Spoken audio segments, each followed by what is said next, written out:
A torrent of data flickered across the projection screen, before which sat a woman with flowing red hair, her gaze fixed intently on the display as her fingers danced across a virtual keyboard projected onto the spaceship's control panel. This keyboard, though merely an illusion, was capable of sensing the warmth of her fingertips, swiftly relaying information to her neural interface, thereby assisting her in breaking the code.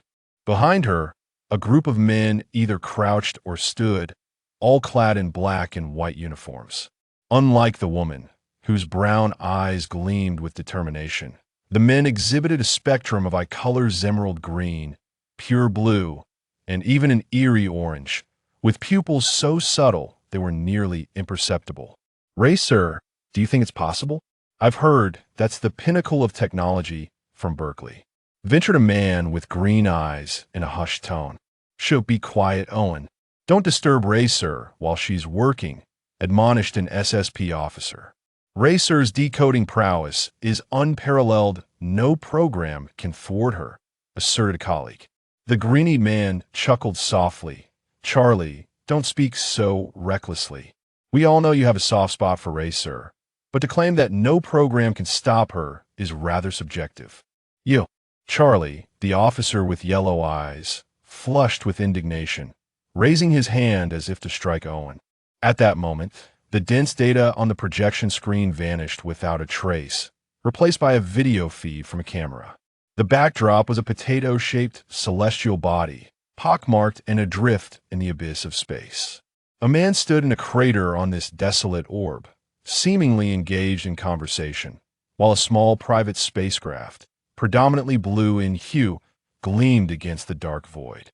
It was the Sylvester R7, one of the solar system's most iconic vessels. Upon seeing this image, the red-haired woman trembled with excitement, exclaiming, "At last, I've caught you. Jelm, you shall soon be mine." Her enthusiasm was so intense that her teeth quivered. "Ray, sir, please remain calm." SSP Charlie stammered. "We haven't apprehended him yet." "Don't be a jinx, Charlie," she snapped. "He cannot escape. I meticulously devised this operation a year ago. He has no chance of eluding capture today." Charlie hesitated. "Ray, sir, I've heard that those mercenaries in the cosmos are reckless and fearless. I fear for your safety." "Huh?" The woman emitted a sound of disbelief, glancing sideways at her subordinate. "Fearless? Should I simply let this villain who smuggles arms, steals intelligence, and has countless murders to his nami go free?" Sweat dripped from Charlie's brow as he regarded the sharp-featured red-haired woman, realizing that his superior had earned quite the reputation for being difficult. Ray Chong, standing at 1.78 meters, fair-skinned and strikingly beautiful, was a figure who, at the age of 25, had already ascended to the rank of senior detective at the SSP Mars branch, having solved numerous cases during her 3 years of service, her credentials overshadowing many seasoned veterans. True to her name, she possessed a fiery temper and a decisive manner rarely matched by others, and those who offended her rarely fared well. "Charlie, you're also a mercenary. If they are fearless, you must be even braver, understand?" Ray Chong threatened her subordinate. "You'd better pilot this ship. Well, if we fail to capture Jelm, it'll throw you into prison as hard labor." "Yes, Ray, sir." Charlie saluted promptly. TCH. Owen, arms crossed, scoffed from the side. Meanwhile, on the gray celestial body, 2 men stood in a finely grained sandpit, communicating via radio. One was diminutive, clad in a black spacesuit and breathing mask, with striking green eyes. The other was tall, with arms that extended past his knees, his forehead studded with numerous implants. The punk-haired man handed a briefcase to the shorter one, saying, "Jiang, the accountant instructed me to deliver this to you and ensure it is kept secure." The diminutive man did not take the briefcase, but surveyed the surroundings, his expression impassive as he replied, "I expected to meet you in Olympus City on Mars." Why the sudden change of location? The plan changed. The SSP intensified their defenses in Olympus City, forcing us to relocate here, the tall man explained. The short man still did not take the briefcase. "Were you followed by anyone for the SSP?" The tall man shook his head. No, this is Phobos, the darkest and most concealed location in the solar system. No one would come to a place like this. We are safe. The short man pinched his chin, lost in thought. The darkest and most concealed place? Jelm was unconvinced. It was 3021, and every nook and cranny of the solar system had been explored by humanity.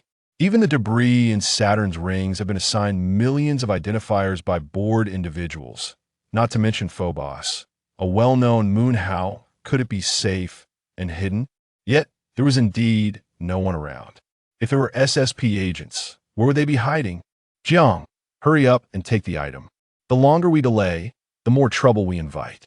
The man before him urged. You have important matters to attend to. The more Jelm pondered, the more he sensed something amiss. It was an instinctual feeling. He began to chastise himself for his carelessness. Had he known he would meet in such a place, he should have refused. Why had he descended here in a ship? He had truly let the accountant's plan cloud his judgment. Open the case and show me, Jelm commanded. Jiang, you're quite paranoid, the tall man sighed, opening the briefcase. Nestled within the black space foam was a small, radiant chip, glistening beautifully. See? A brand new key. The item is authentic. Jelm nodded, accepting the briefcase. Then, with a silent squeeze of the trigger, a pulse laser shot through the tall man's chest, the immense energy causing him to crumple to the ground instantly. Jelm lowered the laser device from his palm, regarding the fallen man impassively. The surroundings were eerily quiet, the vacuum of space devoid of air or wind. No noise? Was he merely overthinking it? Jelm furrowed his brow. Never mind, he was just a contact. If he was dead, so be it. As long as he secured the goods, that was sufficient. Wait. Jelm furrowed his brow once more. The punk-haired man, lying on the ground, exhibited no blood or swelling, as if the terrifying difference in pressure did not exist. Unless the person he was meeting was not human. Click. The man on the ground suddenly reached out, gripping Jelm's ankle with a vice-like grip. How about you now, Jelm? A strange female voice crackled through the radio. The man's hand like a hydraulic press. His eyes shone like searchlights, firmly pinning him to the sandy ground. An android? Jelm murmured in astonishment. That very moment, Phobos trembled violently. This celestial body, which had remained still for countless eons, was now engulfed in swirling dust. From all directions, 6 small spacecraft erupted from the ground, akin to whales surfacing for air. Each of these vessels measured 20 meters in length and 6 meters in width, adorned in a striking black and white livery, with 4 colossal nuclear engines propelling them through the void of space with formidable force. In the blink of an eye, Jelm found himself encircled by the SSP. Blinding beams of light cascaded down from the searchlights mounted beneath the hovering ships, illuminating Jelm, who stood in the center of the sand pit. He realized that this was a meticulously orchestrated capture operation. The ability to conceal spacecraft within the sandy depths of a celestial body, while leaving no trace for outsiders and maintaining complete silence throughout the planning stages, indicated that the mastermind behind this scheme possessed remarkable skill and patience. Faced with imminent peril, Jelm shouted, "Sylvester, save me!" The Sylvester R7, docked in the distance, sprang to life as if it had heard the call of its master. Its sleek tail emitted a pale blue flame, propelling it forward with astonishing speed until it came to an abrupt halt before Jelm. Without hesitation, Jelm raised his hand and unleashed 3 pulse beams that penetrated his own leg bones, liberating him from the iron grip of the android. As his spacesuit ruptured, his muscles were suddenly exposed to the frigid temperatures of minus 200 degrees, causing them to freeze and expand rapidly. Yet in that brief moment of freedom, the hatch of the spacecraft slid open. Jelm tumbled and crawled into the cockpit, hastily donning the control helmet and shouting with a voice filled with desperation, "Sylvester, let's go." "As you wish, my master," came the reply. The ship's engines roared to life, propelling it forward at a breakneck speed, skimming just under a meter above the ground. Chapter 2. Yuan Luo. The sound of rhythmic slapping echoed, as the seal incessantly slapped its plump, rounded belly, producing a delightful and resonant noise. Yuan Luo gazed at the seal in the video, a broad smile spreading across his face, as if he were entranced. To the youth, the seal in the video resembled the most alluring star of a nightclub, exuding an irresistible and deadly charm that left him utterly captivated. The brief video concluded after a mere 10 seconds. Sitting atop the cockpit, Yuan Luo licked his lips, eagerly dragging the progress bar back to the beginning. The seal resumed its playful slaps once more, and Yuan Luo, equally delighted, grinned foolishly. Above him, the massive arm of a dockside crane buzzed as it swung into action.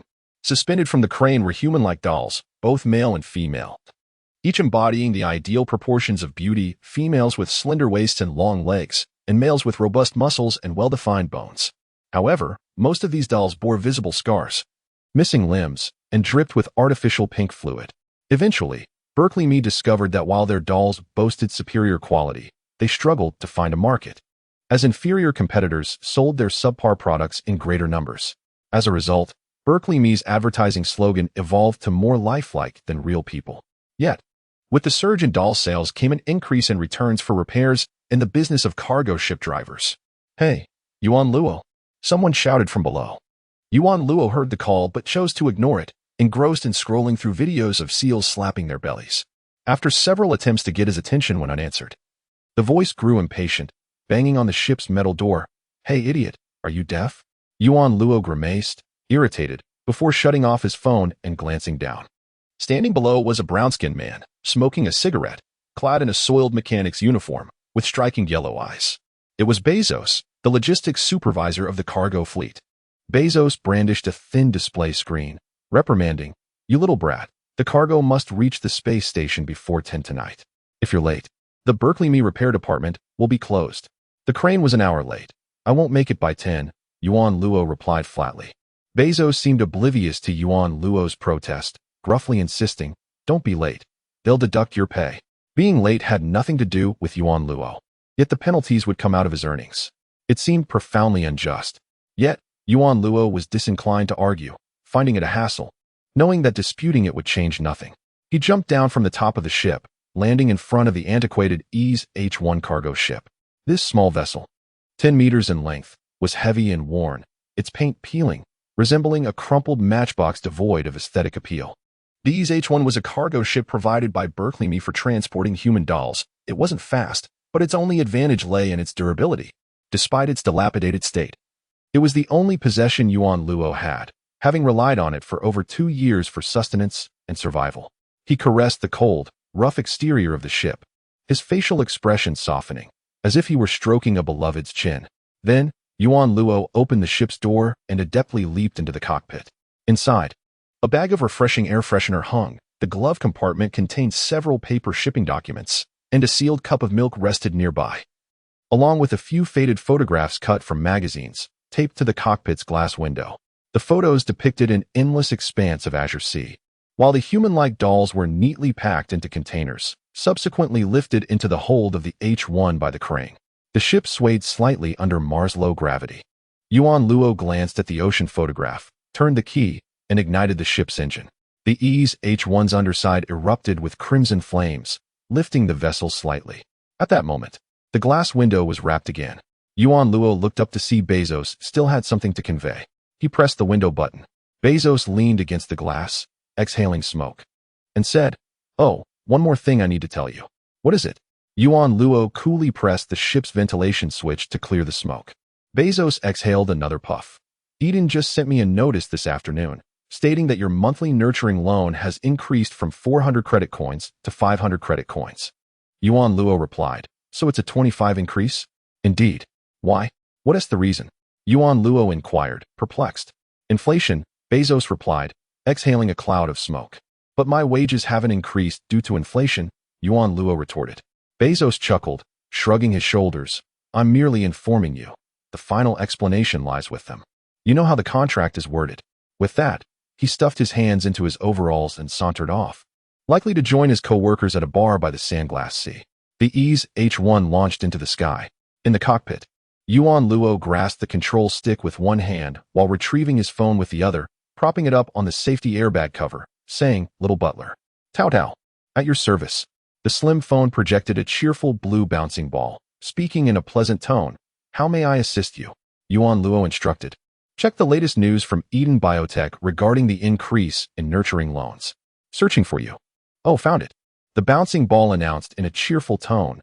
News from December 30th. 3020. Eden Biotech Group has decided to raise the nurturing loan for those over 15 years old by 5 basis points. This decision has sparked widespread protests among artificial offspring. But an Eden spokesperson claims the additional funds will be allocated for the construction of new habitats in the solar system. Eden Biotech Group has always been committed to serving the solar system by optimizing genes, education, and Yuan Luo's facial muscles twitched slightly. He understood enough and didn't need to hear more. The little butler promptly fell silent. The responsibility of human reproduction now lay with various biotech companies. The synthesis of new infants through the union of male JZ and female LZ in artificial wombs had become the norm of this era. The initial ethical controversies surrounding this practice had dissipated in the wake of a population explosion and the immense profits that followed. As the first generation of ethicists passed away, synthetic infants transformed from a topic of controversy to an absolute necessity. The vested interests were indifferent to the origins of the population. Given the vast expanses of uninhabited territory in the solar system awaiting development, which invariably required manpower, if no couples were willing to raise offspring, the companies were more than willing to take on the task. However, the synthesis and upbringing of infants incurred substantial costs, with the source of these funds being the working income of the grown infants, commonly referred to as nurturing loans. In this universe, two certainties exist: death and taxes. To survive, one must pay taxes to the Interstellar Federation, and as a synthetic being, Yuan Luo was also obligated to pay taxes to his parents. Despite their having millions of offspring and likely forgetting his name. "Master, you seem unhappy," the intelligent little butler inquired empathetically. "Show me this month's bill." Yuan Luo calmly instructed as the spaceship decelerated, gliding slowly over the dock of the Hourglass Sea.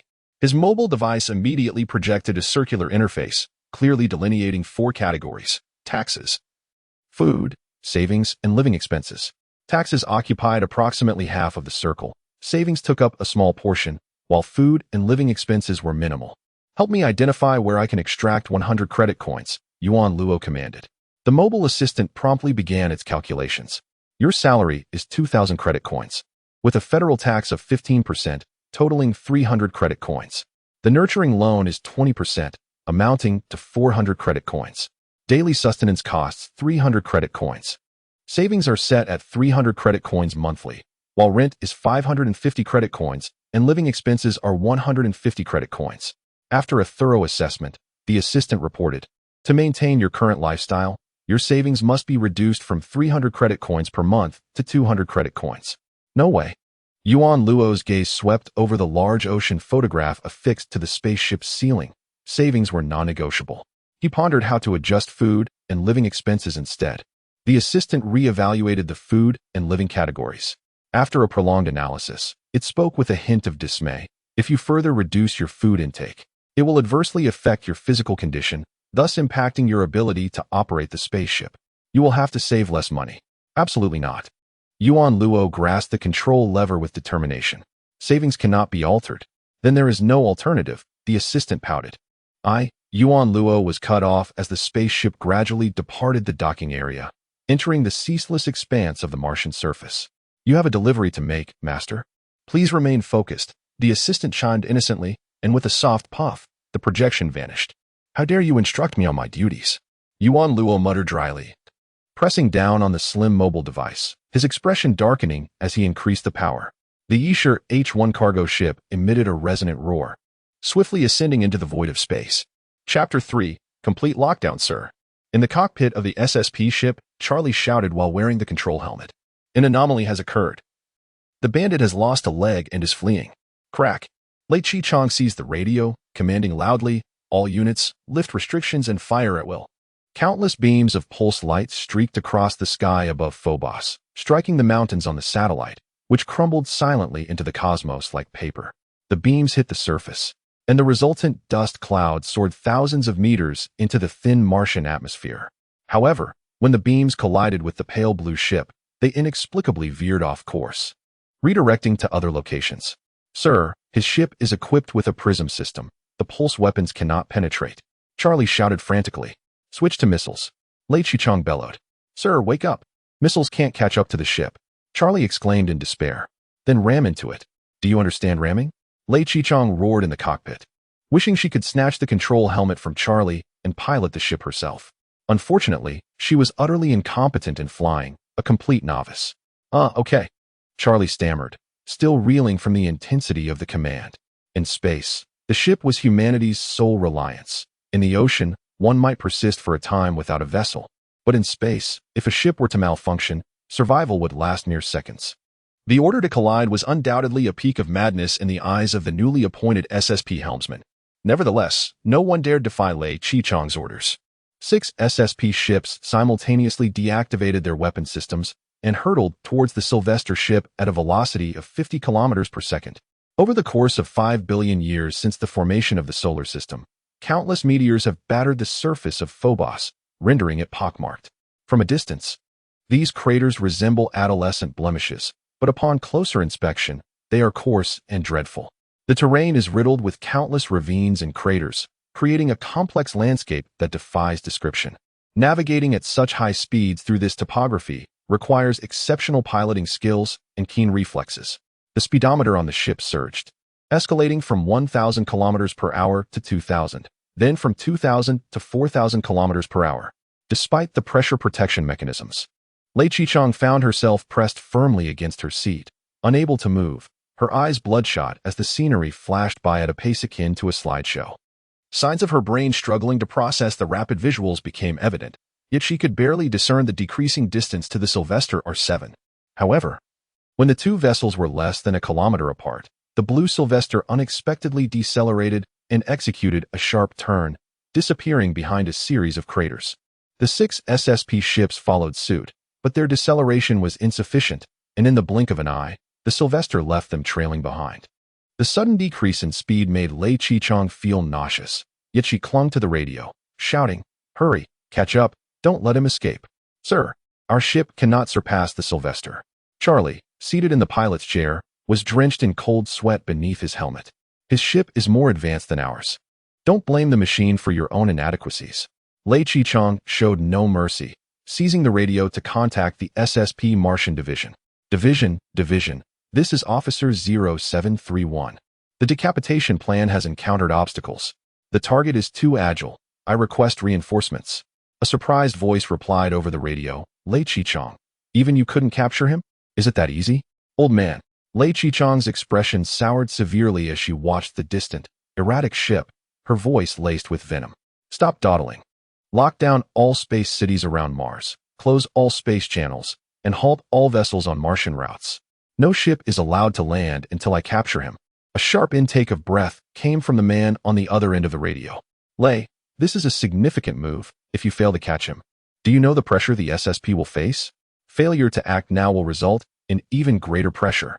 Charlie felt an overwhelming wave of stress surge from this woman to himself, leaving him dizzy and disoriented. Yes. Charlie accelerated the ship further. The immense pressure was not only felt by Charlie. Germ, aboard the Sylvester, experienced an almost suffocating tension. The conversation between the female SSP officer and her division, astonishingly, had been transmitted through the local channel, unencrypted and fully audible. To block all supply routes if pursuit fails was a clear strategy to drive him into a corner. The implication was unmistakable. If he did not halt, he would soon find himself without resources. Germ recognized the psychological game being played, yet he found no means of counteraction. If he continued to circle Phobos, he would inevitably run out of fuel, becoming a mere prize for the SSP. Pitiful. Germ cursed vehemently, his fist striking the seat as he commanded the spacecraft to ascend, hurtling into the vast expanse beyond Phobos. At the moment of altering course, he and the SSP vessel formed a 90-degree angle. Ray Chong, witnessing this scene, erupted into laughter, exclaiming, "He can't take it anymore. Charlie, ram him." Charlie was drenched in sweat, the spacecraft accelerating linearly at thousands of kilometers per hour. Such velocity contained immense kinetic energy capable of tearing apart even the strongest metals. If they collided without deceleration, it would surely result in mutual destruction. I can't do it, Charlie stammered. What? You dare to disgrace the SSP? Ray Chong roared. Crash into him now. The two ships drew nearer and nearer. Charlie, trembling like a leaf in the cockpit, felt an icy dread wash over him. I can't do it. Ray, sir. Crash. Ray Chong pressed on loudly. The ships closed in, closer and closer, until they were nearly touching. As Charlie's anxiety intensified under Ray Chong's immense pressure and the looming threat of death, he rolled his eyes back and fainted within his control helmet. The helmsman lost consciousness, and the ship was immediately seized by the central AI. The system triggered an emergency stop, halting the high-speed vessel just 10 meters from Sylvester. Sylvester R7 roared silently past at 6,000 kilometers per hour, vanishing in a flash. Ray Chong, observing Sylvester ascend into the sky, felt the blood vessels on his forehead pulse with rage, biting down hard enough to draw blood. Germ, drenched in sweat, sat within the spacecraft, donning his helmet and erupting into maniacal laughter. Seizing the radio, he broadcast menacingly nearby. Commander, I concede you possess some skill. You nearly caught me. But to think you could race me through space with a bunch of loafers? You truly jest. Do you believe you can escape? A woman's furious voice crackled through the radio. I will catch you. Come then, Germ retorted before hanging up. Those wretched naturals. He glanced at the time. It was 8:04 Earth time. If the SSP was true to their word, they would seal off all space entrances and cities by 9 o'clock. Germ remained acutely aware that in the vastness of space, the most terrifying fate was running out of supplies. He was aboard a mere small vessel, with fusion materials sufficient for only half a day's flight. Without power or sustenance, even the most advanced technology would reduce to a mere metal coffin floating in the void. Within that half-day, the farthest reaches he could hope to reach were Mars and its surrounding space cities. Should these areas be entirely sealed off, he would be unable to escape his doom. Chapter 4. Space Race Warning. Your focus level is too low. Please maintain concentration. An electronic voice warned from the cockpit as Yuan Luo observed the dashboard, where a scale from 0 to 100 indicated his focus was languishing in the red zone. Barely around 10%. Stifling a yawn, he felt his focus plummet to a mere 5%. Warning, your focus level is too low. Please maintain concentration. The spacecraft reiterated. Growing impatient, Yuan Luo silenced the ship, leaving only the low hum of the engine's vibrations. Old spacecraft had their advantages, he mused. He heard that some newer models would forcibly disengage the pilot's control if their focus dropped below 50%, switching to automatic flight or halting entirely. Why must flying a spacecraft require such unwavering attention? The vast emptiness of space was inconceivable, its enormity equally so, in such an expanse. Yuan Luo felt that a mere 5% focus sufficed. Before long, he piloted his craft toward a massive space ring, gleaming silvery as it rotated slowly above Mars. This was the Martian spaceport, where all vessels entering or exiting Mars had to register, and Yuan Luo was no exception. Yet, this registration was not manual. A swift passage through allowed the spaceport's electronic system to scan him. As usual, the spaceport bustled with various ships, giant freighters, small crafts, medium-sized passenger vessels, and more. The largest were several thousand meters long, while the smallest were comparable to Yuan Luo's vessel, merely 10 meters or so. However, unlike any other occasion, the majority of these ships were decelerating or had come to a complete stop. What is happening? Yuan Luo pondered, baffled. This route was one of the busiest in space.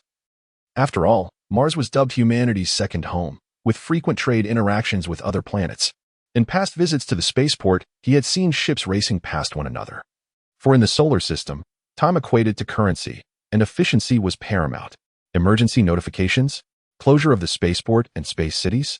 Yuan Luo was taken aback. After delivering goods to Mars for so long, he had never encountered such an arrangement. To verify the validity of the news, he switched his ship's channel to the public chat, where travelers often exchanged information to alleviate boredom. As soon as he opened it, a torrent of curses bombarded him. Countless voices erupted in the public chat. MLGB, will we never be allowed to live? Is this helium-3 free of charge? What audacity! Damn SSP, treating taxpayers' money like treasure. Who will cover the losses from this closure? Taxes are so high, and if I can't earn, who will pay them? They close without a word. Are we just to wait idly?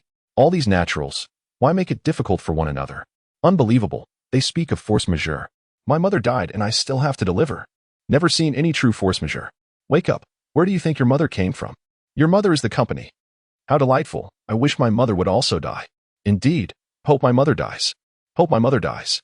After confirming the validity of the news, Yuan Luo silently muted the cacophony of the public chat, straightening his posture and placing both hands firmly on the control stick. He felt a twinge of annoyance. He originally had 2 hours to deliver his cargo. Now, they had unexpectedly have that time. And those naturals at the Berkeley Maintenance Department would not show mercy due to any so-called force majeure. Delays incurred penalties. That was the rule. Yet, not all hope was lost. He had clearly heard the broadcast. The Space City would close by 9 o'clock. Thus, as long as he could enter the Space City before that time, he would not violate any regulations. Time remained, 1 hour. Meanwhile, Germ had already flown 10,000 kilometers into the depths of space from Mars. After entering the boundless void, he removed his helmet. Beads of cold sweat trickling down his forehead. The sharp pain from his broken leg was not easily assuaged. He adjusted the spacecraft to autopilot mode and began tearing at fabric, gritting his teeth as he applied emergency bandaging to his wound. Just as he tended to his injury, he suddenly caught sight of a red dot appearing on the radar. Were the SSP pursuing him? Germ's pupils constricted as he abruptly raised his head to glance behind him. At that moment, a sharp pain surged within him. If the SSP were to catch up, he truly had no effective means of escape. The red dot on the radar grew alarmingly closer, prompting Germ to silently pray. Perhaps a divine entity had intervened, for what passed by him was not the SSP, but rather an antiquated Y-type H-1 cargo spaceship. It zipped past with astonishing speed, with years of flying experience. Germ discerned that the vessel was traveling at no less than 100,000 kilometers per hour. Germ furrowed his brow in confusion. Y Corporation had always been renowned for manufacturing cargo ships of exceptional quality within the solar system, with their vessels not particularly noted for speed, achieving a maximum velocity of merely 100,000 kilometers per hour. This meant that the craft ahead was currently at full throttle. This speed did not astonish Germ. If he wished, he could easily elevate his own Sylvester to 200,000 kilometers per hour. However, accelerating a spaceship required time, and if the speed increased too rapidly, the human body could not withstand the forces of acceleration and might disintegrate. This vessel, evidently an old short-range spacecraft, could only have launched from Mars.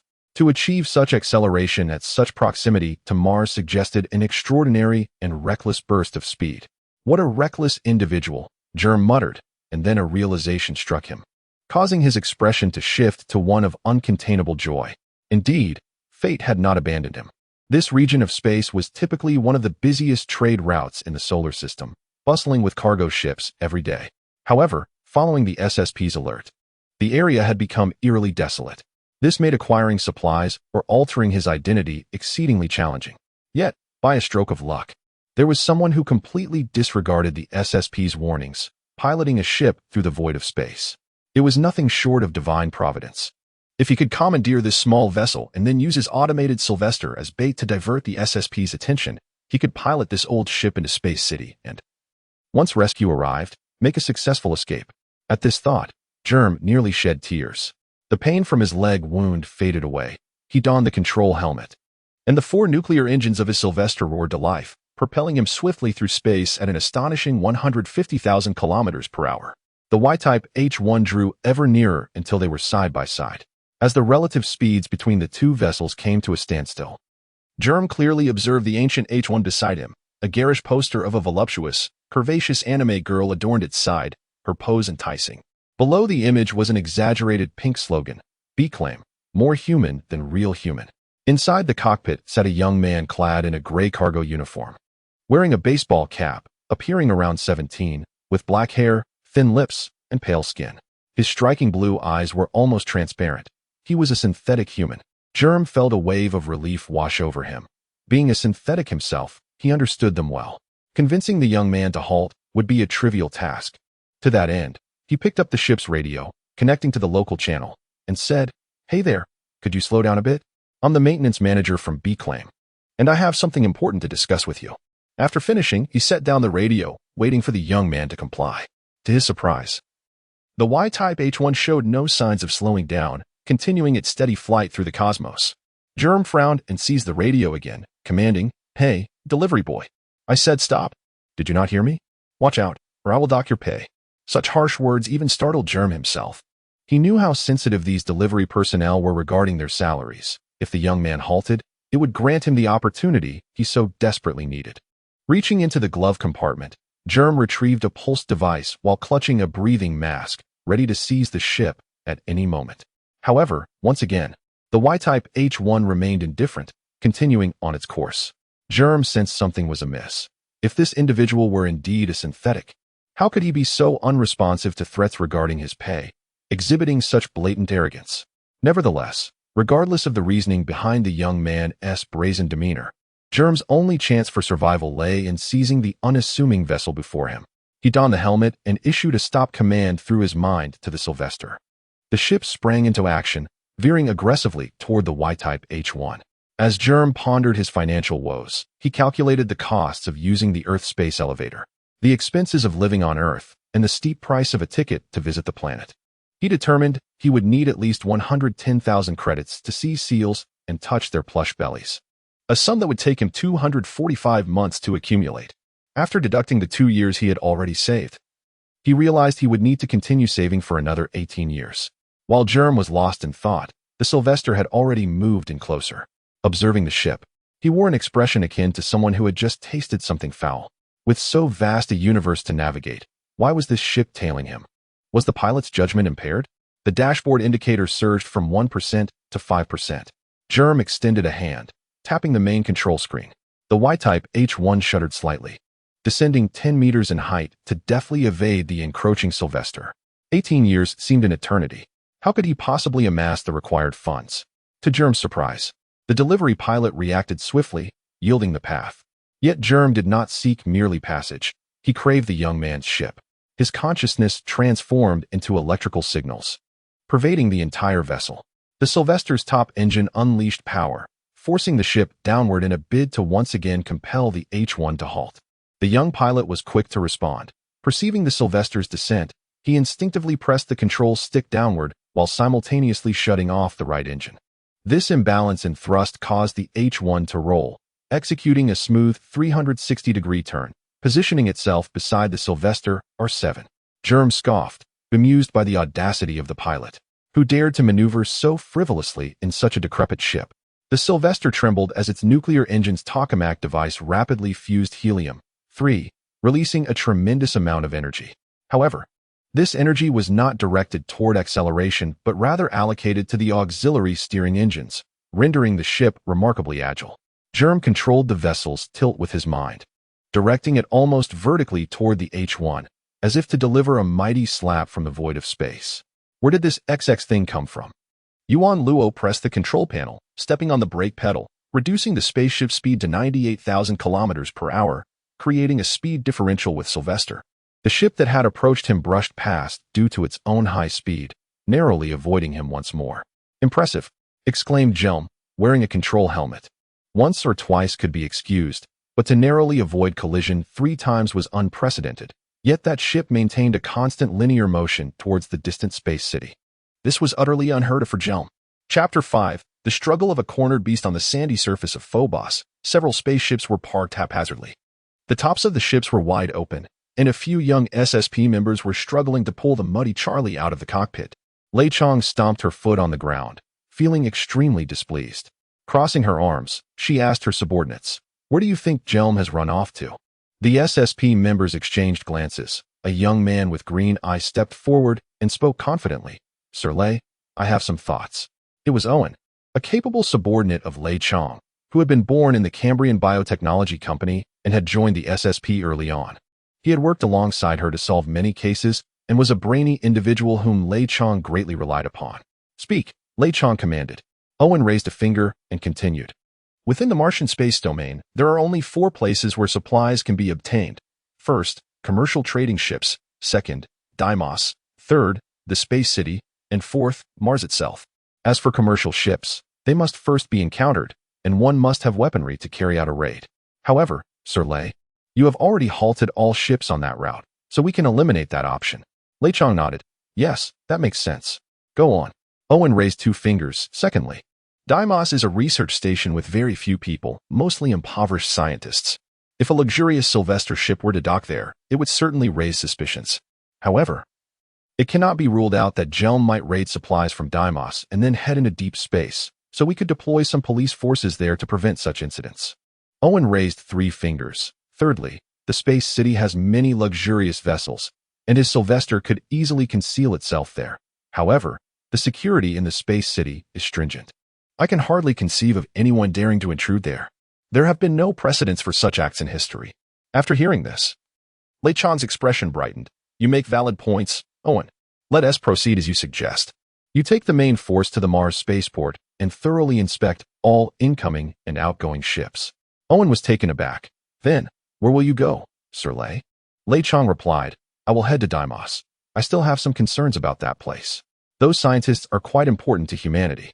Owen stood at attention and saluted, understood. Sir Lei. Before long, several spaceships soared into the sky, heading towards the distant red planet, leaving only Charlie and Lei Chang on the sandy surface of Phobos. Sir Lei. Charlie looked at the woman before him in fear. I'm sorry. It's my fault. At that moment, they were the only 2 left on the satellite, and even if Lei Chang chose to vent her frustrations by beating him, he had no one to turn to for justification. With a blank expression, Lei Chang approached Charlie, slightly bending down and extending her hand. Overwhelmed with fear, Charlie nearly fainted. Yet the anticipated beating did not come. I have my moments of fear as well. Lei Chang patted his shoulder and spoke softly. There is much crime in the solar system, and if we do nothing, it will consume our entire civilization. Do you wish to see this civilization perish? Sir Lei. Charlie gazed at the woman before him. As the sun rose in the distance, its orange light illuminating her stark black and white space suit, making her appear like a goddess descended from the heavens. Merely looking at her filled him with boundless motivation. I do not wish for that, he murmured. Then let us continue our journey. Lei Chang entered the cabin, and Charlie followed closely behind. Once seated, Lei Chang declared, we are heading to the Mars space city. Sir Lei, didn't Owen say that the space city is the safest place? Charlie questioned. I have a persistent sense of foreboding. The most unlikely places are often the ones where incidents occur. Let us go, Lei Chang insisted decisively. We will accelerate there as swiftly as possible. 1,000 kilometers from the Mars space city, Yuan Luo had already spotted the shimmering lights of the distant space city, resembling a common star in the night sky. However, reaching it seemed to present some challenges. The foremost issue was the Sylvester ship tailing him relentlessly. Yuan Luo was uncertain why that blue ship was pursuing him. But he didn't particularly mind. Whoever wanted to follow could do so, as it did not affect his work. He continued maneuvering his ship, performing irregular movements, alternating between acceleration and deceleration. When the Sylvester veered left, he went right. When it veered right, he went left. When it moved up, he descended. And when it descended, he ascended. Jelm, attempting to close the gap, only found his own speed increasing with each failed maneuver, as he had to accelerate anew to get ahead of H1. The more he accelerated, the closer the space city appeared. No matter how patient Jelm was, he could no longer endure the situation. He roared within the ship.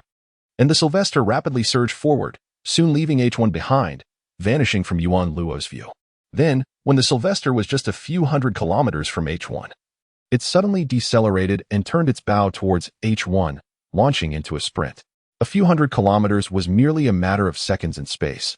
And in the blink of an eye, the Sylvester reappeared before the H1. Such a bold maneuver made Jelm's heart race. A slight miscalculation could lead to disaster. However, he was confident that the occupant of the approaching ship would not react in time, only perceiving a blur before instinctively halting. Thus, Jelm achieved his objective. Come on, nameless pawn, crash into me. You worthless piece of debris in the solar system. Jelm taunted over the radio. Yuan Luo, seeing the approaching blur, did not wish to stop, let alone decelerate, for a delay would mean a deduction from his pay. With a stoic expression, he pulled back on the controls and promptly shut off the steering thrusters and forward engines. The cumbersome H1 rolled under the asymmetrical thrust, resembling a light playing card. Yuan Luo and his ship executed a 180-degree roll, evading the oncoming Sylvester, R7. He then continued to pull back on the control stick, fingers rapidly adjusting the engine. The 2 fire engines of the ship immediately shifted positions, maintaining their old force while introducing new power. H1 rolled once more, completing a 180-degree maneuver. Now positioned beneath the Sylvester's belly, flames propelling it straight ahead. Though the entire sequence appeared lengthy, it was completed in less than a tenth of a second. At that moment, H1 and the Sylvester faced completely opposite directions, one moving backward, the other forward. After brushing past, Jelm was utterly dumbfounded. He sat within the slowing Sylvester spacecraft, his complexion pale and beads of sweat trickling down his forehead. Such a reaction speed was almost absurd. He questioned whether he could have achieved the same feat had their positions been reversed, especially considering that it was an antiquated cargo ship. It was akin to a corpulent individual dancing on the edge of a knife, utterly preposterous. The camera at the rear of the vessel transmitted a plethora of information into Jelm's mind as he watched the ship receding into the distance. His teeth clenched in sheer frustration. Was he truly destined to perish today? Nearly an hour had elapsed, leaving him no time to seek another target. The fuel aboard the ship was dwindling, and even if the SSP did not arrive, it would not be long before he succumbed in this frigid expanse of space, just like his countless compatriots before him. Compatriots. There were still vital matters to attend to. He could not allow himself to die in such a place. Jelm donned his helmet, fixating intently on the vanishing ship. The gauge indicated his focus had peaked at 100%. The Sylvester accelerated once more, pursuing the Ishi H-1. Yuan Luo piloted the H-1 to the entrance of Space City, traversing a 9-kilometer-long steel corridor, where he could decelerate to approximately 300 kilometers per hour to enter the city. He glanced at the time. 8:58. 2 minutes remained until the city's closure. This was fortuitous. He would not suffer a pay cut for tardiness today, having completed his work an hour early. He might even scrounge some leftovers at the Beckley May cafeteria if luck favored him. Yuan Luo slightly shifted from his driving state, retrieving a bottle of eye drops from the glove compartment and instilling a drop in each eye. He blinked to alleviate the strain caused by the flashing advertisements around Space City. In that fleeting moment, as the eye drop descended, his gaze caught sight of a rapidly approaching ship through the refracted light. Something felt amiss. As the eye drop fell, Yuan Luo instinctively shifted his hand to the control stick. A quick glance revealed the Sylvester R7 disregarding the speed limit, barreling toward him at nearly 1 kilometer per second. And the velocity was still climbing. In the vastness of space, such speed was trivial, for most areas were devoid of obstacles. However, here, in the heavily monitored Space City, where structures and surveillance were ubiquitous, a speed of 1 kilometer per second was utterly incomprehensible. This individual was insane, Yuan Luo thought, a sense of unease welling up within him. He recognized he had never encountered such a situation before. Regardless, he had to expedite his entry into Space City and shake off that lunatic. He pushed the control stick, initiating acceleration. The H-1 quickly surged to 4 kilometers per second, rapidly approaching escape velocity. Yet, the acceleration of his antiquated cargo ship was no match for the R7 in pursuit. The Sylvester R7, a million-level vessel, had likely accelerated to 10 kilometers per second. Inside the Sylvester, Jelm's eyes were steely. There was no thought of deceleration. He had to catch up to that H-1. In the blink of an eye, the advertisements flanking the deceleration corridor shattered under the immense kinetic energy of the ship, erupting in vibrant bursts of neon light. Yuan Luo observed the explosions behind him, his pupils constricting to pinpricks. The entrance loomed closer, as did the Sylvester. Every nerve in Yuan Luo's body tensed as he fixated on the entrance. He still had yet to comprehend the intentions of the pursuing ship. He merely desired to evade it. Closer and closer, closer still. Yet, an unexpected turn of events unfolded. Just about a kilometer from the entrance of Space City, a black and white SSP vessel silently emerged from the gate. At this critical juncture, there was no time for Yuan Luo to ponder. He had accelerated to 40,000 kilometers per hour, with less than 10 kilometers separating the two vessels. In the vastness of space, this distance was akin to the leg of an ant on a ruler. The reaction time was less than 1/100th of a second. The dashboard indicated his focus surged to 99%. Yuan Luo almost slammed his fist onto the ship's engine shutoff button. The right engine extinguished instantaneously, and he forcefully maneuvered the controls, switching hands in a swift motion, then using his freed left hand to swipe across the control panel, pressing 2 buttons in rapid succession. In an instant, under the execution of 4 actions, the Ishi H-1 executed a 180-degree roll. As it rolled, the ship retracted its auxiliary steering wings and illuminated a vivid red traffic warning signal. In less than a second, the Ishi H-1 was nearly inverted, gliding past the top of the SSP police vessel, the ship's upper surface scraping against it, sending forth a shower of blinding sparks. The perilous moment was enough to induce nausea. Jelm caught sight of the traffic warning signal glowing on the Ishi-H1 ahead, but did not have the time to ponder its implications. At that moment, his singular focus was on catching up to that cargo ship. At this speed, when he beheld the SSP police vessel looming ahead, he felt his soul leave his body, as if plunged into an icy abyss. How could they have known he was here? "Evade, Sylvester!" he shouted, under the control of his neural interface. The Sylvester spun rapidly, akin to an acrobat leaping high to avoid an oncoming vehicle. He succeeded. The Sylvester R7's agile response allowed it to pivot almost instantaneously. However, just as he believed he had escaped, the top of the SSP police vessel grazed the auxiliary steering wing of his ship. With a soft crunch, the steering wing silently disintegrated into dust in the vacuum of space. Jelm's heart dropped to an icy chill. Retracting the steering wing required time, and the ship's electronic control system was already too late to respond. He should have retracted the wing manually, which might have been a fraction of a second faster than the electronic control. There was no room for regrets. The immense impact propagated through the ship, rendering it uncontrollable. Although the neural interface managed to halt the nuclear engine's rotation in an instant, the tremendous thrust propelled the Sylvester R7 forward at 10 kilometers per second, crashing into the apex of the acceleration corridor before slamming into the ground, like a fiery pinball chasing the Ishi-H1 ahead. All of this transpired in less than half a second, though it felt interminable. Yuan Luo sensed the shadow behind him, yet he was powerless to stop it, compelled to shut down all engines and engage emergency brakes. The Sylvester R7 tumbled in front of him, battered and bruised within the acceleration corridor of Space City. At the moment of the colossal collision, the safety capsule of the Ishi-H1 expelled a large mass of soft gel, forcefully pinning Yuan Luo to his seat. This soft material, typically used in the construction of artificial dolls, absorbed the majority of the impact. Nevertheless, he still coughed up a mouthful of blood, as if his entire chest cavity were violently convulsing, rendering him nearly breathless. It felt as though he had been ensnared in a spinning washing machine, wildly rotating under the tumult of the Sylvester's wreckage. In the absence of gravity and air resistance, the Ishi-H1 propelled the debris of the Sylvester R7 forward, sliding for a full kilometer before finally coming to a halt. At this moment, the glass window of H1 was splattered with blood, and Yuan Luo trembled uncontrollably as the shattered glass rapidly vented oxygen into the void. The frigid temperature of space caused his eyebrows to freeze almost instantly. Driven by the instinct for survival, Yuan Luo fumbled in the overhead compartment and finally located the emergency breathing mask designed for space missions. Securing the mask to his face, the specialized material converted his exhaled carbon dioxide into oxygen, saving him from suffocation in the vacuum of space.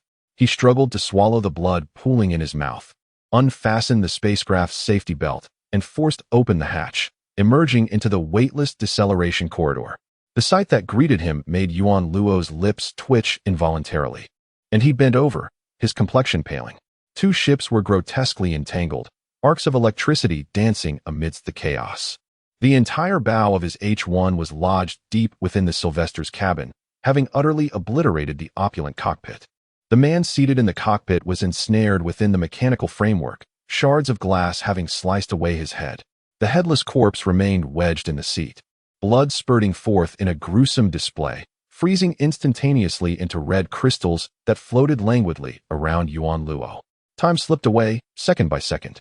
At the edge of the deceleration corridor, a heavy alloy door began to close slowly. 9 o'clock had arrived, and the space city was shutting down as scheduled. Yuan Luo floated in the vacuum, a torrent of thoughts flooding his mind.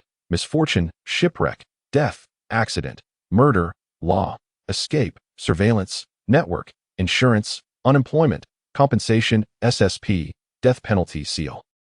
Unexpectedly, he found a sense of calm wash over him, devoid of fear. He climbed back into the cockpit of his H1, searching through the disarray. After a while, he discovered a photograph cut from a magazine, an image of the ocean.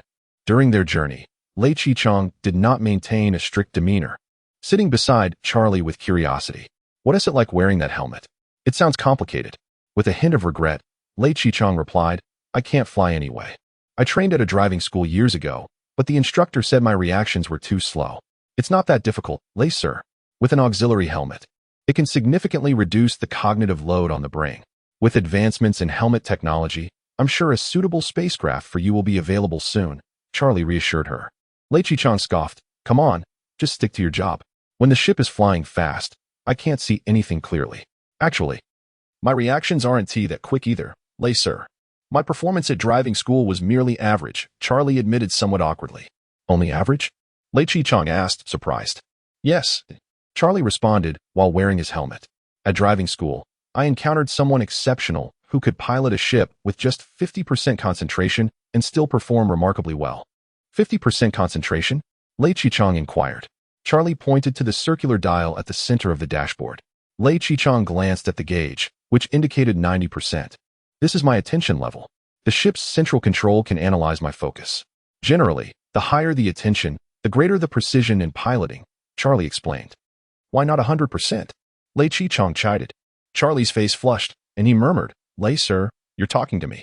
Before he could finish, his expression shifted dramatically beneath the helmet, and he shouted in terror, watch out, Lei sir.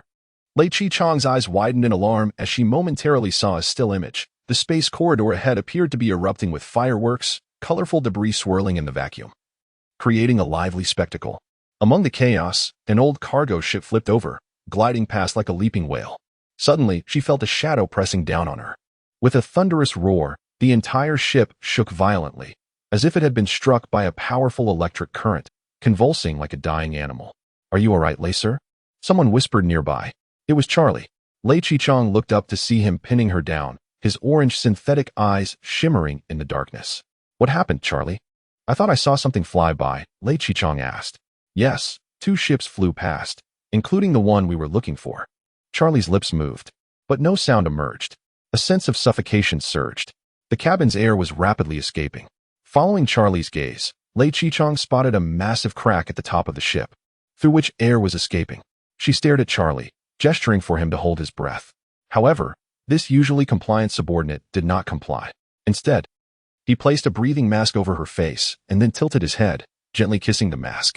Taken aback by the sudden and strange gesture, Lei Chichang instinctively pushed him away. Yet, her shove lacked force, and Charlie was easily dislodged. The next scene struck Lei Chichang like a thunderbolt. Charlie's upper body floated in the cabin, resembling a drowning victim, his chest having been sliced cleanly in two by a sharp object.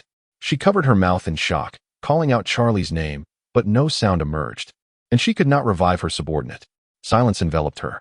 Trembling, she crawled out of the ship.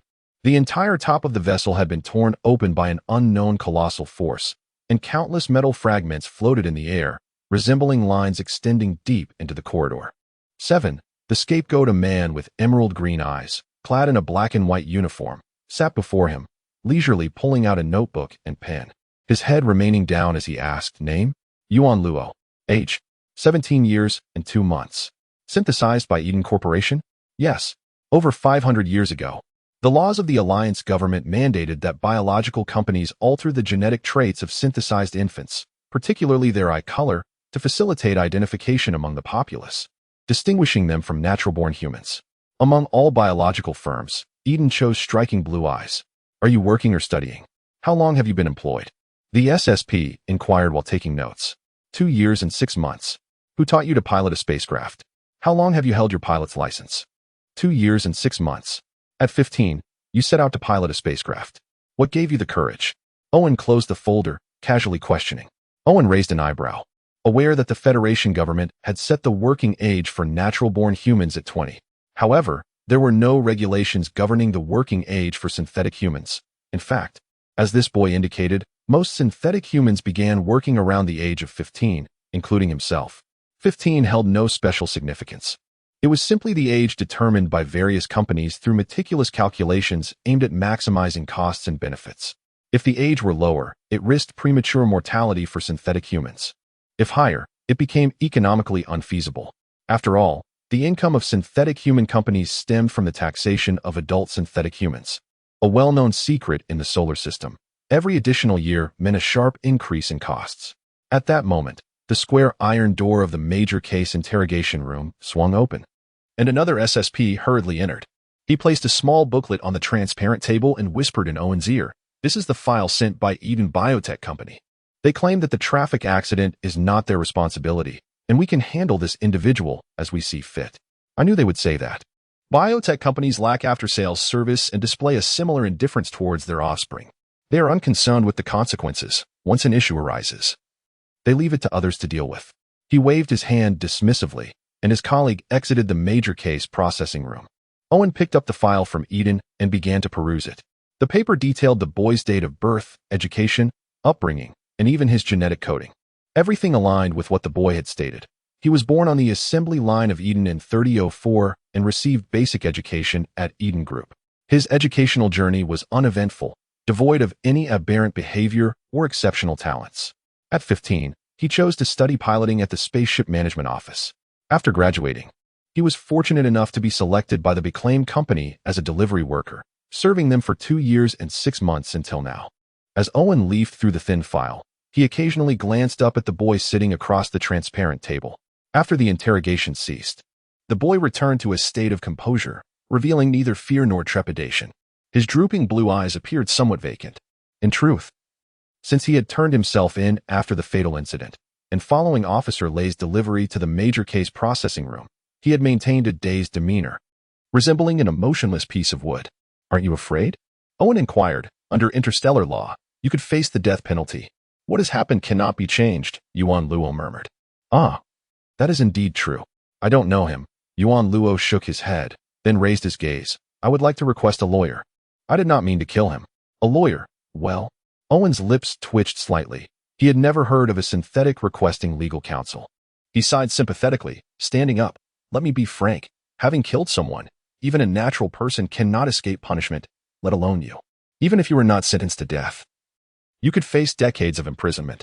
Yet, this may not be entirely adverse for you. Prison, although harsh, provides meals without cost, unlike the outside world, does it not?"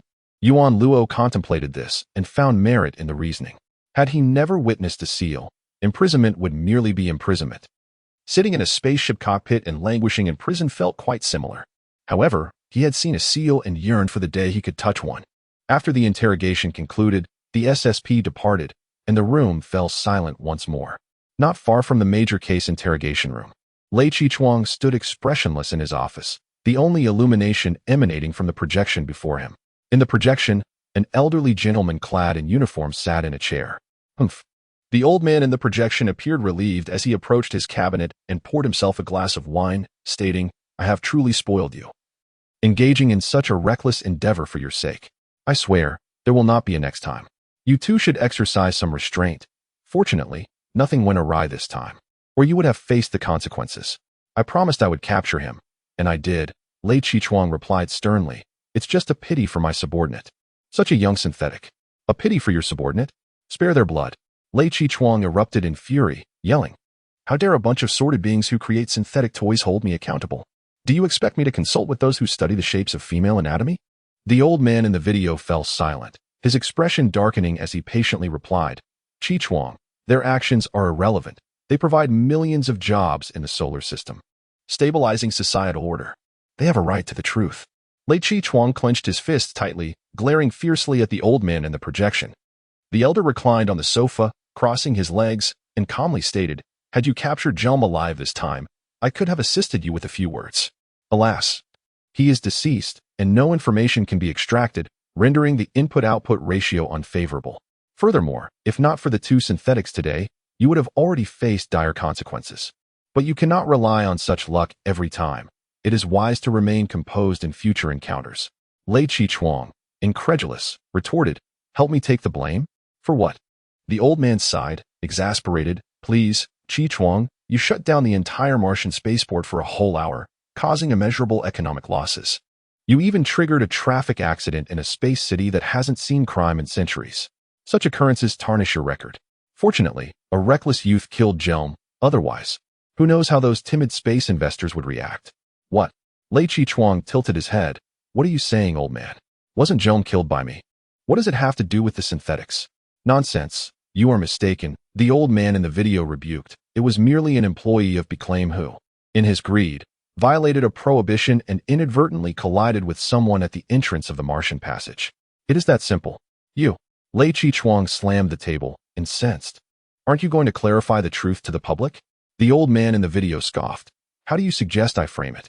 Should I claim that the synthetic rebellion has resurfaced, or that even factories in space are not safe? The economic situation on Mars is already dire this year, with layoffs rampant. If the factories relocate, billions will be unemployed, leading to chaos. Can you bear that responsibility? Lei Chi-chuang was momentarily taken aback, his mouth opening and closing several times, struggling to articulate a response, feeling as though a heavy stone lodged in his chest, suffocating him. You can only say what they wish to hear, can't you? The old man concluded before severing the connection. The light faded, leaving Lei Chi-chuang in the pitch-black office, feeling dizzy and breathless, eventually collapsing into a chair. Her mind buzzed with confusion. It was only when a knock echoed from outside that her breathing gradually steadied. Someone entered her office, placing a stack of documents on her desk. Sir Lei, the inquiries are complete. All files are here. Leave them. Lei Chi-chuang instructed without raising her head. Understood. Lei Chi-chuang finally lifted her gaze to meet a pair of emerald eyes. Owen bowed slightly, saying, Sir Lei, today I misjudged the situation. Thankfully, you had my back and left for the space city early. Otherwise, I dread to think of what might have transpired. Lei Chi-chuang waved her hand, massaging her forehead as she asked, what about the synthetic? He is in the interrogation room. Shortly, we will send him to prison. Lei Chi-chuang remained silent for a while, before dryly replying, I understand. You may go. Good night, Sir Lei, Owen said, bowing slightly before departing the office. 8. Imprisonment gurgle. Yuan Luo sat in the pitch-black interrogation room, hearing the gurgling sounds emanating from his stomach. He felt genuinely hungry. At this hour, he would usually be eating. After a while, the lights in the interrogation room flickered back to life, and the male SSP from before returned. He retrieved a key, unlocking the handcuffs on Yuan Luo's wrists, and said, Come, wash up, change your clothes, and prepare for prison. Yuan Luo inquired, Sir, do they provide meals in prison? They do, but you'll have to wait until tomorrow morning. Owen remarked that he had brought Yuan Luo to a cage designated for showers. Standing outside the cage with a hose in hand, he instructed, Strip down, all contraband must be removed. No miscellaneous items are allowed in here. Yuan Luo nodded, turning his back to SSP as he began to undress. However, during the process, he discreetly retrieved a photograph from his chest pocket and tucked it into his mouth. After spraying Yuan Luo with the hose a few times, Owen tossed several prison uniforms into the cage, admonishing, Don't damage them. There will be penalties for that. And I'm sure you wouldn't want to face punishment, would you? Indeed, Yuan Luo replied, donning the clothing. Owen then escorted Yuan Luo with a stoic expression down to the underground precinct of SSP, where robust steel beams and rough excavation marks adorned the surroundings. It was said that this place had once served as a residence for brave explorers over 1,000 years ago. But the courage and wisdom of those times had long since eroded, leaving behind only discipline and punishment. Quit dawdling and move, Owen urged, pushing Yuan Luo through the subterranean structure until they arrived at a densely populated area of cages. Upon seeing the newcomer, the prisoners within the cages gathered in small clusters to gawk. Owen selected a solitary double cell, retrieving a key.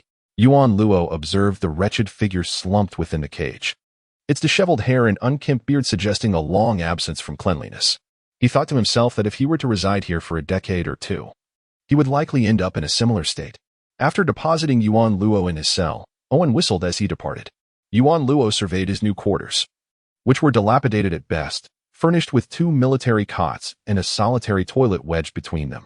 This was the entirety of the amenities. A peculiar stench lingered in the air, emanating from the prisoner occupying the left cot, whose unkempt appearance suggested he had not bathed in quite some time. At least I won't have to pay rent here, Yuan Luo mused. He placed his set of clean prison attire on the right cot and sat down, intending to rest. At that moment, his cellmate inquired, blue eyes. You're from Eden, aren't you? I'm a product of Darwin Technologies. My name is Ronka, the yellow-eyed prisoner replied. Ah, understood. What is your name? Ronka asked. Yuan Luo, he answered. How did you end up here? I killed someone. Was it in a spaceship or a hovercar? A spaceship. Ronka laughed heartily. Not very skilled, are you? Operating a spaceship isn't as easy as it seems. Where did you crash? Yuan Luo began to feel irritated. Conversing was a tedious endeavor, and hunger gnawed at him, making him yearn for sleep. Ronka, do you have any food? He inquired. Huh. Ronka paused, then burst into laughter. You just arrived, and you don't know the rules here. The most expensive item is cigarettes, followed closely by food. If you want to eat, you'll have to put in some labor. With that, Ronka leapt up from his cot, grinning at Yuan Luo. You know, when I first saw you, I thought you were quite handsome. The designer of your jeans must have far better taste than the one who designed mine. But do you know what the most exhilarating play in this world is? He leaned over Yuan Luo's cot, eagerly proposing. It's the tale of Beauty and the Beast. I mean, although we have neither beasts nor beauties here, do you want to engage in a bit of role-playing? Laughter erupted from the neighboring cages. Ha ha ha. Ronka, are you regaling your new roommate with your legendary tales again? How long do you think this one will last tonight? Ronka? Lucky you. What did you offer SSP to keep having such pretty boys in your company? Ronka, excited, called out to the others, brothers. This kid is quite experienced. He is already warming up. Laughter filled the air like a chorus of howls. With a sudden motion, Ronka retrieved the crumpled, damp photograph from his throat and carefully wiped it with his prison uniform. What is that? Ronka asked, peering with curiosity. Can I have a lick? Yuan Luo ignored him, focusing on cleaning the photo before solemnly unfolding it. Let me see, Ronka exclaimed, reaching for the photograph. Yuan Luo swiftly grasped his wrist, saying, If I put in some labor, can you indeed provide me with food? Of course, Ronka replied eagerly, nodding. Yuan Luo then delivered a powerful punch to Ronka's nose, sending him reeling backward, blood spraying from his nostrils. Caught off guard by the sudden aggression, Ronka, though experienced, sprang into action, aiming to strike Yuan Luo with an elbow to the neck. However, Yuan Luo, accustomed to the rigorous demands of piloting spaceships, found the move painfully slow. He effortlessly kicked Ronka away, sending him crashing against the cage with a resounding thud. Fight! Fight! Give this newcomer a lesson. Ronka! Come on! The onlookers cheered, urging him on. Ronka, dazed but fueled by adrenaline, staggered to his feet, raising his fist to strike Yuan Luo. His punch landed on Yuan Luo's arm, but the impact sent him stumbling back, clutching his hand in pain, as if he had struck granite. Years of piloting had fortified Yuan Luo's physique, allowing him to withstand the pressures of acceleration and deceleration far beyond what most could imagine. His strength was equally impressive. With an impassive expression, he retaliated with a punch to Ronka's forehead, incapacitating him on the spot. Ronka finally realized that the seemingly gentle figure before him was, in fact, a formidable opponent. Knowing he had bitten off more than he could chew, he immediately knelt. Boss, spare me. For the sake of our shared heritage as synthetics, he pleaded, bowing repeatedly. Yuan Luo remained expressionless, showing no mercy as he continued his assault, delivering relentless blows until a significant portion of Ronka's teeth had been knocked out, his face a bloody mess, and his eyes swollen shut. Silence fell over the prison as the cacophony of jeers faded, leaving only the sound of Ronka whimpering in a corner. Yuan Luo wiped his hands clean and kicked Ronka, demanding food. Struggling, Ronka crawled to the bed, retrieving a wooden box from beneath it. He opened the box and humbly pushed it towards Yuan Luo, curling up in a corner, sobbing. Inside the box lay a half-filled pack of cigarettes, a few paper-wrapped pieces of bread, and a hardened strip of bacon. Yuan Luo cast aside his cigarette and, grabbing a piece of bread and bacon, began to eat with indifference. As he chewed, he stated, There is one rule to living with me. Ronka crawled to Yuan Shen's feet, exclaiming, Boss, tell me. Yuan Luo replied coolly, Do not initiate conversation with me. Refrain from bothering me. Violating this rule will result in a fate akin to yours tonight. Do you understand? The video was a mere 10 seconds long, predominantly featuring a chaotic blur of shadows moving at a rapid pace. Due to the overwhelming speed, Lei Chichong had to slow the video down by 20 times just to discern its contents. It captured the moment of the mishap involving the spaceship she and Charlie were aboard, displaying two vessels passing over the top of the SSP police ship in succession. Both ships executed maneuvers, and she instinctively sensed an underlying meaning within those movements, yet comprehension eluded her. Cease the increase of nurturing loans. Cease the increase of nurturing loans. Cease the increase of nurturing loans. A faint call suddenly pierced the air, yet the slogans were muffled by the glass of the hovering vehicle. The passing hovercar did not spare them a glance, soaring overhead without pausing. Lei Chichong remained at the window, observing a group of hybrids, most of whom bore blue eyes akin to that of the boy who had caused the accident. They were descendants of Eden. Lost in thought, she was interrupted by the ringing of her phone. Upon answering, she saw a short-haired girl waving at her. Hey, little fire, came a voice that was slightly androgynous, yet husky. What is up, TA? I missed you. Guess where I am?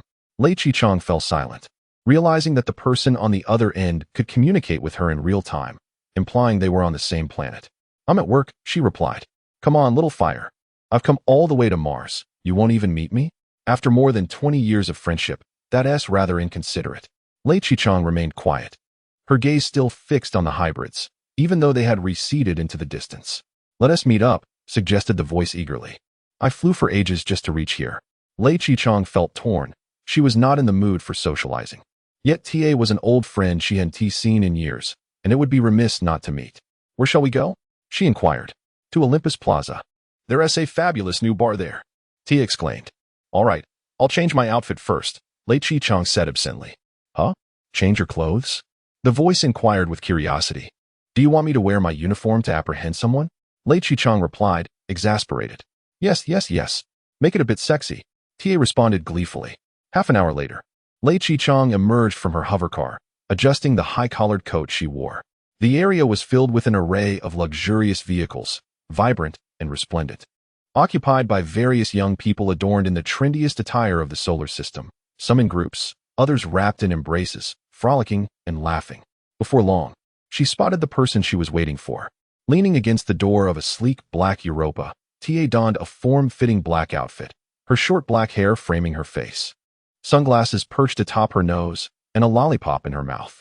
She sported a black choker and gloves, exuding an aura of confidence and style. "Lei sir." TA straightened up upon noticing her. With a smile, Lei Qichang waved back. TA lowered her sunglasses and pouted, what's with the forced smile? "It's been years since we last met." "Indeed," Lei Qichang mused, glancing at TS' new vehicle. "You've changed cars again." The mention of cars lit up TS' excitement as she spun around, arms outstretched as if presenting a prize. "Tada, what do you think?" "The Europa 3000. The latest in solar system technology, worth 60 million credit coins, just released. Want to take it for a spin?" "No, thank you. I fear I might feel envious." "Let us go," Lei Qichang replied, making her way towards the building where the music blared the loudest. TA trotted behind her, pouting, "Little fire. I really don't understand you anymore. After such a long time, why are you so cold towards me?" Her voice was drowned out by the powerful music, and Lei Qichang did not catch her words.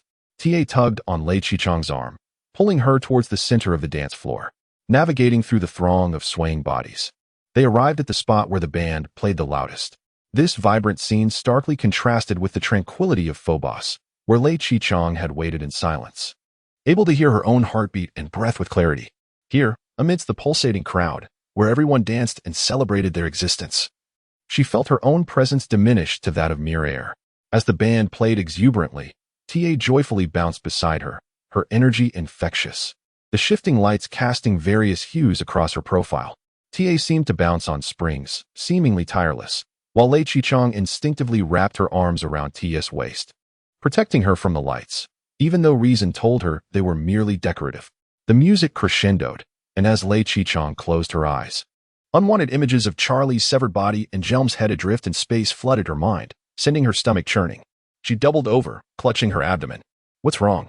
Are you unwell?" TA shouted amidst the crowd. Lei Qichang nodded. Due to Lei Qichang's sudden nausea, TA quickly led her outside the bar, to the edge of Olympus Mons. There. Lei Qichang shoved her hands into her pockets, gazing down at the myriad lights below, the night breeze causing her collar to flutter. Olympus Mons stood as the tallest peak on Mars, indeed the highest in the entire solar system. Since humanity began colonizing Mars 9 centuries ago, it had become the planet's capital, primarily inhabited by Earth immigrants. Yet, beyond the shimmering lights lay the domains of labor and death for the hybrids. "Little fire, what's the matter? You seem perpetually gloomy," TA inquired with concern. After a moment of contemplation, Lei Qichang asked, "TA, what would you do if the hybrids revolted?" TA paused, then burst into laughter. "What are you talking about? They've been docile for hundreds of years. How could they revolt? History has shown it is not impossible. You know, the 3 meteor days, we learned about them in school." Lei Qichang replied. TA shrugged. "They're in space and can't build ships. They'll make a fuss for a while, vent their frustrations, and then settle down. They'll come out to play once more." Hearing TE's casual dismissal of such serious matters made Lei Qichang feel the winds atop Olympus Mons grow stronger. She tightened her coat and confided in her friend. "Today, a hybrid kissed me." "What?" TA exclaimed, her expression shifting to one of fury. "Who dares?" What audacity! I yearned to sever his lips. Lei Chichang gazed into the void above, calmly stating, "To be honest, he captivates me more than the man within, though he is rather cowardly and ineffectual. I perceive no distinction between us." "Wow, little fire, what on earth are you thinking?" Tia exclaimed in shock. "Don't act recklessly. You are a natural person, and your family has a reputation to uphold. Do not engage in actions you may later regret." Noticing Lei Chichang's silence, Tia grew anxious, gripping her shoulders and frantically insisting, "Do not dwell on such nonsensical thoughts. We have been part of interstellar society for over a millennium. If change were possible, it would have happened long ago. Besides, you are a natural person. What purpose do these thoughts serve? If you have emotions, drink a few glasses and sleep it off. That will suffice. Good night, Tia," Lei Chichang replied. Turning to walk towards her parking space, Tia hurriedly followed, saying, "You know you can tell me anything. I want to share it with anyone." After glancing at the incoming call, Lei Chichang's expression shifted slightly. She answered the phone, and an enraged woman's voice erupted from the other end. "What have you done, Lei Chichang?" The force of the voice sent her hair flying, and she held the phone away. After some time, she cautiously brought it back to her ear, bewildered. "I haven't done anything, mother. Nothing at all. I heard from that girl, Inahan, that you casually found a partner outside, and it turns out to be a synthetic." The woman on the line sounded as if she might faint. "My dear ancestor, please. You become an SSP. And you've made it to the homicide unit. What more do you want? Should we just die so you can do as you please?" Lei Chichang chuckled self-deprecatingly. Covering her forehead, she neither denied nor confirmed the accusation, patiently waiting for the woman to finish her tirade before countering, "The deed is done. What are you going to do about it?" The call abruptly ended, and shortly after, a message arrived on her phone. Upon seeing the sender, Lei Chichang fell into a stupor. A few days later, Yuan Luo acclimated to his new life. He no longer needed to rise at 6 each morning to refuel the spacecraft with tritium. Nor did he have to diligently collect the woefully battered human dolls across various cities. He was free from the relentless pressure of soaring through space, enduring the strains of acceleration and deceleration. Now, he resided in prison, awakening to eat, then working. His so-called work merely consisted of digging stones underground, expanding space, and constructing new cells for future inmates. Having piloted spacecraft for years, this labor was child's play for him. Ever since he had nearly beaten Ron Ka to death that fateful night, the other inmates avoided him like the plague. Ron Ka had become his devoted subordinate, eagerly volunteering for tasks and always allowing Yuan Luo to eat first. Yuan Luo felt no gratitude towards him. It was not just Ron Ka who sought to ingratiate himself. Alliances formed within the prison were inevitable, with frequent competitions for the scant cigarettes and food. Many inmates attempted to recruit Yuan Luo, but he found no interest in idle chatter. He simply ate, slept, and returned to his stone digging, abstaining from cigarettes, card games, or any social activities among the prisoners. After some time, he even began to view this place as a form of paradise, the only flaw being the absence of a phone, leaving him unable to browse the internet or watch entertaining videos, rendering his spiritual life somewhat hollow. One evening, the prison served an exceptionally lavish dinner, thoughtfully providing each inmate with a glass of orange juice. After satisfying his hunger, Yuan Luo lay on his bed, reflecting that those natural persons working in the offices were not much different from him. Lost in thought, drowsiness overtook him, and he drifted into a deep sleep. In a haze, he heard a distant clanging sound growing closer, then receding again, like someone ringing a bell. After a moment's hesitation, Yuan Luo decided to awaken and investigate. He enjoyed his comfort and did not wish to be strangled by Ron Ka in the dead of night. However, instead of facing Ron Ka's retaliation, he found Ron Ka sitting blankly on his bed, staring at the open cell door. Following his gaze, Yuan Luo noticed the cell door ajar. "Do you not close the door when you sleep?" Yuan Luo reproached Ron Ka. This was the first time he had spoken to him since entering prison. Ron Ka shivered and replied, I didn't open the door." Yuan Luo realized the truth. He had been half asleep and in prison. It was the guard's duty to open and close doors. Ron Ka certainly did not possess the keys. "Close the door and get some sleep," Yuan Luo advised, moving to shut the door and continue resting. "Don't," Ron Ka shrieked. "What are you doing?" Closing the door, Yuan Luo reminded him. "If the guards forget to shut it, do you think they will admit their mistake? Don't be naive." Recognizing the logic in Yuan Luo's words, Ron Ka sighed and lay back down. Just then, Whispers of confusion echoed from the neighboring cells. Why is the door open? Did the guards forget to lock it? Hey, your door is open too? Mine is open as well. Ignoring his fear of Yuan Luo, Rong Ka darted out from under his arm. Then, he joyfully shouted, "Everyone, wake up! Where are the guards? Have they perished? What is happening? Could this be some bizarre human experiment? It may be a trap," the inmates murmured cautiously, huddling together. Suddenly, someone pointed upward and exclaimed, "Look, the prison gate is open too." The prisoners looked up, and indeed, the massive iron gate leading to the outside world stood wide open, leading to the SSP office in the outskirts of Olympus City. "Oh my," they gasped in unison. "I understand now. We are free," someone shouted, igniting a fervor akin to throwing a spark into a powder keg. Among the inmates were some notorious criminals who broke off bed rails and brandished them, declaring to their fellow inmates, "Brothers, no matter what illness has afflicted the guards or what traps they have laid outside, that territory is ours. Follow me. We shall charge out and reclaim our freedom." His words did not resonate with the inmates. They gazed at the gaping door with expressions akin to Sima Yi observing Zhuge Liang playing the lute at the city gate. At that moment, a muscular man disregarded caution, leaping up and shattering a prison wall lamp with a punch, severing the wires and igniting the sheets in a fiery display.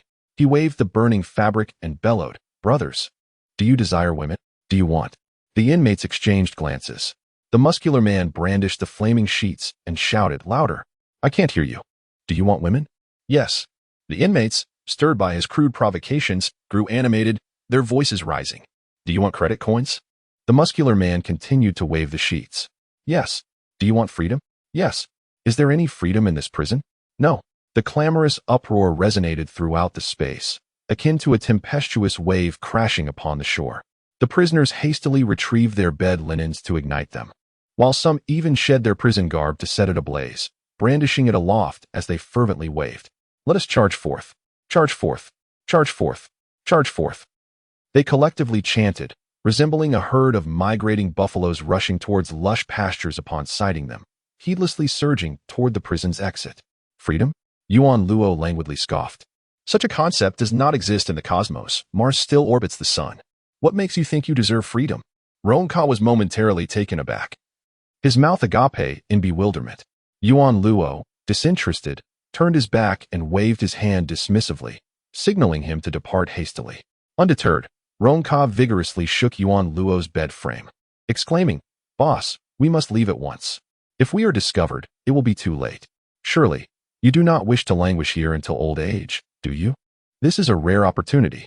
Irritated beyond measure, Yuan Luo grasped Rong Ka's shoulders and flung him out of the cell as if he were refuse. "Do not bother me," he declared, subsequently slamming the cell door shut and returning to his slumber. "How foolish!" Rong Ka shouted indignantly before departing. At the stroke of midnight, Lei Chichang was jolted from her slumber by an unsettling disturbance. Rubbing her disheveled red hair and feeling beneath her for the source of the commotion, she discovered it to be her phone. Eager to check the time, she was instead met with a barrage of unread messages numbering in the hundreds.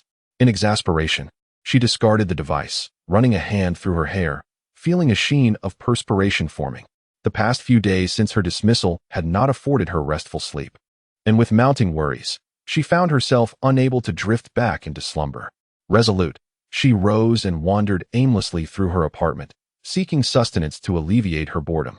Upon opening the refrigerator, however, she was dismayed to discover that her food supply was dwindling. Thus, she ventured out to the floating garage, intending to drive to Olympus City for provisions. Yet, as her finger pressed against the hover car, a line of red letters sprang forth from the door. "Access denied." Wasn't this her vehicle?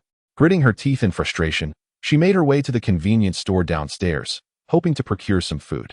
However, as she opened her phone's payment interface, a glaring line of red text met her eyes. 5 hours until credit freeze. Please address this promptly. A surge of unbridled fury welled within Lei Chichang as she dragged a cart and recklessly tossed items from the shelves into it, forming a veritable mountain of goods. What a predicament! Suddenly, a voice crackled through her phone, an anxious elder, informing her of a riot at the Olympus City prison and the escape of hundreds of dangerous inmates. Instantly, her expression shifted from rage to shock, her familial ties now replaced with the weight of authority. She shouted into the phone, "When did this happen? Where are you now?" Fuming, Lei Chichang cursed the old man, exclaiming that despite her dismissal, it was still her responsibility in times of crisis. The hover car's intelligence system, responding to her words, made a calculated turn and headed toward the precinct. Anxious, she implored the vehicle to accelerate. Yet the driverless system was designed solely for safety and would not exceed speed limits or engage in reckless behavior. A group of SSP officers were dousing a building with water, their faces charred and some bearing injuries, while others carried wounded individuals from the flames. Lei Qichang shouted, demanding to know how the situation had escalated to such chaos. One of the officers, upon seeing her, exclaimed with surprise, "Sir Lei." Hearing her voice, the SSP personnel surrounding the scene rallied around her, calling out her name, some gasping for breath, while others coughed from the smoke. What on earth transpired?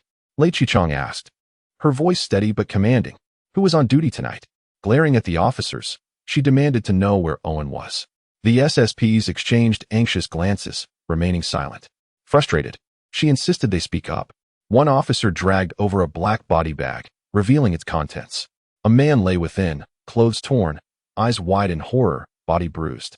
With a long tongue protruding, his form grotesquely marked with the words, "Traitor, lackey, barbecue." It was evident he had suffered immense humiliation before his death. After a moment of silent contemplation, Lei Qichang raised her voice again, demanding to know how the prisoners had escaped, insisting they were supposed to be confined. Clenching her jaw, she inquired about the whereabouts of the escaped inmates. "We have no idea. We were focused on extinguishing the fire. The precinct is in disarray, and we cannot reach the higher-ups," a junior officer replied. "Understood," she responded swiftly, issuing orders that brought a semblance of organization back to the scene. Within 10 minutes, a multitude of hover cars had gathered. Lei Qichang opened the door and entered one, accompanied by a dozen officers. The vehicle soared into the night sky. Inside, she accessed the onboard system, logging into a deep blue interface centered on Mount Olympus, which displayed a map of the entire metropolitan area dotted with moving red points. "What is this, Sir Lei?" an SSP inquired. "The Eye of Heaven, also known as the Gene Dog. So we have it as well?" "Indeed," Lei Qichang replied, her gaze lowered. "However, as long as you remain composed, the system will not activate." The hover car was enveloped in an unusual silence.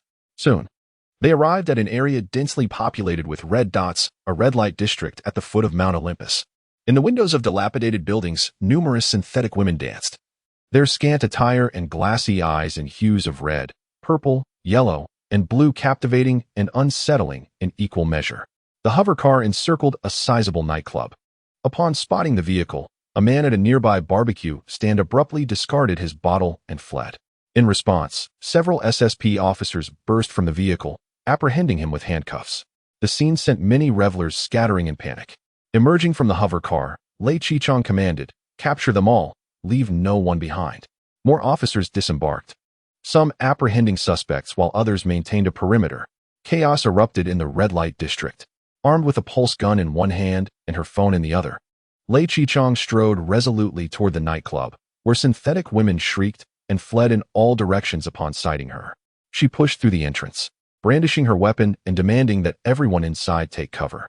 Inside, the scene was tumultuous, populated solely by men who, upon her sudden entrance, cowered on the floor in fear. Scanning the room with her gun and phone, she quickly seized a man attempting to escape from behind others. "Ronka, it's been 3 years. I thought you might have matured in prison," she said coldly. The disheveled man, hands behind his back, pleaded, "What are you doing? This is madness." Furious, Lei Qichang retorted, "You dare burn the prison and attack SSPs? What audacity!" Ronka shouted defiantly, "You killed 2 of our men. Is it any wonder we retaliate? You natural beings have taken countless lives. You belong in prison. Stop pretending to be a hero," Lei Qichang snapped, striking Ronka with the butt of her gun. "You pervert. Await your fate in the electric chair." Ronka screamed, "Even if I am a pervert, I am not as twisted as you natural beings. You are not even human." As he spoke, 2 more men lunged from the shadows, wielding clubs and knives, attacking Lei Qichang.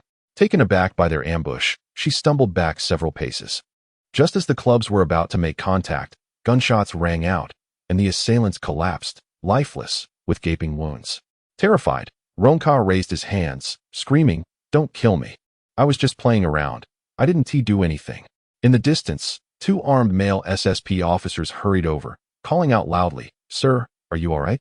gazed at the two men lying on the ground, his expression darkening as he pointed at his subordinates and reprimanded them.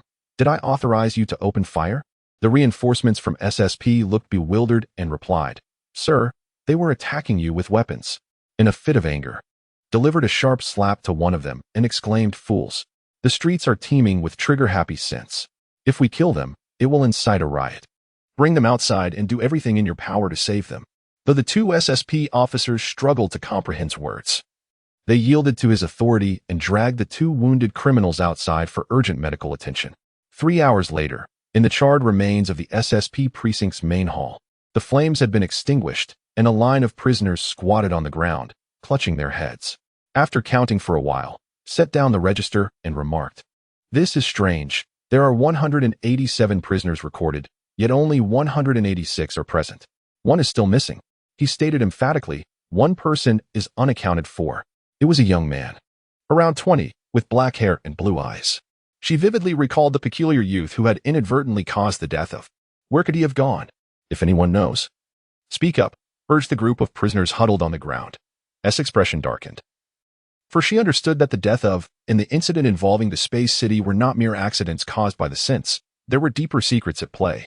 However, such matters could not be disclosed, especially not to the investors residing in the Martian space city, for fear that the factories would relocate, leaving the synths on the Martian surface unemployed in droves. At that moment, a trembling hand rose among the crouching prisoners. Wait a moment." Someone stammered. It was, furrowed her brow and asked, "What do you want to say?" Filled with resentment, replied, "He hasn't gone anywhere. He is still in the prison." The waves crashed rhythmically against the rocks, while the warm, gentle sunlight bathed Yuan Luo in its glow. He gazed down at the beach, where the sand was so pristine, it surpassed any corner of Mars. Strolling along the shore, he felt an immense sense of pleasure. Suddenly, he heard a distant clapping sound. Upon closer inspection, he discovered a plump seal joyfully slapping its belly. Overcome with excitement, he rushed towards the seal, which showed no fear and continued to joyfully pat its round abdomen. Yuan Luo, trembling with anticipation, slowly extended his hand, yearning to touch that soft, alluring belly. Just then, a thunderous voice echoed from the sky. "Wake up, stop dreaming." The ground shook, and the chubby seal vanished without a trace.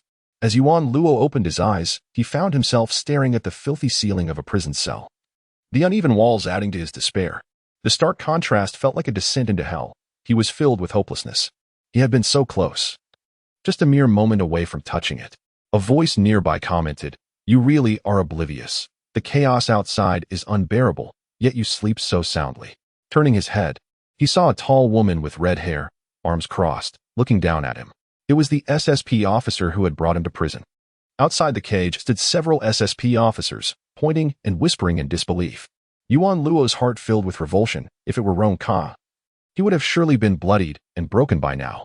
Unfortunately, this woman was not someone he could confront. Lei Chi-chong abruptly turned him over by the shoulder and scolded, "Are you even listening to me?" Yuan Luo suppressed his irritation and grumbled, "What do you want?" "I say, prison life is quite decent, isn't it?" She continued. "It's tolerable," Yuan Luo replied, adding quietly in his mind, "If only you hadn't come." Observing the boy's disgruntled expression, Lei Chi-chong felt both exasperated and curious. He was the only inmate who attempted an escape. Logically, she should commend him as a model prisoner and encourage others to learn from him. However, she had more pressing matters at hand. "Tell me, who opened the cage?" Lei Chi-chong narrowed her eyes. "Lying? With so many prisoners setting fires and causing chaos, you claim ignorance?" Yuan Luo shrugged. "I was asleep." Lei Chi-chong pressed. "Did they not call you outside?" "Your cellmates have told me everything." "I was asleep. I didn't know," he repeated monotonously, wishing desperately for her to vanish. The mention of a reduced sentence sparked a resolution within him. "I was asleep," he stated firmly. The group of SSP officers outside stared in astonishment, whispering to one another, "This kid is truly audacious. He shows such disregard for Lei Sir. He must be misled by appearances. Lei Sir is no ordinary woman." Well, Lei Chi-chong exclaimed, "You've got guts. It seems you've made up your mind to rot in this wretched place. But if you wish to live in prison, bringing in contraband is your fault." With that, she lifted a crumpled piece of paper, tilting her head to regard Yuan Luo. "Tell me, does the sea hold any special significance for you?" Upon seeing the crumpled photograph in the SSP's hand, Yuan Luo's expression changed dramatically. He lunged for it. But the SSP had anticipated his move, pressing her finger against his throat to prevent him from rising. Yuan Luo, undeterred, attempted to stand despite the pressure on his throat. The SSP remained unfazed by his struggles, pulling the photograph away and threatening, "Speak, or I shall tear it apart."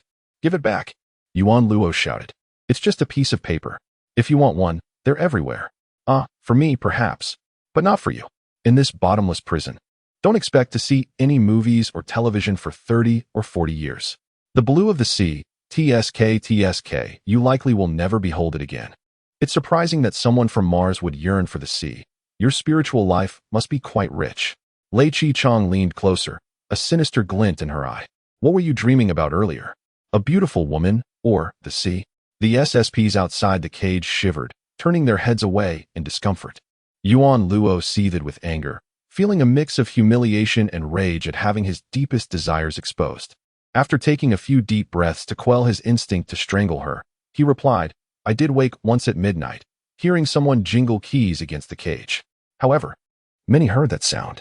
Since you claim Roan Ka has confessed, it implies you've captured him. Why ask me? That guy is a coward, if he saw you." A few questions would suffice. Lei Chi-chong scrutinized Yuan Luo for a solid 10 seconds before scoffing. "Humph, what a dull individual. Forget it." Yuan Luo took the object she offered, astonished to find it was a box of exquisitely packaged cookies, appearing quite delectable and leaving him bewildered. The woman remarked, "I will figure out who smuggled in contraband. I came merely to check on your well-being and reward you with a bit of food. After all, among so many prisoners, you are the most sensible. I hope you maintain this level-headedness." With that, she turned to the SSPs outside the cage and commanded, "Take those rioters and lock them up. Do not let them out again." "Yes, Lei sir," they replied, departing towards the prison's exit. Yuan Luo watched the woman standing outside the cage, sensing she had something to say.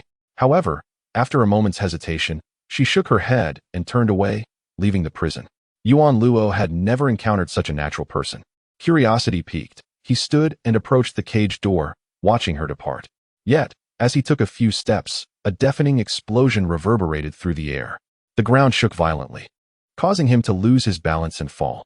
Outside the cage, Lei Chi-chong was also thrown to the ground by the sudden tremor, grasping the iron bars to prevent herself from falling further.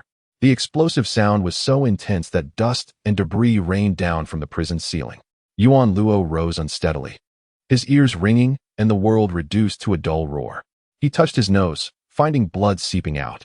Before he could regain his composure, another thunderous explosion erupted, sending him crashing to the ground once more. With the second blast, the prison's ceiling split open, sending countless debris cascading down. Between the cracks, flames and shock waves surged forth, blowing Lei Chi-chong, who lay on the ground, against the iron door of her cell, causing her to bleed profusely and lose consciousness. Boom! A third resounding explosion followed, and the entire prison collapsed. Massive stones rained down from above, and figures fell from the administrative area above, previously escaped prisoners and newly arrived SSPs, screaming as they plummeted. Some crushed into unrecognizable pulp before they could even utter a cry.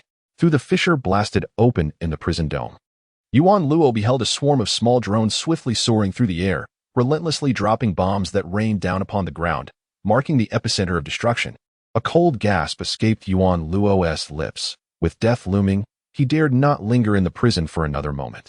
He extended his hand through the bars, reaching for the waist of the female SSP where a set of keys dangled. Yet, he could hear her frantic voice crackling through the communicator. "Sir Lei, hurry. We are under attack from hostile forces. Preliminary assessments indicate it is the synthetic rebellion. Sir Lei, Sir Lei." The woman lay motionless on the ground, consciousness slipping away, as a series of explosions erupted, transforming her voice into a static hiss. Following that, a cacophony of blasts ensued. The entire dungeon trembled violently.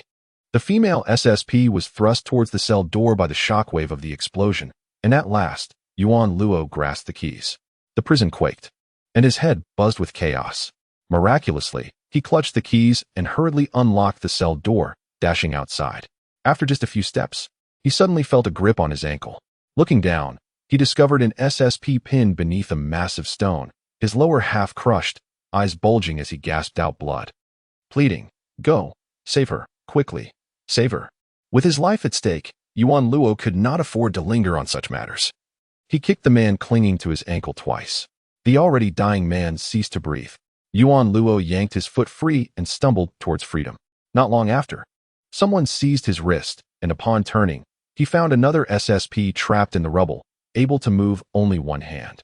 Despite his dire state, the SSP clutched Yuan Luo's wrist with his remaining hand, urging, "Take her, and go." "Take Surlei." Nodding, Yuan Luo replied, "Let go of me, I will save her." Dodging the flames and debris, he crawled a few steps when a beam of light zipped past his cheek, severing his hair and causing blood to spurt forth. Stunned by the gunfire, Yuan Luo halted, and before him, a grotesquely damaged SSP dangled from the shattered ceiling. Half of his body obliterated, blood gushing from his wounds. Yet, he brandished a pulse gun, aiming it at Yuan Luo, his voice barely a whisper, "Go, save her. Otherwise, I will kill you." Fleeing, Yuan Luo gazed at the man pointing a gun at his head, his own blue eyes mirroring the intruders. He was utterly astonished and shouted, "Is she your mother? Isn't your mother the company? Why go to such lengths for an ordinary person? Have you become addicted to being a dog?" "I don't have time to explain, brother, you wretch." Yuan Luo cursed, turning in anger and sprinting toward the direction of the fallen female SSP, amidst the inferno. He hoisted the unconscious woman from the ground and dashed toward the SSP prison's exit. As he brushed past a half-dismembered cyborg, he heard it faintly whisper, "Please." Brother Yuan Luo felt no inclination to oblige. He wished to discard the burden he carried. However, the repeated encounters with cyborgs had instilled a psychological dread within him, leaving him uncertain if abandoning the woman would lead to yet another pulse gun emerging from the shadows, delivering a fatal volley. A frightened Yuan Luo was compelled to leap through the flames and debris, carrying the 100-pound weight on his back. Fortunately, his robust physique, coupled with the inexplicable cessation of the violent explosions, allowed him to navigate through the chaos, rapidly reaching the surface. At this moment, the ground lay in complete ruin, littered with burning hovercrafts and dismembered limbs. In the distance, the towering Olympus Mons sporadically erupted with flashes of light, though seemingly unimposing. The visibility of such explosions from over 30,000 meters altitude was a harbinger of terror. Yuan Luo understood that Olympus Mons housed the esteemed natural inhabitants of the solar system. The bombing of such a place would undoubtedly stir a catastrophic uproar in the news the following day. Before Yuan Luo could ponder what tomorrow might bring, the sound of heavy footsteps echoed from the distant mountain path. Creaking and groaning, a shadowy figure over 10 meters tall slowly emerged from the darkness, its limbs dragging on the ground, impervious to the charred debris and rocks obstructing its path. It forged ahead, clearing the way with its arms. Quickly arriving at the devastated SSP Martian branch. Illuminated by the flames, Yuan Luo discerned the enormous shadow to be a rock-crushing mech, a machine employed for road construction and excavation within the solar system. Its entirety was encased in thick, resilient metal, with a pilot seated in the cockpit at its chest. "Is it here to rescue us?" Yuan Luo mused, thinking that such a mech should easily clear away the rubble. Clearly, he was not the only one harboring this thought. Some prisoners trapped beneath the debris, still clinging to life, also spotted the approaching giant mech and cried out for help, akin to those grasping at a final lifeline. Yet, upon hearing the pleas, the machine did not halt its advance, continuing on its predetermined course. It was only when a prisoner, whose leg had been crushed beneath a burning hovercraft, called out for assistance that the machine paused. "Excuse me, could you help me move this vehicle?" "Please," the sweating prisoner implored. The mech glanced at the prisoner, raised its heavy treaded foot, and crushed both man and vehicle into oblivion. Yuan Luo, concealed behind the rocks, could barely breathe at the sight. This machine was not here to rescue anyone. The mech proceeded to a pile of rubble where an injured SSP agent leaned against the debris, pleading, "This is the SSP Martian branch. We've been attacked without provocation. Requesting assistance." After dispatching the SSP agent, the mech lifted its left arm, and a colossal mechanical claw descended to begin sifting through the wreckage. Ultimately, it unearthed a headless corpse, emitting a chilling aura, crushed and mangled beyond recognition. The mech then cradled the remains and continued its relentless march, drawing ever closer to Yuan Luo's hiding place. Panic-stricken, Yuan Luo swiftly laid the female SSP down, smeared a bit of her blood on his forehead, and feigned death against the wall, remaining utterly still. Surrounded by corpses and flames, the mech passed by Yuan Luo without any suspicion. Moreover, He overheard the pilot communicating via radio. Excellent. What about the target? Came the question from the radio.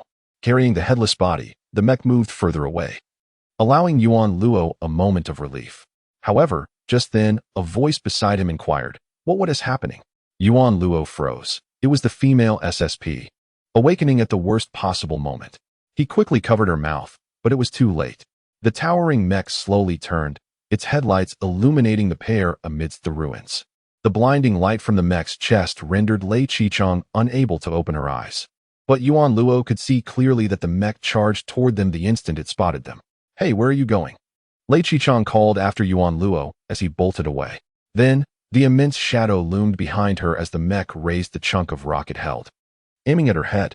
With a swift glance over her shoulder, Lei Qichang rolled to the side just as the rock struck the ground, creating a crater over a meter deep. Rising, she sprinted after Yuan Luo, her escape fueled by desperation. Meanwhile, Yuan Luo had already exited the vicinity of the SSP branch, secretly grateful for his narrow escape when a deafening roar filled the sky. Looking up, he spotted several drones returning, diving low toward him. As they flew, the ground erupted in explosions, closing in on Yuan Luo. His face drained of color. In that moment, he noticed a damaged SSP hovercraft not far off. His eyes lit up as he dashed toward it, pressing his finger against the door. No access. A message flashed on the door. Damn it, he cursed. Stop. Someone shouted from behind. Yuan Luo turned to see Lei Qichang racing toward him, regret flooding his heart for abandoning her moments earlier. You, get over here. Can you open this vehicle? He yelled at the door. Lei Qichang reached Yuan Luo and scolded him. Are you using me as bait? She pressed her finger against the door. No access. The message flashed again. Aren't you SSP? The shattering of hope elicited Yuan Luo's loudest exclamation since birth. I've been dismissed. Lei Qichang replied. Then if you're going to die, just don't follow me. Yuan Luo shouted, leaping toward a large rock in the distance. The aircraft was approaching. Perhaps hiding behind the rock would shield him from the next round of bombardment. Lei Qichang, infuriated by Yuan Luo's demeanor, observed the mech striding toward her and the drones overhead. Finally realizing the orchestrated chaos unfolding around them, a cyborg uprising. The onset of a new war. She accepted her role as the initial sacrifice in this conflict. What a sin, she sighed, turning to flee in the opposite direction from Yuan Luo. The only thing she could do was divert the mech's attention. Whether Yuan Luo could survive the ensuing bombardment was now left to fate. Yuan Luo crouched behind the rock, praying the bombs would not fall upon him. However, at that moment, he beheld a shattered body lying before him, fragmented by an explosion. Judging by the clothing, it appeared that the individual had once been an SSP, though that was of little consequence. What truly caught his attention were the scattered severed fingers strewn across the ground. A row of green letters illuminated the car door. Yuan Luo exhaled in relief, pulling open the door and swiftly entering the vehicle. The signal lights within the hovering car flickered to life as he glanced at the onboard system, which indicated varying degrees of damage to both the steering and propulsion systems, particularly the latter, with only 3 of the 4 levitating engines operational. Nevertheless, that sufficed. Yuan Luo pressed the ignition, and the 3 engines emitted a brilliant blue light, lifting the vehicle to a height of 5 or 6 meters above the ground. From this vantage point, he spotted the mech and the woman in the distance. To his astonishment, the woman was indeed fleeing in the opposite direction, diverting the mech's attention away from him. After a moment's hesitation, Yuan Luo gritted his teeth, grasped the control stick, and maneuvered the hovering car swiftly towards the female SSP. Lei Qichang had been running for a while, but soon found herself exhausted and collapsed to the ground. She drew her pulse pistol, pivoted, and aimed at the cockpit of the mech, pulling the trigger. The pulse beam struck a smooth barrier, refracting away. It was a prism system. Frustrated, Lei Qichang gritted her teeth and turned to fire wildly at the mech's limbs. In areas devoid of the prism system, the pulse beams swiftly pierced through countless holes. However, such injuries were insufficient to obliterate the towering mech before her, which raised the iron core in its arm, aiming directly for Lei Qichang's forehead. With wide eyes, Lei Qichang fixated on the cockpit, determined to glimpse the face of her assailant. The iron core loomed larger in her vision. Yet just as she was about to discern the figure within the cockpit, her sight blurred, and she was suddenly thrust into the air, as light as a feather. Lei Qichang failed to comprehend the situation until she found herself staring into a pair of transparent blue eyes and a face devoid of expression. It was the young synthetic, who had somehow activated the hovering vehicle. At that moment, he leaned halfway out of the car door, grasping her arm. In an instant, he yanked her into the vehicle, her body crashing heavily against the seat. Subsequently, the hovering car zipped past the mech, soaring straight into the sky with astonishing speed, surpassing any hovering vehicle she had previously experienced. As soon as she settled into her seat, before she could even close the door, Lei Qichang found herself firmly pinned to the chair, immobilized by the overwhelming acceleration of the hover car. She turned her head to glance at the young man driving beside her, who, with one hand gripping the steering wheel and the other pointing at her, said, "Buckle your seatbelt." With great effort, Lei Qichang extended her hand and managed to fasten the seatbelt around her waist. The sheer force of acceleration rendered this simple act exponentially more challenging than usual. Just as she completed this task, the hovercar suddenly decelerated, causing her to lurch forward, her face nearly pressing against the glass. Before her eyes, a swarm of drones zoomed past, dropping incendiary devices that ignited the ground into a fiery inferno, incinerating centuries of painstakingly cultivated Martian flora in an instant. As the hovercar descended, passing beneath the drones, Lei Qichang caught sight of the raining firebombs. She realized that if they were to strike even one of those incendiaries, the hovercar would transform into a flaming coffin. Anxiously, she glanced at the young man beside her, only to find his expression unchanged, cold and indifferent, as he deftly maneuvered the steering wheel to evade the falling firebombs. In the blink of an eye, the evasive maneuvers were complete. The hovercar accelerated again, pressing her back into the seat, making it nearly impossible for her to lift her head. The acceleration forced her into a tight curl, her nerves on edge, nearly overwhelming her. Within mere seconds, the vehicle's speed, under the influence of Yuan Luo, surged to its maximum, nearly 600 kilometers per hour, comparable to that of a small aircraft. The only distinction was that while planes soared thousands of meters above, this hovercar skimmed mere meters from the ground, navigating the landscape with breathtaking speed. Mountains, buildings, advertisements, and even trees whizzed by like frames in a rapid slideshow. The images flooded her mind, but before she could process them, another scene abruptly emerged. Though she had experienced high speeds before, such as in spacecraft traveling at tens of thousands of kilometers per hour through the void of space, that realm lacked obstacles. Here, however, at such a low altitude on the planet's surface, even reaching 200 kilometers per hour would typically incur penalties. Yet, someone had the audacity to push the hovercar to 600 kilometers per hour, an absurdity. This velocity was intended solely for flights to low Earth spaceports, not for terrestrial use. Lost in thought, a massive billboard loomed before them, depicting a confident individual with crossed arms, gazing down upon the world. Surrounding him were grandiose slogans proclaiming, "The chosen land, the city of glory, Leap-style apartments, private gardens. Reside in superior luxury, become an exceptional individual. Mars Olympus Group, offering you a divine living experience." "Look at that billboard," Lei Qichang exclaimed, pointing at the massive advertisement. Yuan Luo remained expressionless, continuing to accelerate. As the hovercar hurtled towards the billboard, unable to bear it any longer, Lei Qichang shouted, "Are you trying to kill us?" Simultaneously, the vehicle's voice system incessantly warned Yuan Luo, "You are exceeding the speed limit. Please reduce speed." Yuan Luo, irritated by the vehicle's persistent alerts, found it bothersome to be spoken to while driving. "Where's the volume control? Do you even think this is a phone? It can't be turned off." Lei Qichang felt exasperated, urging him to slow down. "Why are you driving so fast? Don't you check your mirrors?" Yuan Luo retorted, then coolly turned the steering wheel, causing the hovercar to narrowly skim past the edge of the billboard. "Check behind us." Lei Qichang turned to look. A deafening crash echoed as a drone, unable to evade in time, collided with the edge of the billboard they had just passed. Flames erupted, distorting the man's face in the firelight. Amidst the chaos, 3 more drones emerged, converging from different angles towards their hovercar. They were being pursued. "You are exceeding the speed limit. Please reduce speed." The vehicle continued to drone on with its admonitions. Frustrated, Yuan Luo inquired, "How do I turn off this sound? You think this is a mobile phone? It can't be turned off." Lei Qichang sighed, urging him to focus on driving and not to instruct her on what to do. As they approached the outskirts of Olympus City, a region that had once been a dry riverbed billions of years ago, Yuan Luo pressed the hovercar downwards, 100 meters, 80, 50, 30, until it was nearly 5 meters above the ground, gliding perilously close to the surface amidst an array of obstacles. At this point, Lei Qichang's mind struggled to keep up. All she could perceive were fleeting shadows, indistinguishable in their nature. The rapid movement before her nearly blinded her. She could only focus on the calm demeanor of the blue-eyed youth beside her, leaning back in his seat, one hand on the steering wheel while the other fiddled with the display screen. Presumably searching for the volume control, he remained unfazed.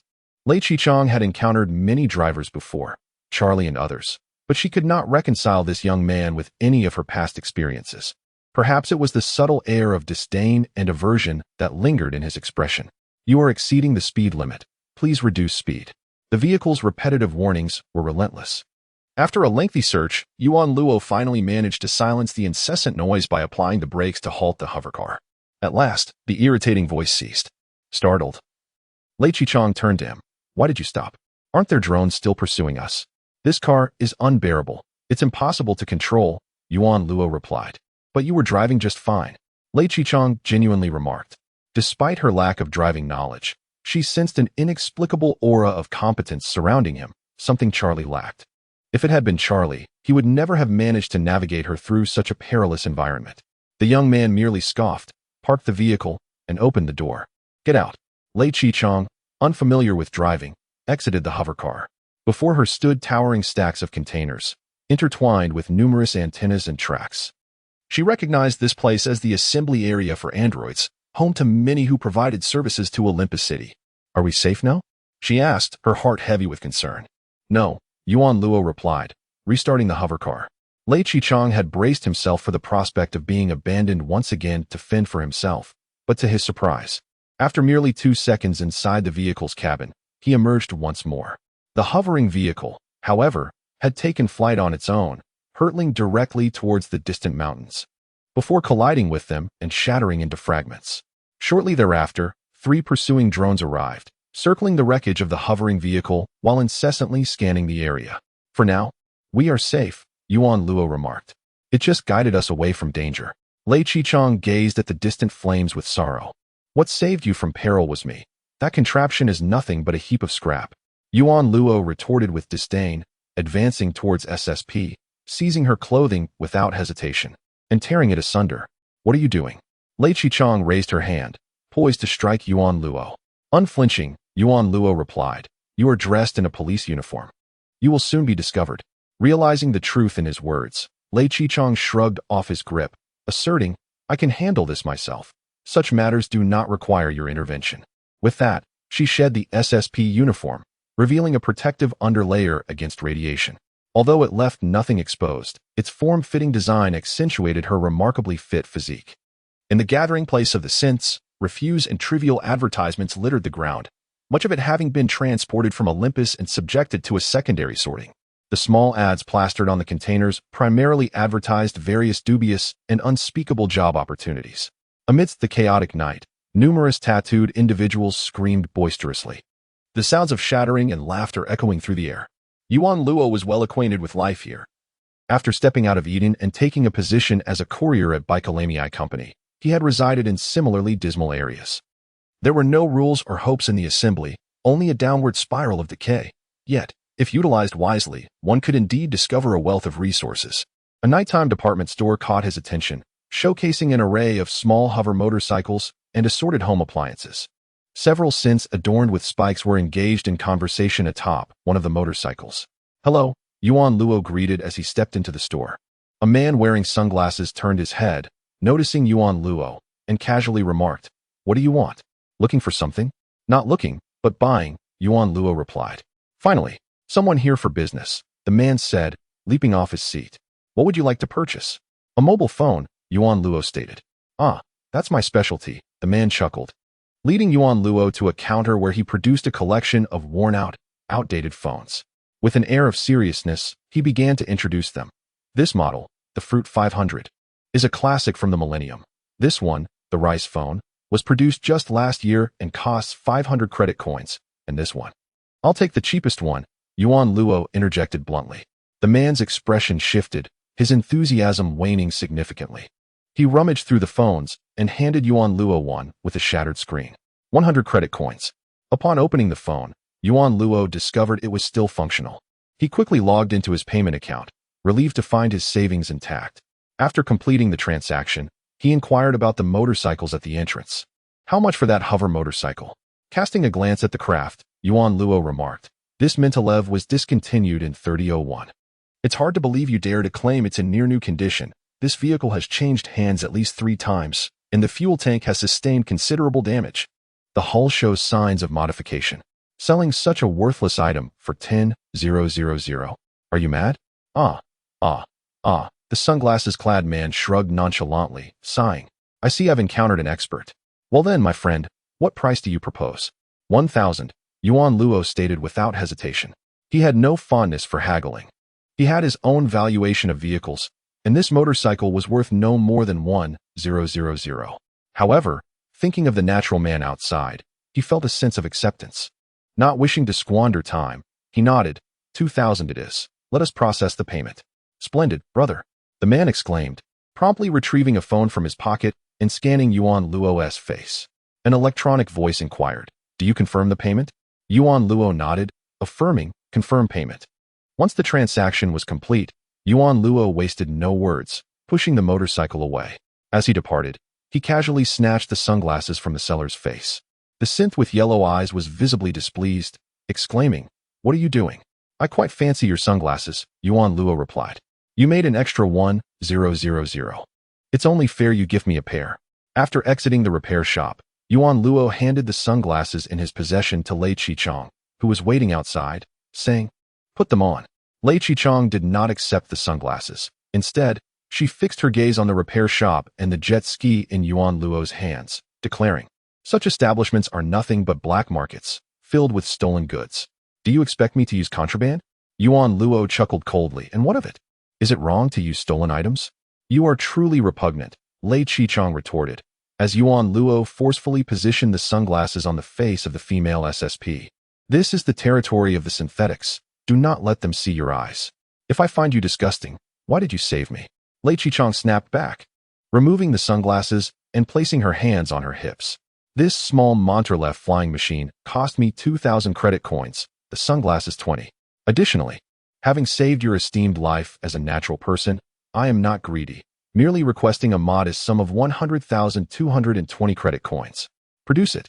Lei Qichong, momentarily stunned by the audacity of his demand, could hardly respond. Surely, you jest, she exclaimed. Unmoved, Yuan Luo stood before her with an expression of utmost seriousness. 100,000 credit coins? Why not just rob a bank?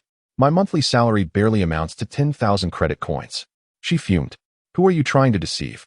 A business class ticket to Earth costs hundreds of thousands of credit coins. You dare claim you cannot spare 100,000? Yuan Luo replied nonchalantly. Are you not a natural person? Even if a dog goes missing, a reward of 100,000 would not be excessive. Realizing his unwavering confidence, Lei Qichong clenched her fists and gritted her teeth. I came to Mars using my family's money. I have long severed ties with them and now survive solely on my salary. I scarcely have 50,000 credit coins. 50,000 credit coins, Yuan Luo mused, pondering whether such an amount could procure a ticket to Earth. Perhaps cargo ships might permit stowaways at a lower fare, after all. Seeing the ocean was all that truly mattered, and it did not necessitate a luxurious spacecraft. 50,000 it is, he said. Shall I skin your device, or will you skin mine? Instinctively, Lei Qichong reached for her phone, but she quickly sensed something amiss and angrily stowed it away. Grabbing Yuan Luo by the collar, she chastised, are you conducting business here? Do you comprehend what just transpired? Synthetics bombed Olympus City. It won't be long before Earth dispatches significant military force to quash the unrest. If they do not intervene, investors in the space city will undoubtedly abandon this perilous planet, ushering in unemployment, famine, and chaos across every inch of land. Even if I were to give you money, would you be able to spend it? Apologies, officer, but I cannot comprehend your concerns, Yuan Luo coldly retorted, extricating himself from her grasp. Let us not forget. Had you not recklessly parked your ship in the space city's thoroughfare, I would not have collided with it. What do you know? I was apprehending criminals. Lei Qichong insisted, striving to sound authoritative. Is that so? Do you possess the foresight to know I would cause a fatality? Or perhaps the criminals you apprehended were not I? Oh, of course it was me. Otherwise, I would not have ended up in prison, correct? Yuan Luo's tone remained calm. Yet to Lei Qichong, it dripped with sarcasm. Her expression shifted through various shades before she finally, defeated, uttered, I will scan you. Yuan Luo stood upright. Lei Qichang scanned her phone across his face. Your funds have been frozen. Please expedite the unfreezing process. The screen flashed a line of red text. Upon seeing it, Lei Qichang let out a self-deprecating laugh. Could there be a more unfortunate day than today? My funds have been frozen, she apologized. Yuan Luo snatched her phone to confirm the grim news, and his expression darkened significantly. He had taken such risks to save someone entirely unconnected to him, only to end up with nothing. What was he even doing? Noticing the disgust and frustration etched on the boy's face, Lei Qichang experienced an inexplicable sense of satisfaction, remarking, "What is the matter? Did fate intervene? You thought every natural person was wealthy? Perhaps others are, but I am genuinely poor." Silence, Yuan Luo snapped. Your funds are merely frozen. Once unfrozen, they will be available. Go unfreeze them and hand over the money. Very well, I shall unfreeze them. And then what? What then? Naturally, you will give me the money, and then we shall go wherever we must, Yuan Luo asserted as if it were a matter of course. Lei Qichang shook her head and replied, I have my job, which is of great importance. Regardless, you did take a life, and I will see you return to prison. Though I will advocate for a reduced sentence, as it was not your intention. Furthermore, as an SSP, it is my duty to prevent crime in the solar system. You may detest me, but I must remain loyal to my. A sudden surge of intense loathing welled up within Yuan Luo, far surpassing his disdain for the 50,000 credit coins. Who do you think you are? What connection do you have with me? Why should I heed your words? Lei Qichang stared at him, taken aback. You can rot, he concluded, mounting his vehicle and revving the engine as he departed. Lei Qichang was utterly unprepared for the abruptness of his dismissal, receiving no opportunity to clarify her stance.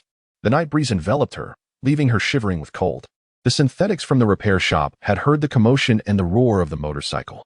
A few of them sauntered outside, casually inquiring, Hey, was that your boyfriend? Lei Qichang lowered her gaze, unwilling to allow them to see her eyes. She was uncertain if the events in this area were connected to the bombing of Olympus City. If they were, revealing herself here would only spell doom. Spotting the sunglasses in her hand, one of the motorcycle men shouted, Hey, those are my sunglasses. Your man is quite the tyrant, stealing my shades and running off. His friends laughed and chimed in. Looks like there was a spat. Look, he even broke your head. How brutish. Hey, why not come hang out with us? At least we don't hit women. Lei Qichang glanced up to see the group of men. Cigarettes dangling from their lips, exuding a nonchalant demeanor. Such individuals had never held her interest before, but times had changed. A certain undercurrent of hostility towards natural persons was palpably surging. After much hesitation, she donned the sunglasses and fled, weaving through the densely packed containers until she vanished from sight. Did she just run away? The motorcycle men mused, bewildered. Are we that frightening? Honestly, that girl is quite alluring. Those legs, that waist, those abs. Wait, what? Why does she have abs? After sprinting for several minutes, Lei Qichang paused. Realizing her pursuers had not followed, she exhaled a sigh of relief. Just then, her phone rang. She glanced at the caller ID and answered, Qichang, how are you holding up? I'm fine, just a bit weary, she replied, leaning against a container and sighing. Grandfather, the precinct has been destroyed. I understand. As long as you are safe, that is what matters. The man on the phone let out a long sigh. It was not merely the precinct that had been destroyed. I have just received alarming news that over 100 lives were lost in Olympus, with thousands more injured, the vast majority being civilians. The severity of the situation is almost beyond comprehension. Once this incident spreads throughout the solar system, I fear I may no longer hold the position of director. But why has this occurred? Lei Qichang covered her head in distress. Preliminary assessments suggest it is related to the synthetic human company raising nurturing loans. There have been numerous protests on Mars recently, all suppressed by those in the space city. They likely never anticipated the repercussions would be so dire, provoking such a furious retaliation from the synthetics. What now then? What course of action does Earth intend to pursue? The voice on the phone responded, We can continue as before. The economy on Mars has been in decline for several years. The enthusiasm of the synthetics for work has all but evaporated. We must revive it. The calmness in the voice sent shivers down Lei Qichang's spine. She exclaimed, You cannot proceed in such a manner. It is utterly terrifying, grandfather. I can scarcely envision such a scene. It is simply beyond the capacity of humanity. Qichang. The person on the line interjected sharply. In comparison to the synthetic riots, an even more dreadful event has transpired. This matter you must address, no matter what. What event? Do you recall the criminal you apprehended last time? Lei Qichong replied. Yes, that would be Jelm. Do not concern yourself with him. Today I received word from the Earth Archives Bureau stating that Jelm possesses a highly significant chip, one that once belonged to the highest official on the moon. Tell me, have you seen that chip? Lei Qichong stood frozen, recalling the mech that had taken Jelm's body from the ruins, and a chill ran down her spine. No, I have not. Qichong, you must locate that chip. The voice on the phone insisted sternly. The moon is a critical energy hub for Earth, and it is of utmost importance. If we can retrieve it, everything can be negotiated. If not, the consequences would be unimaginable. The person on the other end continued to speak at length, but Lei Qichong could no longer absorb the words. The situation spiraled out of control, galloping through the cosmos like a wild stallion, unrestrained by any force. In a fervent frenzy, Yuan Luo rode swiftly on his motorcycle airship, weaving through the containers. The night wind tousled his hair as he retrieved a photograph of the ocean from his pocket, his thoughts gradually enlivened. The prison lay in ruins, and Olympus City had been bombarded. Such monumental events would soon echo throughout Mars. He could not fathom that humanity would remain passive. Retribution would inevitably follow. At that moment, it was no wonder that Mars could transform into a realm of terror. Remaining on the planet's surface felt akin to awaiting death. As dawn broke, Yuan Luo arrived at Sun Lake, a hub of synthetic beings akin to the Hourglass Sea, bustling with spacecraft, most of which remained grounded. A well-dressed host. Tears streaming down his face, read from a script. Last night, 13 drones executed a merciless bombardment on the residential zones of natural beings in Olympus City, obliterating not only residential areas but also administrative and prison sectors. The death toll has reached 200, with countless injuries. This could be the most horrifying act of terror in centuries. The supreme executive of Mars Space City, Ten Pu, declared that stringent measures would be implemented, entering a state of war and deploying the military to safeguard all natural beings. Concurrently, the Earth Federal Bank downgraded Mars's security rating from A to B, triggering a 20% plunge in the Mars Index that very day. The news of last night's calamity spread rapidly, yet the death toll stood at 200. Yuan Luo mused that the number of prisoners and SSP who perished in the prison was likely far greater, though these beings, being synthetic, would not be counted among the human metrics in the reports. In the distance, a dark throng approached, individuals brandishing numerous flags, all synthetic beings with multicolored eyes, holding homemade placards and fervently chanting slogans beneath the display screens. Synthetic lives matter.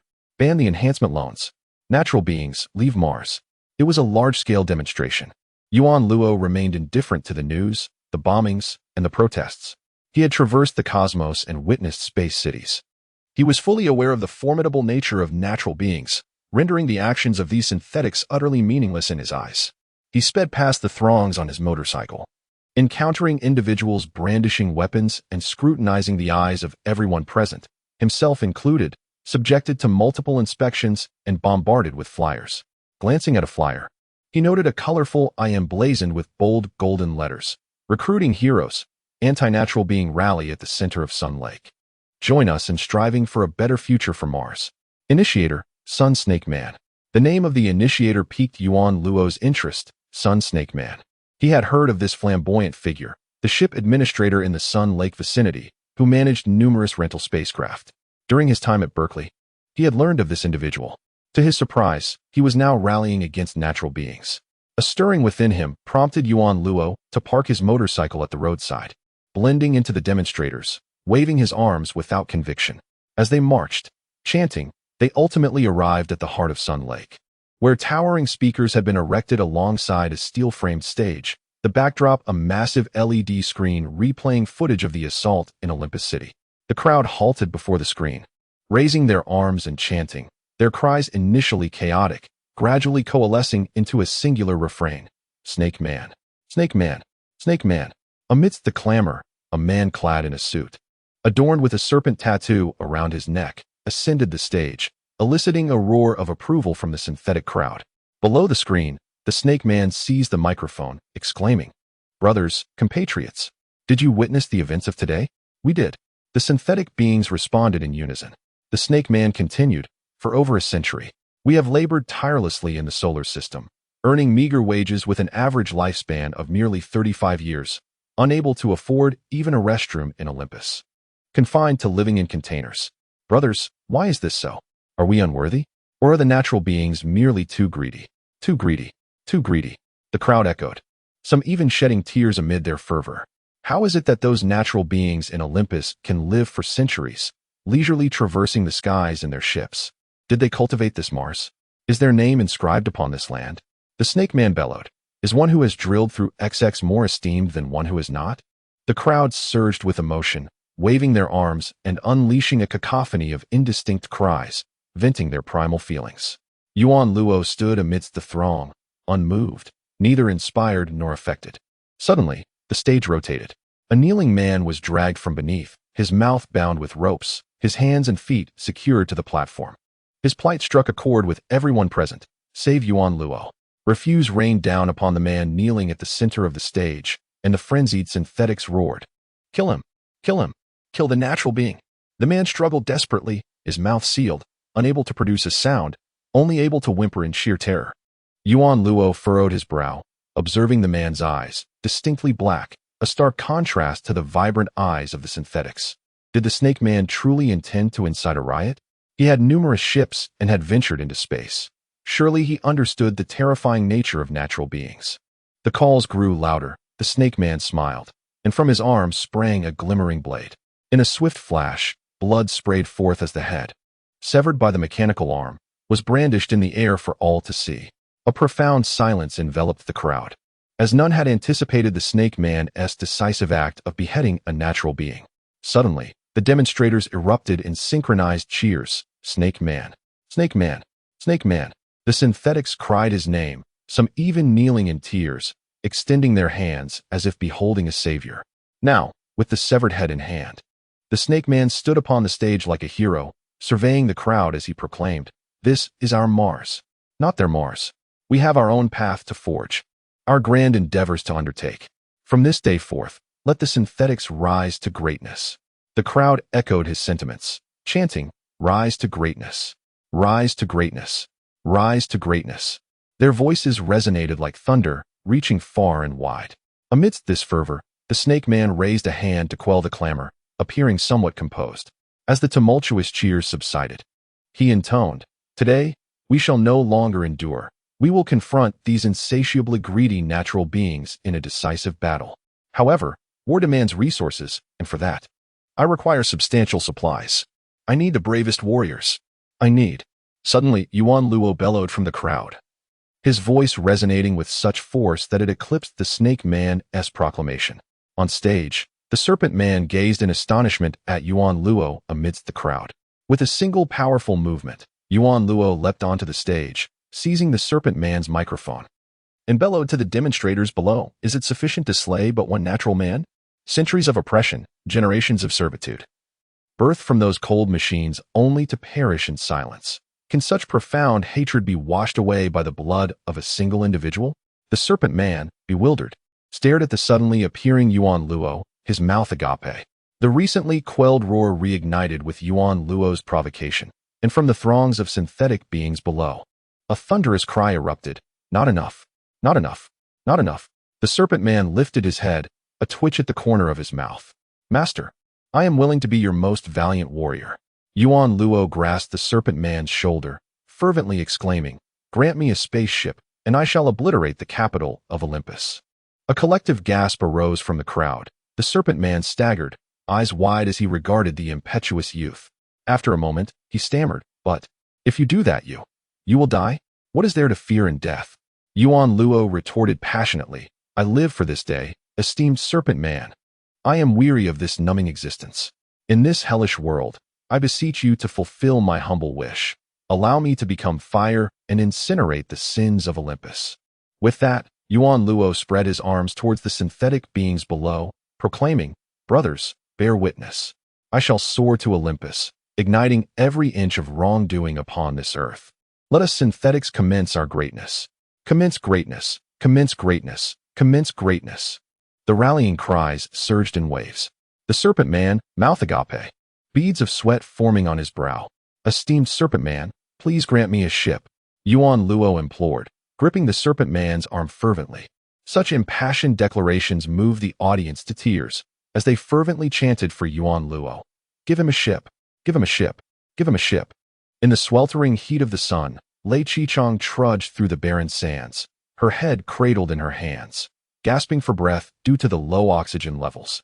The lifeless terrain stretched endlessly beneath her feet, while the distant Olympus Mons loomed far away, a reminder of the synthetic youth who had driven the hovering vehicle to an unknown location. The discomfort of her physical state was secondary to the troubling news she had received. Germ possessed a chip, one belonging to the highest official on the moon, a device whose potential was unfathomable. In the scene of Germ's demise, only 4 individuals were present, 2 of whom were deceased. Now, only she and the synthetic youth remained alive. Suddenly, a rustling sound alerted her to the swift approach of something behind her.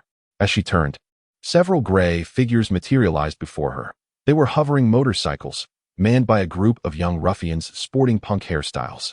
One of the youths removed his helmet, grinning as he addressed her. "Miss, you seem to be in quite a hurry. Do you need assistance?"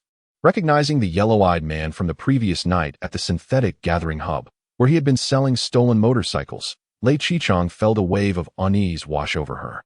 She was surprised they had managed to track her down after all this time. "I am perfectly fine, thank you," she replied curtly.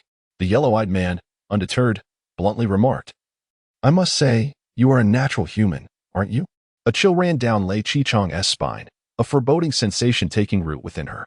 "I do not comprehend what you are insinuating," she replied, her voice steady yet laced with tension. The man casually reclined, crossing his legs as he continued. "You see, we have encountered many synthetic girls, and most of them resemble us in some way. The attractive ones squander their youth, seeking wealthy patrons to adorn as mere trophies, while the less fortunate resort to menial labor. Rare indeed is a beautiful woman like yourself, who also dedicates time to physical fitness." He paused for effect. "In fact, you are quite the anomaly." Feeling a surge of indignation, Lei Qichang took several steps back, challenging him. "How do you know I exercise?" The motorcycle rider shrugged nonchalantly. "Well, your abdominal muscles are more defined than those in fitness advertisements. Only natural humans exhibit such interests." Lei Qichang instinctively touched her abdomen, the snug, radiation-proof undergarment she wore clinging to her every contour, showcasing her physique, an aspect she had always taken pride in. Little did she know, it had now become her Achilles heel. The man leaned casually against the control panel of the motorcycle, chuckling. "But fear not, Mississippi. We are rather timid and have no intentions of causing you any harm. However, the boss of Sun Lake has been on the lookout for natural humans, offering a handsome reward, 10,000 credit coins for each found. Thus, we followed your trail." The mention of the Sun Lake boss searching for natural humans perplexed her. "What does he want with them?" she inquired. "That, we do not know. We merely seek to earn our keep, engaging in whatever work pays well." He patted the seat of his motorcycle, inviting her, "Climb aboard. I shall take you to Sun Lake." Reflecting on the yellow-eyed man's demeanor, Lei Qichang was reminded of the youth from the previous night, someone who seemed equally unambitious, pursuing quick gains. This thought irked her, prompting her to remove her sunglasses and retort coldly, "Are you thieves and kidnappers as well?" The atmosphere shifted as the man's expression hardened, sitting upright. "Miss, your gaze is quite fierce," he remarked. "What do you plan to do about it?" With hands on her hips, Lei Qichang reprimanded. "You live day by day, without a thought for the future?" The man regarded her with a look of astonishment, as if she were an alien. "What future?" he asked, bewildered. "Learn a skill, become someone of value to the solar system," she urged, extending her hand. "If you are inclined to think this way, follow me. I can introduce you to a legitimate job. The pay may not be substantial, but you won't have to resort to thievery any longer." His carefree demeanor faded as he stared at her outstretched hand, his face growing cold. "You really think I would work for a natural human?" Taken aback, Lei Qichang stepped back. The man extracted a crowbar from the motorcycle, and his companions jumped down, armed with crowbars, ropes, and bags. "Apologies, miss, but folks like us are eager for the solar system to descend into chaos. If natural humans like you were to join us in that turmoil, it would be splendid. Then we could discuss how to be of use in such a hellish place. Wouldn't it?" With that, he swung the crowbar at her head. Lei Qichang deftly evaded the strike, countering with a punch to his wrist, disarming him. She kicked him, sending him crashing to the ground, and brandished the crowbar, surveying the surrounding synthetics, resembling a stern teacher wielding a ruler. The assembled synthetics shrank back in fear, hesitant to advance. "Charge!" shouted the man on the ground, She is but one person. Can we truly be intimidated by her? His words rang with a certain logic. And coupled with the sight of Lei Qichang's bloodied cheek and pale lips, the surrounding synthetics found courage within themselves. Armed with ropes and bags, they surged toward her. One synthetic lunged at her, attempting to ensnare her head with a bag, but she ducked beneath it, swiftly striking the gut of another with a palm strike. The man gasped, doubled over in pain. Witnessing his comrade's defeat, another synthetic scooped up a handful of sand and hurled it at her, obscuring her vision. Meanwhile, several others leapt toward her, their figures appearing imposing against the low gravity of Mars. Unmoved, Lei Qichang awaited their descent, and as they neared, she struck each of their heads with lightning speed. The downed synthetics cried out in agony, curling up on the ground, clutching their heads. In less than 10 breaths, the group of synthetics had been vanquished, groaning and writhing on the sand. Lei Qichang stood before the yellow-eyed man, a smile gracing her lips. So, does this not prove that physical exercise has its merits? You worthless lot, he shouted angrily, pulling himself up from the sand. From within his clothing, he produced a small glass vial, which he hurled at her feet. The vial shattered, releasing a foul stench reminiscent of a cat that had feasted on 10 rats. Lei Qichang recoiled, covering her nose, cursing. What a despicable tactic. Chemical attacks? How revolting. The man merely glared at her with hatred. Suddenly, the ground trembled. The fallen synthetics, groaning and rolling about, scrambled to their feet and rushed toward their motorcycles in alarm. Yet, just as one reached for his vehicle, a colossal sandworm, nearly 10 meters in height, erupted from the ground. It opened its gaping maw and devoured both the man and his motorcycle in a single gulp. Stunned, Lei Qichang glanced at her shoes, now splattered with an unknown liquid. The sandworm, having caught her scent, lunged directly toward her. She discarded her shoes and sprinted towards the distant parked jet skis. The sandworm, with its gaping maw, clamped down on her shoe, gnawing fruitlessly before letting out a thunderous roar. The synthetic man nearby pointed at Lei Qichang, shouting, "Over there! Hurry, darling, bite her!" The sandworm shrieked, lunging at the synthetic man's head and wildly tossing him in the air. "Help! Help! Help!" he screamed in desperation. As Lei Qichang reached the floating jet skis, she clicked her tongue and gritted her teeth. She mounted one of the jet skis and revved the engine. The jet ski veered sharply on the sandy terrain, charging straight at the sandworm. Along the way, she bent down to pick up a crowbar from the ground, using the jet ski's speed to collide forcefully with the sandworm. With a resounding explosion, the jet ski shattered. The sandworm convulsed violently, its mouth agape, as the man slid down its throat. Just as he was about to plunge down, a crowbar snagged his clothing. Standing at the edge of the sandworm's mouth, Lei Qichang gripped the crowbar, pulling the synthetic man towards her. "Hang on, I'll get you out," she urged. With a firm tug, she gradually extracted him, all the while keeping the sandworm's jaws pried open with her legs as it attempted to snap shut. The synthetic man was finally freed from the sandworm's mouth, landing with a thud on the ground, twitching uncontrollably. The sandworm, deprived of its meal, thrashed in a frenzy. After rescuing one person, Lei Qichang was already exhausted. In the struggle against such a massive creature, one of her feet got caught in its mouth, and she began to fall. To prevent being consumed, she thrust the crowbar into the sandworm's lower jaw, gripping tightly to secure herself. Yet, despite her efforts, the relentless pull of the sandworm's esophagus threatened to drag her in. The synthetic man slowly rose from the ground, cradling his shoulder as he approached the writhing sandworm's mouth. Fixating on Lei Qichang. "What are you standing there for? Hurry and pull me out," she shouted. "You're such a fool for getting into this mess. I can't fathom what goes on in that head of yours." The synthetic man, pleased with his position, retrieved another small glass vial from his pocket. "This is a pheromone. There are 2 types. The one before was a hunger-inducing pheromone, and this one is a satiety-inducing pheromone. If I release this, it will feel full and let you go. So what do you say? Need my help?" Lei Qichang gripped the crowbar tightly, retorting, "Keeping a sandworm is illegal. It's a genetically modified organism. Damn it."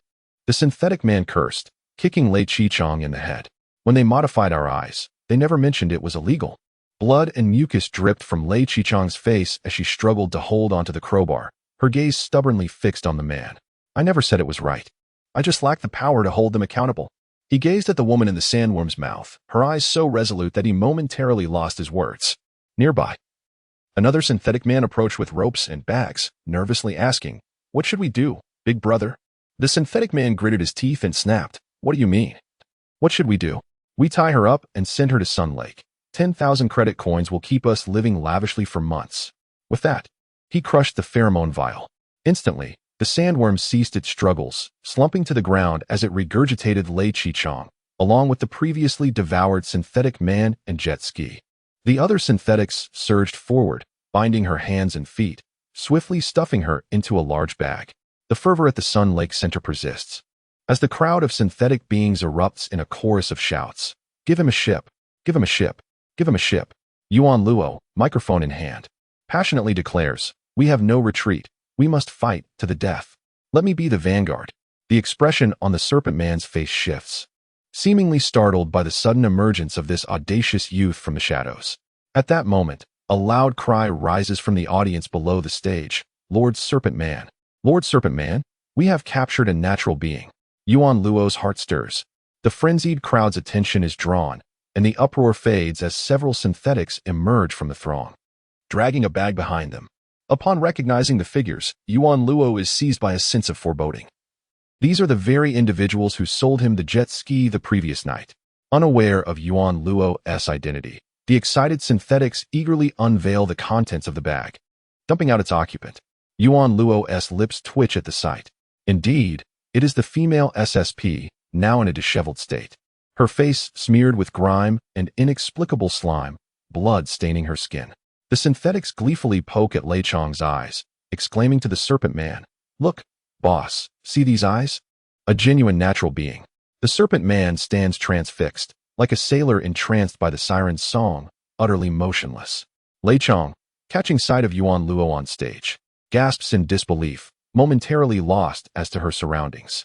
However, her gaze quickly shifts to the headless corpse lying beside Yuan Luo, along with the head held aloft by the Serpent Man. In horror, she exclaims, "Hey, what are you doing here, committing murder in broad daylight?" Her words ignite a wave of outrage, and countless synthetics erupt in a cacophony of vitriol. "Die, natural being. Shameless slave owner. Greedy, despicable creature. It is you natural beings we shall kill. Kill her." Someone's cry reignites the crowd's animosity toward natural beings, and the chants of "kill her, kill her, kill her" swell in fervor. As the atmosphere reaches a boiling point, the Serpent Man seizes the microphone, proclaiming, "Is killing one person enough? We have far more pressing matters at hand." He then throws an arm around Yuan Luo's shoulders, spitting as he speaks, "Brother, do you truly intend to undertake such an act? To bomb Olympus? For the sake of us synthetics?" Lei Chong, in disbelief, struggles to rise, shouting at Yuan Luo, "You fool, what are you planning? I warn you. Do not commit an act you will regret." The focus shifts back to Yuan Luo. Clearly, the bombing of Olympus holds greater allure than the death of a single synthetic. Thousands of synthetic eyes eagerly await Yuan Luo's response, who confidently states, "I am willing. I was born for this day." "Excellent. What is your name?" The Serpent Man bellows. Yuan Luo, placing a hand over his heart, responds, "I have no name. I am simply a synthetic." He then raises his arm high, exclaiming, "Long live the synthetics." His proclamation strikes a chord with all present, who echo, "Long live the synthetics." Some even stretch out their hands from the stage, yearning to touch Yuan Luo. Amidst the resounding cheers, Lei Chong shouts something to Yuan Luo, but he pays no heed, aware that he has achieved his goal. In this emotional tide, the Serpent Man must provide him with a ship, lest he contradict the collective will of the synthetics. The Serpent Man, recognizing the moment, joins in the chant, summoning a mechanic, declaring, "Take him to get the ship." Amidst the jubilant clamor of the crowd, Yuan Luo is escorted away from the venue, many synthetics following in his wake, cheering him on. In his peripheral vision, he sees the red-haired woman being led away as well, but all attention is on him, no one noticing the filthy natural woman.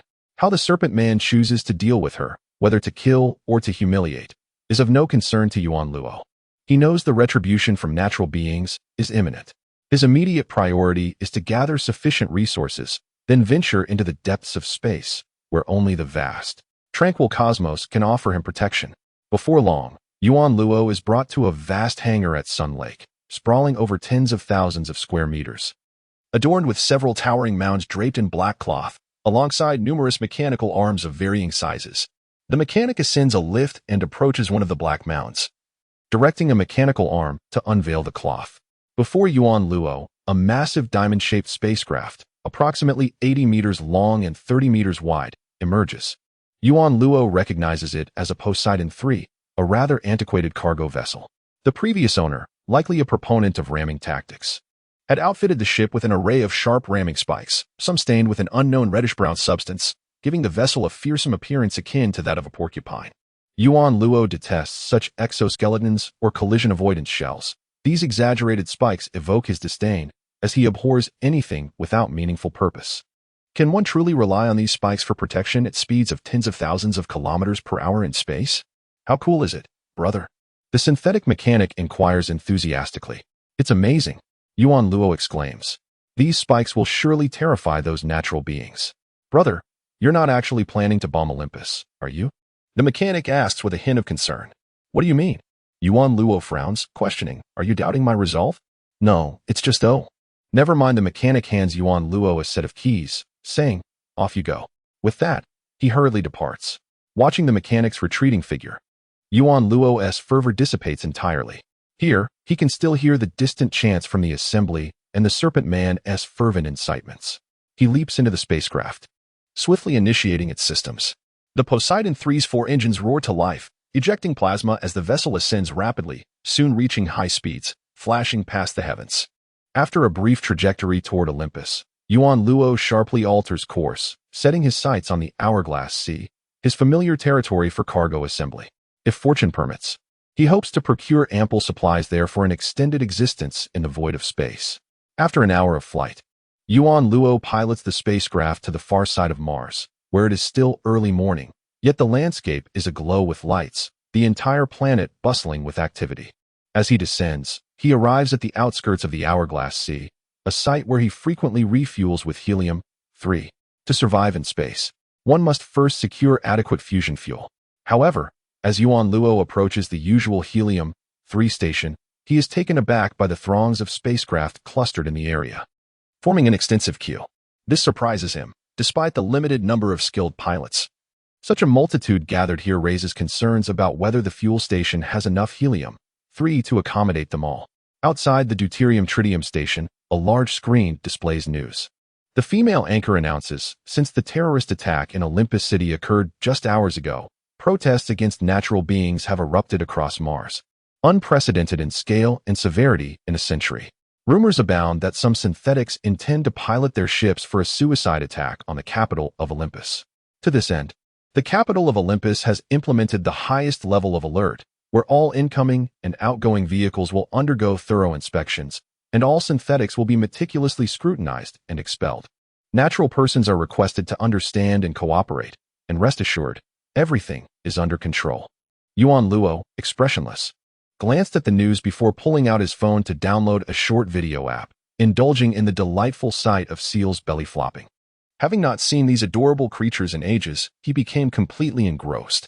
After scrolling through short videos for about an hour, it was finally his turn to refuel. Yuan Luo parked his spacecraft at the helium-3 station, where an attendant inquired, "How much would you like to refuel?" "Fill it up," Yuan Luo replied. "That'll be 5,000 credit coins," said the synthetic attendant. Yuan Luo's eyes widened in shock. "What? 5,000 credit coins? I only paid 500 last time." 500? "You must be referring to before the riots," the attendant explained. "The news has already stated that natural persons have cut off fuel supplies to Mars. Charging you 5,000 is already a bargain. If you wait a while, it might cost you 50,000. Refuel it." Yuan Luo hastily extracted his phone. After scanning, his balance plummeted to 0 in an instant. The savings he had painstakingly accumulated over 2 years vanished, leaving him breathless with despair, as if he could see the charming, plump seal drifting further away from him, increasingly distant. Once the refueling was complete, Yuan Luo inquired with the attendant, "Is there any food available here? I need a substantial supply." The synthetic employee replied, "There is food for sale, but I'm not sure if you can afford the prices." "How much?" Yuan Luo trembled with apprehension. "A day's supply will cost 300 credit coins. How long do you intend to stay in space?" 300 credit coins? Why don't you just go rob someone?" Yuan Luo exclaimed in frustration, staring at his phone's balance. 300 was enough for him to live for an entire month. The synthetic employee coldly remarked, "It seems you wish to escape the disaster in space, but you're not the only one thinking that way. After finishing my business today, I too plan to flee to space. All of this has been saved up by me. If I give you a share, I lose a day of my own survival. Can you not see how expensive that is? Yuan Luo fell silent. The attendant continued to grumble. I've heard that some synthetics are actually daring enough to confront natural persons, even planning to bomb the capital of Olympus.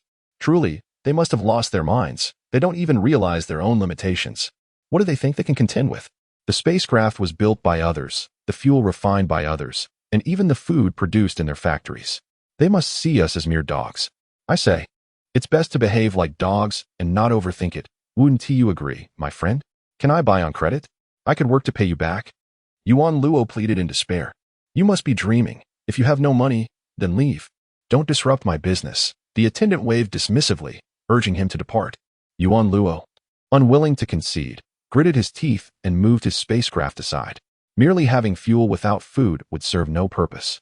Whether traversing the vastness of space or fleeing to another planet, he would require sustenance, and he pondered what he would do without it. Should he resort to theft? Given the chaos? Yuan Luo contemplated earnestly. The cities of natural persons were likely under strict lockdown, while those synthetics hoarding food were probably quite powerful, too risky to offend. What should he do? Suddenly, an urgent announcement broke through his thoughts. As he pondered, the voice of the host resonated from the large screen outside. Looking up, he saw the backdrop of the vast space city and the bustling silver spaceport. A slender girl with short black hair stood at the port, tearfully addressing the camera. I sincerely apologize for taking up everyone's public resources at such a critical time, but I have a dear friend who is missing. Her name is Lei Chi-chong, a red-haired SSP, approximately 1.8 meters tall, very beautiful yet quite foolish. If anyone can help me find her, I would be eternally grateful. If you locate her and bring her to entrance 4 of the Mars spaceport, I am willing to offer a reward of 10 million credit coins. At the Helium-3 station, all synthetics watching the news gasped in astonishment. 10 million credit coins. As the broadcast continued, the girl produced a photograph. Upon seeing the image, Yuan Luo's eyes widened in disbelief, and he slapped his own face in realization. Slap. As the sun gradually descended, the cerulean twilight cast a dim glow upon the Martian horizon, a spectacle rendered by the refraction of sunlight through carbon dioxide. Lei Chi-chong sat motionless by the window, fixated on the sinking sun. Beneath its waning light, groups of patrolling synthetics wielding flashlights moved about. After the fervor of daylight had faded, an unsettling anxiety and fear began to ferment among the crowd. She could faintly hear the distant echoes of weeping and prayers. Meanwhile, some youths intoxicated on the streets shouted incoherently. In a moment of daze, she recalled the frenzied dancers she had encountered during her last visit to the bar with TA. There was an uncanny resemblance between those dancers and the people before her. The former could forget, while the latter were unable to. Suddenly, the door creaked open, and a man adorned with a serpent tattoo on his neck slowly entered. He approached the bound Lei Chi-chong and bent down to inspect her eyes. Finding nothing amiss, he chuckled awkwardly and untied her restraints. As soon as the ropes fell away, Lei Chi-chong lunged at the synthetic, pinning him to the ground. The synthetic, alarmed, cried out, "Miss, I mean you no harm. Please, do not harm me. Who are you? Why are you inciting a riot here?" Lei Chi-chong demanded loudly. "It is not I who am inciting a riot. Please, do not hurt me. I harbor no ill intentions." The two locked eyes for a few seconds, and Lei Chi-chong sensed that the man was not lying. Gradually, she stood upright and released him, saying, "You clearly sent that blue-eyed fellow to bomb the capital of Olympus City during the day, yet you claim you are not inciting a riot." The synthetic shook his head. "He will not succeed in bombing. Regardless of his intentions, I have already alerted the natural inhabitants of Olympus City. Their security is tighter than a fusion reactor." "What?" Lei Chi-chong widened her eyes in shock. "Then, the person you killed during the day?" The synthetic retrieved a black false eye from his waist and held it up. "He was merely a synthetic who had wronged me. Inconsequential.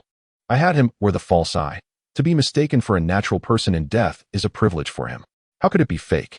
Lei Chi-chong gazed at the man before her, who was now bowing and smiling, and a chill ran down her spine. "Why would you do such a thing?" "There is no reason," the synthetic replied candidly. "I will not allow anyone to harm natural inhabitants. These despicable synthetics are merely ignorant parasites, contributing nothing but lazily consuming the subsidies meant for natural beings. They deserve to be eliminated." Lei Chi-chong's expression grew increasingly serious. "Is this how you speak of your kin? They fervently supported you in the square during the day?" "They are not my kin. The synthetic became agitated, flinging his arms and shouting, "No! Do not compare me to those wretched beings." After several deep breaths, he gradually calmed down and sat before Lei Qichong, his face a mask of bitterness. "In truth, I am half a natural being." Lei Qichong raised an eyebrow. "Oh, it is true. Miss, please listen. My mother is a synthetic who served the great natural inhabitants of Olympus City before giving birth to me. I did not emerge from a machine. You must believe me." "This." Lei Qichong looked at him in astonishment. "But your eyes are purely transparent. This is a curse. A damned curse. I had a 50% chance of inheriting my father's eyes. Yet, I inherited those of my wretched mother. How infuriating." The synthetic gritted his teeth, then knelt before Lei Qichong, pleading, "Noble miss, you must believe me. I am on your side. This gathering is merely to assemble these synthetics. If they need to be dealt with, it would be easier to capture them all at once." After a moment of contemplation, Lei Qichong slowly inquired, "What do you think I should do?" "Anything will do. Bombing, viruses, or simply cutting off water and food. These pitiful creatures can do nothing but vent their frustrations." "Very well. What is your name?" "I am called Sun Snake." "You may refer to me as Snake Man," the synthetic replied. Lei Qichong smiled slightly before abruptly kicking him. Snake Man crashed heavily against the wall, coughing up blood. He stared at her in disbelief. "Why did you hit me? Why did I hit you?" Lei Qichong's expression turned icy, her fists clenched. "Did you think that by restraining these people and allowing natural inhabitants to slaughter them at will, I would take you into space and elevate you to the pinnacle of life? Do not harbor such delusions." Have I not done enough?" Snake Man looked at Lei Qichong in confusion. "But I have done all I can. Is it because of these damned eyes?" His eyes suddenly brightened. What if I gouge out my eyes? Then no one will see me as a synthetic." Without hesitation, he plunged his fingers into his eye, blood spurting forth as he forcefully removed his own eyeball. "What are you doing?" Lei Qichong shrieked in horror. "You are simply mad, irreversibly mad." Her anger only elicited confusion and bewilderment from the bloodied Snake Man. "Now, can you take me to space?" You. Lei Qichong was at a loss for words, suddenly realizing she was speaking to a wall. This man before her grasped none of her meaning. Utterly devoid of any sense of right or wrong, all he desired was to be a natural inhabitant. She refused to waste any more energy on such a repulsive individual. Moreover, the lunar chip was still missing, an essential energy source for the entire solar system. Should anything go awry, the consequences could be dire. With that, she turned and walked toward the door. "Are you not a natural inhabitant?" Snake Man called out behind her. "In what way am I different from you besides my eyes?" Outside the spacecraft, the temperature was frigid. Yuan Luo tightened his clothing and warily surveyed his surroundings. The landing site was isolated, devoid of any presence, merely scattered sand dunes. Once he confirmed no one was watching, he dashed toward the distant Sun Lake. He had no knowledge of whether that female SSP had survived. All he could do was pray for her well-being. Upon arriving at the center of Sun Lake, he found groups of synthetics patrolling with flashlights, their expressions laden with unease, akin to kittens cornered by a great hound. In their fear, some synthetics fired old bullet pistols into the sky, as if that could shoot down the natural inhabitants lurking above. Yuan Luo moved stealthily through the shadows, inching closer to the heart of Sun Lake, surrounded by dense clusters of containers. Synthetics with flashlights patrolled everywhere, heightening his anxiety. He had no idea where Snake Man resided, nor could he afford to search house by house. He dared not let anyone see him. After his earlier display, everyone would surely remember his face. Without seeing him collide with Olympus Mountain in the news, these synthetics would undoubtedly realize they had been used. No one enjoys being exploited. "Alert! Alert!" A shrill voice suddenly pierced the air, startling Yuan Luo.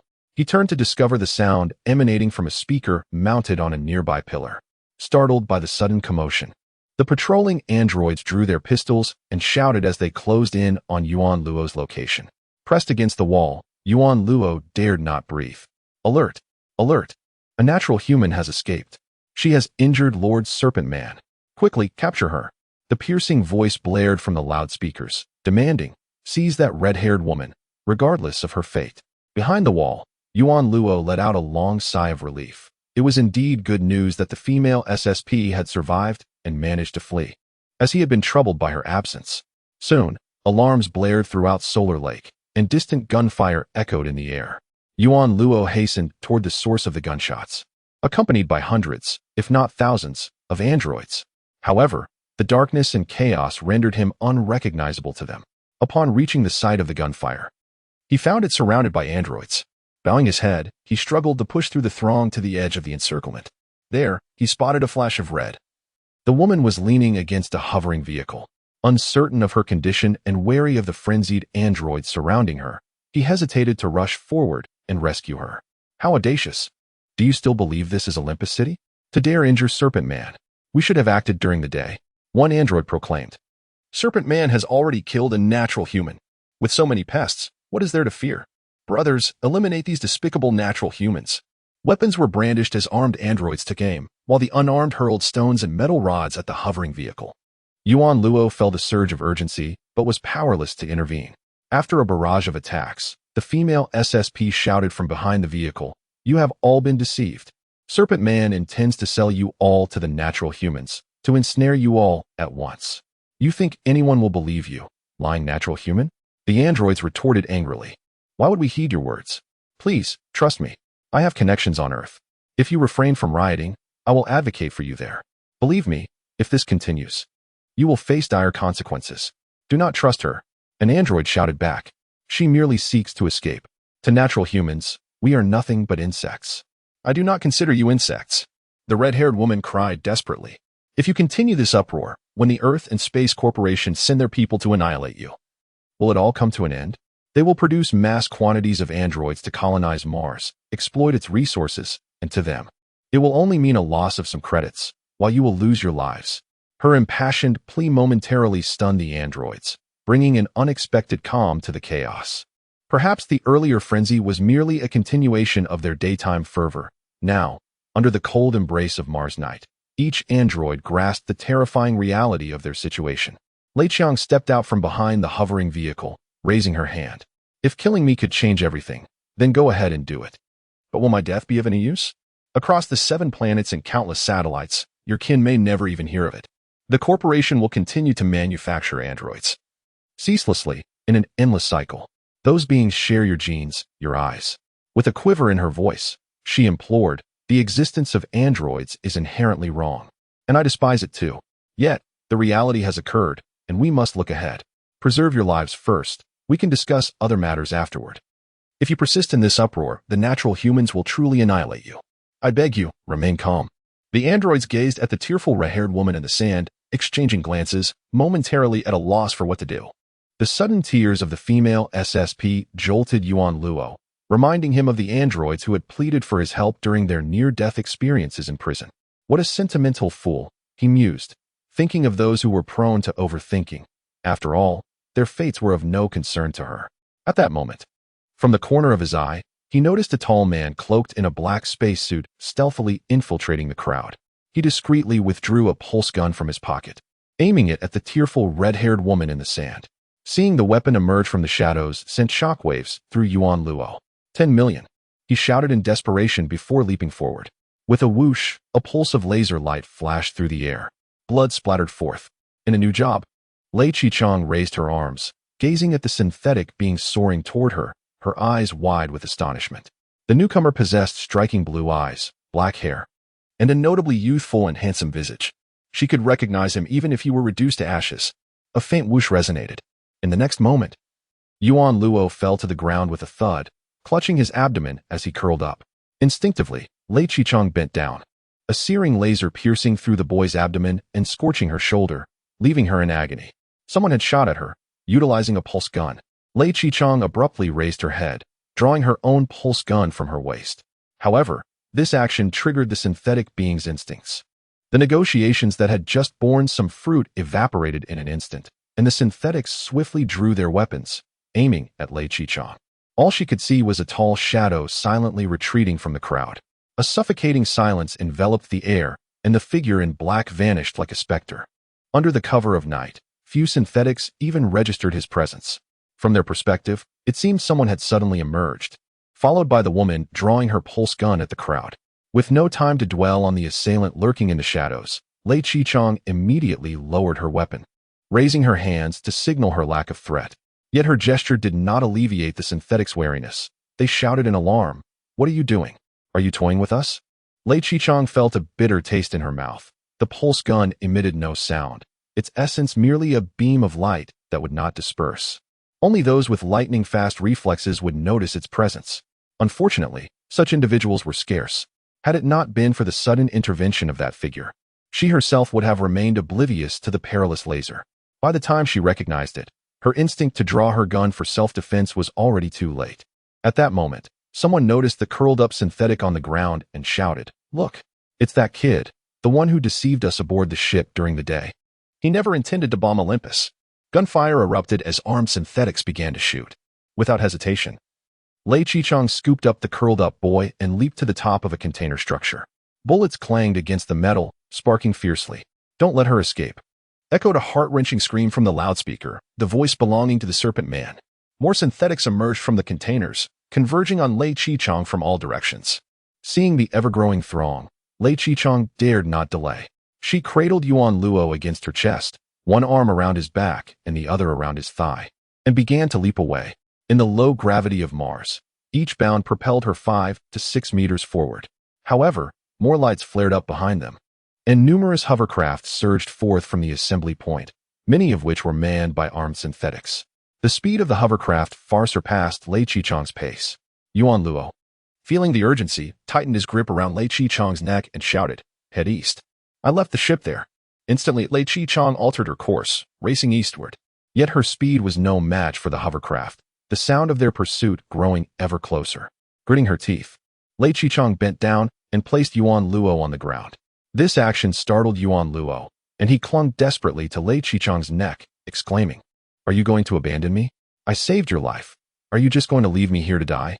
Lei Qichang, nearly choking from his grip, retorted angrily, "Do you think I'm like you? Let go. I'm going to commandeer a hovercraft." Only then did Yuan Luo release his hold. Lei Qichang turned around, fixating her attention on the approaching hovercraft, adopting an aggressive stance. Whoosh! A hovercraft came to an abrupt stop before her, and Lei Qichang executed a swift kick aimed at the pilot. Just as her leg was about to connect, the man on the hovercraft suddenly removed his helmet and urged, "Hurry, get on the vehicle." Lei Qichang hesitated, her leg poised mid-air. She recognized the individual beneath the helmet. It was the synthetic thief who had abducted her to this place. He jumped from the hovercraft, pushing the vehicle toward her, stating, "To be honest, I'm not keen on this, but what you told us is indeed true. At this point, I can only hope you will fulfill your promise and help us." He then handed her the helmet, insisting, "Hurry. They haven't been swallowed by sandworms and don't know you." Yuan Luo clutched his abdomen, racked with pain, beads of sweat trickling down his forehead. Lei Qichang admitted, "I'm a terrible driver." Yuan Luo glanced at his abdomen, where a laser-induced puncture wound marred his skin, unsure of which organ was damaged. Amidst the pain, he felt an array of emotions swirling within him. It would be a lie to say he did not regret leaping out, yet had he not done so, there was no alternative. Without money, supplies were unattainable, and venturing into space recklessly without provisions would lead to certain death. 10 million credits could purchase hundreds of synthetics. Yuan Luo deemed this transaction worthwhile, provided he could survive long enough to claim the bounty. "Help me up," he requested. Lei Qichang assisted him, hoisting him onto the hovercraft before seating herself behind him. Gripping his shoulders tightly, Yuan Luo then ignited the hovercraft, propelling them forward at maximum speed, leaving a cloud of dust in their wake as they vanished from the synthetic site. Upon returning to the vicinity of the ship, Yuan Luo was in a daze from the pain. The laser wound was seared and corroded by stomach acid, beginning to bleed. He pushed away from the hovercraft and collapsed onto the sand, cursing his creator vehemently. Why hadn't he even severed his pain receptors during his creation? He could have been an unfeeling, tireless workhorse. From their brief interactions, Lei Qichang had already concluded that he was a self-centered individual, utterly oblivious to the feelings of others. She could hardly fathom that this person would have emerged from nowhere to shield her from that gunshot. Lei Qichang paused, inquiring, "Who was it?" "A short-haired guy. Seems like a girl, quite slender," Yuan Luo replied. "Are you foolish? 4 natural beings, 10 million credits, is a mere trifle," Yuan Luo asserted with conviction. "Perhaps you misunderstand natural beings. Even if she truly possessed such wealth, why would she entrust it to a synthetic? Bank transfers have daily limits, not exceeding 1 million. What then? Should it be divided over 10 days? If a synthetic suddenly had that much money in their account, wouldn't it trigger regulatory scrutiny? Moreover, after the airstrike on Olympus, how would a synthetic even gain access to the spaceport? Have you not considered these matters?" Yuan Luo's expression turned bitter, beginning to question his life choices. Lei Qichang maintained a stoic demeanor, stating, "Let us assume for a moment you survive this. Even if you were to acquire that money, how would you live? Hospitals capable of treating such injuries are run by natural beings. Do you think they would accept you in this situation?" Yuan Luo fell silent, unable to refute her words. Deep down, he sensed he would not obtain that 10 million credits, yet the allure of such a sum was irresistible. "Then how about 100,000? He suggested. He spoke softly. "After everything I've said, what exactly have you heard?" Lei Qichang replied helplessly. "Now you have two paths to choose from. One is to follow me. I have seen your driving videos, and I admire your skills. If you can become my personal driver, I will find a way to treat your injuries." Yuan Luo asked without hesitation, "What is the other option?" Lei Qichang chuckled. "Of course, it's to send me into space to meet that woman, to see if she will give you money or hand you over to the Space Corps." After a moment of silence, Yuan Luo said nothing. Looking at the silent young man beside her, Lei Qichang felt a mix of sympathy and amusement. Among all the synthetics she had encountered, this one was truly an anomaly. Undeniably, his mind was far clearer than that of the average synthetic, and she believed he would make a wise decision. "I choose death," Yuan Luo said flatly. "If you were going to choose death, you should have crashed into Olympus Mons long ago." Lei Qichang replied coolly, "You're not that kind of person, are you? Then how much will you pay me for a month?" Yuan Luo hesitated to ask. Lei Qichang burst into laughter. It was hard to believe that after experiencing so many terrifying events, she felt a fleeting sense of incredible joy. "At the moment, I have no job. My funds are frozen, so I may not be able to pay you," Lei Qichang said coldly. "If you follow me, you won't earn a single penny and will constantly be in danger." Yuan Luo felt as if he had swallowed something vile. A repugnant substance forcibly shoved into his mouth and pierced into his stomach. Despairingly, he asked, "So is there insurance? Accident and injury insurance, health insurance, housing funds, and so forth?" Lei Qichang reached to Yuan Luo's chest, touching it gently twice. Yuan Luo's hair stood on end, and he instinctively grasped her wrist. Lei Qichang pulled out a photo from Yuan Luo's chest and affixed it to the spaceship's porthole, saying, "I can't give you anything now, but I swear, one day I will take you to see the sea." Programmer. As Lei Qichang placed the photo on the porthole, Yuan Luo scoffed. "You don't seriously think such words will be of any use to me, do you? Please, we're in the 31st century. If I have money, I could go anywhere, even the ocean beneath Europa's ice.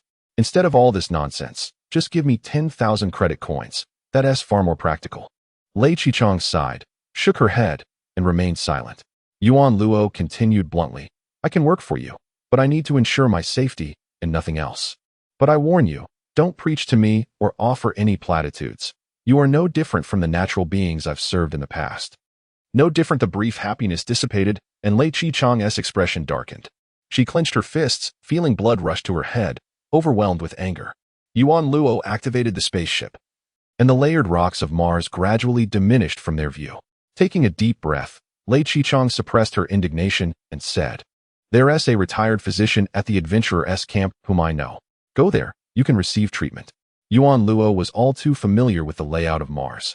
Upon hearing the coordinates, he covered his abdomen with one hand while gripping the control stick with the other, flying towards the adventurer's camp.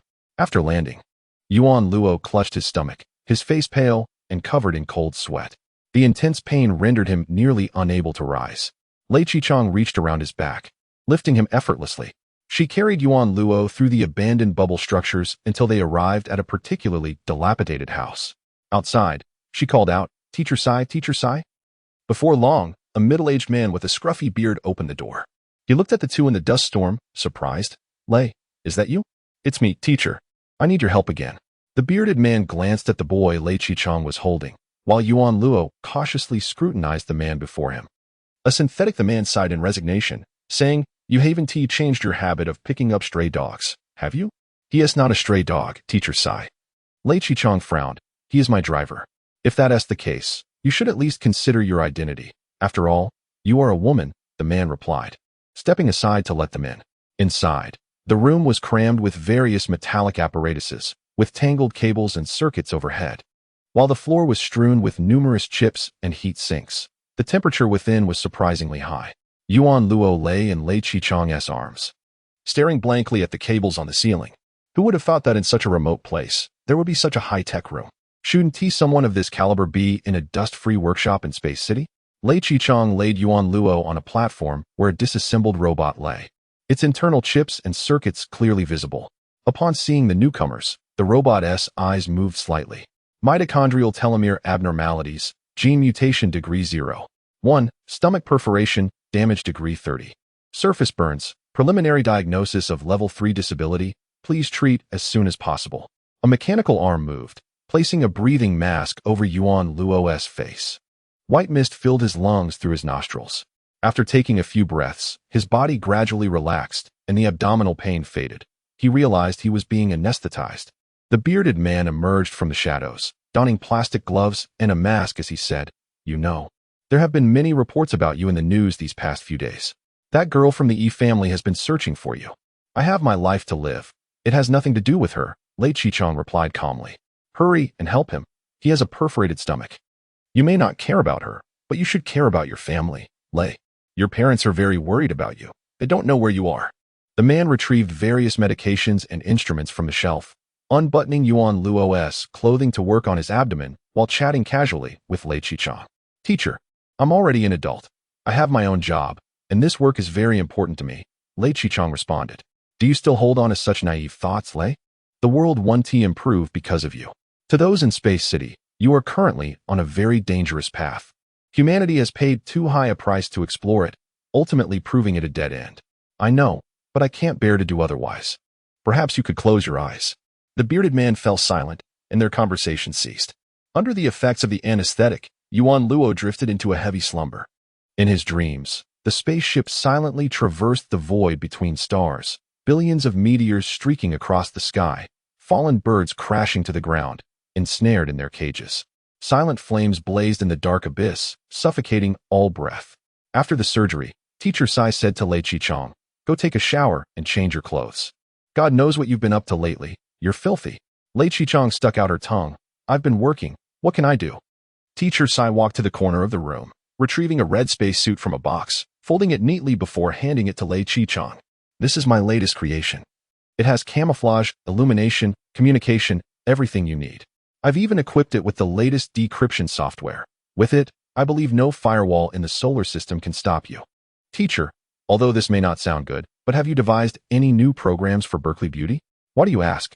"Previously, during an investigation, there were two culprits. One was a synthetic human, and the other was an artificial person, without programmatic support. I find it hard to believe that an artificial being would resort to criminality. Qichang, tools are merely tools. It is the user who varies." The man turned his head away and said, "Go take a shower. My affairs are none of your concern." 2 hours later, the effects of the anesthetic wore off, and Yuan Luo awoke from his slumber. He glanced at his abdomen, which had been stitched with an unknown material. The scar was slightly darker than his skin, smooth to the touch, with a hint of metallic texture, as if he had a patch on his body. "Are you feeling better?" Lei Qichang turned from her chair, appearing revitalized after her shower, with her head wound bandaged and clad in a striking red spacesuit. Paired with her crimson hair, she resembled a flame. Yuan Luo nodded. At that moment, a mechanical dog trotted down the corridor, its back bearing a tray with 2 cups of coffee. Lei Qichang took 1 cup for herself and handed the other to Yuan Luo, saying, "I need you to tell me everything you know."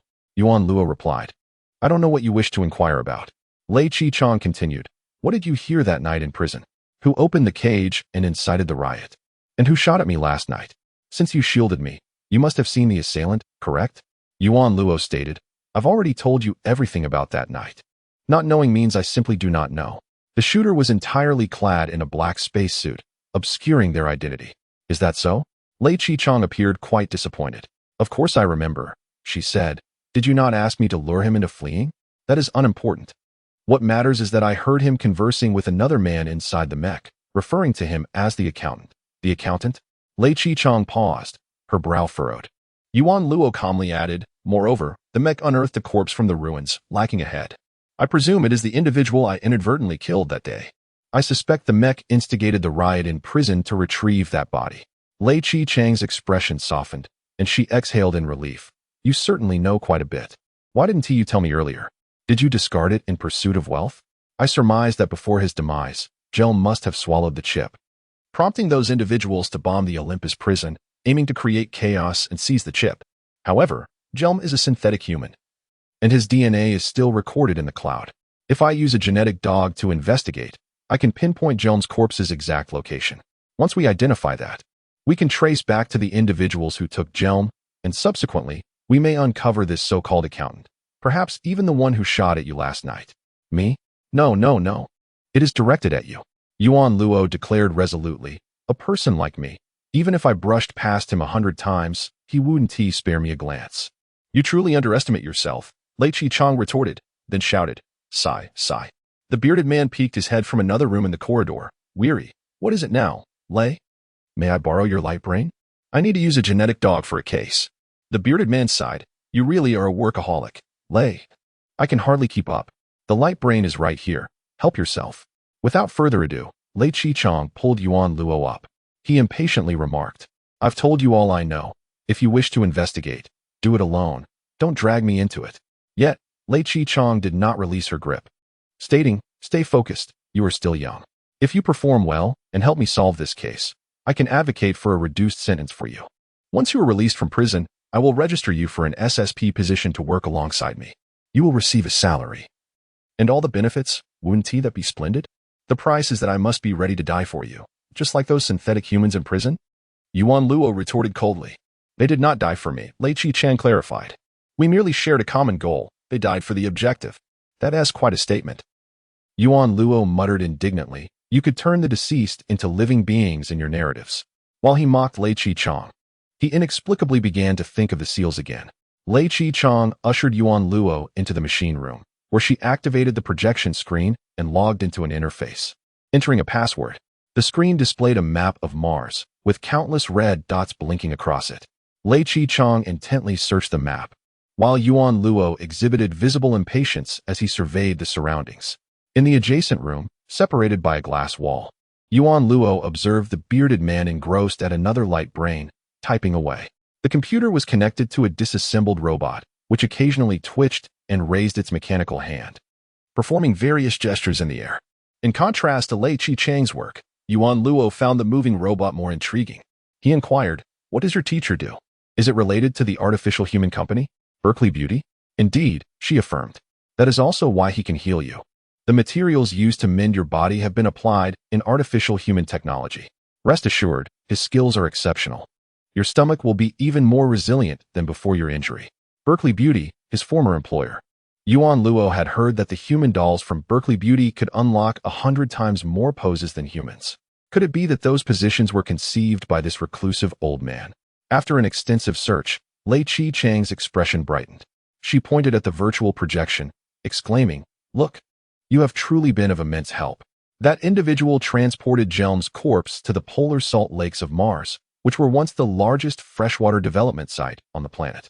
His actions must surely be driven by ulterior motives. Seeing her excitement, Yuan Luo refrained from dampening her spirits, merely snorting in acknowledgement. Upon obtaining the clue, Lei Chi-chang decisively rose and called out to the bearded man in the adjacent room. Sigh, I've found a lead. Thank you for your assistance. Let us go? Lei Chi-chang directed Yuan Luo, take me there. To work. Still without pay, Yuan Luo begrudgingly mustered some enthusiasm as he followed Lei Chi-chang outdoors, reboarding the spacecraft. The journey to the polar region was long, crossing nearly half the planet. As the ship soared through the sky, Yuan Luo sat in the cockpit, his thoughts drifting far away. It had been ages since he last saw his little cuties. How were those plump creatures faring now? Had they slimmed down? The more he pondered, the more he craved. He glanced ahead and pulled out his phone. Warning, attention level too low, please improve focus. Warning, attention level too low, please improve focus. Warning, attention level too low, please improve focus. The ship's central control system immediately sounded alarms, prompting Yuan Luo to carelessly mute the volume. This startled Lei Chi-chang beside him, as the speedometer soared past 6,000 kilometers per hour while this fellow was busy scrolling on his phone. Truly unimaginable. Hey, what are you doing? She exclaimed. Yuan Luo cast a glance at the woman beside him, pondering how truly remarkable it was to encounter such a rarity. During his cargo deliveries in space, without a short video to watch, he would surely be driven to boredom in the vast emptiness of hundreds of thousands of kilometers of vacuum, utterly devoid of anything. Engrossed in the video, He leaned back in his seat, one hand gripping the control stick while the other held his phone. Lei Chi-chong was astounded. Her previous pilots were always intensely focused, meticulous, and cautious to the point of being on edge while navigating the spacecraft. How could this fellow, in the midst of piloting, be so nonchalantly watching videos? Get up. Pay attention to flying the ship. What if we crash? She exclaimed, gripping Yuan Luo's shoulder in an attempt to redirect his concentration. Yuan Luo found her command irksome. Without hesitation, he pressed the control stick, sending the spacecraft hurtling downward like a meteorite. What are you doing, you idiot? Lei Chi-chong shouted, panic rising in her voice. Are you trying to kill me? I can't die in a place like this. As the ship plummeted closer to the ground, beads of sweat formed on her brow, her pupils narrowing to pinpricks. Just before impact, the ship was abruptly pulled up, soaring like a bird skimming the surface of water, barely brushing the ground. There's no way we're crashing. I don't know what caliber of pilots you've dealt with before, but in my ship, your input is unnecessary, Yuan Luo declared. To avoid further disturbance, he donned his headphones, the sound of seals slapping their bellies filling his ears. The rhythmic slaps echoed around him, each ripple of the thick layer of fat beneath the seal's fur tugging at Yuan Luo's heartstrings. He gazed into the seal's transparent, diamond-like eyes, a foolish smile spreading across his face.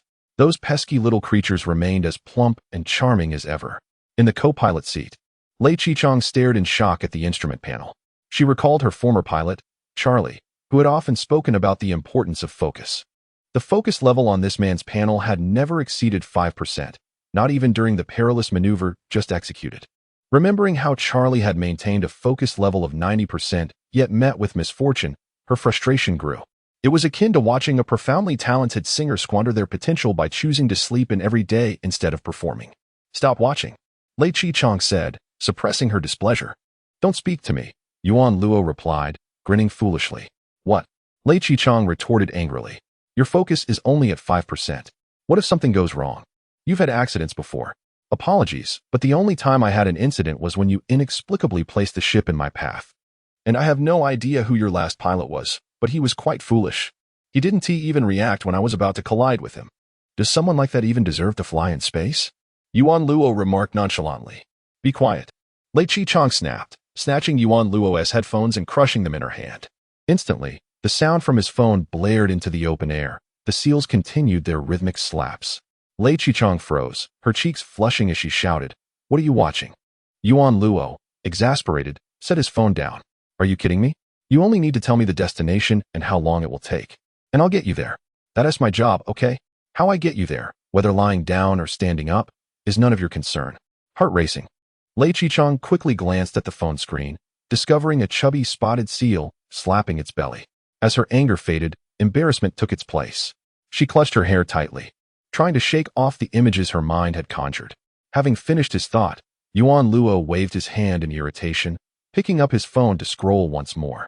The work was unbearably dull, but fortunately, the adorable seals provided a delightful distraction.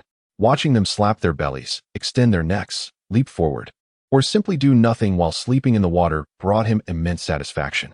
Meanwhile, Lei Chi-chong sat in a daze, the incessant slapping sound echoing in her ears like a haunting melody, looping infinitely. It was only when a wide expanse materialized in the spaceship's window that Yuan Luo finally turned off the video, stretching his waist as he prepared to descend the craft. They had arrived at the polar region of Mars, where early human explorers had once discovered precious water resources. Even now, it remained one of Mars' vital water sources. Amidst the howling cold winds stood enormous factories, their structures adorned with countless massive pipelines stretching into the horizon, disappearing from sight. The gray metallic surfaces of the factories were coated with thick frost, and wisps of white smoke occasionally billowed from the towering roofs, the air noticeably thin. In this rarefied atmosphere, Lei Chi-chong donned a breathing mask and checked her phone. Undoubtedly, Germ's genetic information was located here and was still in motion. Of course, a deceased individual could not move on their own. Someone else must be aiding in the transport. The reason for this movement would only be revealed once she unraveled the mystery herself. She glanced back at the cockpit, where the young synthetic being lounged comfortably, legs propped on the control stick, engrossed in videos without any intention of accompanying her. Lei Chi-chong had mentally prepared for this. It would have been more surprising if he had chosen to join her. Let us proceed, Lei Chi-chong instructed. Yuan Luo responded with a grunt. As they ventured further, she observed numerous massive mechanical arms tirelessly cutting through the ice sheet, which had been gouged out into pits hundreds of meters deep, resembling the neat lines of a game of Tetris. Once the cutting was finished, the colossal mechanical arms hoisted the ice chunks and placed them into the cargo bed of an electric truck, which then transported the ice into the factory. Lei Qichang leaped onto the truck's cargo bed, following the ice blocks into the factory. Inside, she pulled out her phone, and the genetic tracker displayed a single blinking red that within a radius of several hundred kilometers. It was Germ's genetic signature. This indicated that within several hundred kilometers, only one of Germ's corpses existed. What did this imply? Lei Qichang's expression turned serious. The genetic tracker documented all synthetic beings' information, but not that of natural persons. Perhaps those opposed to her, the ones who had stolen the lunar chip, were not synthetics but rather natural humans. If that were the case, the complexity of the case would multiply exponentially. As the ice transport vehicle entered the factory, more mechanical arms descended from the ceiling to retrieve the ice blocks. Lei Qichang dismounted from the truck, observing as the mechanical arms sliced the ice and placed it onto a conveyor belt, which moved it forward along the assembly line. After undergoing several steps of melting, separating, filtering, and purifying, the ice flowed into pipelines destined for Mars' major cities for public use. The entire factory operated seamlessly, yet not a single soul was present. Everything was automated, a fully mechanized assembly line. Unauthorized intruder detected. No access invitation detected. Please leave immediately. All rights to this factory belong to Yijin Water Company. Any destruction will face legal repercussions, a mechanical voice echoed through the factory. Upon hearing the announcement, Lei Qichang withdrew a pulse gun and pressed a button on her red spacesuit. With a flash, she vanished from view. The announcement repeated twice before falling silent. Under the camouflage, Lei Qichang drew her pulse gun and stealthily advanced deeper into the factory, her eyes fixed on the screen on her wrist. On the interface of Gene Dog, the red dot continued to flicker incessantly.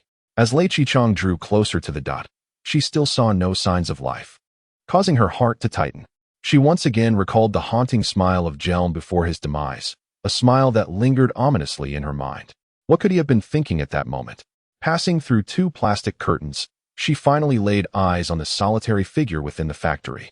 The individual sat with his back to her, engrossed in front of two computer screens, wearing a virtual headset and muttering incessantly. "Can't you see I'm getting killed under the tower? 3 have come over. Why don't you take them out?" Simultaneously, the microphone relayed furious expletives. "I sent you a signal. Can't you see? Are you blind? I sent you a signal, and here you are, just flailing around." Profanities erupted from the man seated in the chair, spewing forth without restraint. "Just shoot me. Come on, shoot me. Triple X, triple X, triple X." He raged, utterly oblivious to the approaching presence behind him. Lei Qichang drew her pulse gun and pressed it against the man's head, commanding, "Stand up." 22. Resurrected from the dead. "Look, this is the extinct harp seal. Wiped out by global warming in 2230, recently revived through our genetic technology. Look at its belly and its head. Isn't it adorable?" In the video, a woman cheerfully caressed the belly of a gray seal, enthusiastically presenting it. Yuan Luo sat in his chair, trembling with excitement, his fingers dancing over his phone, sending an endless stream of Ozil comments. The same barrage of comments scrolled past the video, and as soon as he finished, he immediately blocked them, finding the relentless flood of comments obstructive and nauseating. Suddenly, a series of knocks echoed through the air. Yuan Luo turned to see several individuals in SSP uniforms standing in the snow, their fists rapping against his window. Startled, he sat up straight. Why would the SSP be here in this icy expanse? As the window opened, one of the SSP agents greeted him. "Hello, nice to see you again. You're that. What's his name?" "Owen. How do you know I'm here?" Yuan Luo asked. "The Gene Dog has your location," the SSP agent replied, producing a display screen. "I see," Yuan Luo muttered, pointing towards the water plant. "Your superior has gone inside to handle a case. If you're looking for her, you should go in." The SSP agent glanced at the water plant, but remained still, staring intently at Yuan Luo. "Have you caught the attention of Lei, sir?" he inquired with a tilted head. "Not really. I'm merely a pilot for her. Nothing more," Yuan Luo replied, resting his hand on the ignition key of the spacecraft. "If Lei sir has taken an interest in you, then you're part of the SSP now. How can she be inside while you sit comfortably out here?" "Sorry, but it's too cold outside," Yuan Luo retorted. "If you want to find her, You should go yourselves. Do you think speed matters more or your hands? The SSP agent asked abruptly. Yuan Luo's expression shifted. The SSP agents behind the man raised their pulse guns, aiming them at Yuan Luo. Come down and walk with us. The man stated. Don't think about starting the ship and escaping. Yuan Luo glanced around. The desolate ice field bore no traces of life or spacecraft. He felt a pang of regret, realizing his reaction had been far too slow. Without a spacecraft, I assume you've been lurking around here, waiting for an opportunity? Yuan Luo remarked. The SSP agent chuckled. It seems that aside from piloting, your reactions are quite normal. Come down. With a sigh, Yuan Luo opened the cockpit and jumped from the spacecraft. Immediately, several SSP agents closed in and restrained him. I have nothing to do with that woman. If you have feelings for her, go pursue her yourself. Don't drag me into this. I'm just a pilot. Don't disregard Lei Qichang. I'm not blind. The fact that Jelm couldn't escape when piloting the Sylvester R7 only highlights your exceptional skills. What do you want? Yuan Luo inquired. If we provided you with a larger spacecraft, would you be able to pilot it? Owen asked, standing in the snow. I can pilot any spacecraft. As long as it's operational, Yuan Luo answered earnestly. Really? You can pilot anything? Owen asked skeptically. Yes, Yuan Luo affirmed. All right, take him away. Wait a moment. Yuan Luo said slowly, sensing something amiss. It seems. You're looking for me to assist you, correct? Owen nodded, exactly. So, it was you who opened the cell in the prison that night and set me free. Indeed, I was waiting for you outside. Unfortunately, I never anticipated that I would free everyone but you. How regrettable. By the time I sought to re-enter, I had already been torn apart by those monsters. Then you should have perished. How are you alive now? Yuan Luo asked. What's the point of asking such obvious questions? Dead is dead, and living is living, Owen replied. I don't understand. Owen explained. The concept of a synthetic human revolves around precision and stability. The solar system is already chaotic enough. If we were to create a host of monsters, civilization would collapse. He spread his hands. The continuation of civilization requires human beings, necessitating both production and consumption. In the environment of the solar system, aberrations can arise at any moment. Such aberrations signify instability, and this instability occurs roughly every few hundred years. If biotech companies persist in utilizing new genes, seeking breakthroughs and innovations, the consequences of aberration would be intolerable for humanity. Owen raised a finger thus. Biotech companies consistently employ ancient genes to create synthetic humans, genes that are stable, akin to those of Earthlings, and immune to mutation. Yuan Luo's expression shifted as he grasped the implication. Repetitive use? Owen nodded. Precisely, repetitive use. Stand up. Lei Qichang pressed her pulse gun against the back of the man's head. The man, startled by the voice behind him, trembled and hastily discarded his virtual headset. Yet, as he turned, he saw no one, causing him to retreat in fear. A torrent of curses continued to emanate from the headset. You filthy XX. I'm talking to you, you stinking XX. Speak up. Has your father ruined your voice? Speak up. Has your father rendered you mute? Seeing the synthetic human-esque visage, Lei Qichang's expression shifted slightly. Before her stood a diminutive youth, seemingly around 15 or 16, with transparent emerald-green eyes reminiscent of Jelm's. His face bore a striking resemblance to Jelm, yet it was undeniably clear that he was not Jelm. Who is speaking? The boy's legs quivered uncontrollably. Lei Qichang pressed a button near her ear, deactivating her camouflage, revealing herself before the boy. Upon gazing into Lei Qichang's eyes, the youth was so startled that he stumbled back 2 steps, leaning against the computer as he stammered. I just arrived a couple of days ago, boss. Didn't he mean to play games while on duty? Please spare me. I truly did not intend to. As he spoke, tears welled up in his eyes, and he began to weep. Ha! The triumphant laughter echoed from the helmet. Did your boss catch you? You wretched synthetic. Just do your job properly instead of playing games like a natural human. Lei Qichang swept her gun, severing the virtual helmet-esque cable with a swift motion. The insults vanished, and the youth, petrified by the pulse beam, collapsed to the ground, his face ashen. A foul liquid trickled from beneath him. He had soiled himself in fear. When did you start working? Lei Qichang inquired, her face a mask of fury. Last year. The boy replied, dazed. What is your name? She pressed. Matthew Jelom. He mumbled, collapsing to the floor in a posture of utter resignation. He was a synthetic created by the Cambrian biotechnology company, specifically tasked with the maintenance of hydraulic engineering. Lei Qichang felt dizzy, struggling to remain upright. Jellum was dead. The one she encountered was merely a resynthesized newcomer using Jellum's genetic makeup.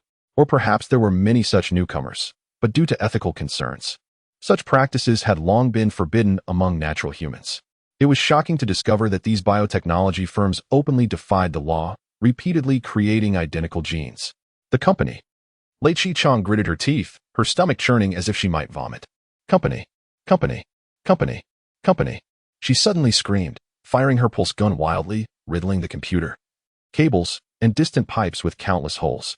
As arcs of electricity crackled, clear water gushed from the damaged pipes. Alarm. Alarm. Alarm. Abnormal damage detected. All rights to this factory belong to Yijin Water Company. Any destruction will be subject to legal repercussions. Like the final straw that broke the camel's back. Lei Qichang spat it out. She retched violently, her complexion pale. The newly employed synthetic boy was so frightened by this inexplicable woman that he dared not move. Petrified as he knelt on the ground. Wiping her lips, she stood up, her voice hoarse. Is there surveillance here? The synthetic boy slowly raised his trembling hand, pointing toward a corner of the room where a camera was obscured by a photograph. Lei Qichang climbed atop the table, standing at a height, removed the photograph, and waved at the surveillance camera. Do you see? If there's an issue, come for me. With that, she shot the camera, piercing it through. In the snow, Owen stood face to face with Yuan Luo, accompanied by several SSP. If it's about reutilization, how could you know me? Yuan Luo asked. You share the same genes as Owen, but that does not imply your experiences are the same. Are you an accountant? Huh, an accountant? I'm not that capable. Owen shrugged. Like you, I'm just a worker. Originally, I planned to launch decades later, but a biotechnology company went bankrupt recently. What was it called again? Right. Cambrian Biotechnology Company. I don't know if it was mismanagement or a malicious takeover by competitors, but they neglected their synthetics for over a decade, which gave me an opportunity. He scratched his head. I sound like the villain here, but I'm here to find you. After Jellum's death, I urgently need a skilled pilot. You know, it's hard to find a competent pilot. Very few can operate a spaceship. Yuan Luo, initially disinterested, perked up at this. Are you trying to poach that woman? What will you pay me per month? Yuan Luo asked without hesitation. Owen hesitated. Listen, I'm offering you the chance to change the world. Natural humans have oppressed us for too long. Don't you have any thoughts on this? Yuan Luo's hopeful expression turned bitter, and he disdainfully replied, What nonsense is this? You want to get something for nothing. Natural humans can pull that off, but you, a synthetic, should not even think about it. Owen gradually regained his composure, crossing his arms, and smiled. All right, how much do you want per month? 100,000. Yuan Luo greedily stated, despite having only earned 2,000 previously, but that did not deter him from asking for a hefty sum, thinking he could negotiate. Deal. Owen readily agreed. Now it was Yuan Luo's turn to be taken aback. He did not expect such a swift agreement. However, he soon felt suspicious and furrowed his brow. You, a synthetic, where would you get 100,000 a month? Are you not just giving me a verbal promise? Do you remember the ship Jellum piloted? Yuan Luo shuddered. Are you referring to the Sylvester? Yes, that ship was purchased by us. As he spoke, Owen removed a watch from his wrist and offered it to Yuan Luo. This is a Rolex I wear when I disguise myself as a natural human in Space City. Worth 300,000 credit coins. If you don't believe me, feel free to have it appraised. Consider it a deposit. Yuan Luo trembled as he reached out for the gleaming watch. He had never touched anything so valuable in his life. Suddenly, a beam of light shot forth from a distance, shattering the watch right before Yuan Luo's eyes. At that moment, it felt as if his heart had shattered as well. Who? He yelled, clutching his head and scanning the surroundings, yet he could see no one. Then, with several swift pulses of light, Owen was shot in the knee, causing him to drop to one knee, along with several SSP who had been holding Yuan Luo. Smoke enveloped the wide expanse as Owen knelt, gazing into the distance, murmuring Sir Lei. Lei Qichang's crimson figure gradually emerged from the storm, wielding a pulse gun. Her expression frigid as she approached. Standing beside Yuan Luo, she reloaded her pulse gun with a fresh energy clip. Astute as always, Sir Lei, Owen sighed. We were too naive to think we could stand against natural humans with just a bit of knowledge. In retrospect, how could we? Knowledge is merely a service for you natural humans. I am, he is too. However, this state of affairs surely won't last long. Ignoring Lei Qichang, Owen looked at Yuan Luo, his face filled with regret. What a pity. Our attempt to poach failed this time. Nevertheless, we shall meet again. With that, he raised his pulse gun, aiming it at his own temple. Wait. Lei Qichong's expression changed. With a flurry of flashes, Owen and the SSP collapsed to the ground, each with a hole in their foreheads. The acrid scent of charred flesh permeated the air, yet not a drop of blood was spilled. Within seconds, they had all taken their own lives. Yuan Luo, however, remained seated on the ground, motionless. Get up. Why are you just sitting there? Lei Qichong inquired. With tears in his eyes, Yuan Luo reached for the shattered pieces of the watch, choking back his emotions.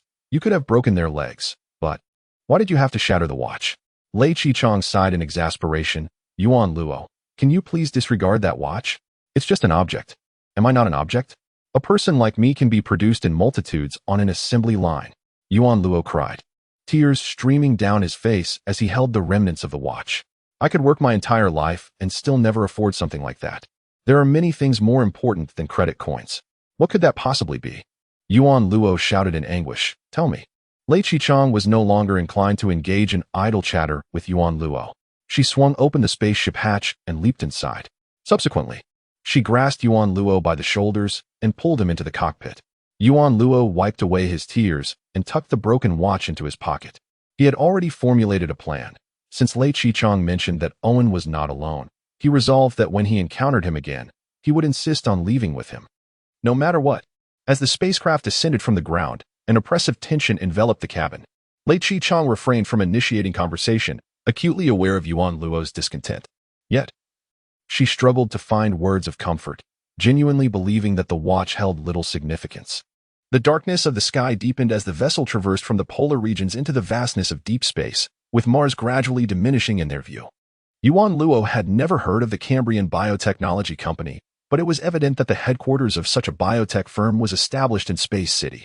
Given his current status as an undocumented individual along with the ship, he bypassed security checks and flew directly toward Space City, steering clear of the spaceport. After an interminable 3-hour journey, the pair finally spotted a luminous point in the deep void, signifying the presence of Space City. At that moment, Lei Qichong turned to Yuan Luo and said, "You should pause here for a moment. I need to arrange an identity for you. Otherwise, you won't be able to enter Space City." She dialed her grandfather's number. Upon connection, a weary male voice emerged from the line. "Qichong, how are things on your end?" "I've made some progress. What about you? Do you know about the Cambrian Biotechnology Company?" "Cambrian? I recall that company. It was acquired by Eden Biotechnology last year." The man replied, "What do you need them for?" "This recent incident with the synthetic beings is connected to Cambrian. Prior to its acquisition, they likely synthesized a significant number of identical genetic individuals. Many of these individuals are currently..." Lei Qichong took a deep breath. "A considerable number are on the run, and it can be confirmed that some have orchestrated the bombing of Olympus City. These rogue companies are truly reckless. The law clearly stipulates that similar genomes cannot coexist." The man on the other end expressed surprise. "As long as there is progress, I can still manage to keep them at bay for now. However, I fear that the situation may spiral out of control. Other major investors are exploiting this to promote the concept of synthetic beings.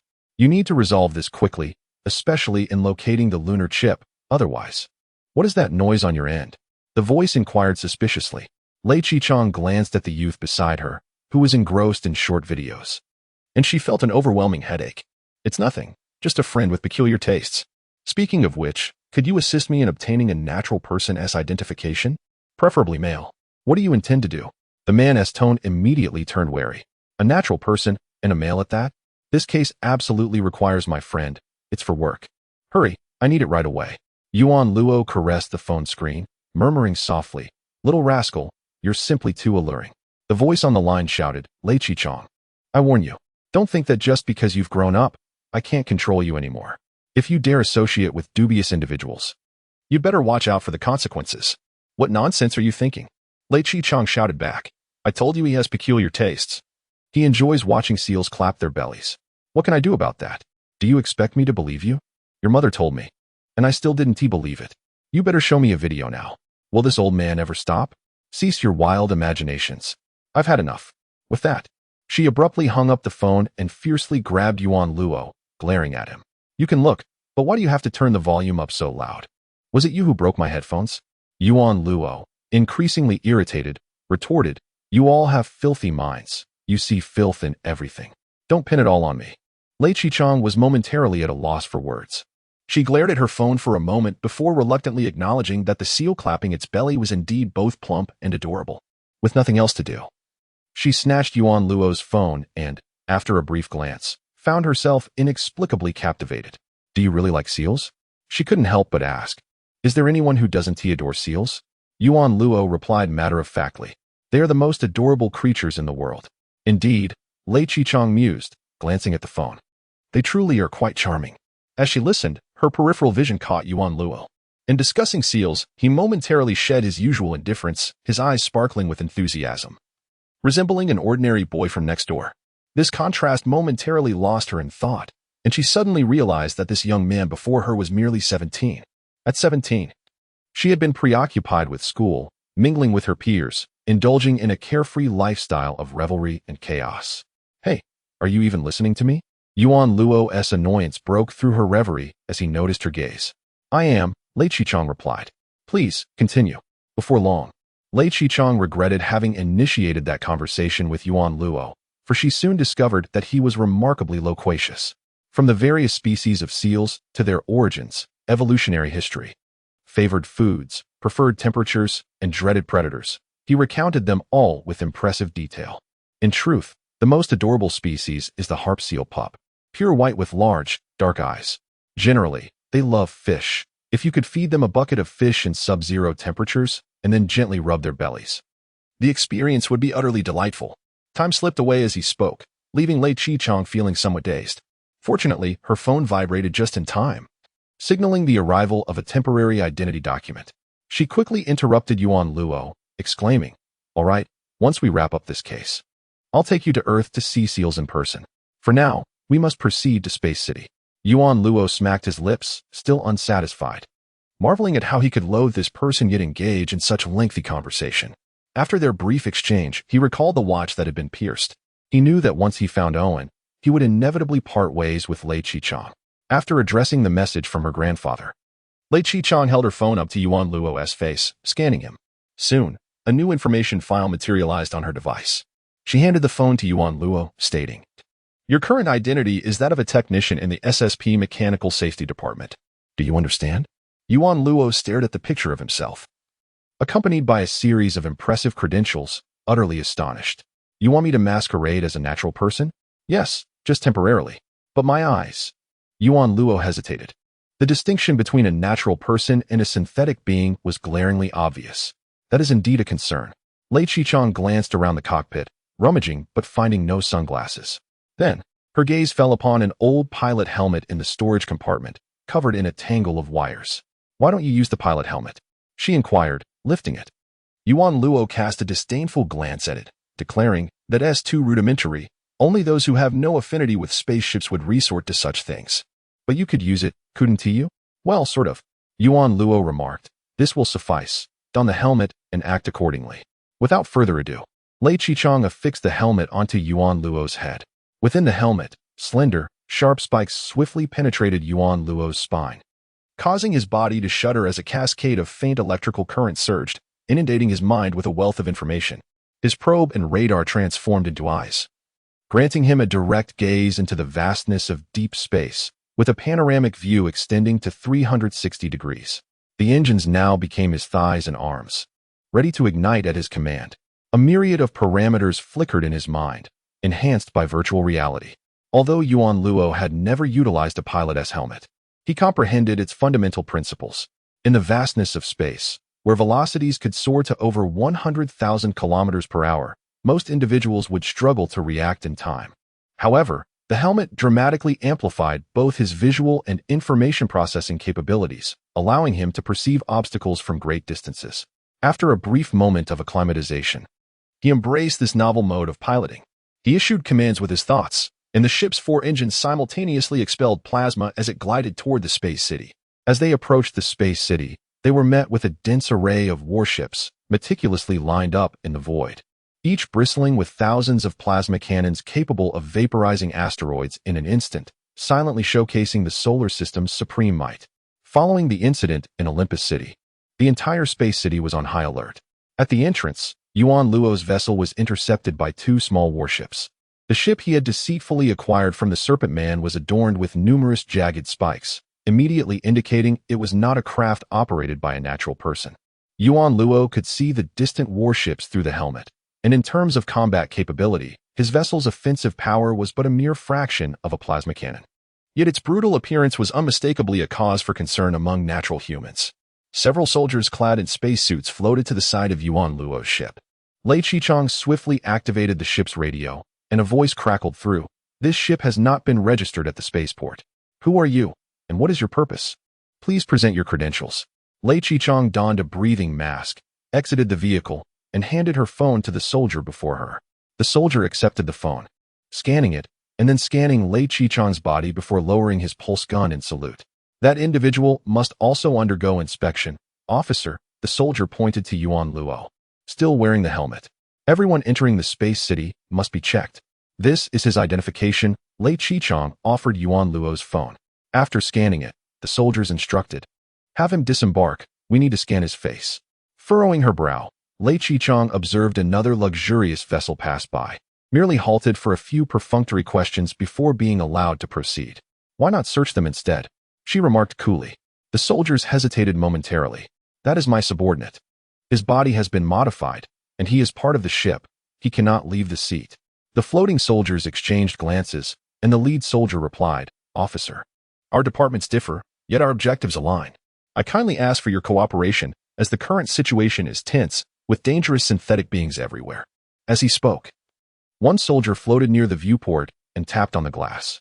Yuan Luo's head turned slightly, and the ship's sensors transmitted all relevant information to his mind. He was uncertain how Lei Qichong would handle this situation. If they discovered he was a synthetic being, even divine intervention would not save him, regardless of his piloting skills. Facing such an armada would inevitably lead to his demise. Lei Qichong, equally anxious, realized she had underestimated the resolve of natural humans to safeguard themselves. Or perhaps the ship's conspicuousness was simply too glaring for a natural pilot. At that moment, a soldier from the warship floated over, communicating via radio to the lead soldier.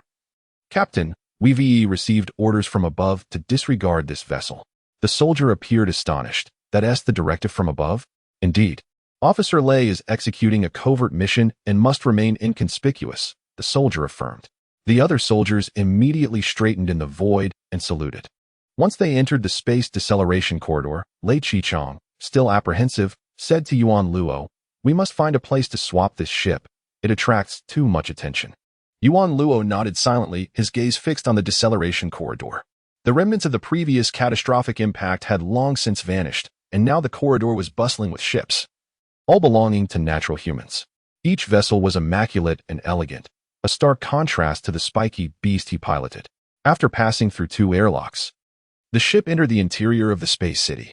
The ground was a flawlessly smooth metallic surface, and verdant foliage and crystal-clear fountains adorned the surroundings.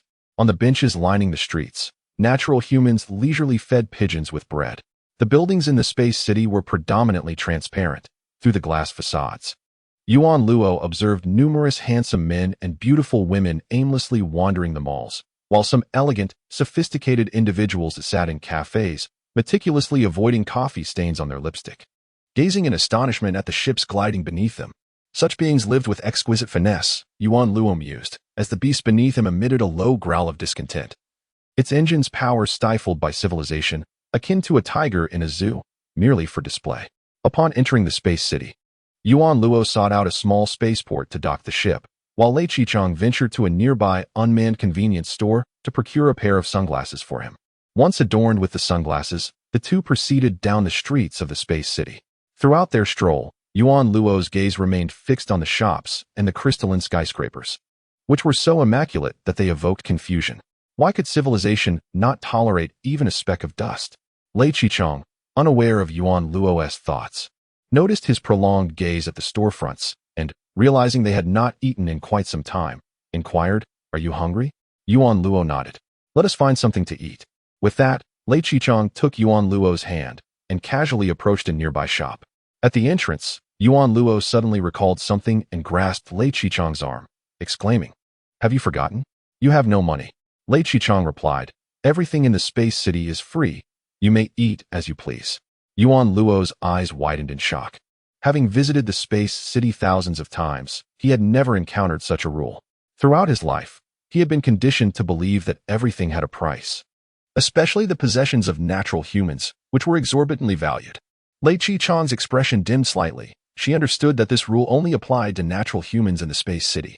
They were so wealthy that charging them for meals would be meaningless, consuming valuable time that could be spent serving them. Thus, everything was free for natural humans. However, no such privilege existed for synthetics. Inside the shop, the cleanliness was immaculate, with bright geometric designs visible everywhere. Lei Chi-chang led Yuan Luo into the hall, producing a pristine white plate from seemingly nowhere and placing it in his hands. Within the hall, an orderly array of over 100 types of utensils displayed an assortment of dishes that Yuan Luo had never encountered before, rendering him uneasy. He found himself reminiscing about the ship's cockpit, even longing for the SSP prison. In the prison and cockpit, he was the master, an omnipotent being, yet here he was nothing. Feel free to take whatever you desire. It certainly won't cost you a penny. At that moment, Yuan Luo heard the sound of barking. Woof. Glancing up, he noticed an exquisitely adorned young woman dining nearby with her pet dog. The dog was impeccably groomed, its snow-white fur fluffy and pristine. Dressed in clothing while perched on a chair, the woman coaxed her dog to eat a piece of bell pepper, but the dog seemed disinterested, barking incessantly. The woman patiently urged, "Come, Lily, eat some vegetables. They're good for your health." Yuan Luo observed her, his gaze filled with curiosity. "I just perused the news. The Cambrian biotech company has been acquired by Eden, yet the headquarters won't be dismantled until next year. I suspect that there is currently no one at that company." Lei Chi-chang, savoring a lamb chop, remarked, "If we could infiltrate the Cambrian biotech S system, we could ascertain how many identical genes were synthesized back then and determine the quantity of Owen." Woof woof woof. However, I believe Owen has substantial backing. The Sylvester that Jelm had and that expensive watch he gifted you are far beyond what a synthetic human could afford. It's quite perplexing why capital would align itself with synthetics, Lei Chi-chang mused, uncertain whether he was speaking to himself or to Yuan Luo. Yuan Luo felt detached from the conversation, his attention fixated on the dog and the woman at the adjacent table. The woman was teasingly placing the bell pepper before the dog's nose while it continued to bark, fixated on the steak on the plate. Noticing the gaze from the next table, the woman glanced at Yuan Luo, and upon seeing his sunglasses, she offered a faint smile. At that moment, the dog, seizing the opportunity, snatched the steak when her attention waned. We must remain cautious. Judging by Owen's last remarks, he could easily infiltrate areas inhabited by natural humans. Lei Chi-chang noticed Yuan Luo's fixation on the dog and playfully nudged him, scolding, "I say, while I'm speaking to you, you're busy staring at a dog." She then looked up to see the woman with the dog, and both parties fell silent for a brief moment. The woman stood first, exclaiming in surprise, "Xiaohoran? Gao Lin." Lei Chi-chang exclaimed joyfully.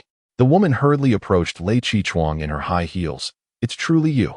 I was just wondering whose hair could be so red." Lei Chi-chang scratched her head. "You too? Still as beautiful as ever." Hee hee, the woman chuckled, covering her mouth. "Your compliments have certainly become sweeter over the years. So, are you still working at SSP?" "Indeed, working myself to the bone." Lei Chi-chang sighed. "I envy you. You have the freedom to stroll with your dog every day."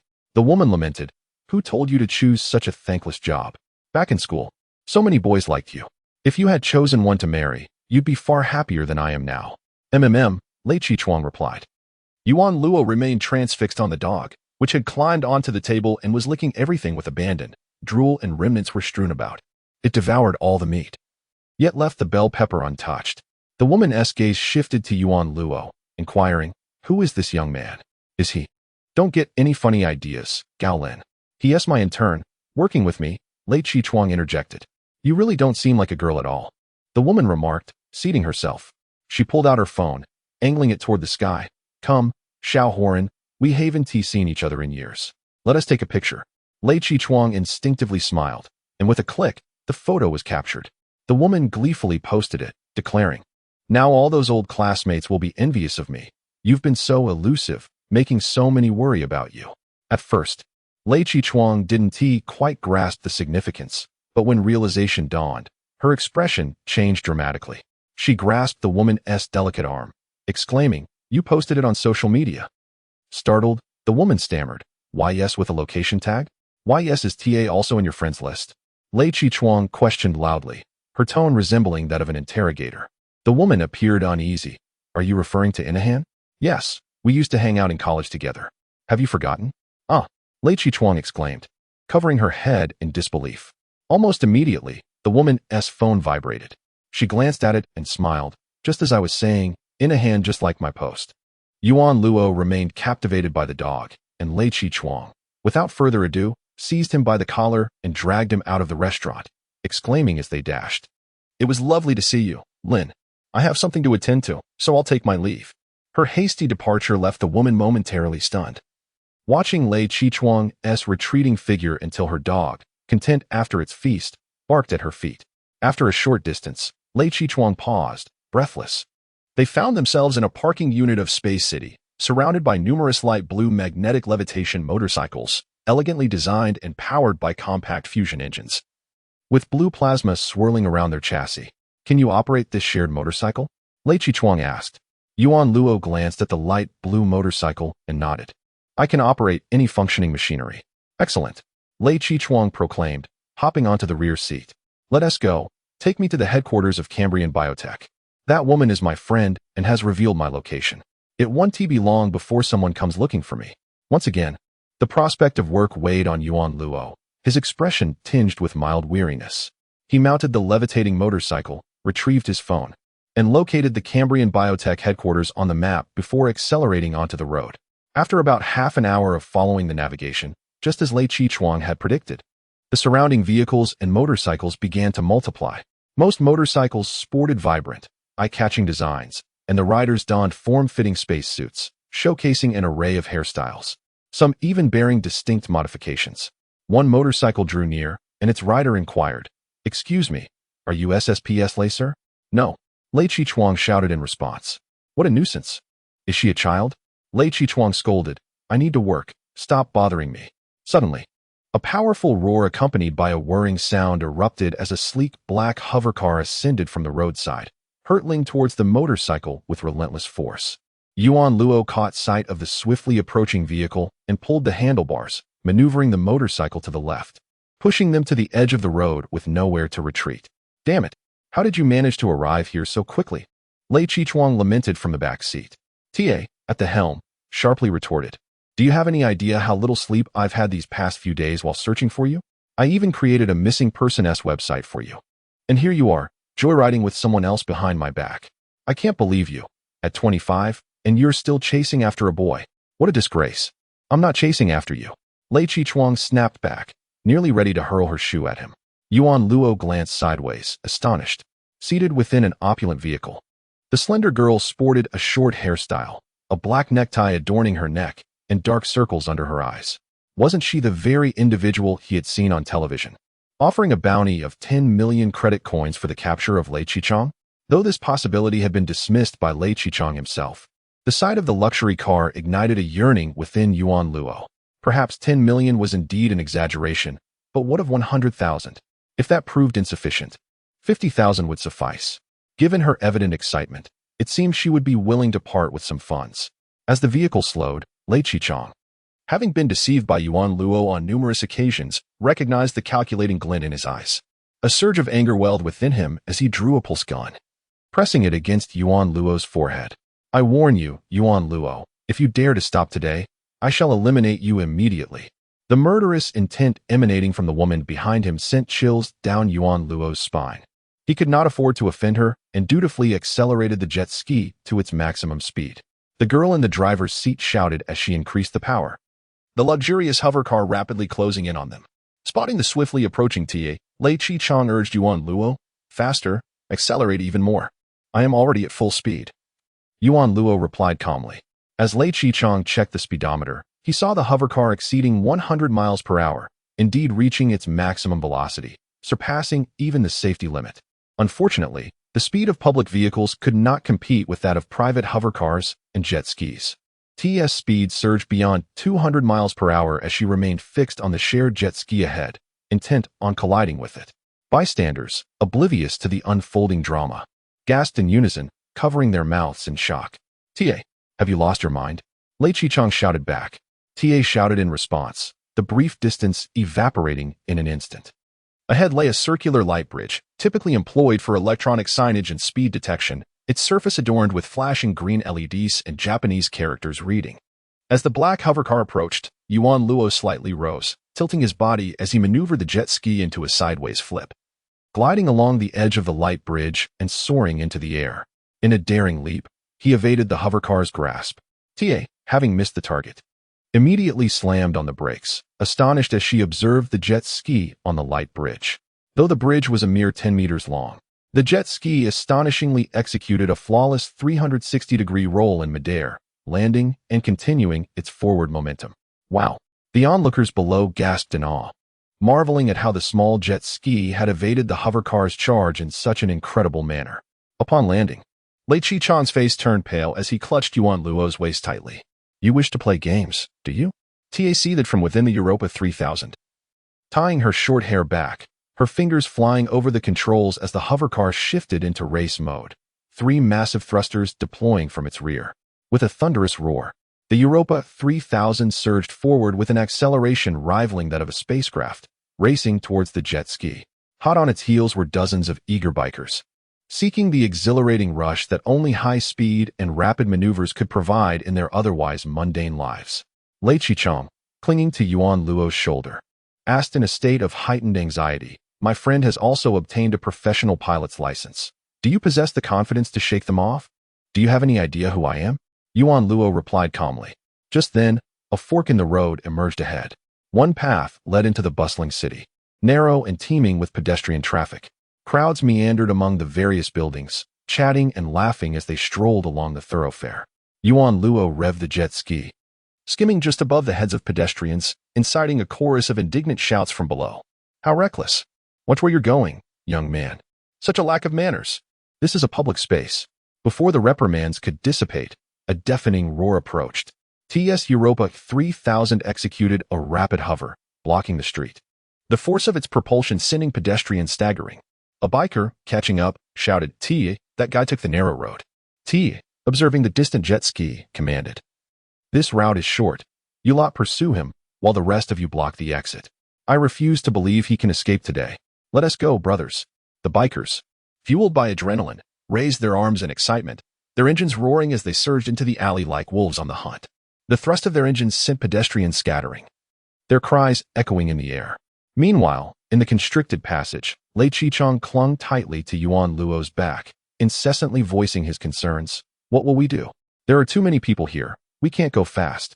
Moreover, this path is too short. She could easily block us at another exit." No sooner had he spoken than the exit loomed near, and the black Europa 3000 had swiftly circled the street, halting at the exit, effectively sealing it off and leaving Yuan Luo with no chance of escape. "What should we do?" Lei Chi-chang exclaimed in desperation. "Hold on to me," Yuan Luo instructed, raising the jet ski and tilting it upward. Realizing Yuan Luo's intention to ascend, Lei Chi-chang understood that the ground of the space city was equipped with artificial gravity for pedestrian movement. However, in the towering heights of the space city, it mirrored the vacuum of space, devoid of gravity. With growing concern, Lei Chi-chang asked, "Are you planning to leave the gravity zone? This is not a spaceship. Without the magnetic levitation system, we will lose control. Without us, there is only you," Yuan Luo replied. Meanwhile, Ta and her entourage, trailing Yuan Luo, noticed the pair ascending higher into the air. One biker halted before Ta, gazing upward and saying, "Ta, I can't help you now. If they enter the zero-gravity zone, it's akin to flying in space, and we cannot control the jet ski there." Ta, biting her lip tightly, looked toward the high reaches of the space city. When the Federal Assembly authorized the construction of space stations, it typically involved establishing a platform to attract investment, auctioning off land within the space station by the square meter. Companies bidding for space station land would initially acquire a small parcel, then expand upward and outward, constructing as high as they desired in the absence of gravity. This resulted in the architecture of the space station resembling a forest, with slender trunks below, providing ample space for pedestrians, while the upper levels became a complex maze of work and living areas, with narrow aerial corridors not passable by hovercars. More troublesome was the fact that artificial gravity only extended to the interiors of buildings and near-ground areas. Once they ascended, they would be navigating in a weightless environment. where even sitting in a chair proved challenging, let alone piloting a vehicle. Watching Lei Qichong drift further away, T's frustration mounted. She abruptly yanked open the hovercar door, leaping out, and seized a biker from a modified jet ski, dragging him from his seat before hopping onto it herself. Nearby bikers urged her, "Tia, calm down. That area is zero gravity. It's not easy to operate a jet ski there. Besides, she's in the space city. We have plenty of time to find her." "Silence." Tia roared in fury. "Why should I be denied access to the places where Lei Qichuan can go?" With that, she swiftly activated her jet ski, shooting forward like an arrow released from its bow. The modified vehicle boasted immense power, allowing her to quickly escape the gravitational zone and enter the realm of weightlessness. The sensation of direction vanished, and the pressure between her body and the seat dissipated, leaving her suspended in the air. She had to grip the jet ski tightly with her thighs to prevent herself from floating away. Ahead of her, the jet ski carrying Lei Qichuan seemed unaffected by the lack of gravity, continuing on its path with resolute determination. This left the girl on the jet ski with a grave expression. The individual flying with Lei Qichuan was proving to be more formidable than she had anticipated. As Lei Qichuan glanced into the rearview mirror, he noticed the approaching girl, and fragments of memories flickered through his mind. A cascade of red lights, a brown sofa, scattered bottles, burning lips, and an intoxicating entanglement. He curled his toes and vigorously shook his head, attempting to cast those memories away. Yuan Lu casually glanced back at the rapidly approaching modified jet ski, feeling no stirrings of emotion. People often relish the thrill of a race, either to prove themselves, enjoy the drive, seek excitement, or test their machines. Yet, none of this concerned him. Flying was merely a job, nothing more. In the weightless heights, the thorny passages loomed ever closer. Amidst the dense corridors, Yuan Lu could see numerous white-collar workers bustling about in their offices. If the crowded passages resembled coral in the ocean, these workers were akin to plankton living among the corals. He was but a small fish navigating through the thick coral reefs. Another, swifter fish appeared amidst the corals, darting about, evading the intricate formations. Yet its movements were clearly clumsy, marked by erratic accelerations and decelerations. Yuan Lu glanced at the animated display. The navigation system indicated a general direction. In that direction lay a narrow passage, akin to a fissure in a dense coral reef. He piloted the jet ski straight towards the slender gap. Upon witnessing Yuan Lu's maneuver, Lei Qichuan held her breath. She had developed a rough understanding of her new pilot skills. But seeing the two passages flash by at such speed instilled a sense of dread within her, a fear of the unknown. The gap drew nearer. Likely a ventilation passage for the massive structures of the space city, densely populated with colossal ventilation fans. At such close quarters, TA had no choice but to slow down. She did not wish to crash into the towering buildings of Space City. "Are you trying to get yourself killed?" Tia exclaimed, her eyes wide with disbelief. She could not fathom how a mere jet ski would dare challenge the authority of Space City by hurtling towards a gap less than a kilometer away without reducing speed. Entering such a narrow space at that velocity was tantamount to courting disaster. A slight miscalculation could result in a catastrophic collision with the nearby structures. However, as soon as her words left her mouth, the small jet ski emitted a burst of blue plasma from its underside, carving an elegant arc as it executed a perfect 360-degree spin. Both engines roared to life, expelling fierce flames as they initiated a reverse thrust. Instantly, the jet ski's speed plummeted.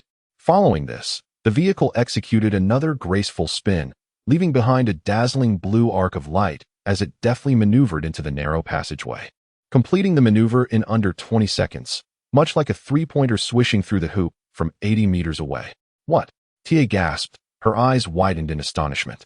The reverse thrust technique appeared deceptively simple, yet it demanded a high level of precision from the operator, requiring them to endure immense centrifugal force while executing a flawlessly calculated turn. The added challenge was that as the pilot turned, their line of sight remained forward, meaning they could not see the objects behind them. This necessitated an exceptional sense of spatial awareness and formidable mental fortitude. Such a complex deceleration maneuver was seldom attempted on racetracks, yet this mysterious individual executed it effortlessly, twice, once forward and once backward. She paused on a coral, staring blankly at the vanishing blue light in the fissure, her mind swirling with questions. Who was the operator of that small jet ski? Yet, she did not expect that the girl accompanying her would be so inept, as to be unable to keep up. Nevertheless, the destination was not far off. Yuan Lu hoped to encounter Owen again at the headquarters of the Cambrian biotech company. After all, it was a position with a monthly salary of 100,000. And he was determined to seize the opportunity. He felt something tightening around his waist and looked down to see the girl clinging to him. Her arms wrapped tightly around his torso and her knees squeezing his hips, likely fearful of falling off the jet ski in the weightless environment. Yuan Lu swatted at Lei Qichuang's hands. "Let go. You're hurting me." "Ah, sorry." Lei Qichuang opened her eyes, realizing they had reached the safe zone, and released her grip. "That was far too dangerous. I could hardly bear to open my eyes." "It was you, not us," Yuan Lu replied coolly. "TCH," Lei Qichuang pouted, feeling rather pleased. After the perilous driving they had just experienced, she felt as though she had struck gold. TS driving skills were well known to her, back in their childhood. She had navigated bumper cars with ease. Yet, in comparison to Yuan Lu, TA had been effortlessly left behind, indicating just how refined his skills had become. As she trailed behind Yuan Lu for a while longer, an uneasy feeling crept into Lei Qichuang's heart, prompting her to ask, "Do you think she can safely descend from such a height? Why should I care?" Yuan Lu replied dismissively. Lei Qichuang fell silent. 27, company arrived, he announced as they approached a row of towering office buildings. He halted the jet ski, and in stark contrast to the bustling area they had just traversed. This place felt remarkably serene and even somber. Inscribed on one of the buildings were the characters for Cambrian. In the distance, atop another massive skyscraper, the imposing Eden slogan was clearly visible. Eden, the titan of the biotech industry. That was the entity behind Yuan Lu. Faced with it, Yuan Lu felt no particular thoughts stirring within him. He eagerly pulled out his phone, opened an app, and began scrolling for short videos. After glancing at the news, he swiftly closed the interface and sought out videos of seals slapping their bellies. However, his phone was abruptly pressed down. Looking up, he found Lei Qichuang still standing before him, not having entered the Cambrian building. "What is going on?" Yuan Lu sensed a troubling premonition. "You need to come in with me," Lei Qichuang insisted. Yuan Lu responded coldly. "I only brought you to your desired location. The rest is none of my concern." Lei Qichuang countered. "Last time at the polar water plant, I left you outside, and you nearly got taken by those synthetic humans." Huh. He could not be bothered to argue with her, deeming it a waste of breath, and simply waved his hand dismissively. "Not going. You're welcome to do as you please." Click.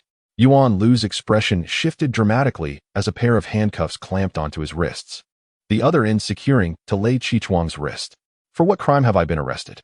"You're going to cuff me?" Yuan Luo questioned loudly. "Do not think for a moment that I am unaware of your intentions, little one." Lei Qichuang playfully shook her wrist and replied with a smile.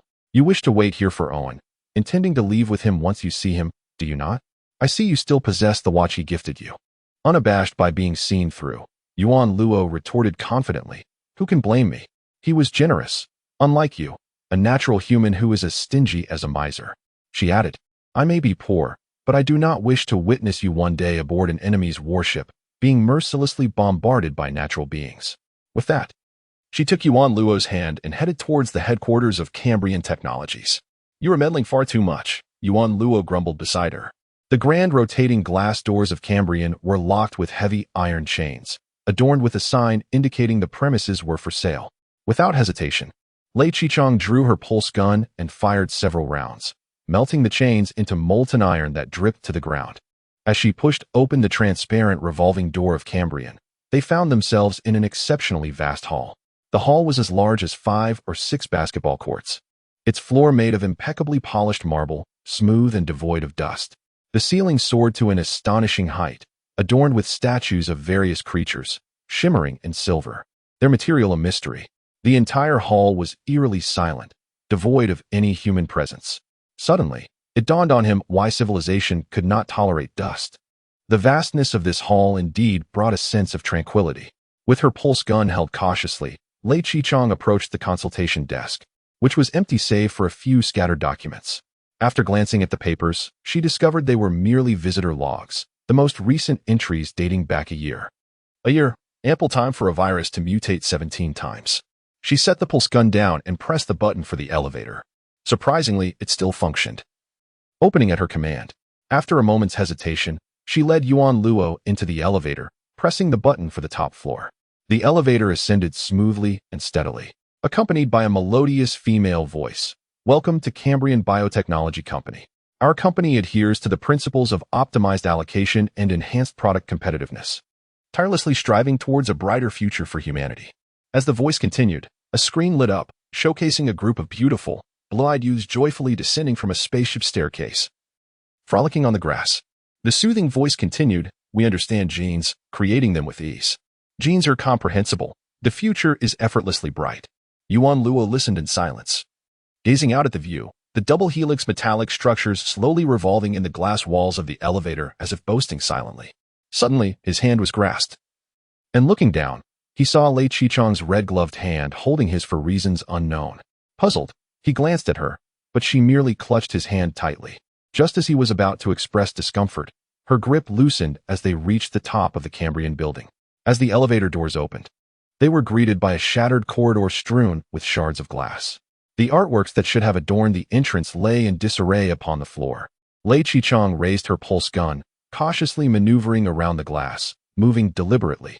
Yuan Luo followed closely behind, his face betraying his reluctance.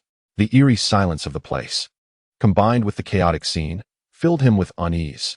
He did not wish to linger here. One by one, Lei Qichong pushed open the glass doors lining the corridor. Most of the electrical equipment and assets within the building had been removed, leaving tables and cabinets bare, with only exposed wires visible.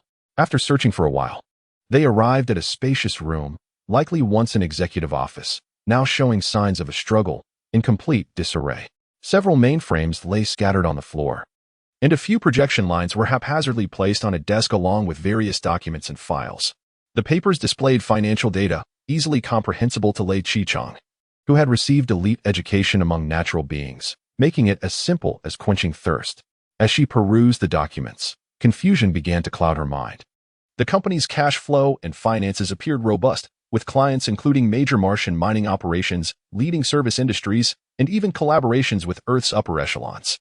Why then had such a company gone bankrupt? As she flipped through a few more pages, her brow furrowed deeper, lacking any clear direction. She set the files aside and activated the holographic computer. The device projected a screen above the table, functioning similarly to the elevator, though it displayed a password login interface. Lei Qichong tapped her wrist display, which produced a decoding tool that she inserted into the mainframe. Subsequently, her fingers danced across the virtual keyboard. But since Yuan Luo was handcuffed to her, his wrist also shook on the table. Streams of data rushed by on the projection screen, continuously scrolling. Eventually, the data began to coalesce, and the login interface vanished, replaced by a simplified operating interface. Yuan Luo observed with a cool detachment. This woman's proficiency with holographic technology rivaled his own skills in piloting a spaceship. Anyone capable of breaching the firewall of such a major corporation was undoubtedly an expert. Upon accessing the interface, Lei Qichong entered Owen's genetic information into the search system. After a brief loading period, rows of information appeared on the holographic display. Sitting upright, her eyes sharp as a hawk, she read, LL0102 synthetic beings, production quantity, 90, mortality rate, 17, shipped, 43, inventory, 30, storage location, cold storage unit 010923. Upon reading this, her expression darkened considerably, reaching a critical low point. Let us go, she declared, rising. We must examine the storage location. The two re-entered the elevator, and as it descended, Yuan Luo remarked, a firewall of such magnitude, breached in an instant.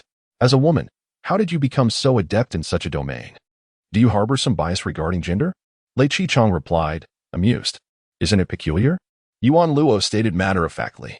The attractive women among synthetic beings often surround themselves with natural beings, preening and adorning themselves. Tasks like breaching firewalls are better suited for someone like your mentor. Lei Qichong erupted into laughter, and once it subsided, she shook her head. You are far too young and inexperienced. I do not blame you. Consider it a compliment. Yuan Luo continued, if you can infiltrate the Cambrian system, surely you could breach the bank system as well. Does that not mean the funds you have frozen could be swiftly released? Lei Qichong replied in surprise, you, my friend, only see the present, do you not? A bankrupt company's system can be compromised, but a bank's? Even if I gain access and unfreeze my 50,000 credit coins. What then? She jangled the handcuffs on her wrist. If I transfer the money to you, By the time the bank realizes, we would both end up imprisoned. At that point, we would truly be cellmates. As the elevator reached the bottom floor and came to a halt, Lei Qichang remarked, "Do not place too much importance on credit coins. They are merely digits conjured by Earth. Do not be deceived." Yuan Luo found her words utterly distasteful. Unwilling to hear another syllable. Credit coins were numbers, a truth known to all. Yet given that everyone believed in the value of those digits, Yuan Luo had no doubt they held significance. Stepping out of the elevator, they found themselves before the entire underground warehouse of the building. Upon entering, light vanished, and the temperature plummeted, plunging them into an overwhelming coldness. Lei Qichang pressed her wrist, and a row of tiny beads shot out from the bracelet. They transformed in the sky, emitting beams of intense light like electronic fireflies, illuminating the path for the two. Amidst the chilling atmosphere, they found themselves in a deep corridor lined with numerous dark cold cabinets, meticulously arranged like a domino effect on the ground. As they walked slowly along the cabinets, each stone cabinet bore different numerical labels. Lei Qichang strolled past, counting as she went. Before long, she arrived at the frozen cabinet marked 0109. She fired a shot at the lock, and the cabinet opened. A rush of cool, pale blue air greeted her as Lei Qichang extended her slender, red fingers into the cabinet, retrieving a storage box from the third compartment of the second row. Inside the transparent crystal box lay dozens of petri dishes, neatly arranged. The luminous orbs in the air descended, illuminating the crystal box.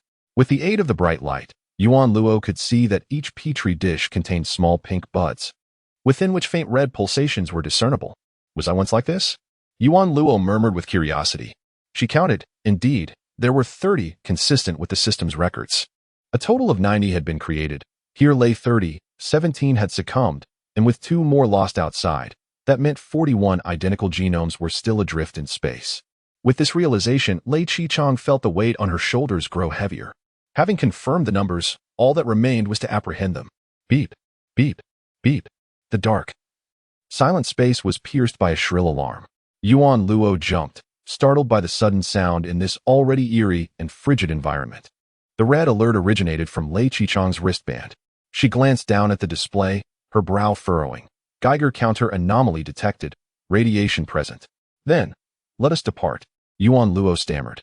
How strange. Why is there radiation here? Lei Qichang mused aloud. She observed the wristband, which indicated radiation levels of 30 Rontgen, surpassing the safety threshold for humans. However, space suits inherently possess some degree of radiation protection, making this level still acceptable. Why concern ourselves with the source of the radiation? Yuan Luo interjected. Lei Qichang ignored his comment, adopting a reckless demeanor, and raised her wrist as she slowly traversed the dark underground space. Yuan Luo had no choice but to follow her, his mind swirling with chaotic thoughts, feeling as though he had fallen into a calamity by being assigned such an employer. Just as he remained vigilant, the ground trembled once more. It was Lei Qichang's phone ringing. She glanced at the caller ID before answering. Hello? Qichang. We have an emergency. The voice on the other end, her grandfather, stated gravely. What is it?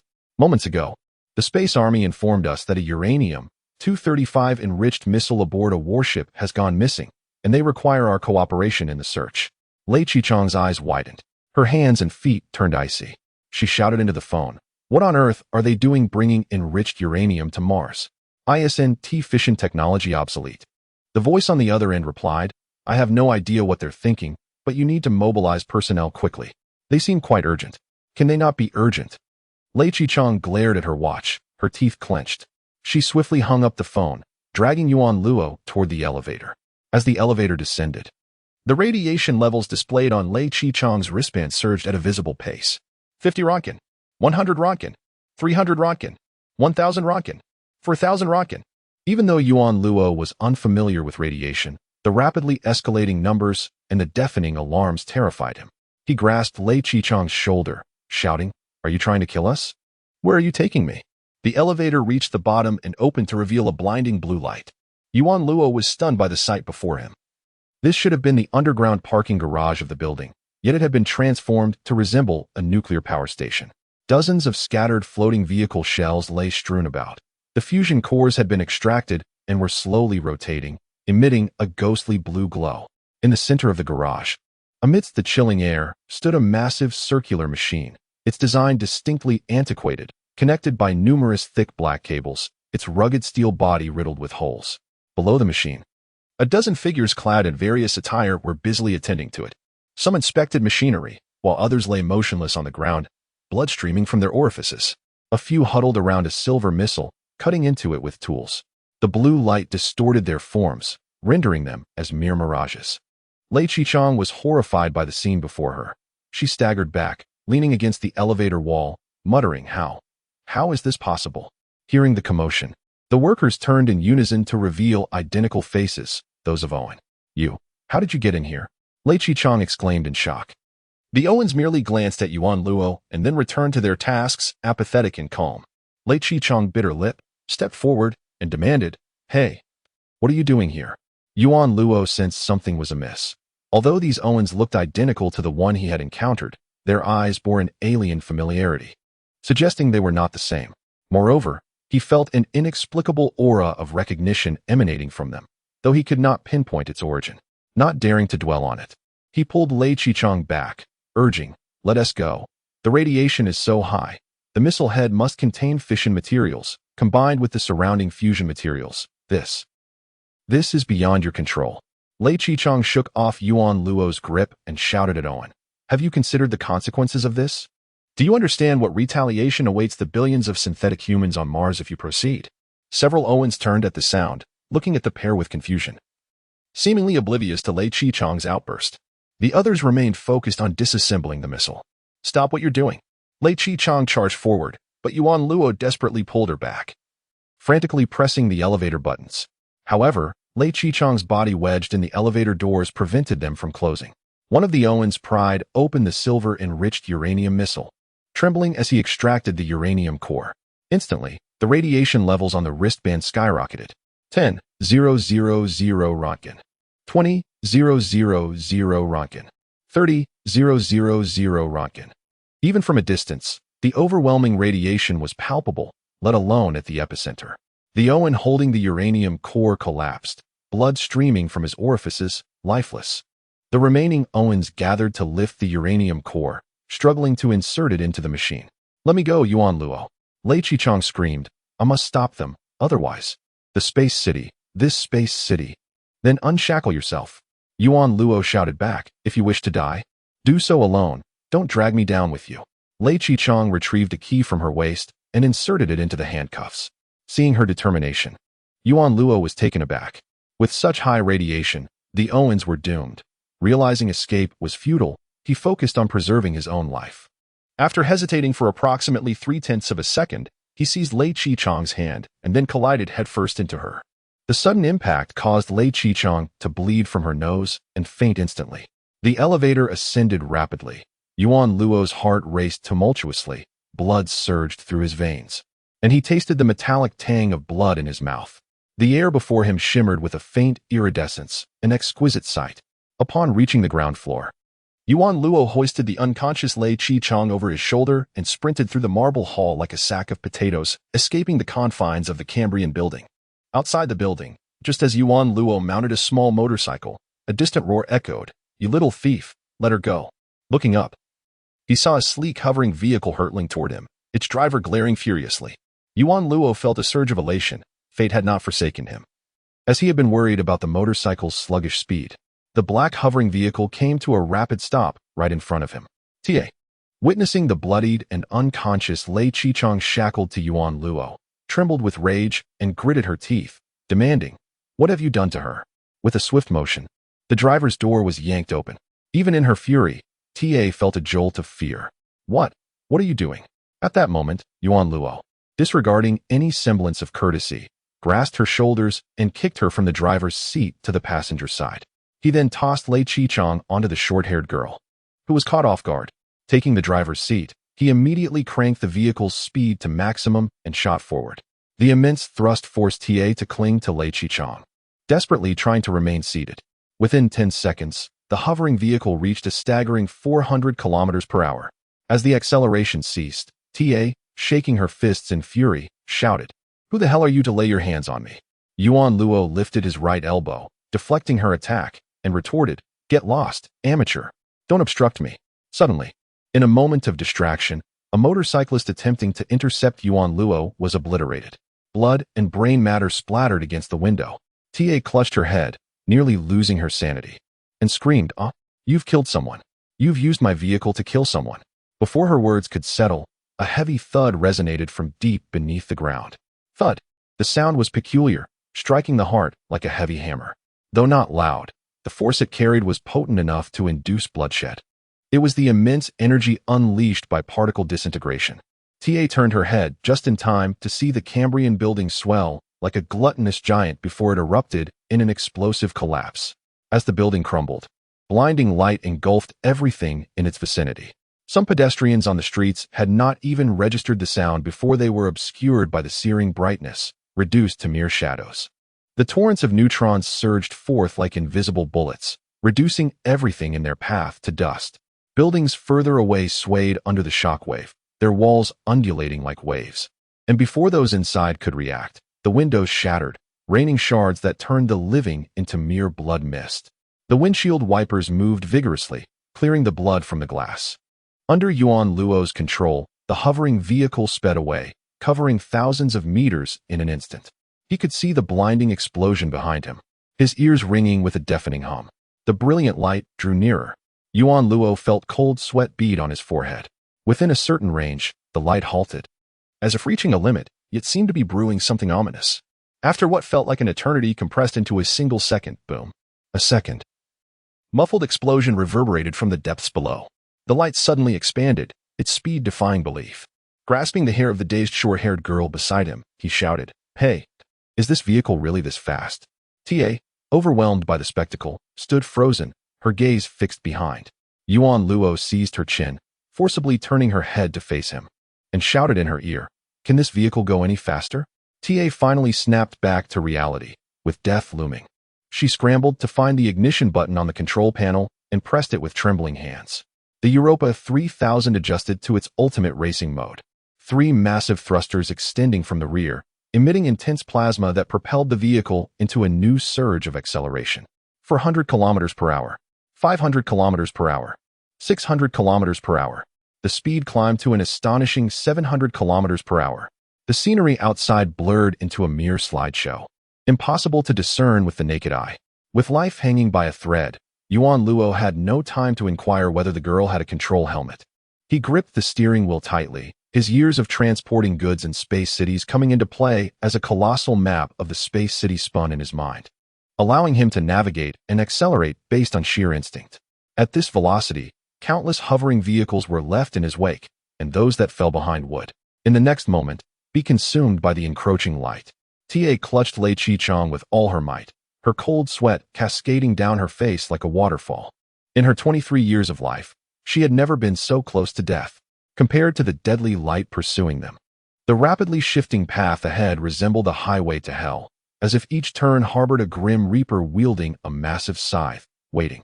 Unaware of her vehicle's incredible speed, Tia remained utterly still under the immense pressure, even forgetting to blink, as if doing so might deceive the reaper's gaze. Yet, the frantic pilot beside her showed no mercy. As they navigated a sharp 90-degree turn at 500 kilometers per hour, Yuan Luo extended his hand toward the short-haired girl beside him, instructing, "Help me unlock these cuffs. The key is on her." TA, pale as a ghost, mechanically turned her head. Only then did she realize that this wild driver was steering the vehicle with one hand while the other remained shackled to Lei Qichang's arm. This exceeded her comprehension entirely. Unable to refuse his command, she groped around Lei Qichang's body until she discovered the key nestled in her tightly clenched right hand. Holding the key, she fumbled to unlock the cuffs, but her anxiety caused it to drop several times before finally inserting it correctly. The shackles released. Yuan Luo gripped the steering wheel with both hands, his eyes sharp and focused. In that instant, he felt as if he and the machine beneath him had become one, sharing in both its exhilaration and trepidation. Under the extreme heat of the impending nuclear explosion, multiple functions of the hovering vehicle faltered, particularly the internal circulation system, which was on the brink of collapse, with the temperature inside steadily rising. Yuan Luo's time was running out. If he could not escape the blast radius swiftly, he would either be obliterated by the shockwave or cooked alive by the heat within the vehicle. Fortunately, they were nearing the exit of the space city. If they could just reach the void. As they passed an advertisement board, Yuan Luo wiped the sweat from his eyes, fixating intently on the road ahead. However, the next moment, he felt as though he had plunged into an ice abyss. Many had realized the danger and were frantically piloting their ships or hovering vehicles to escape, creating a dense blockade ahead. They blared their horns deafeningly, yet none were willing to yield the right of way. Humanity often exhibits a lack of civility precisely when it is most needed. The passage leading from the space city had long since been completely obstructed, leaving no avenue for escape. Was this to be the end? In a mere fraction of a second, Yuan Luo assessed the dire situation, relinquished the steering wheel, and reached into his pocket for his phone. If death were his fate, he would prefer to witness the seal's demise instead. "Private passage," exclaimed the short-haired woman beside him, gripping his shoulder tightly. "I have a private passage to leave the space city." Yuan Luo swiftly withdrew his hand from his pocket and snapped at her. "Why didn't you mention this sooner?" "The direction. 1.5 kilometers to the left, turn downwards, and then go straight," Ta responded without a hint of irritation. As soon as the words left her lips, the hovercar changed direction abruptly. The rapid maneuver sent Lei Qichang and Ta tumbling in their seats. The hovercar's steering engine sputtering sparks due to the immense centrifugal force. To escape the clutches of death, greater speed was essential. Ta, feeling the heat, clasped her nose, unable to breathe, while Yuan Luo remained oblivious to any discomfort, his focus unwavering as he skillfully navigated the hovercar through obstacles, accelerating relentlessly, as if the blinding light behind him were but a figment of imagination. Temperature, 55 degrees Celsius. Speed, 700 kilometers h. Temperature, 60 degrees Celsius. Speed, 800 kilometers h. Temperature, 65 degrees Celsius. Speed, 900 kilometers h. In a mere 3 seconds, even before entering the private passage, the ship reached nearly 1,000 kilometers per hour, shattering the sound barrier in a cacophony of noise, leaving the white light trailing behind once again. Inside the vehicle, the temperature soared to near-fainting levels, while the outside heat was unfathomably intense. "Hey, could you slow down a bit? There's a pressure chamber ahead." T's voice trembled, nearly inaudible. The velocity was such that she could scarcely discern her surroundings.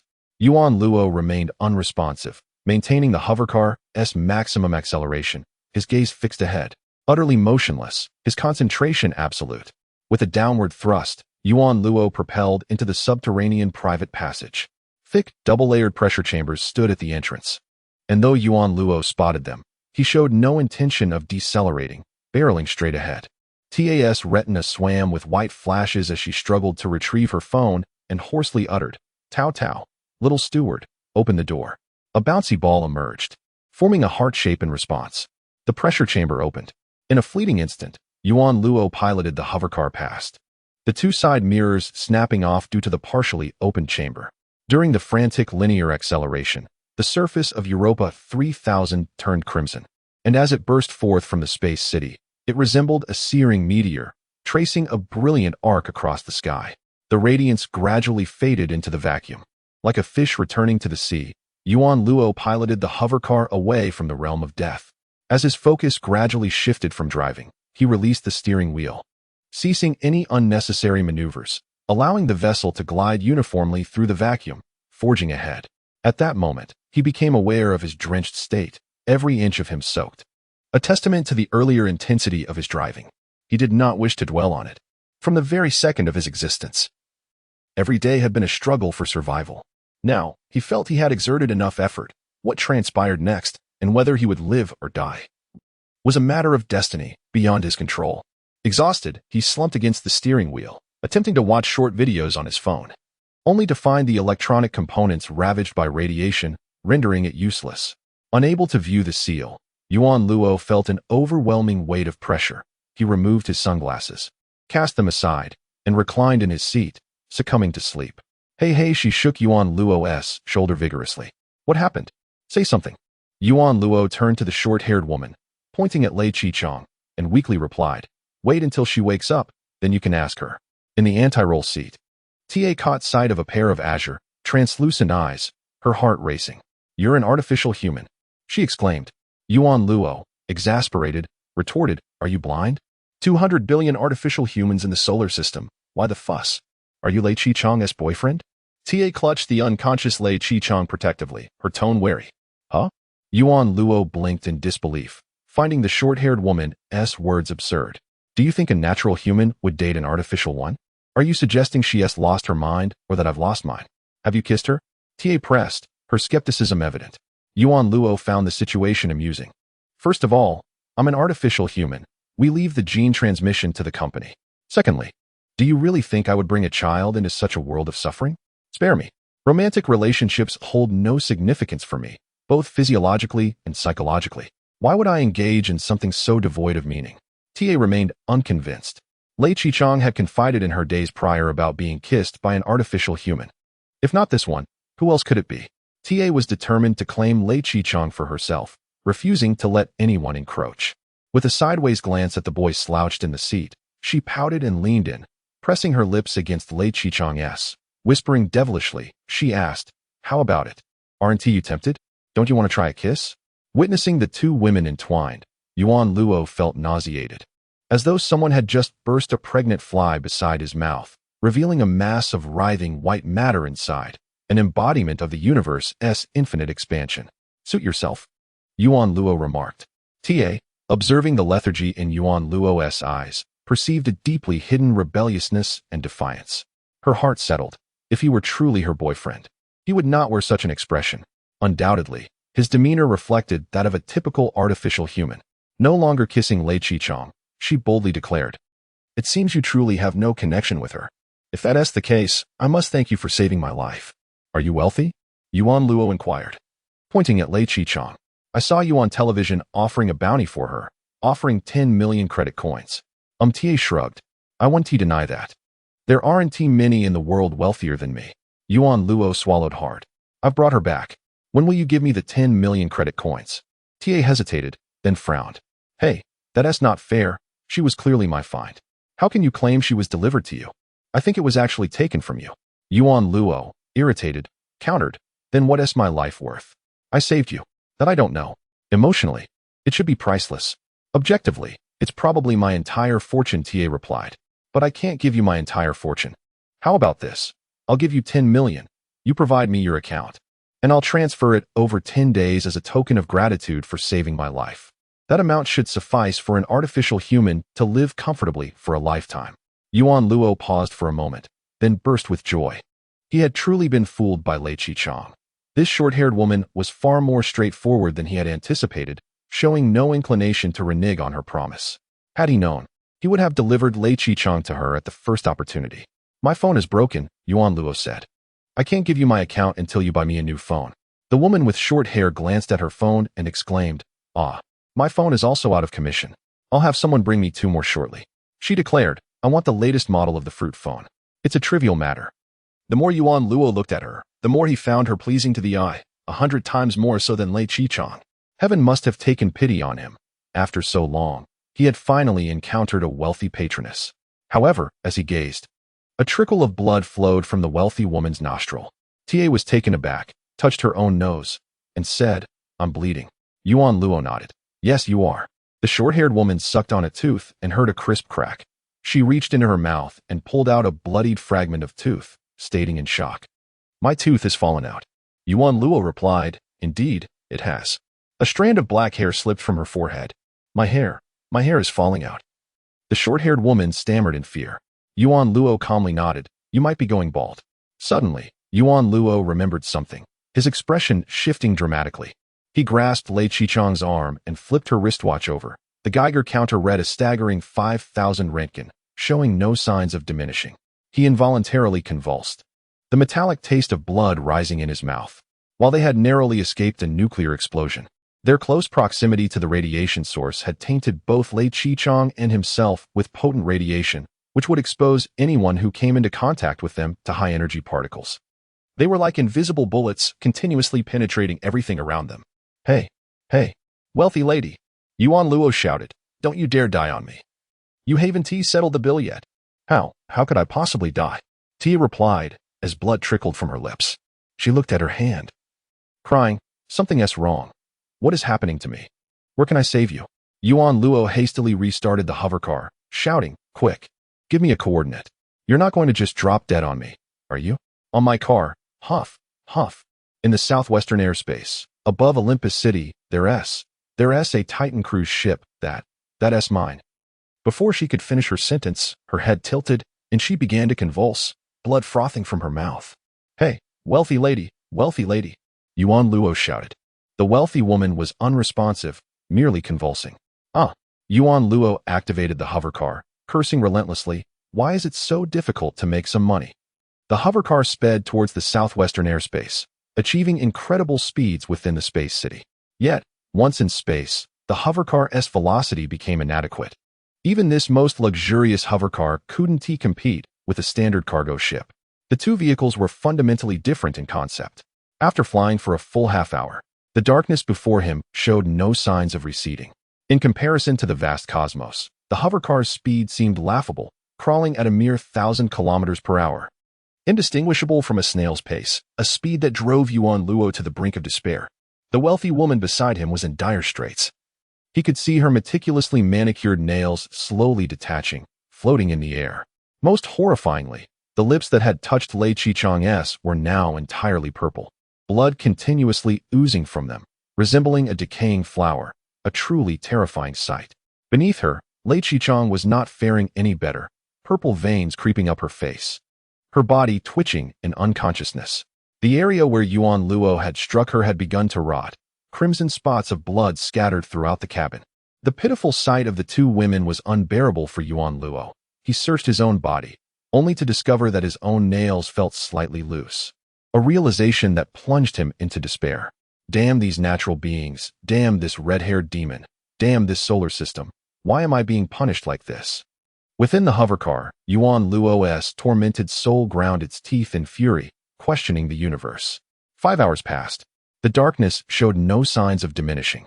10 hours passed. The darkness remained unchanged. A full day passed. The darkness persisted without alteration.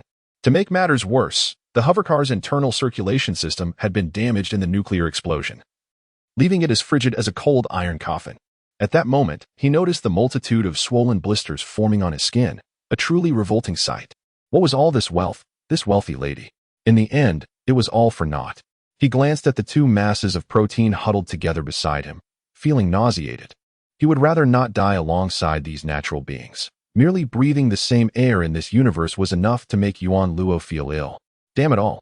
Overwhelmed by despair, Yuan Luo flung the steering wheel aside and gave the vacuum the middle finger. Then he kicked open the hovercar door, allowing all the air to escape. In the suffocating void, he retrieved the crumpled photograph from his chest and slowly drifted towards the airlock, the cold vacuum rapidly freezing his body. He felt no fear, merely a blank expression as he gazed at the faded expanse of ocean, waiting for death to arrive. The ocean turned black, his vision obscured by something above. He blinked, and a colossal figure hovered silently above him. In a daze, he saw a massive whale swimming through the water, blocking out all light, with only its glimmering edge visible in the sunlight, reminiscent of a gambler watching their stocks plummet only to see them rise the very next moment. Having abandoned all hope, Yuan Luo couldn't help but curse. He forced his foot to hook the steering wheel, dragging himself back into the icy hovercar. The ship above hovered for reasons unknown, and Yuan Luo was unable to establish contact. He could only cover his mouth and start the hovercar, flying towards the enormous whale. As the whale drew nearer, Yuan Luo's consciousness began to blur. Just before he succumbed to asphyxiation, he vaguely saw several figures in space suits descending from the whale, landing next to the hovercar. After that, he lost consciousness. In the darkness, someone gently caressed the girl. The girl could feel a familiar warmth in that hand, a memory of childhood, a long-lost embrace. Within that embrace, her cells divided repeatedly, her heart beating incessantly. "Mama, where are you going?" the girl murmured, finding this dialogue eerily familiar. "I'm going to the universe. It is my true home," the voice in the darkness whispered. The cells divided even faster, continuously mutating, racing towards an irreversible fate. "Can't you take me with you?" the girl whispered. "When you grow up, that day will come," the person in the darkness replied. "Until then, if you miss me, just look up at the sky." The cells densely differentiated, forming tissues, which then became organs, and the organs transformed into flesh. Yet, in this process, countless cells perished.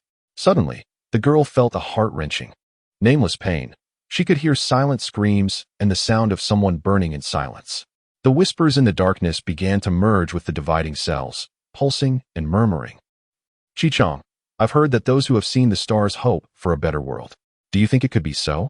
The girl was abruptly pushed, her body beginning to fall infinitely. As she descended, she heard someone below calling her name. Chi-Chong. Lei Chi-Chong.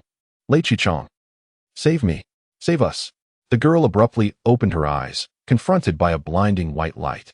A certain liquid dripped steadily from a dropper into a transparent container, which then flowed into her veins. Drip, drip, drip. Her memories lingered in that terrifying underground garage amidst the dazzling blue light. Yet the medicinal scent lingering at her nostrils revealed that she was no longer in that dreadful place. You are awake. Your constitution is certainly better than that of the young lady, someone remarked. However, it is not yet time for movement. 60% of your organs have been penetrated by neutrons. Even with stem cells for repair, it will take 3 to 4 days. Chang slightly straightened her back, greeted by a vivid green before her, adorned with various flowers and plants. Several individuals clad in white coats navigated the area, tapping on touch screens. She felt as if she lay amidst a jungle, surrounded by high-tech precision instruments gently flickering. A nurse approached her, and the world before her appeared distorted and concave.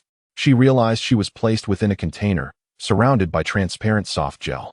The nurse gently propped her up through the soft gel, then a doctor came behind her, making a small incision in the gel to inject a milky white substance into her spine, just behind her neck. The intense pain elicited a muffled groan from Chang, her palm gripping the quilt tightly. Suppressing the agony in her back, she hoarsely inquired, "What has happened? What about Space City?" The doctor withdrew the syringe and replied, "I think it is best you remain unaware for now. After all, you have barely escaped from there. It would be wise to rest." A thick sense of foreboding surged from the depths of Chang's heart. Thoughts of her work and the subordinates who had risked their lives alongside her overwhelmed her, leaving her momentarily dizzy. "What about him? The guy who was with me?" she asked, her voice trembling. "The boss, you mean? Her condition has stabilized. She is faring much better than you, having not been directly exposed to the radiation source, merely receiving the radiation contagion from you. The damage is not severe. It was truly a close call. Fortunately, the boss's vehicle and spaceship were linked, and we rushed there immediately when the incident occurred. Otherwise," the doctor spoke with lingering apprehension. The boss he referred to was undoubtedly TA. Could TA be dead? It was inconceivable. As the future heir of the Y family engine and one of the wealthiest individuals in the solar system, she had access to the finest medical care at all times. But that man. I was asking about a man. The one with blue eyes. Chang insisted.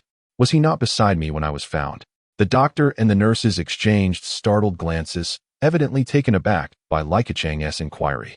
Well, we did locate a synthetic human, but regrettably, we lack his stem cells, making it difficult to repair his body. So, her heart sank to an all-time low, yet a calmness enveloped her as she uttered, "So he is dead." "Not quite. We are still observing him. He possesses a robust constitution and may endure," the doctor stated calmly. "However, the likelihood is not high, Miss Lei. Please continue to rest." Suddenly, Chang sprang to her feet, startling the doctor.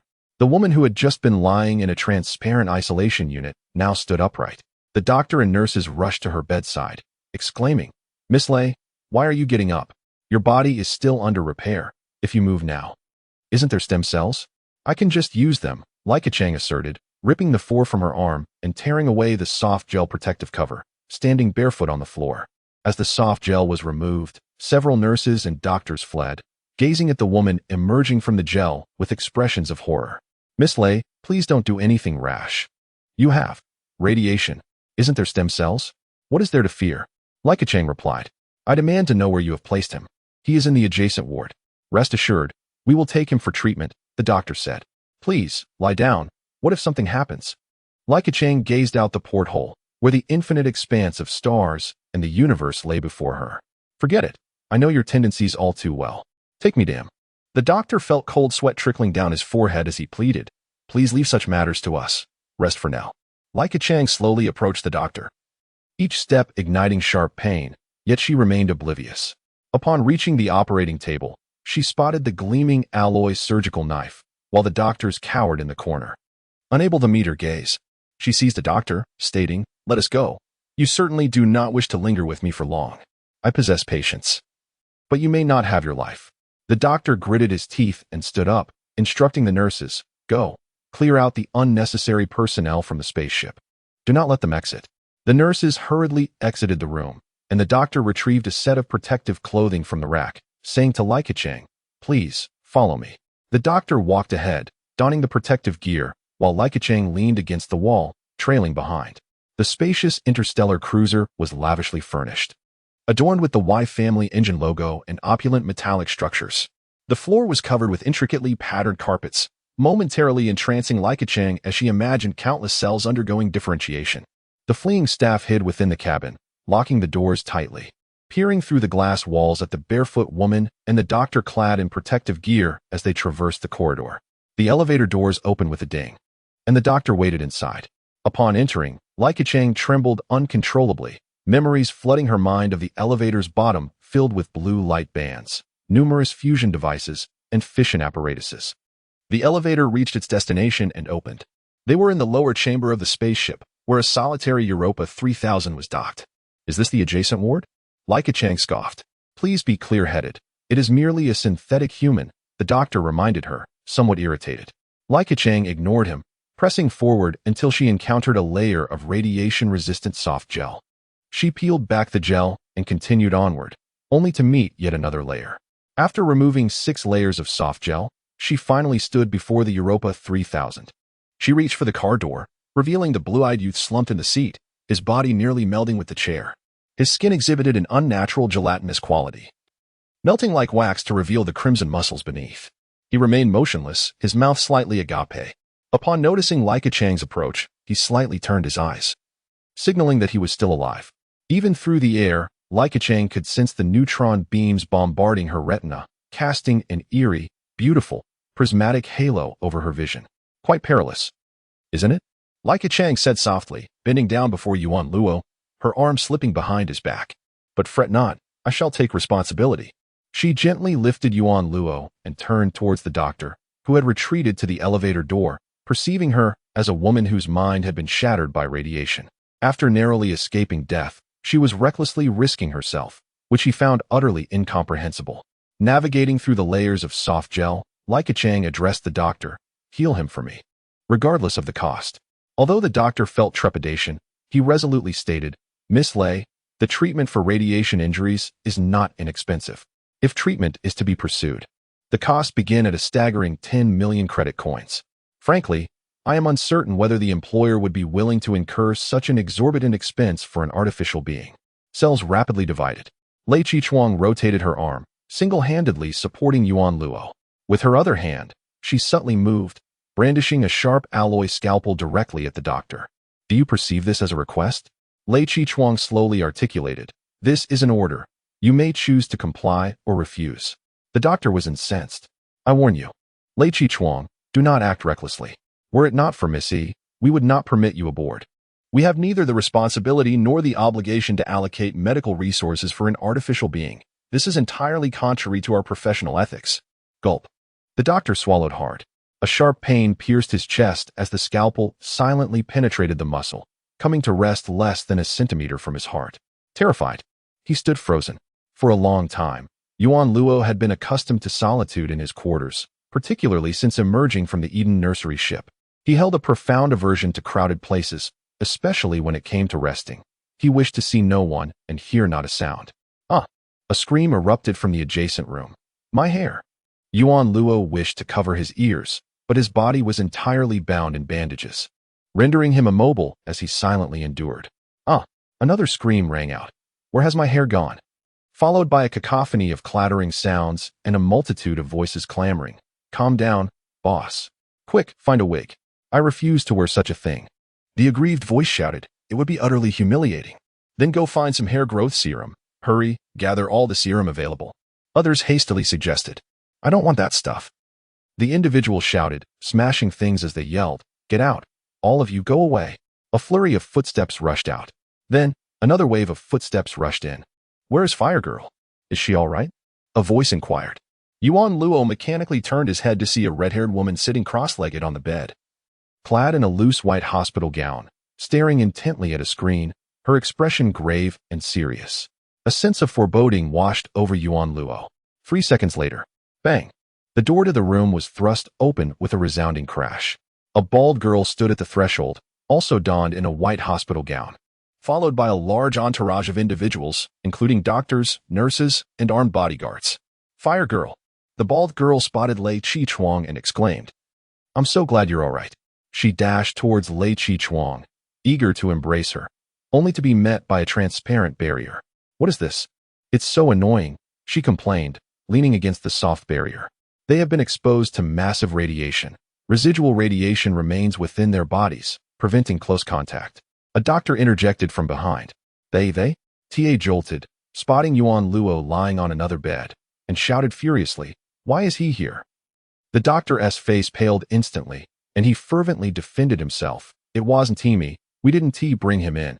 It was Lei. Miss Lei." She held a knife to my throat, forcing me to allow him entry. "We were very clear that we do not accept artificial beings, but she wouldn't listen. We had no choice." Ta paused, bewildered. "What are you saying?" The doctor, flustered, continued to explain. "I assure you, boss, we are speaking the truth. Now that you are awake, just say the word, and we will immediately remove him. It's fine, let him rest." Ta waved dismissively. "Artificial or natural, it's all the same. They all work for me." The doctor appeared to suffer a devastating blow, his face shifting through shades of blue, green, and white. Then, Ta erupted in anger. "But why? Why did you place him and Lei Chi-chuang in the same room and leave me alone next door? If I could wake up to see the face of my beloved in such a weakened state, it would surely intensify our feelings for one another." The doctor sheepishly replied, "Yes, you are correct. We will arrange for you to share a room." As he spoke, he retrieved a display screen from behind him and presented it to Ta, whispering, "Boss, here is the medical bill for him. Please take a look." Ta glanced at it and displayed a cruel smile. She seized the folding screen and strode confidently towards Yuan Luo, asking loudly through the protective barrier, "Hey, can you hear me? What is your name?" "Yuan Luo." Lei Chi-chuang replied expressionlessly. "Yuan Luo, got it." Ta smiled, addressing Yuan Luo through the soft barrier. "Look, this is the treatment bill, 10,300,000 credit coins. How about it? You saved me. I saved you. I promised you that 10 million. And now it's paid. You don't mind, do you? If you don't mind, just blink." Struck as if by lightning, Yuan Luo blinked through tears. Ta nodded. "Very well. You now owe me 300,000 credit coins. You don't mind, do you? If you don't mind, just blink." Lei Chi-chuang, unable to bear it any longer, interjected, "Enough, Ta, 300,000 is trivial for you. Less is less, money is money. I'm not a philanthropist." Ta retorted, her eyes twinkling mischievously as she perched herself on the edge of Lei Chi-chuang's hospital bed. "Of course, if you want me to waive his debt. That's possible, provided you let me." Lei Chi-chuang shook her head. "I'm not in the mood for jokes, Ta. After what happened in Space City, it's rather heartless of you to still be so cheerful." "As if I orchestrated that event," Ta replied nonchalantly. "To be honest, I know nothing about it." At that moment, two nurses entered, pushing a small cart filled with a shimmering array of translucent, gelatinous substances that squirmed sluggishly within their containers. "It's time, doctor," the nurse announced. "Shall we begin? The skin graft procedure?" Ta gasped. "I've never seen this before. Let me observe." The doctor.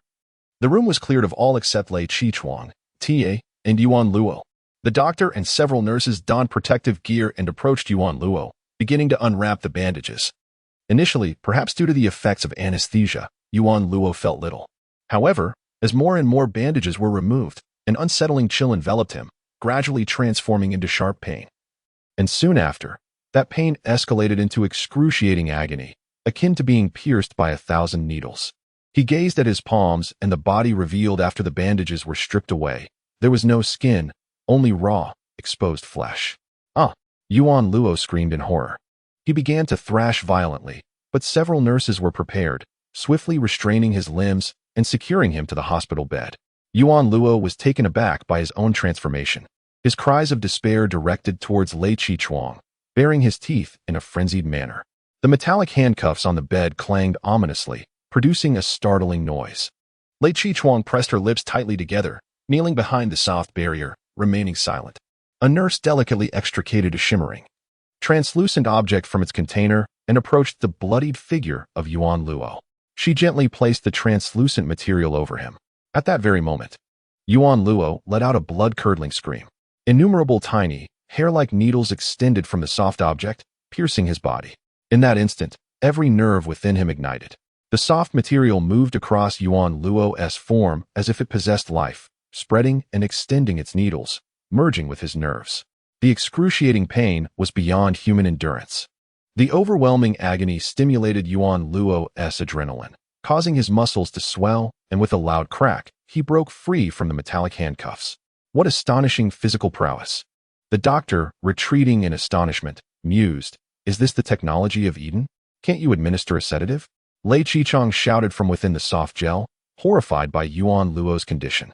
"That is not an option," the doctor replied. "The electronic skin must fuse with the nerves to be effective. If we use anesthesia, the nerves 1T activate, and the skin cannot integrate." "Goodness gracious!"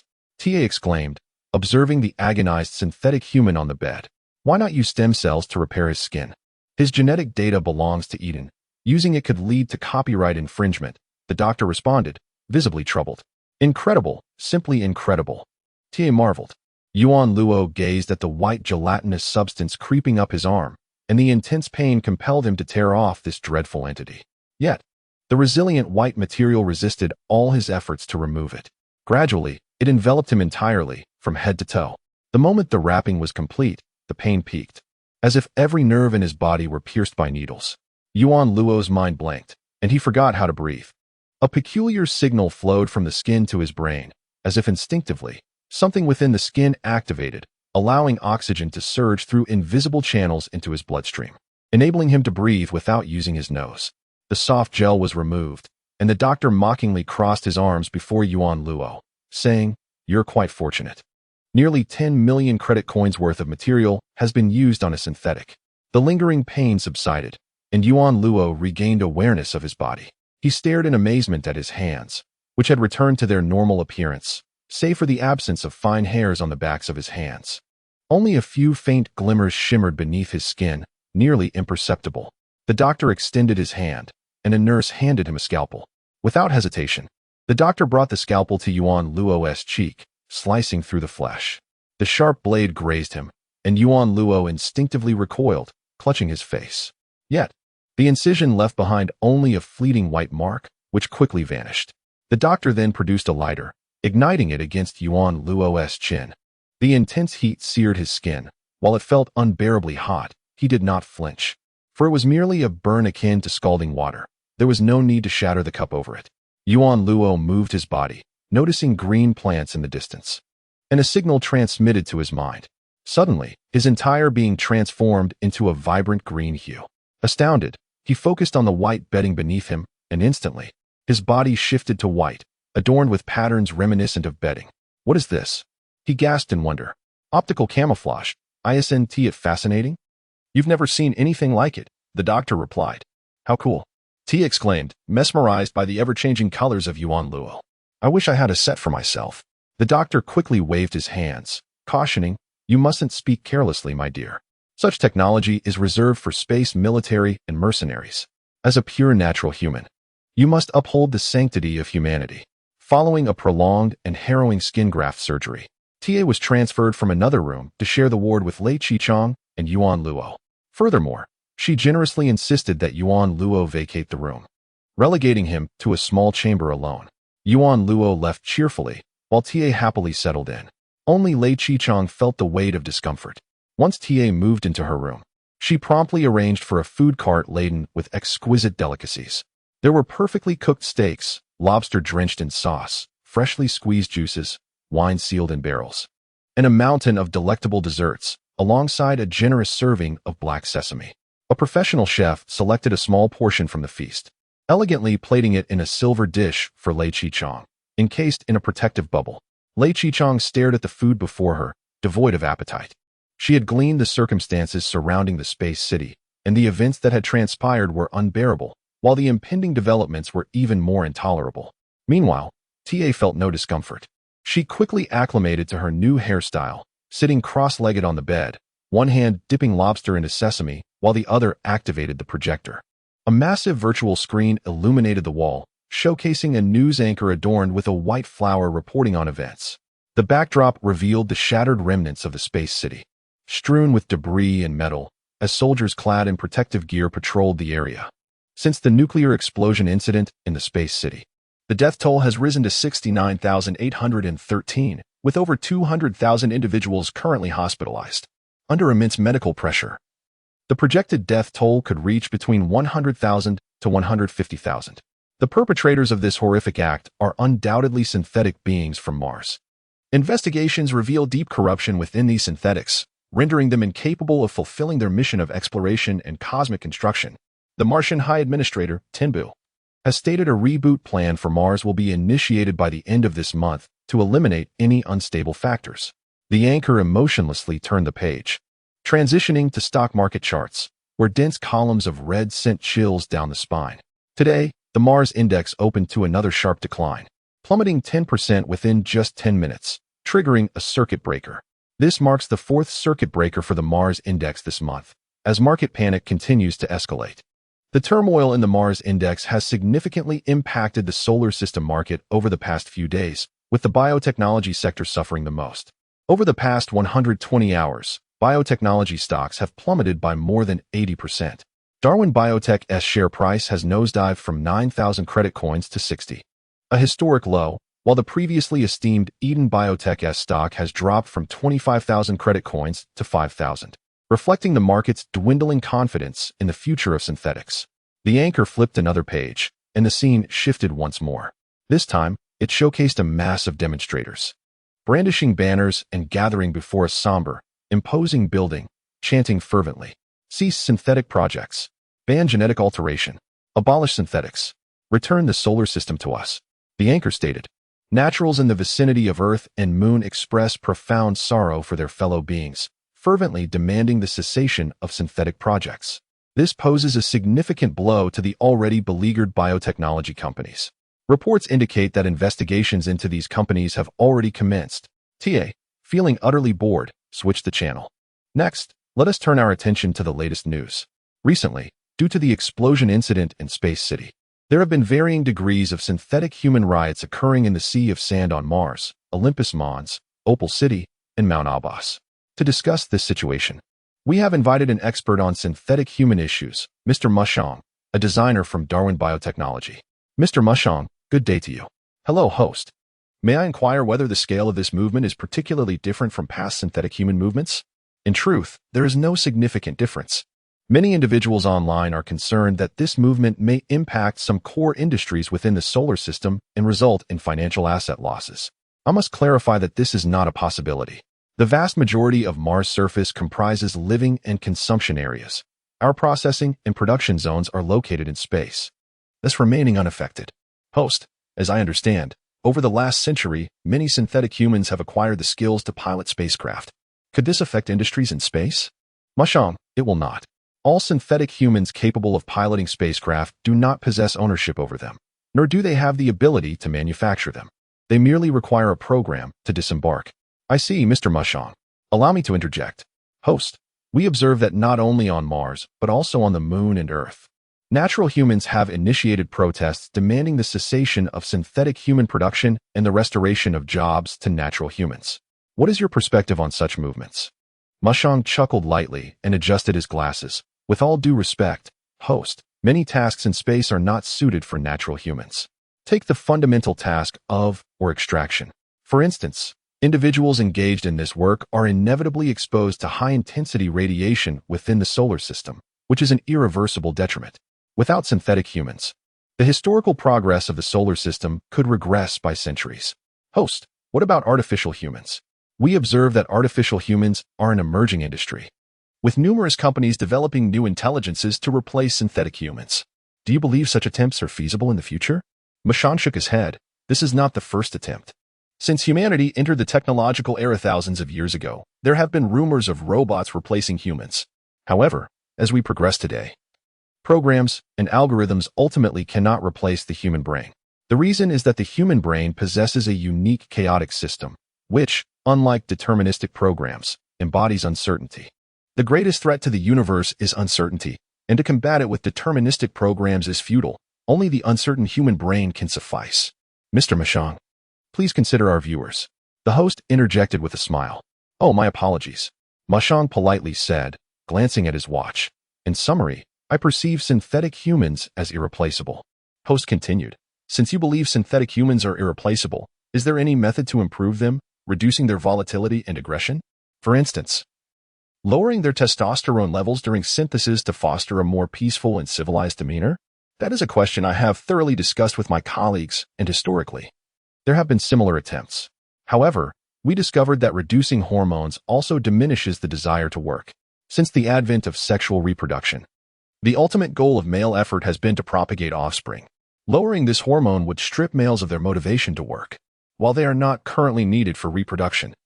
The secretion of hormones as behavioral regulators remains essential. The host's eyes brightened, like worker bees in a hive. Thank you, Mr. Mushong. The host turned toward the camera. Next, let us focus on the following news brief. Joe. TA suddenly switched off the television, her eyes sparkling with excitement. A projection lit up beside her bed, revealing a bespectacled man in a suit. He adjusted his glasses, astonished. Boss, why is your head bald? Forget about that. I ask you, how is the artificial human sector faring lately? The man in the projection sighed. Due to a market downturn, not well at all, including our stock price, which has been in a continuous decline these past few days. Forget about that. TA waved her hand dismissively. Joe, convene a meeting and persuade the other board members to join me in investing in Berkeley Beauty. You wish to invest in an artificial human company? The man in the projection exclaimed in surprise. But we manufacture engines. Is that truly a wise decision? Manufacturing cars and humans is essentially the same. TA blushed and said, furthermore, more importantly, allocate 70% of private funds, divided into 30 batches, to gradually acquire Eden stock in the over-the-counter market without alerting the retail investors. What? You wish to purchase Eden stock again? The man in the projection was astonished. That company's stock has already plummeted 3 times since the explosion a few days ago. Even Mr. Mushong's appearance on television has had no effect. No one knows how far it will fall. TA waved her hand nonchalantly. Rest assured, Joe, the sharper the decline, the more opportune my entry point. Owen's assertion holds merit. Replacing synthetic humans with artificial ones is akin to expecting Berkeley Beauty to provide you with a spouse, an impossibility. Natural humans cannot do without synthetic ones. They have become so reliant that they can hardly function beyond mere speech. Once the fervor subsides, the production of synthetic humans will resume unabated. Otherwise, who will fill the multitude of positions across the solar system? Earth will not allow such a scenario. Moreover, I have personally experienced Eden's technology recently, and the company's future is undoubtedly promising. Now is the perfect moment for us to act. Her words left the man in the projection breathless.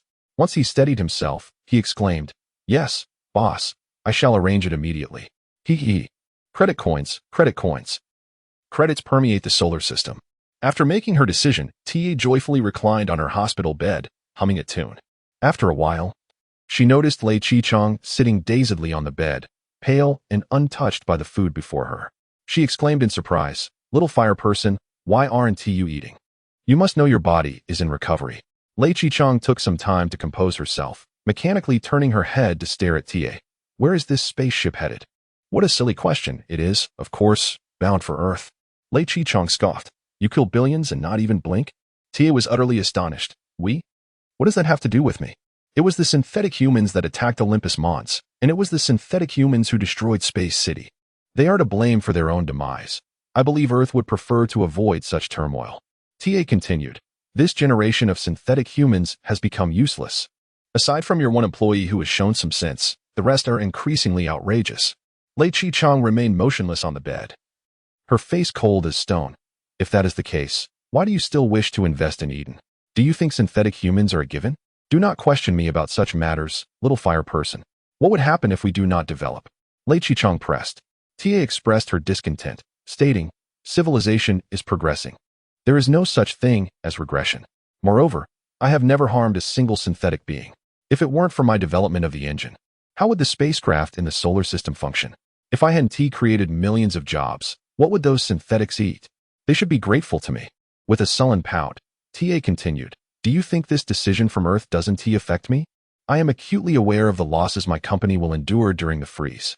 You are losing money, but they are losing their lives. Are the lives of natural beings in Space City not valuable?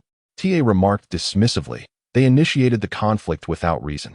Lei Chi-chong clenched her fists tightly, declaring, what is a natural being and what is a synthetic?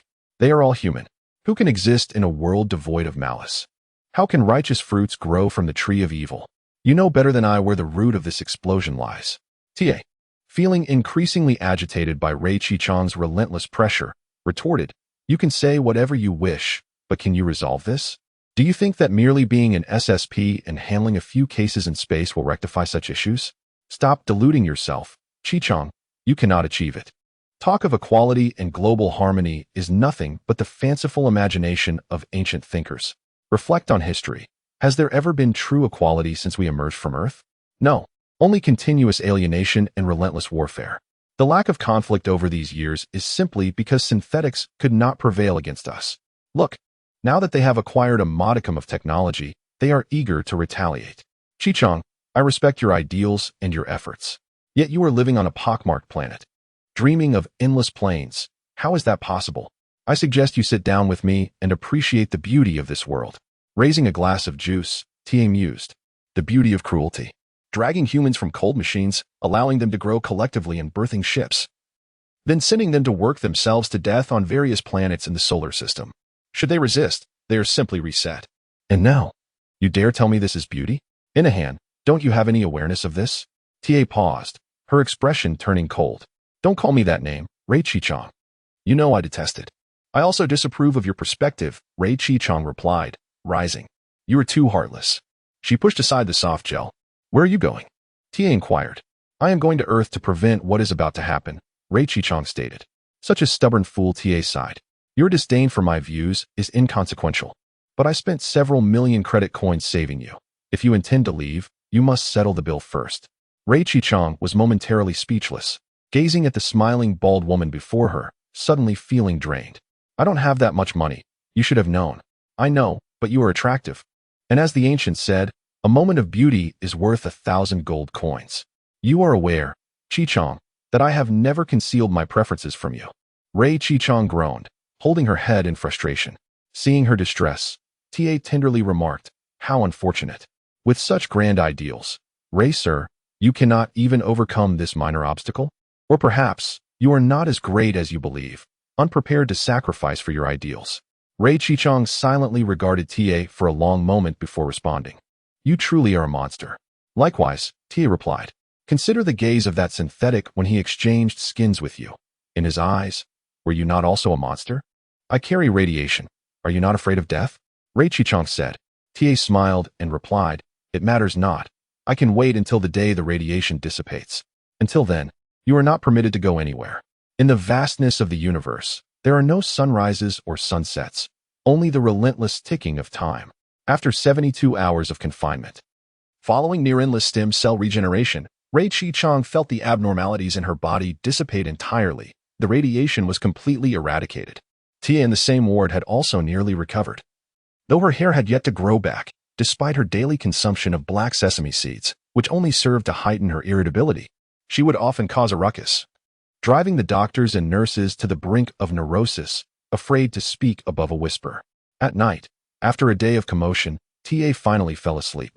Ray Chi-chang, unable to find rest, gazed out the porthole at a small blue dot. After a week of travel, she was nearing the airspace of Earth. She understood that action was imperative, delay would be disastrous. She pressed a small button on the bedside, and soon, a soft click sounded as the door opened. A petite, cheerful nurse entered the room, softly asking, Miss Ray, is there anything you need? Help me to the restroom, Ray Chi-chang requested. Ah, of course. The nurse hurried over, supporting Ray Chi-chang's arm as she guided her into the restroom. At the bathroom door, Ray Chi-chang halted, grasped the nurse's arm from behind, and pulled her into the restroom. The nurse was startled and asked, Miss Ray, what are you doing? Ray Chi-chang countered, what is your chest size? The nurse was taken aback by such a question, instinctively touching her chest. Perhaps AC? After glancing at Ray Chi-chang's figure, she blushed and added, your chest looks really nice. Mine is a bit small. Ray Chi-chang replied nonchalantly, it will suffice. With that, she delivered a swift strike to the nurse's neck, causing the nurse's eyes to roll back as she slumped into Ray Chi-chang's arms. Ray Chi-chang laid her gently on the floor and retrieved the nurse's phone from her pocket. After taking out the phone, she dialed a number. Upon connection, a familiar yet hoarse voice came through. Who is this? Grandfather. It's me, Ray Chi-chang replied steadily. The voice on the other end interrupted. Chi-chang, how are you? Are you all right? I'm fine. The explosion in Space City didn't kill me. I am currently within a hand. Everything is all right. That's wonderful, wonderful. Your family has been frantic. If anything were to happen to you in Space City, I would have no face to meet your parents. Let us set that aside for now. What is Earth planning to do? The voice continued. The higher-ups have decided to deploy a genetic virus to thoroughly cleanse Mars, scheduled for 1 week from now. After the cleansing, they will spend 6 months destroying everything before sending in a new batch. Ray Chi-Chong shivered, clenching her fists as she asked, Grandfather, don't you feel afraid saying this? The voice sighed. Chi-Chong, you are still young and do not understand. When you reach my age, you will comprehend that the economy supersedes everything. Development takes precedence over all. For the sake of economic stability, there are those willing to carry out the dirtiest of deeds. Ray Chi-Chong replied calmly, Then you must understand my stance. Even if it means death, I will stop this. Why? Because these matters disgust me, Ray Chi-Chong declared. I was born with this singular purpose, to either achieve it or die in the attempt to thwart it. My family has already become meteors in the universe. The cosmos is my true home. Ray Chi-Chong asserted with unwavering resolve, Grandfather, you may choose to cooperate with me or not, but you know I am in the right. Am I not? There must be a voice within you affirming that I am correct. This transcends right and wrong. Only children concern themselves with such matters. Chi-Chong. Lei Chi-Chong directly interrupted her grandfather's words. You can explain that to the heavens. Ask why it placed that cursed sound in your ears. And question why it has cast you into this dark universe. After a moment of silence, the voice on the phone replied, I am waiting for you at the SSP Bureau on the moon, Chi-Chong. Those individuals have seized the chip from the lunar governor and are surely planning something on the moon. If we can capture the true culprits, perhaps I can persuade those frightened souls. Persuade? Lei Chi-Chong harbored other thoughts, yet she refrained from voicing them to her grandfather. She merely nodded. I will join you on the moon shortly. After ending the call, she removed the small nurse's attire, and once undressed, she donned her own clothing. In front of the mirror, she slipped into the nurse's uniform, tucking her hair beneath the cap. Having completed this transformation, she donned a mask and exited the room. Meanwhile, in a modest hospital room, Yuan Luo leaned against the porthole, gazing intently into the dark cosmos outside. In the vacuum, a faint blue light flickered. Unlike his previous confinement, he now enjoyed the absence of a bothersome roommate and the comfort of regular meals, all of which were quite satisfactory. Even more splendidly, he had acquired new skin. Since the skin grafting procedure concluded, Yuan Luo had spent more than a day reveling in his new skin, valued at 10 million credit coins. This new skin melded seamlessly with his flesh, inseparable from him. With this skin, he often forgot that he needed to breathe, functioning like a peculiar amphibian, capable of respiration through his skin. In every aspect, heat dissipation, insulation, flexibility, touch, camouflage, this new skin far surpassed his former skin. The ideal he had long desired now seemed increasingly within reach. Ever since being rescued by this cruise ship, he had been soaring through space. From the snippets of conversation among the crew, he learned that the vessel was steadily progressing towards Earth. This knowledge filled Yuan Luo with anticipation, and almost every night, he dreamt of charming, playful seals beckoning to him from the sea, waving and patting their bellies. The door swung open. A nurse entered, placing a meal tray on the table behind her. Even without turning, Yuan Luo sensed her presence. His skin could detect the changes in the surrounding environment. However, unlike before, this time the nurse did not leave after delivering the meal, but instead approached him slowly. Clad in a mask and cap, the ends of her hair peeked out, hinting at a striking red hue. This allowed Yuan Luo to recognize her. That color was more conspicuous than even that of a synthetic person's eyes. The nurse removed her mask and cap, revealing a rather alluring face, adorned with subtle smoky eye makeup and elegantly deep red lip marks, resembling a lady preparing for a makeup party. Hello, she greeted Yuan Luo, taking a seat beside him. It was Lei Chi-Chong. Yuan Luo felt a tangle of emotions towards this woman. He resented her for bringing him to such a plight, yet he also felt a sense of gratitude. Particularly during that moment in the hovercar, waiting for death, he had never anticipated her sudden appearance. Is there something you wish to discuss? He inquired, maintaining a polite demeanor. Yes. Where do you wish to go? Lei Chi-Chong replied. This ship is headed towards the moon. You can remain here. Yuan Luo stated flatly. That isn't necessarily a good thing. After what happened, having survived, my parents will no longer allow me to venture out. I shall spend my days on Earth from now on. Yuan Luo was puzzled as to why this woman shared such sentiments to him. Earth was the most habitable environment in the entire solar system, a place that synthetic beings could only dream of entering. It was unfathomable that someone would lament spending their remaining days on Earth. Do you mind if I speak for a while? Lei Chi-chang suddenly asked. Speak freely. Yuan Luo replied. I was born on Earth, to two natural parents, yet they did not love one another. Their union merely symbolized the alliance of two powerful families. In their eyes, they were always paramount. They played their respective roles without concern for one another. Lei Chi-chang recounted softly. My parents seemed perpetually engrossed, hardly ever present. When I was very young, we had a synthetic nanny who raised me, the only companion I had, the only family I knew. I secretly called her mom, though she forbade me from doing so. She often told me that caring for me was merely her job. However, when she read me stories at night, it seemed far from a mere obligation. Yuan Luo felt increasingly confused, unsure of what Lei Chi-chang was rambling about. Her voice carried an ethereal quality as she spoke of superheroes, tales of an evil villain ultimately vanquished by a noble hero. Yet as I grew older, I realized that the villains in Mom's stories were merely figments of imagination. Just like the houses on Olympus, I could only ever rent. Even if I worked for hundreds of years, I would never be able to buy one. What could I do? Strike it? It was just a price. It lacked any tangible form. Yuan Luo resonated with her words. Recalling his own experience of saving sea seals on Earth, though he had not pondered such matters as deeply as Lei Chi-chang. But when my mother discovered me providing food to Mom, she was furious. She not only found out I called her mom, but was also displeased. Perhaps my stubborn nature led to a clash. I recklessly accused them of irresponsibility, calling them the most selfish parents in the world. My mother was enraged, and so was my father. I had never witnessed their unity before. They made a decision to return Mom to the company. I knew Mom was a synthetic from Darwin Bioengineering, created near Mars.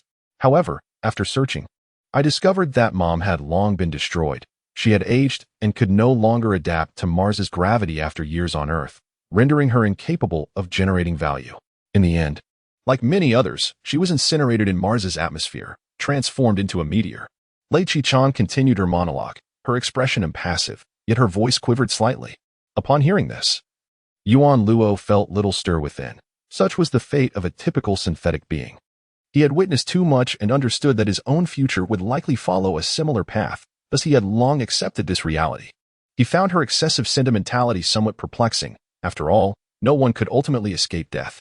That is indeed unfortunate, Yuan Luo replied calmly. I cannot allow such things to happen again. I must prevent what is about to occur on Mars. You are incapable of doing so. Yuan Luo thought of the seals and remarked, You are too insignificant on your own. Even if you were to act, it would only lead to your own demise. Perhaps there is still a chance. Perhaps we can delay things. Lei Chi-chang whispered, Owen is still alive. Those orchestrating these attacks remain at large. And they will not relent. Since they have taken the lunar governor's chip, it signifies they will act on the moon. If we can seize the opportunity to intervene in their plans, we might compel the natural beings to desist. It is not us, but solely you, Yuan Luo remarked. These are all your thoughts. Lei Chi-chang's expression darkened as she replied, I understand, but I wish to go to the moon. I absolutely need your assistance. Yuan Luo shook his head, stating, Without a spaceship, I cannot go anywhere. He continued, You surely lack the authorization to use those ships. Attempting to take one out would be nothing short of fanciful. I have a plan, Lei Chi-chang whispered into Yuan Luo's ear. After hearing her strategy, Yuan Luo gazed at her in astonishment. The feasibility of this plan was quite high, yet it was hard to believe that someone like Lei Chi-chang could execute it. You have camouflage skin, making it difficult for outsiders to spot you. As long as we follow the plan, we will surely reach the moon swiftly, Lei Chi-chang asserted. Nodding, she added, Feel free to ask. Surprised, she soon relaxed, saying, I will. Why? Yuan Luo's eyes glimmered slightly. Lei Chi-chang responded, Because you and I are one. We were both born of this universe and will perish within it. We are both parts of the cosmos, and my assistance to you requires little justification. Yuan Luo received an answer, but it was not the one he sought. Disappointed, he found no counterargument and could only rise, saying, Well, you truly are impressive. Ta lay snoring, drooling without a care for any impending danger. Lei Chi-chang approached her slowly, a complex expression on her face as she observed her sleeping childhood friend. This individual only resembled a youthful person in their 20s during slumber. When awake, there was scarcely a moment of normalcy. Recalling the action plan devised with Yuan Luo, Lei Chi-chong rubbed her face, grinning widely before taking a deep breath and sitting down gently beside TA's bed. TA continued to snore obliviously. Lei Chi-chong extended her finger, delicately caressing her face. With a soft smack, the bald girl turned over, continuing her sleep. Lei Chi-chong climbed onto TA's shoulder, whispering in her ear, "If you don't wake up soon, it will be dawn." Huh. TA drowsily opened her eyes, startled to see the woman perched on her shoulder. She quickly sat up, pulling the covers around herself in shock. "Little fire, how come you?" she exclaimed. Lei Chi-chong covered her mouth with her hand, chiding softly, "Do you want everyone to hear? How very dull of you." Gradually, TA calmed down. As she gazed at Lei Chi-chang's attire, her heart skipped a beat, and she stammered, "Why are you wearing a nurse's outfit? And, are you wearing makeup?" "This is a hospital. Wearing this is quite fitting," Lei Chi-chong replied, twirling a strand of hair around her finger. She unbuttoned one clasp on her nurse's uniform, saying, "I've come to realize that rather than dwell on unsolvable matters, I might as well enjoy the moment, right?" With a pop, the button flew open, revealing a curvaceous silhouette. T's eyes widened, her breath quickening as she stared in disbelief at the exposed form before her, frozen in place. Lei Chi-chong scolded, "What's this? I thought you preferred to act like a man. Why are you acting like a girl now? Do I need to teach you?" TA, parched and hoarse, stammered, Little fire, have you been drinking?" Lei Chi-chong opened her mouth and gently blew on T's face, asking, "Can you smell any alcohol?" T swayed, her eyes full of confusion. You're so mean, drinking without inviting me. I always call you when I drink." Her face flushed as she spoke, gripping the blanket tightly. "Am I being bad?" Lei Chi-chong asked softly, placing a hand on T's shoulder, whispering, "Isn't it you who's worse for saying such outrageous things to me, making me so sad that I could almost bite you?" The nurse's outfit slipped off her shoulder slowly, causing TA to tremble uncontrollably as if struck by lightning. She suddenly pushed Lei Chi-chong away, her eyes wide with shock. What are you? What's wrong with me?" Lei Chi-chong countered. "You seem off." Tia remarked, "This isn't like you." A pang of anxiety shot through Lei Chi-chong. Could it be that her performance was too convincing, revealing a flaw? Clenching her fists behind her back, she warned, "How is this not like me?" Lei Chi-chong planned to knock TA unconscious and forcibly drag her to the rescue spaceship. Wait a moment." TA suddenly sprang from her bed, rummaging through the nightstand until she pulled out a bottle of red wine. With a flourish, she uncorked the bottle and took a hearty swig. The sight made Lei Chi-chang's heart race. Was TA really treating red wine like grape juice? After finishing the bottle, TA belched and sat in a daze for a moment before turning to Lei Chi-chong with a goofy grin. Lei Chi-chong felt a sense of foreboding. Tia's tongue was no longer tied. She rolled over in front of Lei Chi-chong, tugging at the straps of her outfit. "Baby, look at you, wearing a strap and a nurse outfit.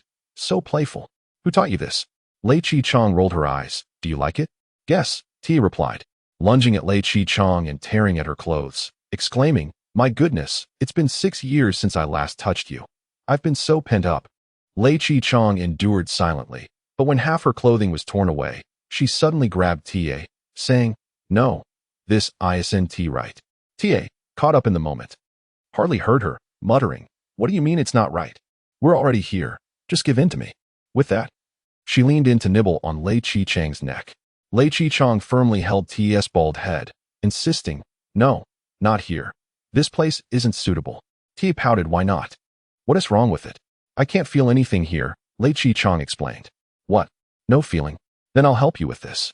T teased, sticking out her tongue. Lei Chi-chong wished she could crack T's head open, but, recalling the plan, blushed and said, "It's not that you can't.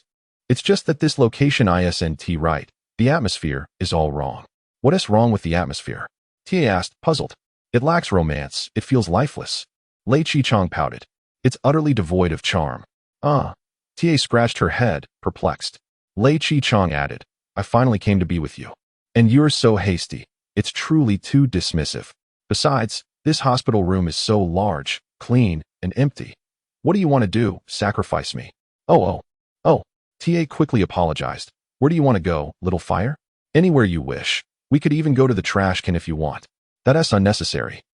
Lei Chi-chong pondered, her eyes sparkling mischievously. "Have you seen Titanic?" "Titanic? That old movie everyone has seen, right?" "Yes." The male and female leads had their moment in that old car, with the fog steaming up and leaving handprints. TA stared blankly at Lei Chi-chong. Lei Chi-chong crossed her legs, fiddling with her fingers, bashfully saying, "I too wish to experience something like that." Goodness. TA swallowed hard. Covering her face, "You're so provocative." Displeasure surged within her as Lei Chi-chong playfully nudged TE's shoulder. With a mischievous glint in her eye, she teased, "Come chase me. But if you can't catch me, don't even think about getting close to me." With that, she swayed her hips and sauntered away. "Honey, slow down." TA hastily leaped off the bed, disregarding her shoes, and hurried after her. Meanwhile, Yuan Luo gazed at the clothes beside him, lost in contemplation. He had acquired a new camouflage skin, and logically, sneaking out of the infirmary undetected should pose no challenge. However, his attire lacked camouflage capabilities. Wearing it outside would undoubtedly draw attention, as it would appear as though a collection of garments was floating through the air, quite a terrifying sight. To achieve perfect camouflage, he could not wear clothes at all. While being transparent in camouflage was acceptable, being naked while piloting a spacecraft felt utterly bizarre and would likely impair his operation. What to do? After much deliberation, he decided to venture out without clothing. As he crossed the hatch, his form shimmered and blended seamlessly with the surroundings. Stepping outside, he found himself momentarily bewildered by a long corridor stretching on either side. Without prior knowledge of the lifeboat's location, courtesy of Lei Chi-chong, he was at a loss for direction. Just then, a heavy door slammed in the distance, serving as an unexpected cue. Yuan Luo swiftly moved toward the sound. Not far along, he spotted Lei Chi-chong dashing past him, disheveled, with a bald girl trailing behind, drooling and babbling. "Little fireman, come burn me alive." Her obsession was such that she completely overlooked the transparent Yuan Luo. He felt a wave of relief. The plan was progressing smoothly. He hurriedly followed the bald girl, running alongside her. Since being confined to the infirmary, he had not ventured outside. Now, trailing behind two women, he marveled at the opulence of the cruise ship. Not a single thread or metallic piece was exposed. Only an endless expanse of soft, luxurious wool carpeting adorned the floor. The walls were lush with potted plants and greenery, hosting various small creatures, including hummingbirds, squirrels, beetles, and even a vibrant little snake. This vessel was unlike any he had encountered before. Crew members frequently moved about, clad in standard blue space suits, all possessing striking appearances. Observing their attire, Yuan Luo mused that once he reached his destination, he would need to find someone to strip him of his clothes. Piloting a ship while nude was simply intolerable. Just then, a female crew member in a space suit rushed toward him from the corridor, exclaiming, "Boss, that synthetic individual has vanished from the surveillance." Yuan Luo's heart sank. He had forgotten the omnipresent cameras in such a lavish cruise ship. TA, already inebriated, was lost in thoughts of Lei Chi-chong's slender waist and long legs. Oblivious to the crew member's words, she brushed the crew member aside, stating, "You go look for it. Don't bother me." As Lei Chi-chong ran faster, TA, clutching her chest in anxiety, cried out, "Little fireman, don't leave me behind." Yuan Luo, hiding behind, exhaled in relief. As long as the boss was preoccupied, the remaining crew would pose no significant threat. Once the crew member departed, he stealthily emerged, following her closely and delivering a swift blow to knock her out. He then stripped her of her blue space suit, cradling it in his arms. Continuing forward, Yuan Luo arrived at a chamber reminiscent of a collection room, filled with large animal specimens, lions, tigers, elephants, and giraffes. Before these displays, several small spacecrafts, each boasting exquisite, streamlined designs, vibrant paint jobs, and massive engines, were docked. Each appeared to possess immense power and was undoubtedly of great value. Previously, he had only seen such ships in videos and magazines. Before a luxurious Zeppelin, Lei Chi-chong climbed aboard, eagerly followed by TA. The plan was unfolding with remarkable ease, prompting Yuan Luo to quicken his pace.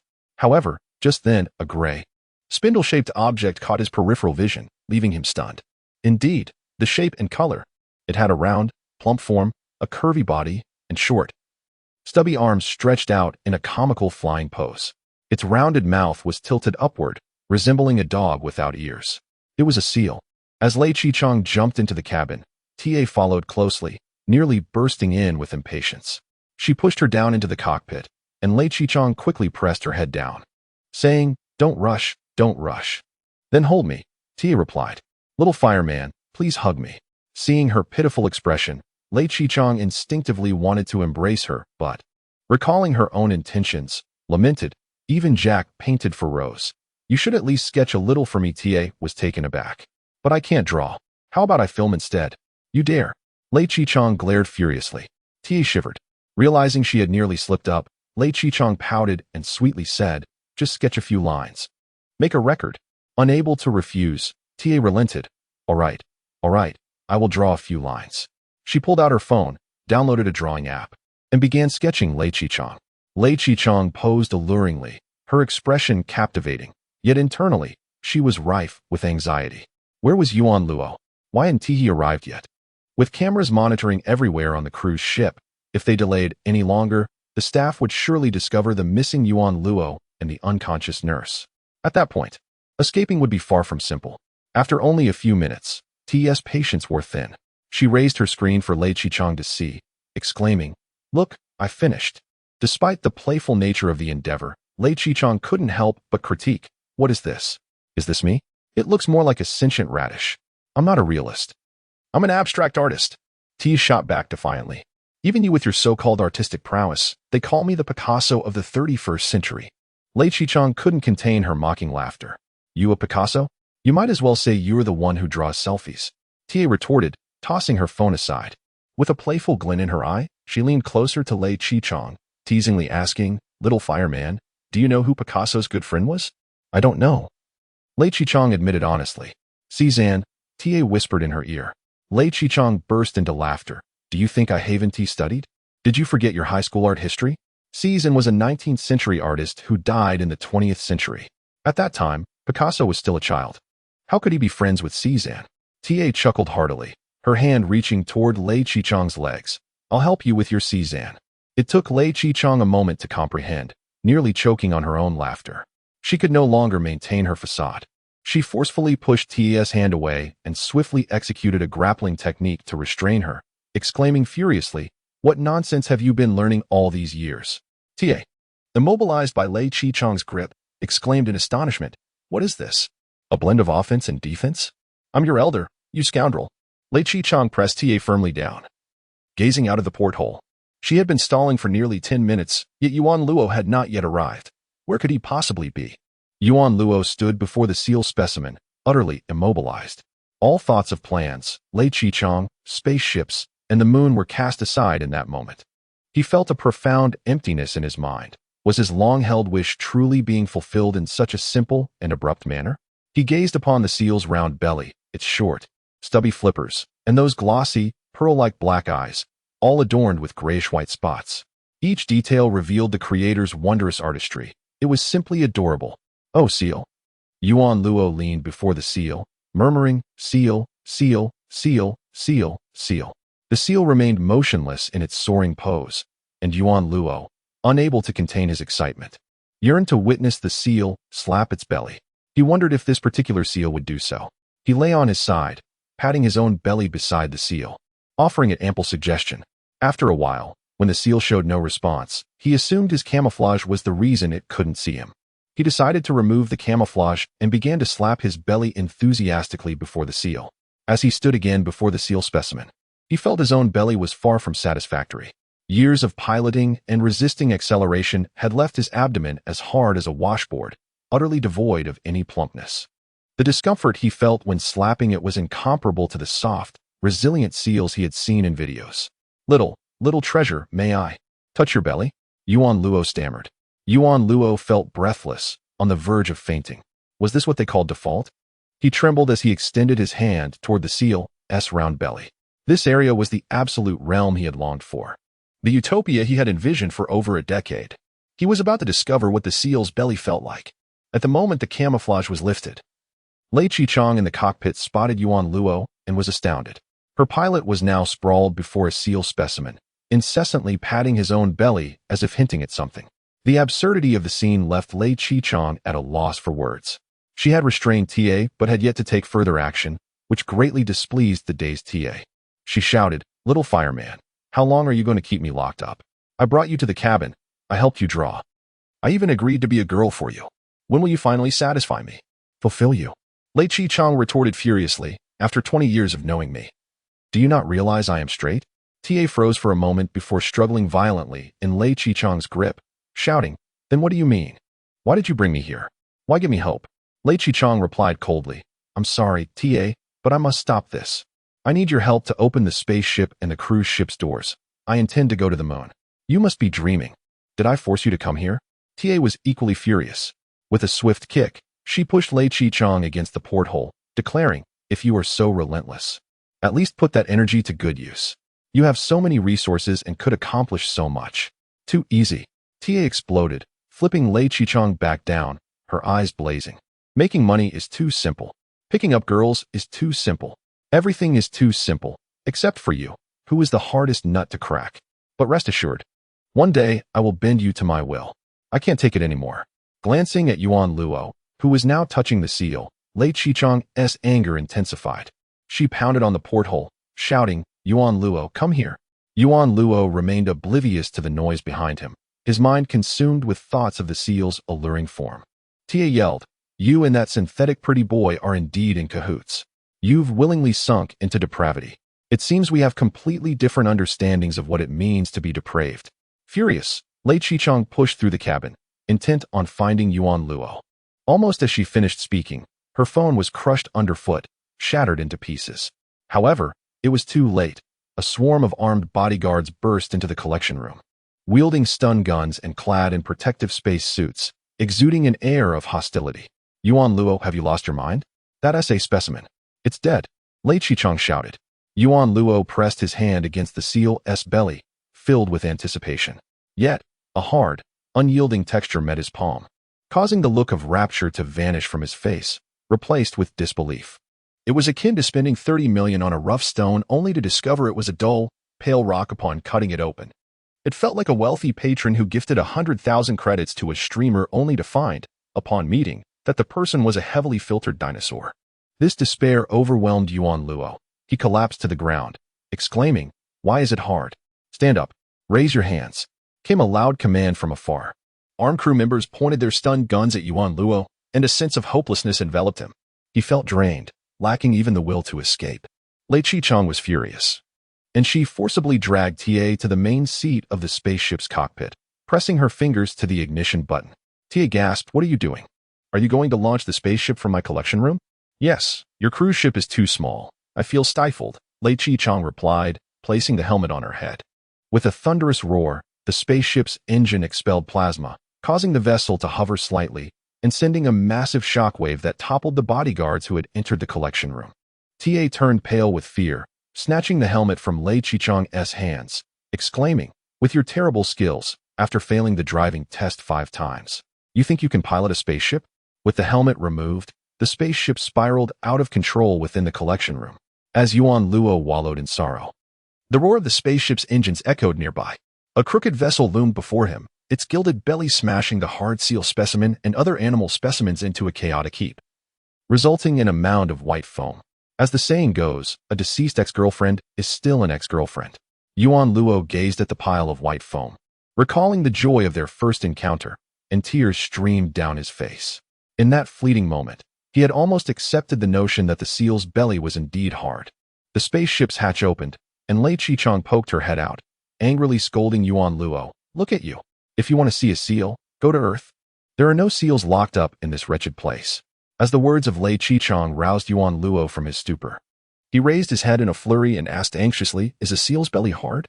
Observing the usually lethargic and composed helmsman in such a disarray amused and exasperated Lei Qichang. It's a specimen. If it weren't firm, it would rot and stink. Would you like to eat it? Yuan Luo, fully alert now, hastily donned the spacesuit lying on the ground and swiftly climbed into the cockpit of the spacecraft. Inside, the bald-headed girl was restrained beneath Lei Qichang's grip. With her prominent features, she glared at Yuan Luo and threatened, Hey, synthetic. Dare you try on my helmet today? Try? Yuan Luo was taken aback, contemplating that he wasn't particularly fond of wearing the helmet. However, given her challenge, he found it difficult to refuse. Well, let's give it a shot, he replied, placing the helmet upon his head. TA, squirming in indignation, exclaimed, Do you not understand human speech? I told you not to use my helmet. Put it down. Yuan Luo thought it odd that she both insisted on him wearing the helmet and then forbade it. Yet, Since he had never been fond of helmets, her command strangely aligned with his preferences. Thus, he removed the helmet, tapping the control panel a few times, stabilizing the swaying spacecraft into a steady hover, facing the airlock of the collection room. "Open the door," Lei Chichang commanded, tightening her grip on T.S.'s neck. T.A. sneered. "Open your X door? Even if you kill me today and turn me into mush, I won't open it for you. We're done. Sever ties." Yuan Luo maintained the spacecraft's position in the void, solely responsible for flying. How to persuade TA to open the airlock and deal with the relentless wave of bodyguards rushing towards them was beyond him. That was not his duty. Lei Chichang gazed at TA in disbelief. "You truly wish to sever ties with me?" "Absolutely," TA declared resolutely. "After knowing me for over 20 years. You would end our friendship over a door?" Lei Chichang reiterated. "Indeed," TA replied with satisfaction. "From now on, you will no longer know me?" Lei Chichang slightly loosened her grip. "Of course not," Tia declared proudly. Lei Chichang stroked her chin. "Then whatever I do will be of no concern to you." "Precisely," Tia confirmed. With a smirk, Lei Chichang released her hold, hooking her arm around Yuan Luo's shoulder, leaning closer to his face. "Then I suppose it would be all right for me to kiss him, right?" Yuan Luo shivered, instinctively shrugging her off, yet Lei Chichang's grip tightened. Their eyes locked, and Yuan Luo discerned the warning in her gaze. Meanwhile, T.S. eyes bulged like saucers, red-veined and seething with rage. "What do you have to do with me?" In that moment, Lei Chichang cupped Yuan Luo's face, puckering her lips and closing her eyes, slowly leaning in. As her face drew nearer, Yuan Luo's heart raced with alarm. He had never been this close to anyone before. The last person who had attempted such intimacy was a cellmate named Ronka, now long gone. Despite Lei Chichang being his employer and having saved his life, should she overstep their agreement, he would defend his purity with his fists. The distance between their lips diminished. Closer and closer. 1 decimeter, 5 centimeters, 3 centimeters, 2 centimeters, 1 centimeter.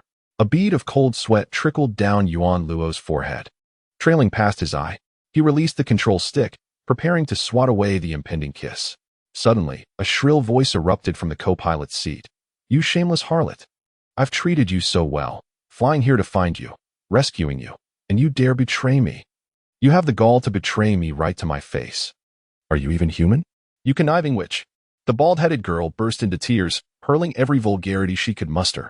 Yet, Lei Chichang remained unfazed, positioning her mouth a mere millimeter away from Yuan Luo's.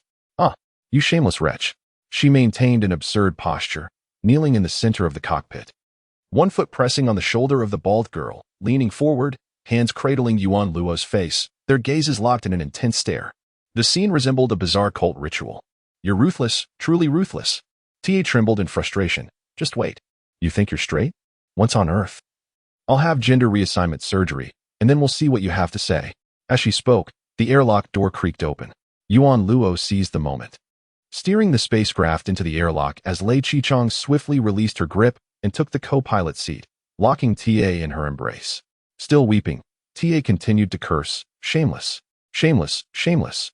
The airlock behind them closed, revealing the vastness of space ahead, and the spacecraft surged into the inky blackness.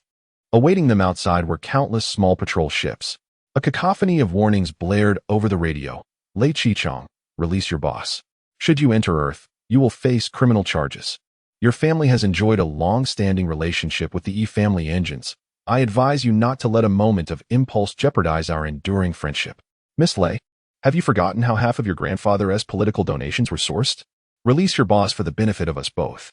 Yuan Luo pushed the control stick, accelerating the spacecraft, gliding past the cluster of patrol ships stationed at the airlock, and hurtling into the depths of uncharted space.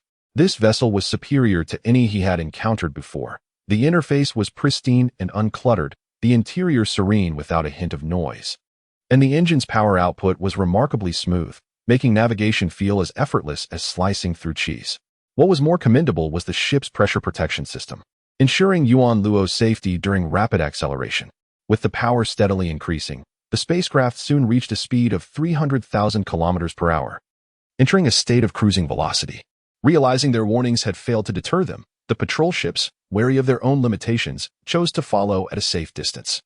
Accelerating in tandem, once the spacecraft stabilized, TA regained her composure, stating, "What will you accomplish, Lei Chichang?" The Earth-Moon region is the stronghold of natural persons. Once there, you will be powerless. I fear you won't even get past customs with a synthetic. I won't enter through the spaceport. The moon has more than one entrance. Lei Qichang countered. Isn't your family factory located on the moon? That would provide access, she continued. Yuan Luo, shake them off, Lei Qichang commanded. Yuan Luo glanced at her. Remaining still, Ta chuckled derisively. You call yourself a pilot? I'm embarrassed for you, Lei Qichang. In the vacuum of space, there are no obstacles. No matter how skilled you are, how will you evade? The only way to outpace others in a vacuum is with speed. The faster you go, the further you leave them behind. Pale, Lei Qichang turned to Yuan Luo, then accelerate. Yet, Yuan Luo remained unmoved. Ta languidly stretched and remarked, I am an engine specialist. All the nuclear engines of these spacecraft have been developed by our company. They are standardized, and this Zeppelin represents the collective ingenuity of all the employees. With a speed of 300,000 kilometers per hour, we have reached the limits of velocity in this star system. The other ships behind us are equipped with identical engines. There is no escaping them. They will pursue us until they capture you. Is there truly no way to accelerate further? Lei Qichang inquired. Regrettably, she speaks the truth, Yuan Luo replied. In the vast emptiness of space, piloting skills hold little value. This is the norm for navigating a spacecraft in a vacuum. Is there really nothing we can do? Lei Qichang pressed, her frustration palpable.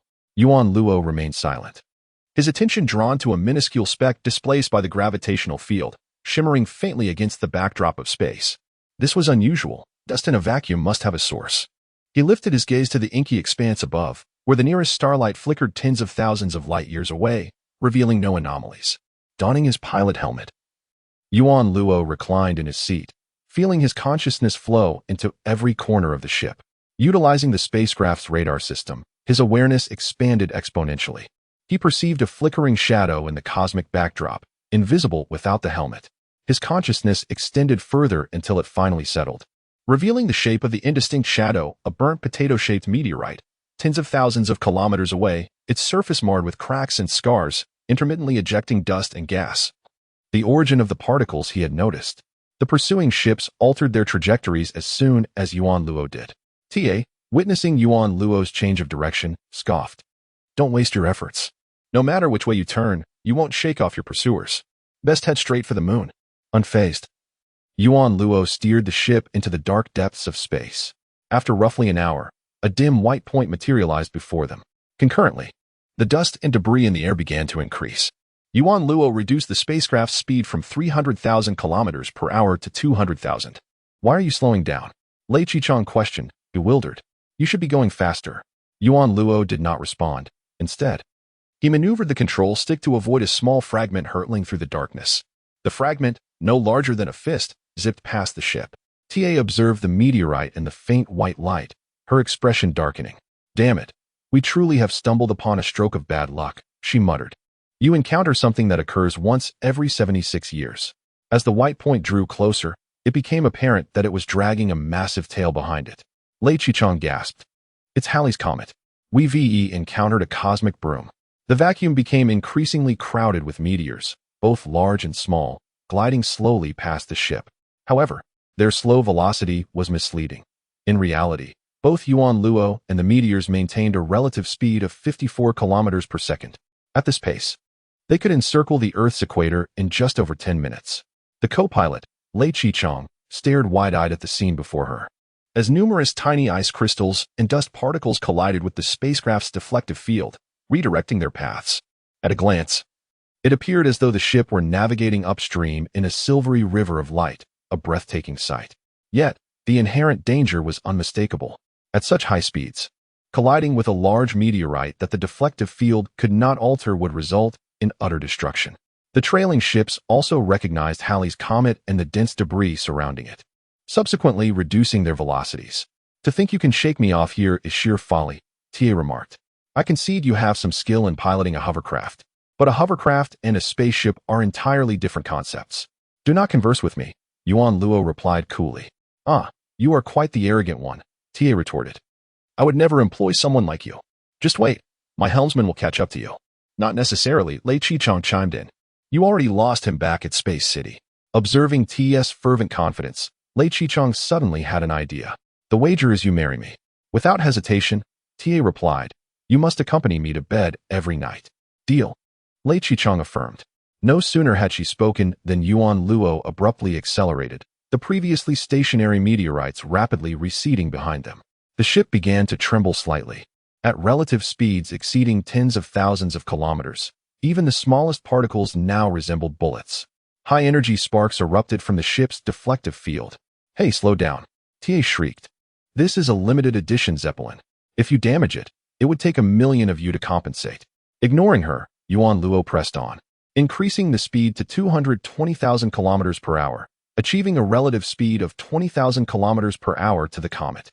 At this velocity, the once quiet meteors transformed into high-energy projectiles hurtling toward the ship. "Are you trying to get us killed?" Ta exclaimed, rising to grab Yuan Luo's arm, but was restrained by Lei Qichang. She immediately accused, "Where did you find this reckless pilot? He'll crash us." "Quiet down, this is our wager," Lei Qichang stated. Despite the terrifying sight of meteors flying past, Lei Qichang remained surprisingly calm, as she noted that the focus gauge on the ship indicated only 50% concentration. This suggested that Yuan Luo was not fully engrossed in piloting. He was preoccupied with other thoughts. Yuan Luo's peripheral vision caught sight of the ships trailing behind him. After he decelerated, they too began to slow down. However, not all ships reduced their speeds. Some maintained 300,000 kilometers, tracing blue parabolas from deep space toward the comet. "Do you intend to intercept me from the front? It will take time to maneuver. We shall see who is swifter." The engines at the ship's rear emitted blue flames, accelerating to 230,000 kilometers per hour, achieving a relative speed of 30,000 kilometers per hour. As they drew nearer to Halley's comet, more sizable fragments became visible in Yuan Luo's line of sight, larger than the previous debris. These fragments, having been shed from the comet over billions of years of travel, were captured by its gravity and continued to orbit the solar system alongside it. Each piece was comparable in size to the spacecraft itself. Yuan Luo deftly maneuvered the control stick, guiding the ship through the maze of meteorites. Meanwhile, Lei Qichang clung tightly to her seatbelt, and Ta, having completely forgotten her earlier declaration to sever ties with Lei Qichang, clutched Lei Qichang's waist. Her body curled into a ball, pale and wide-eyed as she gazed out at the meteors racing by outside the viewport. The velocity continued to accelerate. With Yuan Luo showing no signs of deceleration, he needed not even to blink as the reflections of meteors flowed through his pupils. While his mind swiftly calculated various information such as speed, distance, time, and angles, as he navigated through the dense cluster of meteors, the wrinkled body of Halley's comet materialized before the trio. Here, the colossal mass of over 300 billion tons spun continuously in the cosmos, resembling some astonishing living entity. This was the most concentrated area of meteors, with fragments swirling around the comet like a flock of birds at dusk. At a speed of 250,000 kilometers per hour and a relative speed of 50,000 kilometers per hour, a fractured piece of icy debris appeared in space, reflecting sunlight from the opposite side of the comet. It towered nearly 5,000 or 6,000 meters high, and Yuan Luo effortlessly traversed the base of the immense iceberg in a mere second, leaving behind a trailing arc of blue luminescence. Boom! The silent brilliance illuminated the cockpit, akin to a thunderclap over a tranquil lake. Ta struggled to rise, her eyes wide with terror as she beheld the aftermath. A pursuing guard ship collided with the iceberg due to a lack of evasive maneuvering, exploding into a brilliant display of light, reminiscent of a supernova in a confined area. The ship was obliterated, and lives were lost. "Damn it," Ta cursed, her face devoid of color. "Useless, useless." Following this, a series of explosions ensued, with more than one spacecraft crashing into the meteor fragments. At such high velocity, there was scarcely time to react before being vaporized, leaving only a wave of panic to spread through the cosmos, visibly slowing the pursuing vessels. The explosion's glow illuminated Yuan Luo's profile, yet he remained unblinking, coldly observing the meteors ahead as he continued to accelerate. Lei Qichang, cradling Ta, gazed in astonishment at the youth before her. His expression was sculptural, his eyes as serene as a placid lake, yet his focus lingered at a mere 50%. What could he possibly be contemplating at this critical juncture? She dared not inquire. High above, several encircling ships took note of the explosions below, recognizing the serpentine blue light that glided through the gaps of the iceberg, avoiding every obstacle with remarkable precision. A crew member aboard one of the guard ships remarked, Subsequently, a formation of several alert ships descended from above, heading straight for the surface of Halley's Comet. Yuan Luo understood that his strategy had succeeded. These individuals dared not allow him to continue accelerating. For if he reached the maximum speed of 300,000 kilometers per hour in the vicinity of Halley's Comet, the purpose of their encirclement would be rendered moot. The descending ships, a total of 3, arranged themselves into a triangular formation, blocking Yuan Luo's flight path amidst the meteors, with pursuers behind and barriers ahead. It seemed there was no alternative but to slow down. In the co-pilot's seat, TA smiled broadly, recognizing Yuan Luo's predicament. The scales of victory were tipping in her favor. Yuan Luo turned his gaze toward the woman beside him. Lei Qichang was his sole ally, perhaps the only person he could rely on. A feeling that unsettled the solitary Yuan Luo. Lei, he spoke. Lei Qichang widened her eyes at Yuan Luo, for as a novice flyer, she had no understanding of what the 3 ships descending from above signified. Yet, it was Yuan Luo's first instance of initiating conversation during their flight, a truly remarkable occurrence. What is it? Help me with something. Among those 3 ships, there must be covert communication. They are likely using the vessel's emergency communication devices, encrypted channels. Otherwise, I would be able to hear their conversations. Without knowledge of their communications, I cannot breach their defenses. Indeed. All right, leave it to me, Lei Qichang replied without hesitation, shoving TA aside as she directed her wristwatch towards the ship's central control system, beginning to input commands. TA, taken aback, exclaimed, You two are cheating. Is this how you conduct a competition? Enough with the righteousness. What are you talking about? A furious voice shouted. Is it not humiliating to be overtaken? How can a synthetic being outpace a natural one? Where did this driving monster come from? Just keep going. And remember to lodge a complaint against Eden Technology Company afterward. Why lodge a complaint? A hurried voice inquired. He must have mixed in the genes of numerous champion pilots or possessed some enhancing factor within his genes. Otherwise, how could he maneuver the ship to such an extent? Someone stated, Eden is blatantly violating the law, creating products that infringe upon the rights of natural persons. Should they not be reported? Seated in the cockpit, Yuan Luo felt a momentary pause. He was indifferent to their insults, yet the accusation of genetic mixing struck a nerve, as it undermined the relentless effort he had invested for over 700 days since he was 15. These days had been spent in the company of the ship, and the sweat he had poured into mastering it was known only to him. Their conversation left him feeling uncomfortable. In a fleeting lapse of focus, a chunk of ice hurtled toward him, and he narrowly swerved to evade the iceberg. I say, these synthetic beings should stick to menial labor in the toilets. How dare they attempt to pilot a ship? With a soft click, the ship's broadcast signal abruptly ceased. Lei Qichang straightened, interrupting the ship's transmission, and said to Yuan Luo, accelerate, ignore this trash. Yuan Luo nodded, his eyes regaining their focus. Tia was visibly displeased. Lei Qichang resumed the broadcast, and soon the outcry against Yuan Luo's identity transformed into tactical analysis. Oster, it seems his reaction speed is significantly faster than that of a normal person. He can navigate through meteors that we cannot avoid. No matter, maintain formation. He cannot surpass us. A man asserted. What if he attempts to force his way through? Do we perish together? A fearful voice remarked. The boss is still on that ship. After a brief silence, a man's voice broke through. Ice blast. What is an ice blast? Utilize the ship's onboard physical warheads to shatter the surface of Halley's Comet, generating a vast quantity of ice debris and dust, compelling him to decelerate and halt. At this speed, he will surely hesitate. What then? Someone inquired. Our visibility will also be affected. If your line of sight is obstructed, what will you do? The man questioned. Indeed, we will launch the missiles first. You maintain a speed comparable to that of the comet, docking on its surface. Once that synthetic being halts his ship, we will apprehend him immediately. In the cockpit, Yuan Luo absorbed their conversation with clarity, while the 3 ships ahead executed a tactically sound repositioning, rapidly reducing their speed to 200,000 kilometers per hour in mere seconds. Subsequently, they descended, maintaining a relative stillness with Halley's Comet landing on its surface. It must be said, the plan was nearly flawless. Had Yuan Luo not overheard each step, he might have been caught off guard. He was compelled to halt urgently. Regrettably, all their plans fell into Yuan Luo's ears, granting him the upper hand in information. After landing, the ships elevated their lateral control wings, launching 3 blazing warheads, which struck the iceberg in the vacuum. accompanied by a silent explosion. The sight transformed into a breathtaking spectacle of ice and fire. Only a few hundred kilometers from the blast site, Yuan Luo grasped the control stick and warned Lei Qichang beside him, "Hold on tight." Amidst the violent turbulence, Lei Qichang struggled to nod, clinging tightly to Ta, motionless. Ta was beginning to panic. She could hear her subordinates plan clearly. In such circumstances, attempting to halt the spacecraft in this manner was indeed a brilliant solution. Yet, she despised this plan, for it was exceedingly perilous.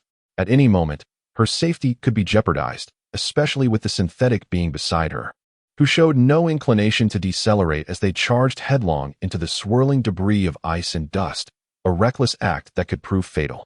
"Hey, have you thought this through?" Ta shouted urgently to Yuan Luo. "That's a trap. Are you really going to just plunge in?" Yuan Luo's face remained impassive. Ignoring her words entirely, Ta faltered, her voice laced with anxiety. "Yuan Luo, I concede your prowess. Your piloting skills are unmatched, but at least put on your helmet." Unmoved, Yuan Luo paid her no heed. In the blink of an eye, the hundreds of kilometers vanished as he hurtled into the icy explosion.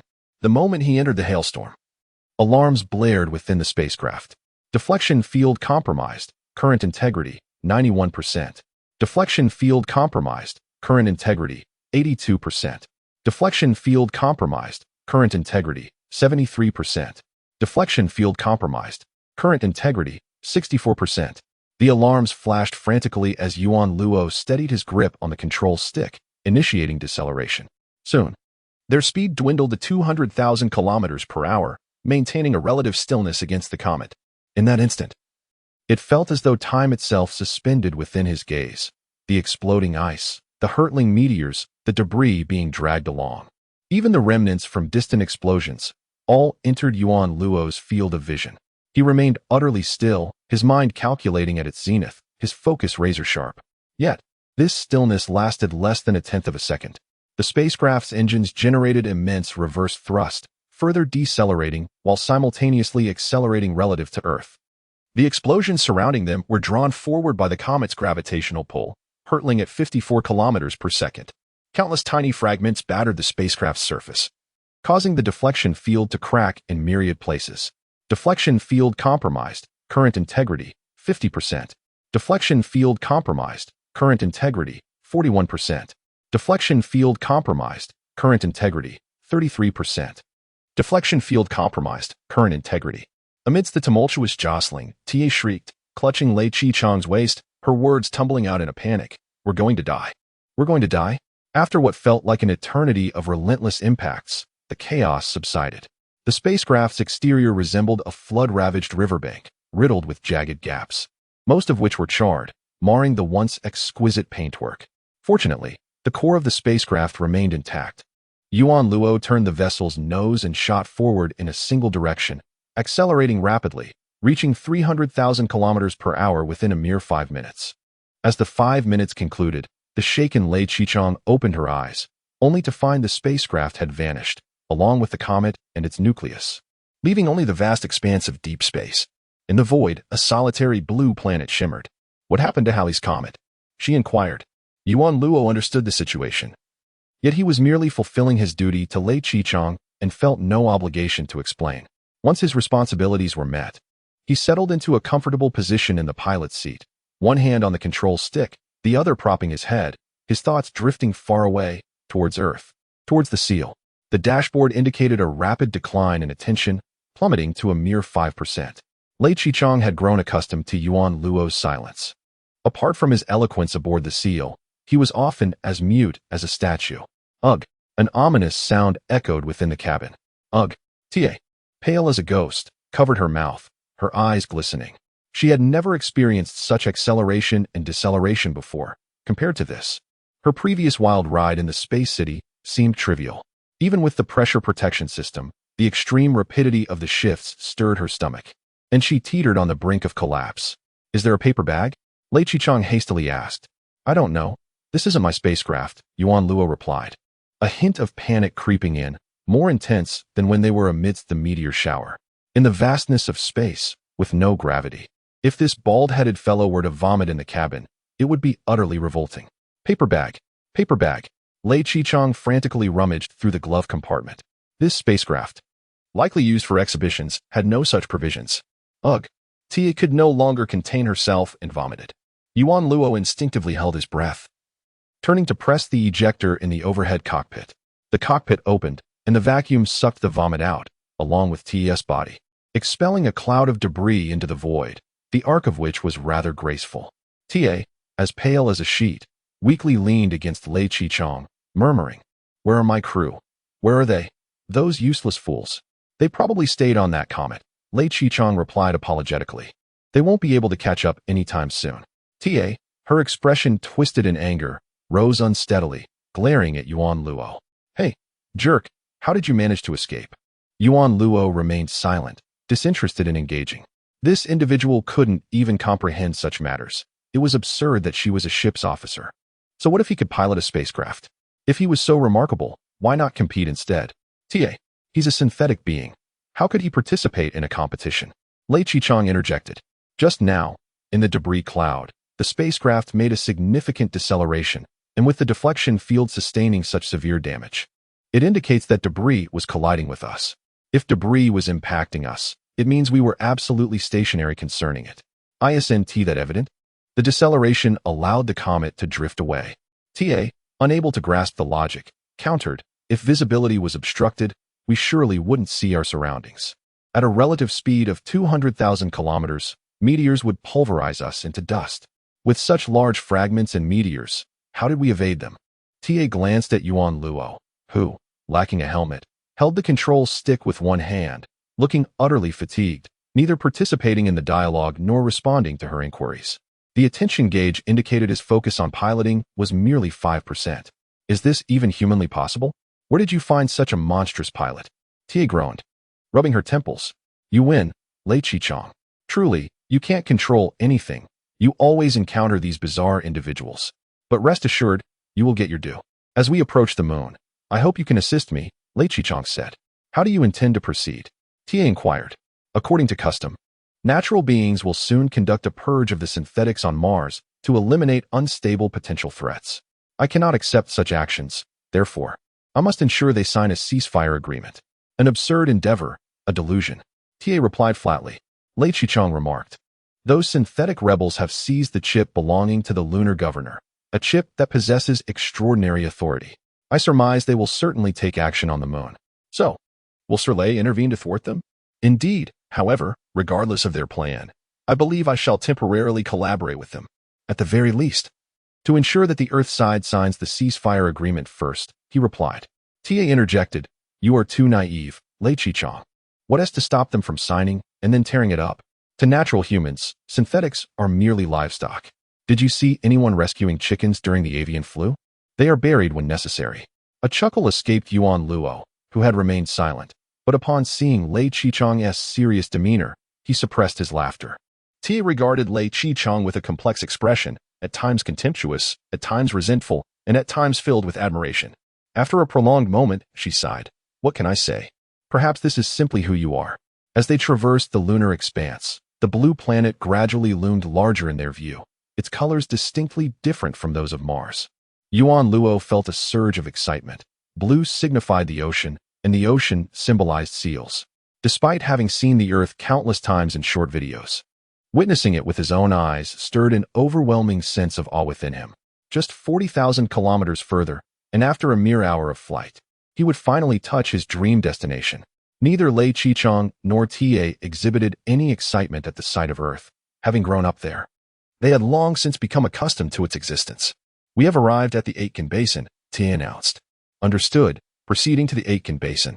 Beside them lay a dull, gray celestial body, appearing quite insignificant compared to the vibrant blue of Earth, its surface riddled with craters and glass domes, remnants of human habitation during the lunar colonization. The sheer number of these structures made the moon resemble a being adorned with countless sparkling eyes.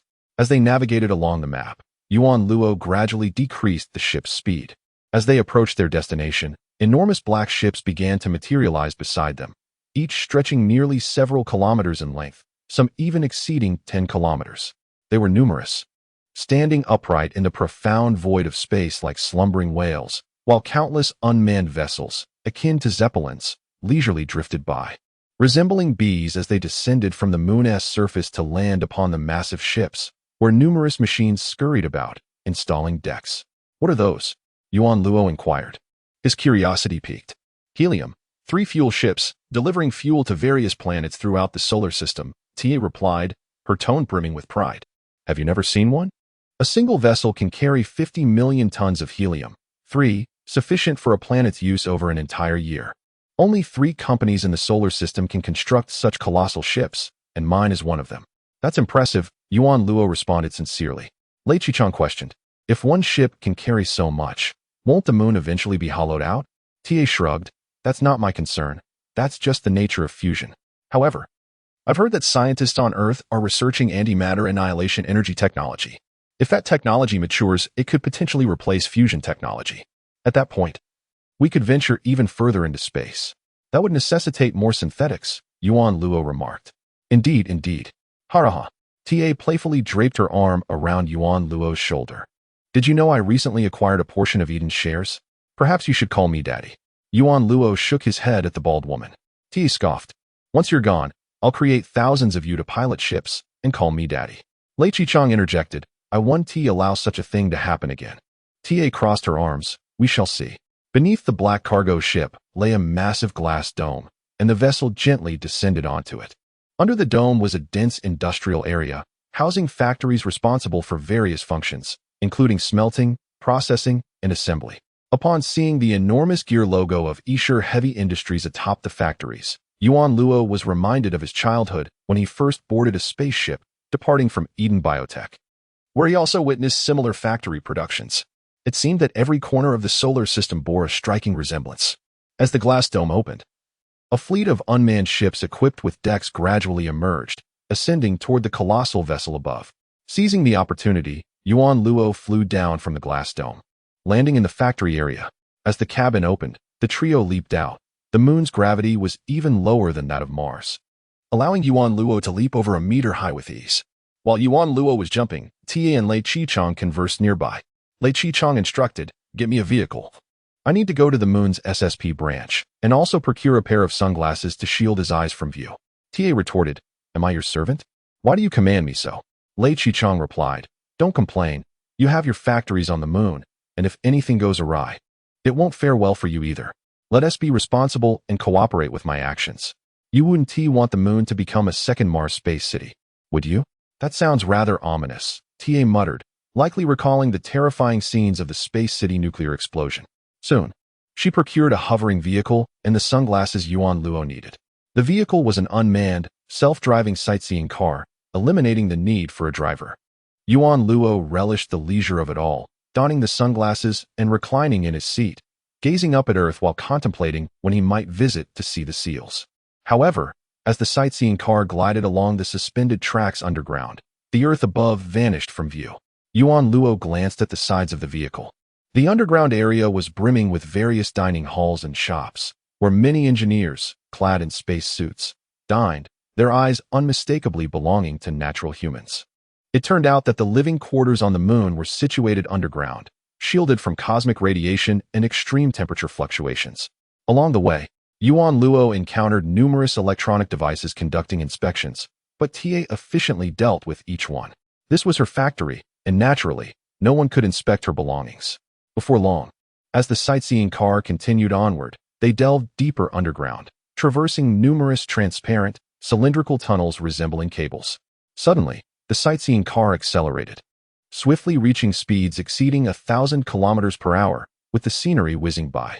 Despite the rapid pace, Yuan Luo, accustomed to piloting ships, observed clearly that they were akin to red blood cells racing through the veins of a living organism, racing through a vessel filled with similar vehicles. In less than an hour, the lunar sightseeing car began to decelerate. A voice announced, "Apollo 13 city has arrived." The 3 exited the vehicle, encountering an expansive, flat underground space bustling with individuals in uniforms disembarking from other cars. They moved hurriedly, some walking while others glided on hoverboards, conversing loudly on their phones. The entire ground was transparent, revealing an even larger and more expansive realm below. Numerous small hovering vehicles darted beneath the glass layer, resembling birds soaring in the clouds, while they themselves were pedestrians above the clouds. Dressed in a nurse's uniform, Lei Qichang drew many gazes. Her alluring figure and snug attire rendered her conspicuously out of place. Many even took out their phones to capture her image. Lei Qichang covered her face, requesting a phone from Tia, and connected with her grandfather. After a brief discussion, they entered a transparent capsule elevator, descending to the second underground level. Here, numerous structures stood, serving both as supporting pillars and fulfilling administrative and residential functions. Lei Qichang paused before a building labeled Solar System Police, turning to Yuan Luo and Tia, instructing, "Please wait for me here. I will return shortly." "What are you going to do? Buy oranges?" Tia replied with irritation. "Why can't we go in together?" Lei Qichang, feeling helpless, pointed at Yuan Luo. "Please, Tia, refrain from causing trouble. He's an android, and his identity is sensitive. If he goes in, he might get apprehended. Please look after him here. Take him to eat something, and once I have confirmed the target, I will rejoin you." "Go, go, go," Tia retorted. "Get back to your class." With that, she hooked her arm around Yuan Luo's shoulder, saying, "Come on, mute, let's have some fun." Yuan Luo remained still and silent. After ensuring everything was arranged, Lei Qichang hurried into the SSP's lunar branch, while Tia released her grip. Turning to Yuan Luo with a stern expression, "Are you hungry? I will take you to eat." Yuan Luo had no particular cravings. He instinctively reached for his phone to scroll through short videos, only to remember it was long gone. "You promised to buy me the latest fruit phone. Is that true?" he inquired. "I also promised you 10 million. Tia snapped. "Have you forgotten how you got here? You still owe me 300,000. Yuan Luo realized his hopes of acquiring a phone had vanished. "Grr." Tia rubbed her stomach, frowning. "If you aren't hungry." "I am. Let's go." Yuan Luo had no objections and followed Tia as they strolled through the underground city of the moon. Soon, they arrived at a noodle stall adorned with colorful signs. Tia sniffed the air, her fingers tingling with anticipation. "It's settled. We are having noodles." She sat down at the stall, commanding, "Boss, 2 bowls of noodles, please." Sitting beside her, Yuan Luo asked, "Is it free to eat here?" "Moon lacks investment. How could it be free?" Tia scoffed. "Just eat. I'll cover the bill." Unfamiliar with the intricacies of the situation, Yuan Luo found the aroma of the noodles enticing.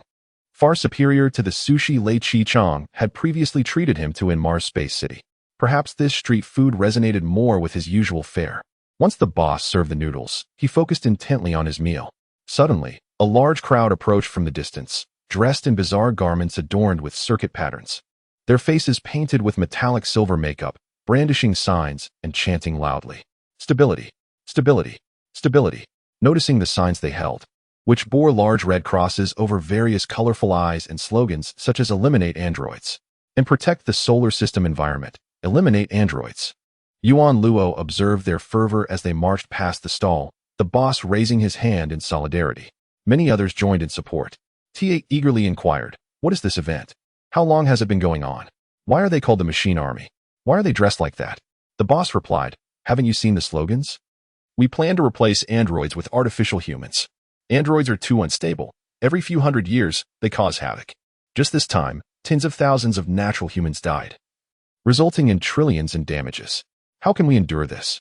The higher-ups have announced a cleansing of Mars in a few days. I doubt they will use androids again." "Oh, I see. Thank you," Tia said, her spirits lifted. "I bought stocks in the artificial human company. They are going to soar now." Yuan Luo slurped his noodles, feeling indifferent. "Rest assured, machines cannot replace humans, just as artificial beings will never fly as fast as you do. These protests are just noise. Eventually, androids will still be utilized," Tia remarked. Yuan Luo continued to eat, feeling detached. Tia, smacking her lips, asked, "How much does Lei Qichang pay you monthly?" "I have no money." Yuan Luo replied honestly, "More cold-hearted than I am. I pay my ship's hand over 100,000 credit coins a month." TSI sparkled. "Hey, why not work for me instead?" Raising an eyebrow, Yuan Luo replied, "Are you trying to steal Lei Qichang's thunder? Don't say it so harshly. I intend to marry her someday. Working for her is the same as working for me."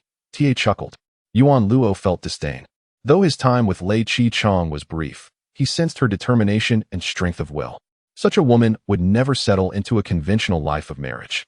Tia, while wealthy, existed on a different spiritual plane than him, rendering any connection impossible. Marriage, in his view, was merely Tia's unrequited wish. "How about this?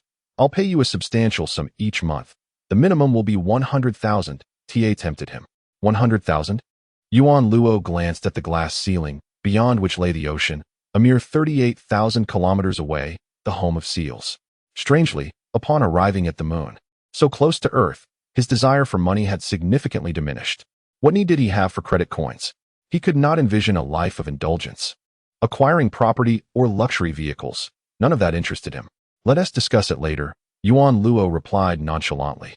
In the SSP lobby, Lei Qichang hurriedly lowered her head, surrounded by those in black and white uniforms. Their astonished gazes fixed upon her, particularly drawn to her ill-fitting nurse's attire, a garment that felt utterly out of place among the SSP personnel. Embarrassed, she felt no discomfort while with Yuan Luo and TA, but in this bustling environment. She silently cursed Inuo Han 1,000 times.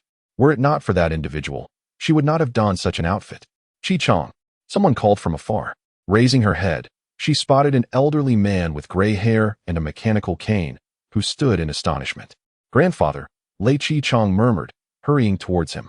Upon reaching him, she bowed and addressed him as director. Wen Xian Lin, Lei Qichang's grandfather and the director of the SSP Mars branch, was always referred to by his title in public. The elderly man scrutinized her, bewildered. Qichang, why are you wearing such clothes? Words failed her as she sighed. Take me to change into a uniform. This outfit is too embarrassing. Very well, Wen Xian Lin replied. Follow me. After you change, I will take you to meet the governor and the director of the SSP Earth-Moon branch.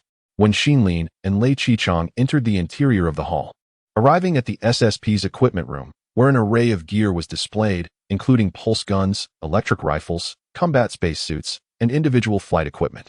After searching for quite some time, without finding her preferred red spacesuit, Lei Qichang settled for a black one instead, also strapping a pulse gun and an electric gun to her waist.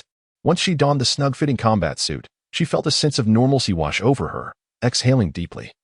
And after tidying her hair, she exited the equipment room. Upon leaving, she noticed a throng of SSP personnel approaching, escorting numerous handcuffed prisoners, all of whom possessed transparent, monochromatic eyes, be they blue, green, or yellow. These individuals were clearly the synthetic beings employed on the moon, their expressions somber and silent. What is the purpose of this? Lei Qichang inquired of her grandfather. When Xinlin replied, these are the synthetic beings from the moon. Following the incident on Mars, the entire solar system's synthetic beings have been placed under strict control. Isn't this excessive? Do all synthetics deserve such punishment? Lei Qichang retorted with a hint of sarcasm. Or is it that you are merely feeling guilty? She huffed through her nose. When Xinlin then led Lei Qichang into a conference room, shutting the door behind them. The spacious room contained only a long marble table, behind which sat two elderly men, their expressions indifferent. When Xinlin introduced them, this is Carta, the station chief of SSP's Earth-Moon Station, and this is Ping Jingxi, the administrative head of Apollo 13 City. They have many questions for you. Lei Qichang bowed slightly in respect. Let us dispense with pleasantries. What did you witness before the nuclear explosion in Mars Space City? Carta initiated the questioning. Was it the synthetic beings from the Cambrian Bio Company? Yes. How did they acquire these technologies? Who provided them with funding and assistance? How many individuals comprise this clandestine organization? And do they have any follow-up plans? Ping Jingxi fired off his inquiries in rapid succession. Lei Qichang responded earnestly. The Cambrian Company synthesized a total of 90 identical genomes, of which 41 currently exist. Approximately 10 have perished, and there are likely still around 30 operational. Beyond that, I am unsure, but I intend to continue my investigation. The elderly men exchanged glances, and Carter remarked, the intelligence is insufficient.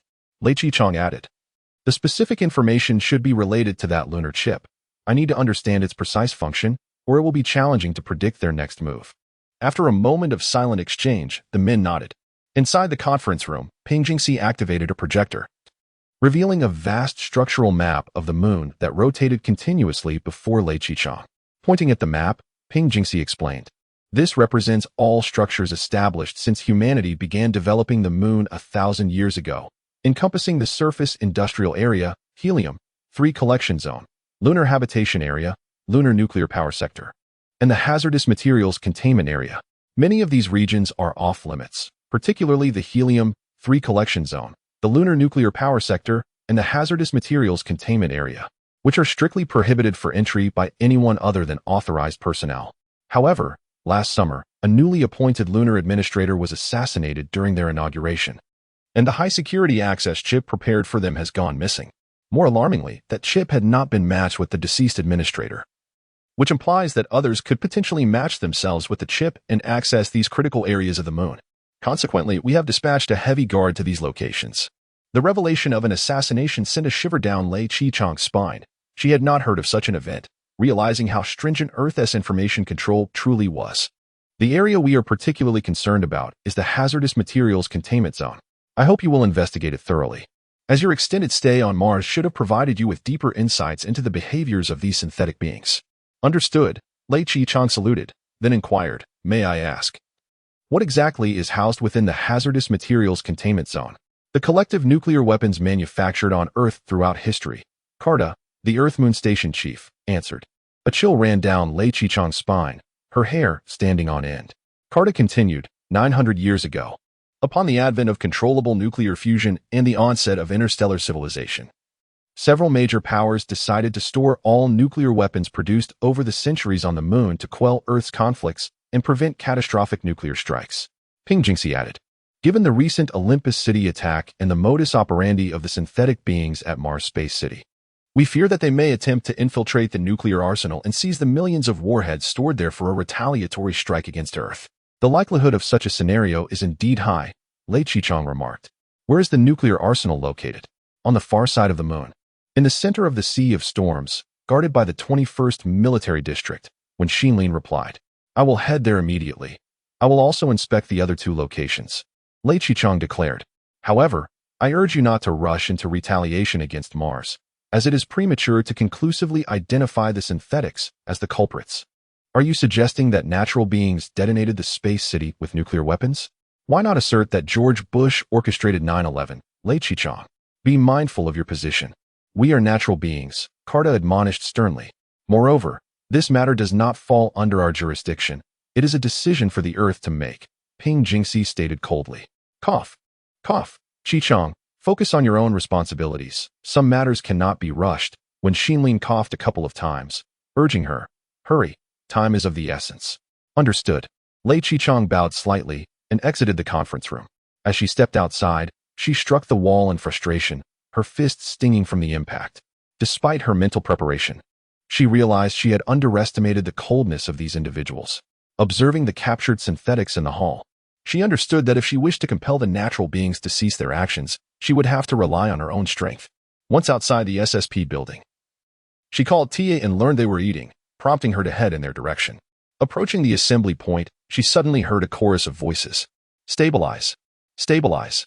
Stabilize. A crowd of demonstrators marched towards her, each clad in garments adorned with mechanical patterns, brandishing placards while chanting for stability. A multitude of reporters captured the scene, and many others filmed with their phones. Upon seeing the slogans on the placards, Lei Qichang's anger intensified. They read slogans such as eliminate synthetics, ensure stability, and replace synthetics with artificial beings. Upon reaching a square, a man leading the rally jumped onto a box, microphone in hand, shouting, Brothers, what is our demand? The crowd responded with a resounding, stability. Brothers, what is our dream? The man continued. The marchers shouted, Progress. Brothers, what constitutes progress? The crowd roared, Abolish synthetics. Abolish synthetics. Unable to contain her fury any longer, Lei Qichang surged forward, kicking the man with the microphone several meters away, and shouted at the protesters, Abolish synthetics? Why not act now? If you wanted to abolish them, why did you create them in the first place?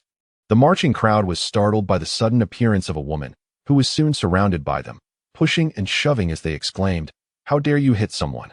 We are peacefully protesting. This is our right. A few of the most aggressive individuals were restrained by others, and those with a modicum of reason noticed the SSP emblem on Lei Qichang's attire. They stepped forward, vociferously retorting, We did not create them. They were birthed by the corporation. The synthetics have usurped our jobs. They have rendered us, the natural beings, unemployed and plunged us into crisis. It is the fault of the synthetics. Utter nonsense. Lei Qichang shouted angrily. Which of those jobs do you perform? Mining on Mars, collecting space debris, serving your meals, entertaining you at ungodly hours, piloting ships to deliver your goods. Just a flick of your finger, and they bring food to your lips. We are natural beings, destined to engage in more creative endeavors. Besides, those living synthetics can do the work too. They will not betray us. They 1T bomb the space city. This is what we desire. Someone cried out. Indeed, it is time for the synthetics to replace the artificial beings. This is progress, and it cannot be stopped. A woman declared with conviction. Lei Chi-chong slapped her across the face, exclaiming, "Pray tell, how have you progressed? How dare you? How dare you?" The woman screeched. Clutching her face, in the past, when plastic polluted the earth, did humanity not replace plastic straws with paper ones? Now that the synthetics are polluting the solar system, is it not reasonable for us to replace them with synthetics? Lei Chi-chong swayed slightly, nearly overcome with fury. She pointed at the crowd, cursing, "Disgusting, truly disgusting. Were it not for your laziness, the corporation would not manufacture slaves for you. If not for your insatiable greed, how would the corporation dare to encroach upon such a sacred domain? You are all a bunch of devils, shamelessly ignorant of your own avarice." Her words incited the demonstrators' wrath, and someone shouted, "This woman must be a spy sent by the synthetics. Seize her." The crowd surged forward, and chaos ensued. Stabilize! Stabilize! Stabilize! Under the neon lights, the throng of demonstrators grew increasingly agitated. TA stood atop a stool, slurping noodles while gazing at the distant tumult, resembling a village woman witnessing a neighborly quarrel. Devoid of the demeanor of a wealthy natural being, Yuan Luo leisurely sipped his broth, deaf to the rallying cries for stability around him. Suddenly, a foot landed on his shoulder, causing him to focus sharply, and he swiftly grasped the intruding foot. Tia, with noodles dangling from her mouth, excitedly exclaimed, "It's breaking out. They're fighting over there." Yuan Luo wiped the broth from his face in disdain, retorting, "What business is it of yours? Let us go take a look." Tia set down her bowl, wiped her mouth with a few sheets of paper, and forcibly pulled Yuan Luo to his feet, insisting, "Come on, let us go see." Yuan Luo, who held a deep aversion for crowded, noisy places, was reminded of the raucous environment of his childhood on the nursery ship, and he grumbled, "If you want to go, go." Men were shouting, women were screaming, and Yuan Luo could not decipher the specifics amid the cacophony.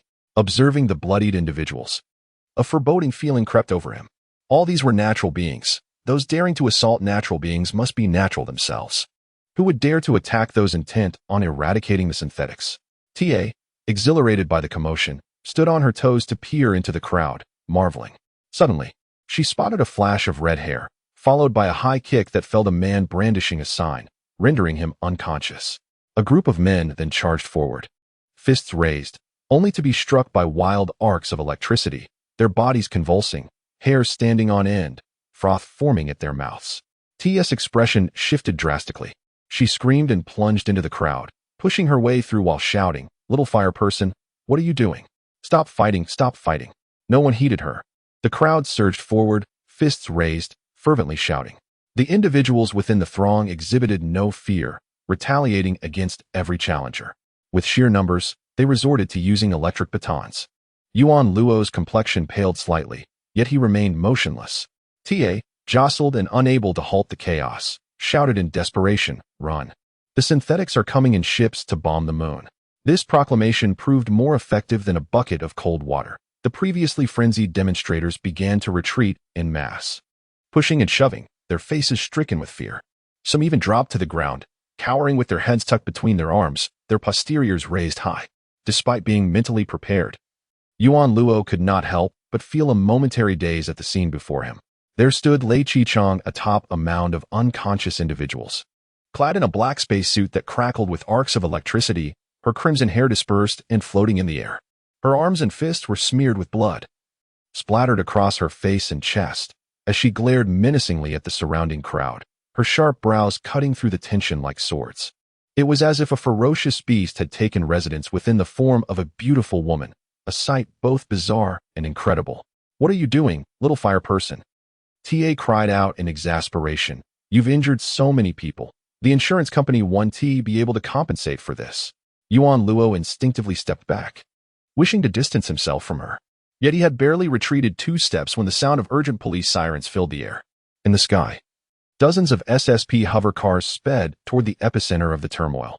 "Yuan Luo, hurry and get a vehicle. We must leave," TA urged, spotting the approaching hover cars. "Damn it. Once again it's me, Yuan Luo thought, preparing to make a hasty escape. He scanned his surroundings and noticed several toppled hoverbikes in the distance. Gritting his teeth, he dashed over, righted one of the bikes, and mounted it. Riding over to Lei Qichong, Ta quickly pushed Lei Qichong onto the bike before sitting behind her and shouting to Yuan Luo, "Go, go, go. Shake them off." The three of them were crammed onto a small hoverbike, leaving Yuan Luo feeling as though only a third of his backside was actually seated on the bike. He mentally cursed his employer for being such a harbinger of calamity. After riding for a while, Lei Qichong slumped entirely against Yuan Luo, as if lifeless. He found her bloodied form repulsive, nearly lifting himself off the bike entirely. Fortunately, the hover cars did not notice their departure.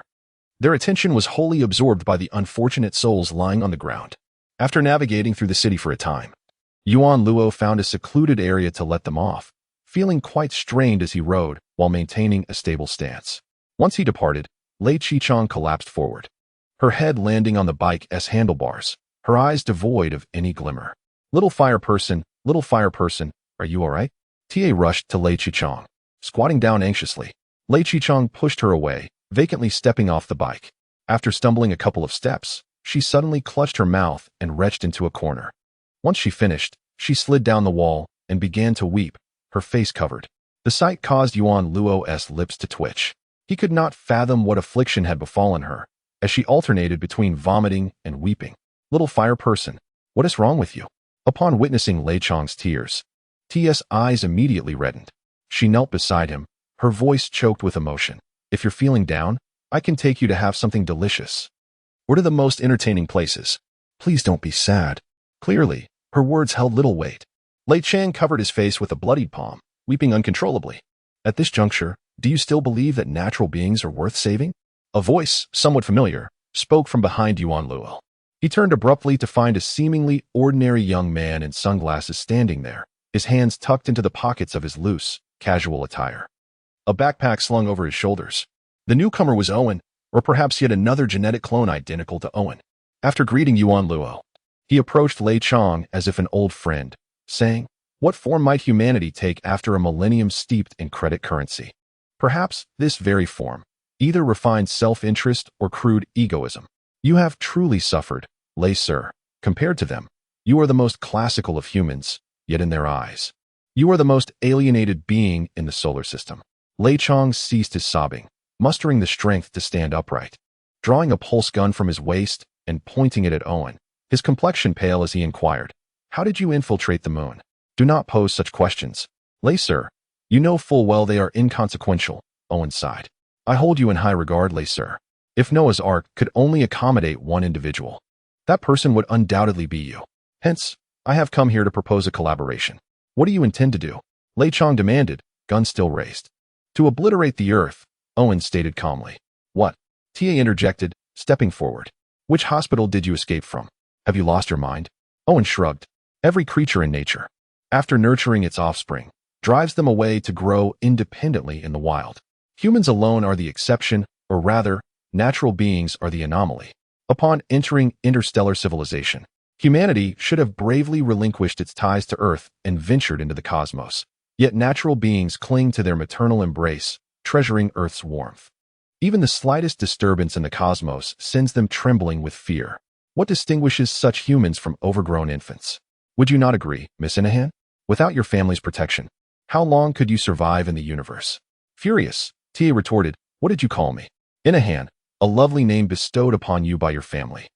Let me ponder its significance." "Shut up." Ta spat through clenched teeth. Owen snapped his fingers. "A girl, right? Truly delightful."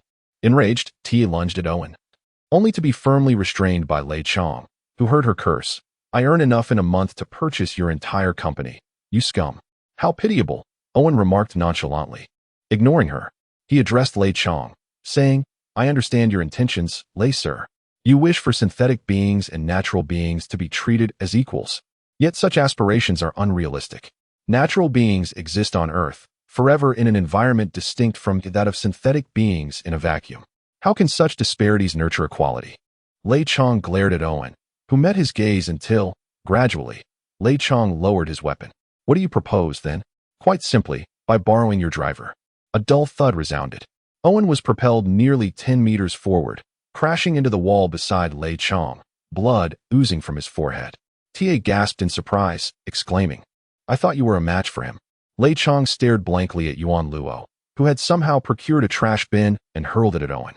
Owen quickly scrambled to his feet, incredulity etched across his face as he confronted his assailant. "You? Why did you strike me? You intend to destroy the Earth?" Yuan Luo replied, still clutching the trash bin. "Indeed, I aim to obliterate the Earth," Owen confirmed without hesitation. "What about the seals?" Yuan Luo asked, eyes wide with urgency. "Huh?" Owen shot him a bewildered look. "What seals? Who cares about such things? They'll probably go extinct." Yuan Luo paused, discarding the trash bin and vanishing from sight. Before the bin hit the ground, he reappeared before Owen, delivering a knee strike to his chest. Crack! The impact shattered Owen's ribs, causing a significant indentation in his chest as he coughed up a copious amount of blood. Under the threat of death, Owen yanked at his backpack, which erupted in blue flames, propelling him skyward. Amidst his bloodletting, he shouted, "Have you lost your mind? If you wish to exterminate seals, I must prevent you." Yuan Luo looked up, replying, "Aren't you one of us? Aren't you a synthetic being? Why would you thwart me? Would you rather be ruled by natural beings, serving them as a dog for eternity?" "Apologies," Yuan Luo replied lightly. "I genuinely do not care about the distinctions between synthetic and natural beings. In my view, there are merely two types of people, the wealthy, like her," he pointed at Ta, "and the impoverished, like me." He gestured toward Owen. "Even if you eradicate all natural beings, wealth and poverty will still exist among synthetics. Ultimately, humanity is merely a species defined by such dichotomies. Thus, I remain indifferent to your actions." He paused, hands on his hips, before adding, "However, why must you annihilate the seals? Have they wronged you?"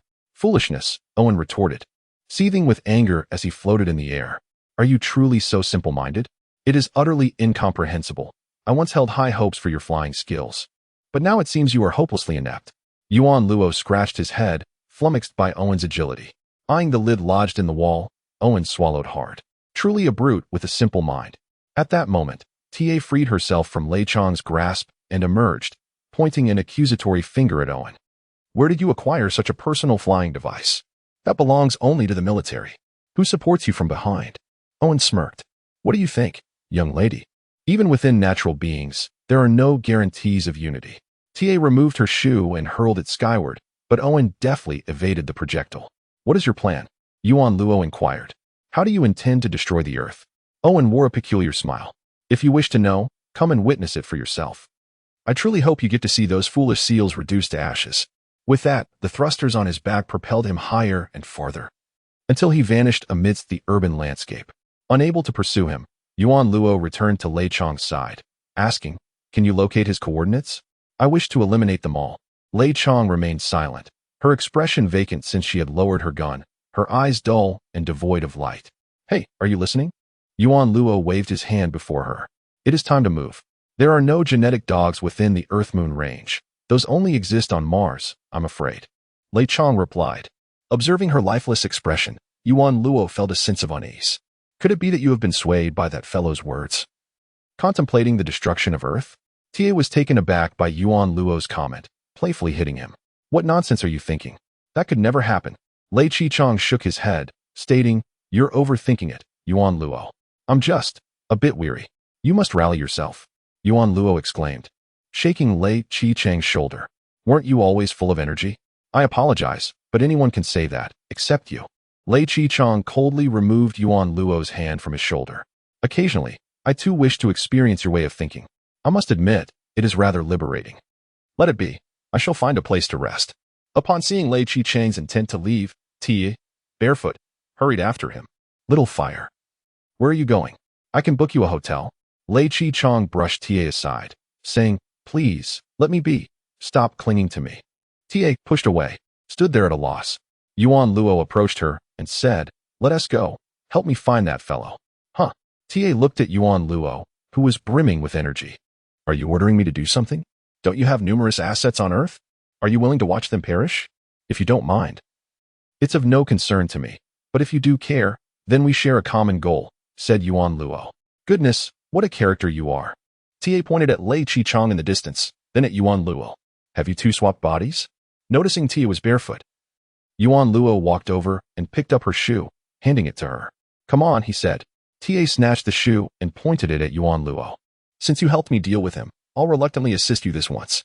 However, you must remember, when you are with me, I am the one who gives orders. Do you understand? Yuan Luo was entirely oblivious to this as he mounted his hovering motorcycle, while Ta, having slipped on her shoe, instinctively sat behind him, grasping his shoulders. I've seen that single-person flyer before. Although it's not our product, it utilizes our engine. You need to go to the 5th basement level. There are some local contacts I know who can surely help trace that flyer's whereabouts. Yuan Luo nodded, and with a whoosh, the vehicle took off. Tia yelled from the back, You should have asked if I was ready before taking off. Rude fellow. Meanwhile, after wandering aimlessly for a while, Lei Chi-chong noticed others pointing at her.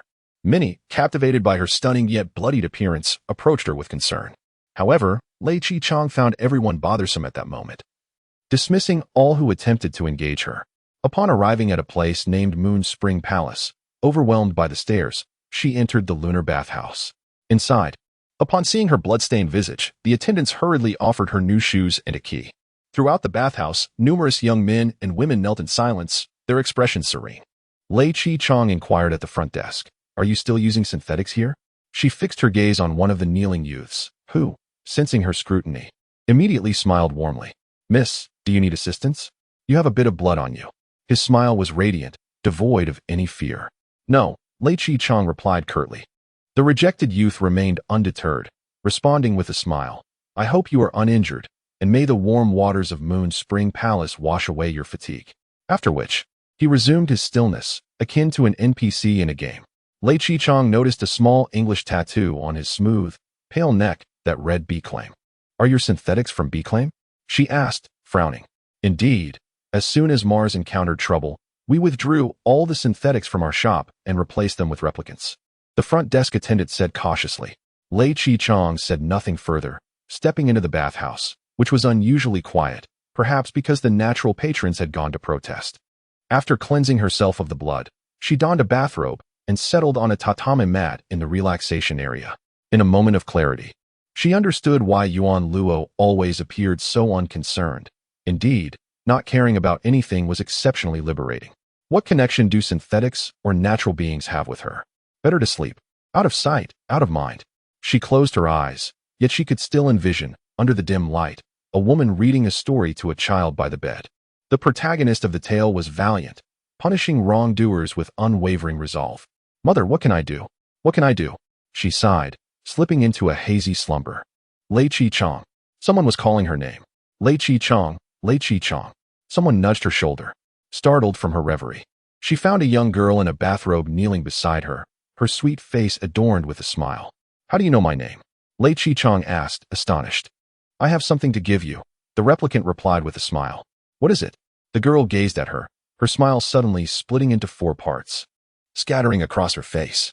Lei Chi-chong was taken aback as beneath the replicant's synthetic skin, a small projection slot emerged, casting a tiny screen showing a scruffy middle-aged man. Teacher Sai? Lei Chi-chong scrambled to her feet. The figure on the screen was indeed Sai Jun, the man who had taught her hacking techniques during her novice training at SSP before resigning to work at B-Claim as a programmer. Their last meeting had been on the sandy surface of Mars. You're in a replicant's head? She exclaimed. It's me, the man waved at the camera. I have installed similar communication devices in the heads of B-Claim-S replicants, which are activated only in emergencies. Listen, Lei, I have something crucial to tell you. I just received information that B-Claim provided funding and equipment to those synthetics, enabling them to bomb Olympus City. What? Lei Chi-chong was startled by her teacher's revelation. Sitting up straight, the projection continued. From what I gather, the essence of this operation seems to stem from commercial competition. Currently, the labor market in the solar system is monopolized by synthetics. If the biotechnology companies do not collapse, B-Claim cannot advance further. Lei Chi-chang's lips twitched. Her fists clenched tightly, veins throbbing on her forehead. Bang, bang, bang. A loud knocking echoed from the projection, causing it to shake violently. The man looked around in fear and whispered rapidly to the camera. Lei, these synthetics have also exploited B-Claim, or rather, their initial plan was aimed at Earth. B-Claim can no longer control these synthetics. They must be halted. Otherwise, both Mars and Earth will slide into an irreversible abyss. The only solution now is to bang, bang, bang. Saijun, come out. A strange electronic voice resonated from the projection. That was the last sound Lei Chi-chong heard before the projection shut down. Teacher. Teacher. Lei Chi-chong was both shocked and worried. Did you just call me teacher? The replicant's head closed, transforming back into the sweet-faced girl in a kimono. But what could I possibly teach you? Excuse me, did your family support the androids? The anxious Lei Chi-chong shook the android's shoulders. The android tilted its head in contemplation for a few moments, then smiled sweetly. I am an android, not a synthetic being. However, I am no less capable than a synthetic. Everything a synthetic can do, I can too, and what they cannot do. She leaned closer to Lei Chi-chong's ear and whispered, I can do that as well. Lei Chi-chong abruptly pushed the android away and strode out of the bathhouse. After leaving the bathhouse, Lei Chi-chong summoned a driverless hovercar, heading straight for the Storm Sea. Inside the hover-car, she dialed her grandfather's number. As soon as the call connected, the voice on the other end inquired, Chi-chong, is the nuclear arsenal secure? I'm not there yet. I've been delayed on the way. However, I have something to inform you about. What is it? I just received intelligence that this recent terror incident in the solar system has the shadows of natural humans behind it. Chi-chong, be careful with your words. Watch out for Bicalamii. Lei Chi-chong interrupted her grandfather. Bicalamii has been funding the synthetics, driving them to commit crimes. Their goal is to tarnish the reputation of the synthetics and seize the market that rightfully belongs to them. I believe they have already achieved their aim. That is impossible. Even if this generation of synthetics is eliminated, Earth will still deploy a new batch. No matter how sophisticated the androids are, they lack life. How could Bicalamii commit such folly? Lei Chi-chong suddenly exploded with anger. Can't you see the protests outside, old man? First Mars, and now the moon. Do you really believe there are no forces driving this? How could a few penniless, technologically deficient synthetics orchestrate such monumental events? You ought to investigate your own foundation. Silence filled the line. Hurry and call off the eradication plan. Save the synthetics on Mars. When Xinlin spoke solemnly, Chi-chong, you can share this with me. However, if you wish to accuse Bicalamii, you must provide tangible evidence. Mere allegations will not sway Earth to alter its plans. What constitutes evidence? Do you expect me to gather evidence in just a few days? It's simple. We can uncover those who are secretly sabotaging things and inquire about their funding sources. Then we will know the truth, when Xinlin replied calmly. Ugh. Lei Chi-chong bit her lip in frustration and exclaimed, I'm hanging up. With that, she ended the call, her legs crossed in irritation. Nothing had changed. She still had to hunt down synthetics, just as she had done on Mars. There would never be a natural human to assist her. The hovercar entered an underground tunnel, and after 3 hours of travel, she arrived at the storm ocean on the far side of the moon. As she exited the tunnel, she was greeted by numerous soldiers.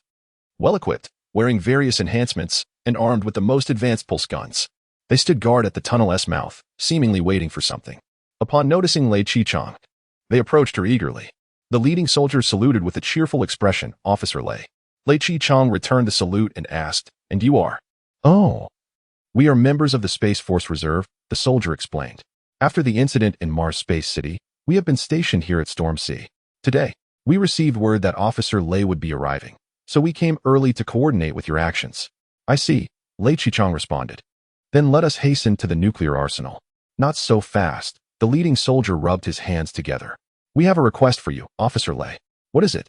The waiting soldiers eagerly pulled out their phones, excitedly asking, Can we take a photo with you? What? Lei Chi-chong exclaimed in surprise. Why would you want a photo with me? Don't you know? We are your fans. They exclaimed in unison. Yes, Officer Lei, please take a picture with us. We truly admire you. Yes. The soldiers quickly stowed their phones, and a few rushed to the hovercar to open the door for Lei Chi-chong. Seeing that the soldiers were somewhat obedient, Lei Chi-chong felt a slight easing of her irritation. However, as she sat in the passenger seat, she overheard the soldiers chatting in the back, reigniting her annoyance. The officer hit me, one soldier whispered excitedly to his companion. What does that feel like? Another soldier asked enviously. I don't know. It hurt, but it was also exhilarating. I can't explain why. Perhaps this is the iron fist of affection, indicating that she truly cares for us, the soldier said dreamily, his cheeks flushed. Lei Chi-chong rubbed her forehead in exasperation. What is it with these guys? They seem utterly devoid of masculine charm. They resemble a group of submissive individuals, waiting to be dominated. If no one takes charge, they lose the very essence of their existence. Yet, as she pondered this, she felt somewhat confused. What exactly did masculine charm look like? It seemed as though no one had broached the subject in years. The hover car continued onward, soon arriving at the heart of the storm ocean. Numerous spaceships and hover cars were docked here, alongside many makeshift space tents, which were hemispherical and entirely transparent. Through the tents, Lei Chichang could see many soldiers inside.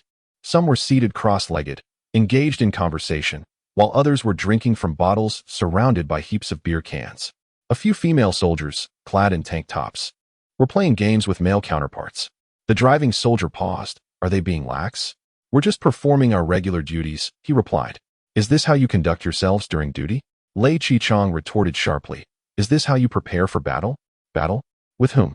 The soldier asked, bewildered. With. Lei Chichang found herself at a loss for words. There had been no wars for hundreds of years. The so-called wars with synthetics were merely one-sided massacres. A single gene virus could annihilate an entire planet of synthetics without a single casualty among natural humans.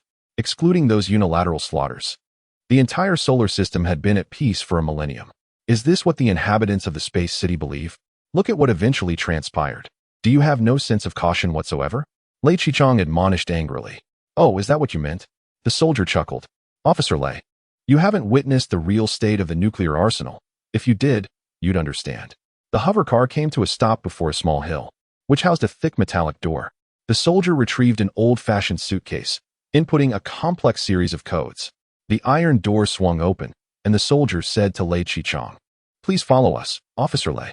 With a sense of unease, Lei Chichang accompanied the soldiers into the nuclear arsenal. Their nonchalance unsettled her, and she scanned her surroundings anxiously, fearing that an android might be among them. Inside the iron door was an elevator, constructed many years prior, lacking the transparent design common in the moon's underground cities. It was made of heavy metal, exuding a strong scent of ancient industry. The elevator descended, stopping abruptly. The doors opened to reveal another massive iron door. A soldier produced the password box once more, inputting a series of codes. The great door creaked open. Yet behind it was yet another door. A different soldier stepped forward, pressing his finger against the door. It opened. Again, another door stood before them. A soldier emerged, scanning his retina. The door opened once more. Behind the iron door, there remained yet another iron door. Lei Chang felt a twinge of incredulity, and soon after, a soldier produced a chip and scanned it against the iron door. The door swung open, revealing that this time, it was not another iron door. Instead, there stood an elevator. A group of individuals stepped inside, and the elevator began its descent once more, plummeting for what seemed to be over 1,000 meters before finally halting. When the doors opened, Lei Chang anticipated arrival at the nuclear arsenal, but was met instead with yet another iron door. The soldier retrieved a briefcase and entered a password. The door opened, and indeed, it was yet another iron door. Another soldier ascended to verify fingerprints. The door opened again, only to reveal yet another iron door. At last, Lei Chang's patience had waned, and he inquired, Is this process truly meaningful? It is, the soldier replied, for every password is unique. Each fingerprint is different, and even the individuals who come here vary. Without at least a dozen people, access to the nuclear arsenal is impossible. With a smile, the soldier added, Don't rush. Lei sir, we are nearly there. Thus, the sequence of iron doors continued. Iron door, elevator, iron door, iron door, iron door, elevator. They descended what felt like several kilometers, until at last, the final iron door was opened, signaling the end of the seemingly endless checkpoints. Before them lay a vast underground expanse, dimly illuminated by a few feeble lights suspended from the rugged rock walls, rendering the surroundings barely discernible. The soldiers steadied Lei Chang as they cautiously advanced, descending a rocky staircase until they finally stood upon a flat surface. The soldier released a lighting satellite from his attire, and countless points of light erupted, illuminating the entire subterranean space as bright as day. With the newfound light, Lei Chang could finally discern his surroundings. He found himself in a cavern the size of a football field, with a massive, transparent surface akin to amber beneath his feet. Below this translucent amber lay an unfathomable depth filled with dark, densely packed warheads of various sizes and shapes. They resembled schools of fish frozen in time, impervious to the passage of time, eternally ensnared in stillness. The soldier drew forth a pulse gun and fired at the ground. Whoosh! The high-energy ray struck the surface and disappeared without leaving a trace. The soldier kicked the ground and smiled at Lei Chang, These are made of ultra-strong resin, laser. Their strength surpasses that of steel by over 1,000 times, with a melting point of 3,000 degrees Celsius, and they are over 500 meters thick. To put it plainly, even if someone could breach the extensive verification zones above and reach the underground nuclear arsenal, they would not be able to remove even a single warhead from here. This place was never designed for retrieval. It is the ultimate tomb. Frankly, we are superfluous here. If an android wishes to steal, let them come. I would relish witnessing their expressions before this prehistoric grave. In the underground district of the lunar base, the 5th level was illuminated by flashing neon lights that dazzled Yuan Luo's senses. Wearing sunglasses, he rode a hovering motorcycle alongside TA, slowly navigating the underground space. This area appeared to be dedicated to entertainment, with various facilities for amusement scattered throughout. Roller coasters twisted and turned above, and the air was filled with the sounds of laughter and merriment. Young people donned virtual reality gear, dressed in the latest fashions, exuding an aura of coolness. As they passed a gaming bar, Yuan Luo observed a group of young individuals engaging in street rap battles. Yo, if you fart in my presence, I would think it was natural, one rapper boasted, only to be met with the retort, I saw your ID, TMD, you were born on a spaceship. Your lyrics are as mundane as your character. Another youth promptly leaped up to seize the microphone, East Asian brawny men proclaiming their superiority. But your companion from last night was truly enviable. The aesthetic from the assembly line makes me nauseous. You are the disgrace of natural humans. Any girl can see how superficial you are, indulging in liquor and vice. The crowd applauded his rhymes. The young man excitedly called out, Hey, miss over there. Your hairstyle is awesome. As Yuan Luo rode past the group of flamboyant youths, the lead rapper shouted to TA during a pause in the performance. TS shaved head certainly attracted attention, particularly as the vibrant neon lights reflected off her forehead, illuminating the letters. Your mother was my conquest. TA responded with a raised middle finger. Laughter erupted among the onlookers and the lead rapper, as if such insults served to bridge the gap between them. Yuan Luo gazed at the colorful surroundings, reminiscing about life on Mars, where there was no music. After work, life was often weary, merely seeking a place to rest. And the best conditions allowed for only a drink. If someone sought confrontation or exchanged insults, it was common for fights to ensue.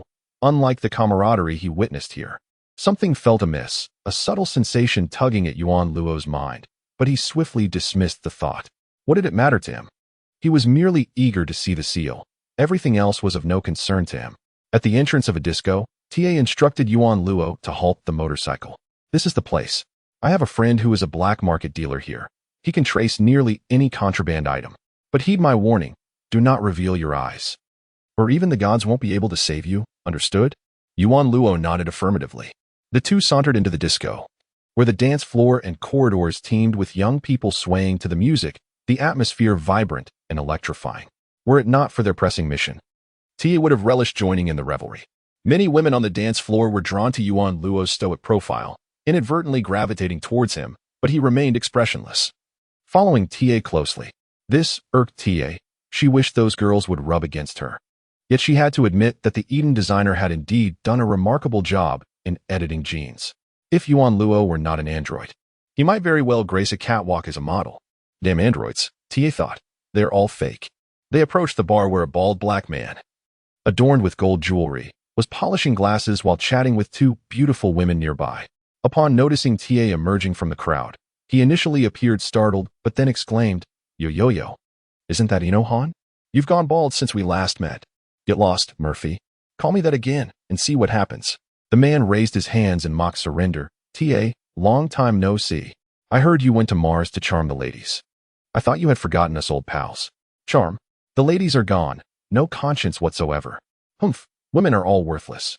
She spoke loudly, disregarding the disapproving glares from the women nearby. Tia, you're still as quick-witted as ever. Why not spend a couple of days here and forget all your troubles? Murphy suggested. Not a chance. I have important matters to attend to. Tia replied with pride. I came here to investigate something. Investigate? Are you looking into who stole your girl? The man chuckled. Not that trivial. Tia waved her hand dismissively. I'm after a single soldier combat aircraft, produced by the Mendeleev family, which should be utilizing my engine. I want to trace its whereabouts. The smile on Murphy's face gradually vanished, replaced by a serious demeanor. He glanced around and said to Tia, follow me. He rose and led Tia to the bar's backstage, where a wine cellar awaited. A black man stood nearby, lifting the lid, and at that moment, he caught sight of Yuan Luo standing to the side. How did this guy come along? The black man remarked, pointing at Yuan Luo, who wore sunglasses. He is my bodyguard. Let him accompany me. TA waved dismissively. A bodyguard? Bringing one here. The black man scrutinized Yuan Luo for a moment, hesitating before replying, Fortunately, it's you, TA. If it were anyone else, I wouldn't allow a stranger into my cellar. Once inside the cellar, the cacophony from the nightclub subsided considerably. A massive wine cabinet stood there, adorned with numerous bottles. The black man rotated a few of the bottles, rearranging their positions. Suddenly, the cabinet turned, revealing a concealed space within. This area appeared to possess a level of technology far superior to that outside. The smooth white walls were densely lined with an array of weapons, from a towering pulse gun to plasma bombs as small as buttons. TA wandered around, selecting a compact pulse gun, and suddenly pointed at Yuan Luo. He shivered. PIU. TA mimicked, pleased with the feel of the gun, before tucking it into her waistband. The black man paid her actions no mind, while Yuan Luo felt a chill run down his spine. Compared to Lei Qi, TA seemed like a more normal human. If she were to suddenly go on a rampage, he wouldn't be surprised. The black man approached a table and sat down, activating a projection that cast a screen.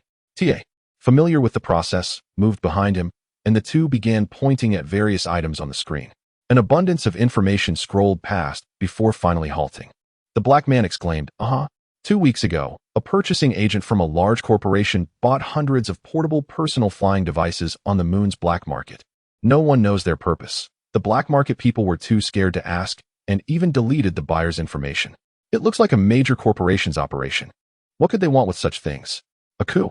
TA mused, stroking her chin, her brow furrowed. But don't say that lightly, TA. The man cautioned in a low voice, it might be an operation larger than yours. Just think, your purchases on the black market don't get erased. TA scoffed. Look into it for me. Where are those flying devices now? The black man's expression turned troubled. Brother, that request is too much. Take my advice. In the solar system, some things are best left unexamined. The more you know, the longer you live. Curiosity killed the cat, you know. TA smacked a card onto the black man's face, saying, enough with the excuses. If you find out, I'll transfer you 1,000,000 credit coins and grant you exclusive rights to operate my engine for a year. The man's demeanor shifted instantly. He buried himself in the computer, typing furiously. Yuan Luo watched the bald woman beside him, feeling a pang of shame. Was this the allure of wealth? Just a month ago, 100,000 credit coins would have been enough to risk his life. Strangely, if he were to switch places with the black man, he doubted he would acquiesce to TS' request. A short while later, the man exclaimed, got it. Surveillance from various locations shows that over 20 of those flying devices currently exist on the moon, heading towards the Helium-3 mining site. What business do they have at the Helium-3 mining site? TA pondered, rubbing her chin, her brow knitted. There's nothing there. Do they intend to destroy the site and disrupt the solar system's energy supply? That seems unrealistic. TA, what are you saying? The man asked. Concern etched on his face. Nothing. Murphy, can you send me those coordinates? I want to monitor their movements in real time.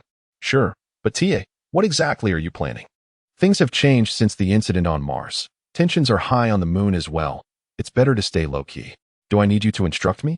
TA shot him a glare, tossing her phone at him. Send it to me, quickly. When you get stubborn, there's no stopping you, the man said. But he complied and began operating her phone. After finishing, he handed it back, saying, though I shouldn't say this, if anything goes wrong, don't throw me under the bus. You know me. I'm good at everything except handling trouble. Do you think anyone would dare arrest me? Rest assured. Today TA is the harbinger of justice. No one will touch you, she declared, patting Yuan Luo on the shoulder. We're all set. Let us go. Yuan Luo remained still, pondering for a moment before asking the man, do you have a vehicle? I need to borrow a hovercar. What? The black man looked at Yuan Luo, surprised by the request. I mean a hovercar, preferably one with high power and strong thrust. It should be able to fly in a vacuum, Yuan Luo emphasized. TA was momentarily taken aback before laughing. Well, he is my bodyguard, so a little bravado is expected. But Murphy, he has a point. Do you have a hovercar? Lend us one. TS words left Murphy with little choice. He sluggishly stood up, muttering unwillingly, TA. You really know how to delegate. Follow me. Before a sleek, silver convertible hovercar, Murphy proudly produced the keys, saying, see this? The classic Sylvester X1 from the Millennium era. I modified it with fusion power. It can reach speeds of up to 900 kilometers per hour. This is my prized possession. Yuan Luo gazed at the silver hovercar, momentarily lost in thought. For a fleeting moment, he envisioned the crash that had claimed the life of Jelm in Mars Space City. That day, he had piloted a Sylvester vessel. Although a hovercar and a spaceship were not of the same caliber, the design aesthetics shared many similarities. Wow, is this it? TA scoffed. I expected something better. This is just a grocery getter. Murphy, displeased, shouted back, TA, you seem to be living large. Are you now too good for an old friend's car? TA hooked her arm around Murphy's shoulder, laughing. Let me tell you a secret. My friend, I recently bought stocks in Berkeley MI, and they doubled in a week, netting me billions in credit coins. The black man's face twisted with jealousy, his voice dripping with sarcasm. Bullshit. You couldn't even give me a heads up while you're feasting? With a friend like you, who needs enemies? Just buy your own car next time. Please let me know ahead of time next time. I guarantee, next time, I will. TA tossed the keys to Yuan Luo, who caught them and opened the car door, sliding inside. Murphy quickly leaned over the window, warning, Kid, don't scratch my car. Otherwise, I'll have your skin. Yuan Luo gripped the steering wheel, staring ahead, reluctant to speak for fear of revealing his eyes beneath the sunglasses. TA remarked, that might be a bit challenging. This guy has thick skin. She settled into the passenger seat. Yuan Luo started the hovercar, and the quad-core engine beneath emitted blue flames, vanishing from the parking lot in an instant. Driving that fast is asking for trouble, Murphy shouted from below. Yuan Luo commanded the hovering vehicle to ascend steadily. Beneath the dazzling neon lights, roller coasters whizzed past him, their accompanying shrieks and cheers from the crowd irritating him. He reached out to close the roof of Sylvester's vehicle. Let me show them what I can do. Yuan Luo disregarded TS words, his mind consumed by a plan to rescue the SEALs, eager to reach Owen and eliminate him as swiftly as possible. After a few maneuvers, Yuan Luo entered the aerial transit corridor, soaring towards the uppermost levels. Time was of the essence. Hand me the phone, he instructed. What? You've grown bold, have you? Who do you think you are? TA felt an escalating sense of disdain from the young man, which she found unbearable. Did I not mention we could work together, but you must follow my lead? I'm afraid not, Yuan Luo replied. You've experienced the nuclear explosion in Space City. If you believe those people are mere blowhards, you're gravely mistaken. If Earth truly faces destruction, what will happen to your credit coins? You, TA exclaimed, pointing at him, her lips twitching. The map, Yuan Luo stated. TA opened her phone and transmitted the coordinates to the vehicle's central control. The hovering vehicle projected the map before Yuan Luo. As he gazed at the map, the vehicle swiftly ascended, leaving the underground city and entering the industrial zone beneath the glass dome on the surface. It continued to rise, breaking free from the dome and entering the vacuum of the lunar surface. Gravity diminished significantly, and Yuan Luo accelerated the vehicle, reaching speeds of 900 kilometers per hour, gliding over the lunar terrain like a bird in flight. Once the acceleration ceased, TA hesitated, holding her phone, and asked, should we call Lei Chichong? She might know where to find Owen, and she should be more adept at handling this situation. Her objectives may not align with ours. She might not heed your call. Yuan Luo replied dismissively. TA remarked incredulously, how can her objectives differ? Isn't she with the SSP? Isn't it her duty to prevent such malevolent events? Perhaps. Yuan Luo replied nonchalantly. Despite her reservations, TA dialed Lei Chichong's number. However, a gentle female voice emerged from the phone. The number you have dialed is temporarily out of service. Please try again later. Out of service? TA gasped. How is it that someone can answer a call to Earth, yet she is unreachable?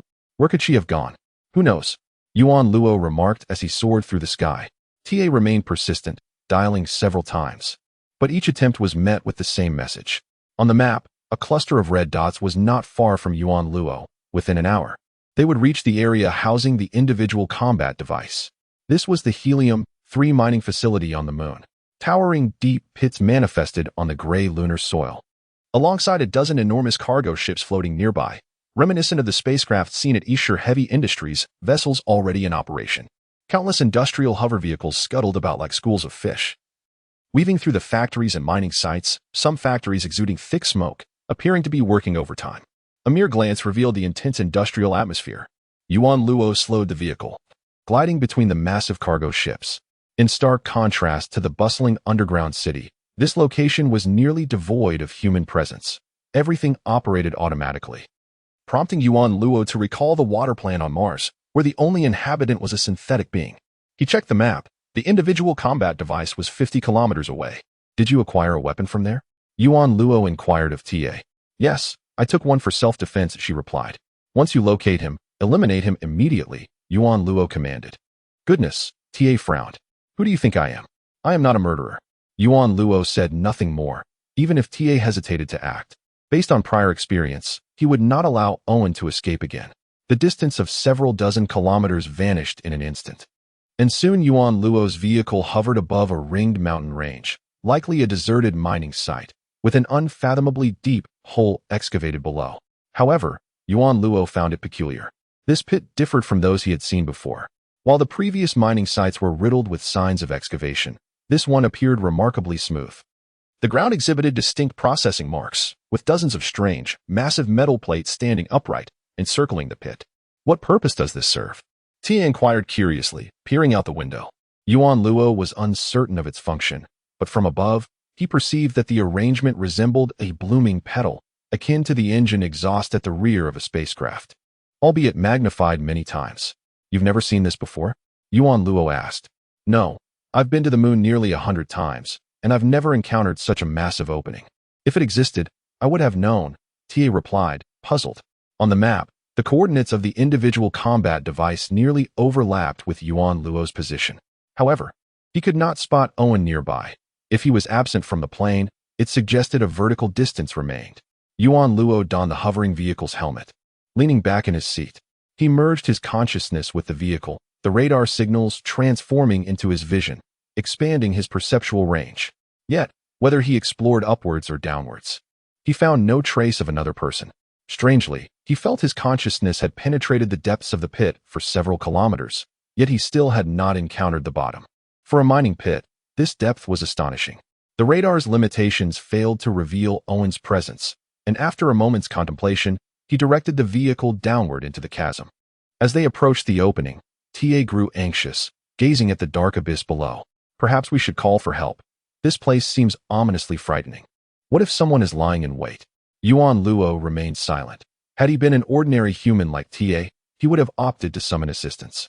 However, as a synthetic being, more people posed greater danger to him. Resolving the matter with Owen was his personal affair, unrelated to anyone else. He reclined in his seat, using his consciousness to guide the vehicle downward. The closer he drew to the pit, the more he sensed its vastness. Its diameter exceeded 30 kilometers, making Yuan Luo's vehicle appear as diminutive as an ant in comparison. Each metallic piece encircling the pit loomed like a towering mountain, astonishingly massive. Upon entering the pit, the faint light of the lunar surface vanished, and darkness enveloped the vehicle. Yet, this did not deter Yuan Luo. The vehicle's radar system became his eyes, as the helmet continuously processed electromagnetic signals from the surroundings. These signals transformed into images and were transmitted to Yuan Luo's mind. He observed numerous mechanical structures beneath the metal blocks at the cave's entrance, extending downward with unknown purposes. The style of these structures appeared somewhat archaic, not characteristic of contemporary creations. Nevertheless, Yuan Luo noted that these conduits resembled the drainage channels of spacecraft engines. Regrettably, the limited detection range of the hovering vehicle prevented him from glimpsing the full extent of the mining tunnels. Yuan Luo speculated that these might be remnants from ancient civilizations that had constructed them while extracting helium-3. The vehicle continued its descent for several kilometers. The light above grew dimmer. TS unease intensified, as they had now reached the deepest part of the lunar underground city. Yet, even at this depth, the pit beneath them still showed no signs of a bottom. Yet the red dot overlapping with them on the map remains elusive. Yuan Luo, unfazed, continues his descent. As he plunges to a depth of 100 kilometers, the mechanical structures along the mine shaft grow increasingly colossal. Nevertheless, Yuan Luo is still unable to locate the red dot that coincides with him, nor can he reach the bottom of the mine. Encased in his helmet, he can observe the surroundings, yet TA beside him is nearing her limit. This depth has surpassed what she can endure, and she feels her claustrophobia threatening to overwhelm her. Yuan Luo is astonished by the data feedback from the hovercraft, as he has not accelerated his fall. Yet, the hovercraft is indeed accelerating. which can only imply one thing. The gravitational force here is increasing. This notion baffles Yuan Luo, as one would logically expect gravity to diminish the deeper one descends. Just as he ponders this, the hovercraft descends another several dozen kilometers. The two find themselves several hundred kilometers underground, where TA can no longer bear it. The absolute darkness, coupled with a profound silence and the oppressive weight of being hundreds of kilometers below ground, makes even breathing feel arduous. In the nuclear arsenal of the planetary propulsion system, Lei Chi-Chong gazes at the amber-colored crystals on the ground, unable to resist touching them. Undoubtedly, the soldier's claims hold true. These items have not been intended for retrieval since their placement, and it seems impossible now, perhaps forever. Lei, sir, given your understanding of those synthetics, do you think they might come here to cause trouble? A soldier confidently inquires. Not at all, Lei Chi-Chong replied tersely. This place is indeed impregnable. The soldiers exchanged glances, chuckling. Then, Lei, sir, can we take a picture with you now? With that, they pulled out their phones, exclaiming, a photo with Lei Sir in the nuclear arsenal will surely garner countless likes on social media. Lei Chi-Chong's temper flared instantly. No photographs. This is a classified area. How can you simply suggest taking pictures? Absolutely not. The soldiers looked disappointed, their expressions tinged with grievance. But Lei Sir, you just said this place is flawless. What on earth are you all thinking? Lei Chi-Chong snapped, irritated. It's work time. Work time. However, if there's nothing else here, we could wrap up for the day. One soldier remarked. After all, our assignment is merely to accompany you in inspecting the nuclear arsenal. Thud, thud, thud. Several soldiers found themselves with lumps on their heads. Lei Chi-Chong shouted angrily, are you even soldiers? Unless I say otherwise, no one is permitted to leave today. The soldiers rubbed their heads, exchanging glances, their faces betraying amusement. Lei Chi-Chong, unwilling to engage further with them, feared that her anger might consume her. After confirming the safety of the nuclear arsenal, she approached the elevator and instructed the soldiers, let us go up. I still need to inspect the helium-3 mining site. Don't you have a hovercraft to take me there? The soldiers complied, entering the elevator in single file. Nevertheless, two of them disregarded Lei Chi-Chong's prohibition and took out their phones, grinning as they snapped a few selfies. Lei Chi-Chong, not being their superior, could not regulate their behavior and seethed silently. These individuals were offspring of the elite in the solar system, joining the space forces merely for prestige to bide their time. Even if she reported their actions, it would likely result in nothing more than a mild reprimand for these privileged descendants. With a fire brewing in her heart, the elevator ascended to the surface. Upon her return, her phone vibrated incessantly. She opened it to find, to her astonishment, that TA had called her a dozen times and sent a message. Lei Chi-Chong widened her eyes in disbelief. She hadn't anticipated that TA could locate Owen and was acting in concert with Yuan Luo. Where are they? She thought, promptly dialing TA's number, hoping to establish contact. However, after several rings, a message played. The number you have dialed is not in service. Please try again later. Not in service. Lei Chi-Chong involuntarily glanced at the iron door behind her. She had just emerged from underground, where she hadn't received any calls from Yinahan, indicating that she too was out of range. Now, with Yinahan also unreachable, it signified that they had ventured underground as well. Lei Sir, let us go? We'll take you to the mining site, a soldier called from within the vehicle. Lei Chi-Chong climbed in and inquired, are there other shafts around here? Other shafts? The soldier chuckled. The moon has an abundance of tunnels. It all depends on which one you wish to find. The ones without signal, Lei Chi-Chong replied. Your request is rather peculiar. Lei Sir, I doubt anyone would specifically measure for that. However, as long as one drills deep enough, the signal will inevitably vanish. One TA? Lei Chi-Chong felt a twinge of anxiety. Where could TA and Yuan Luo have gone? One should not bite the hand that feeds you.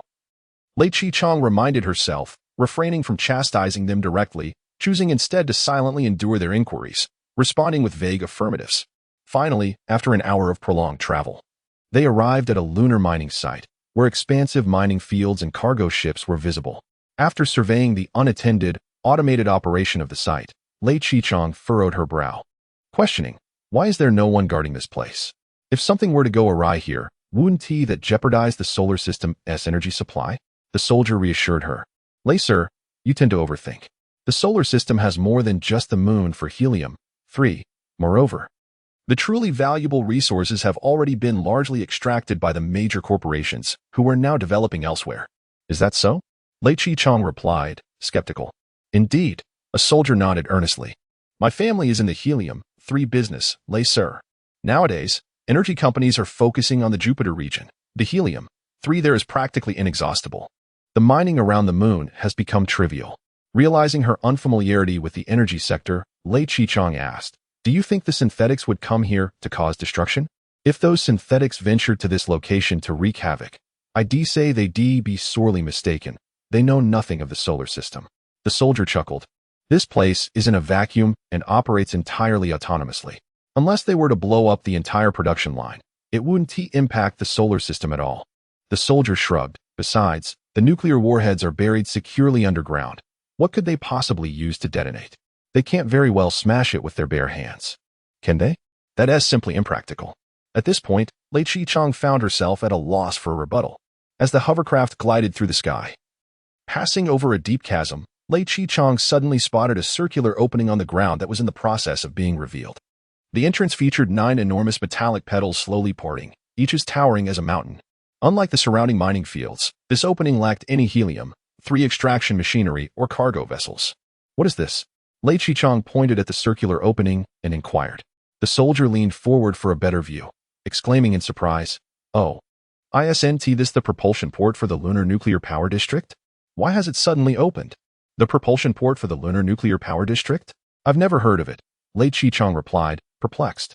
That's normal. If it weren't for our patrols once or twice a year, we wouldn't even know it existed.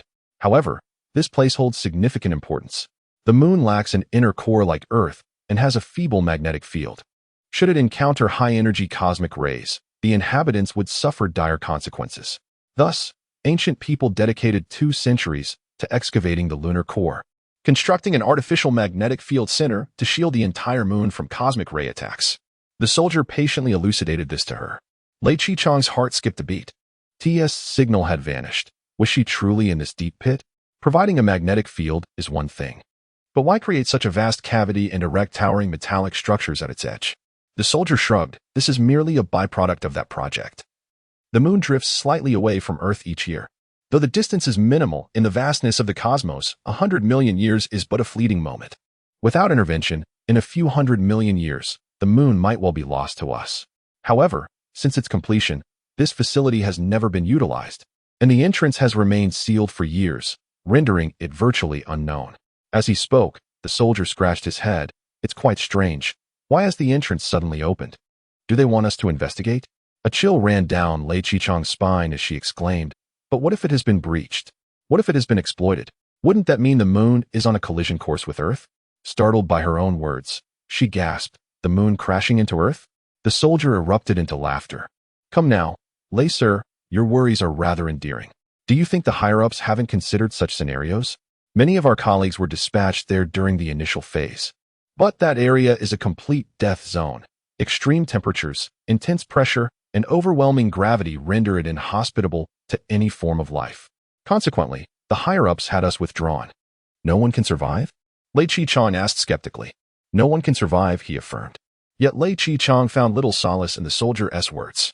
If TS phone had lost signal, did that imply she and Yuan Luo had ventured into this lethal zone? If those synthetic beings were indifferent to their own lives, did that suggest they had accessed the lunar core in ways beyond mortal comprehension? Contemplating the missing chip, Lei Chichong resolved, we must descend. Huh, descend? The soldier hesitated.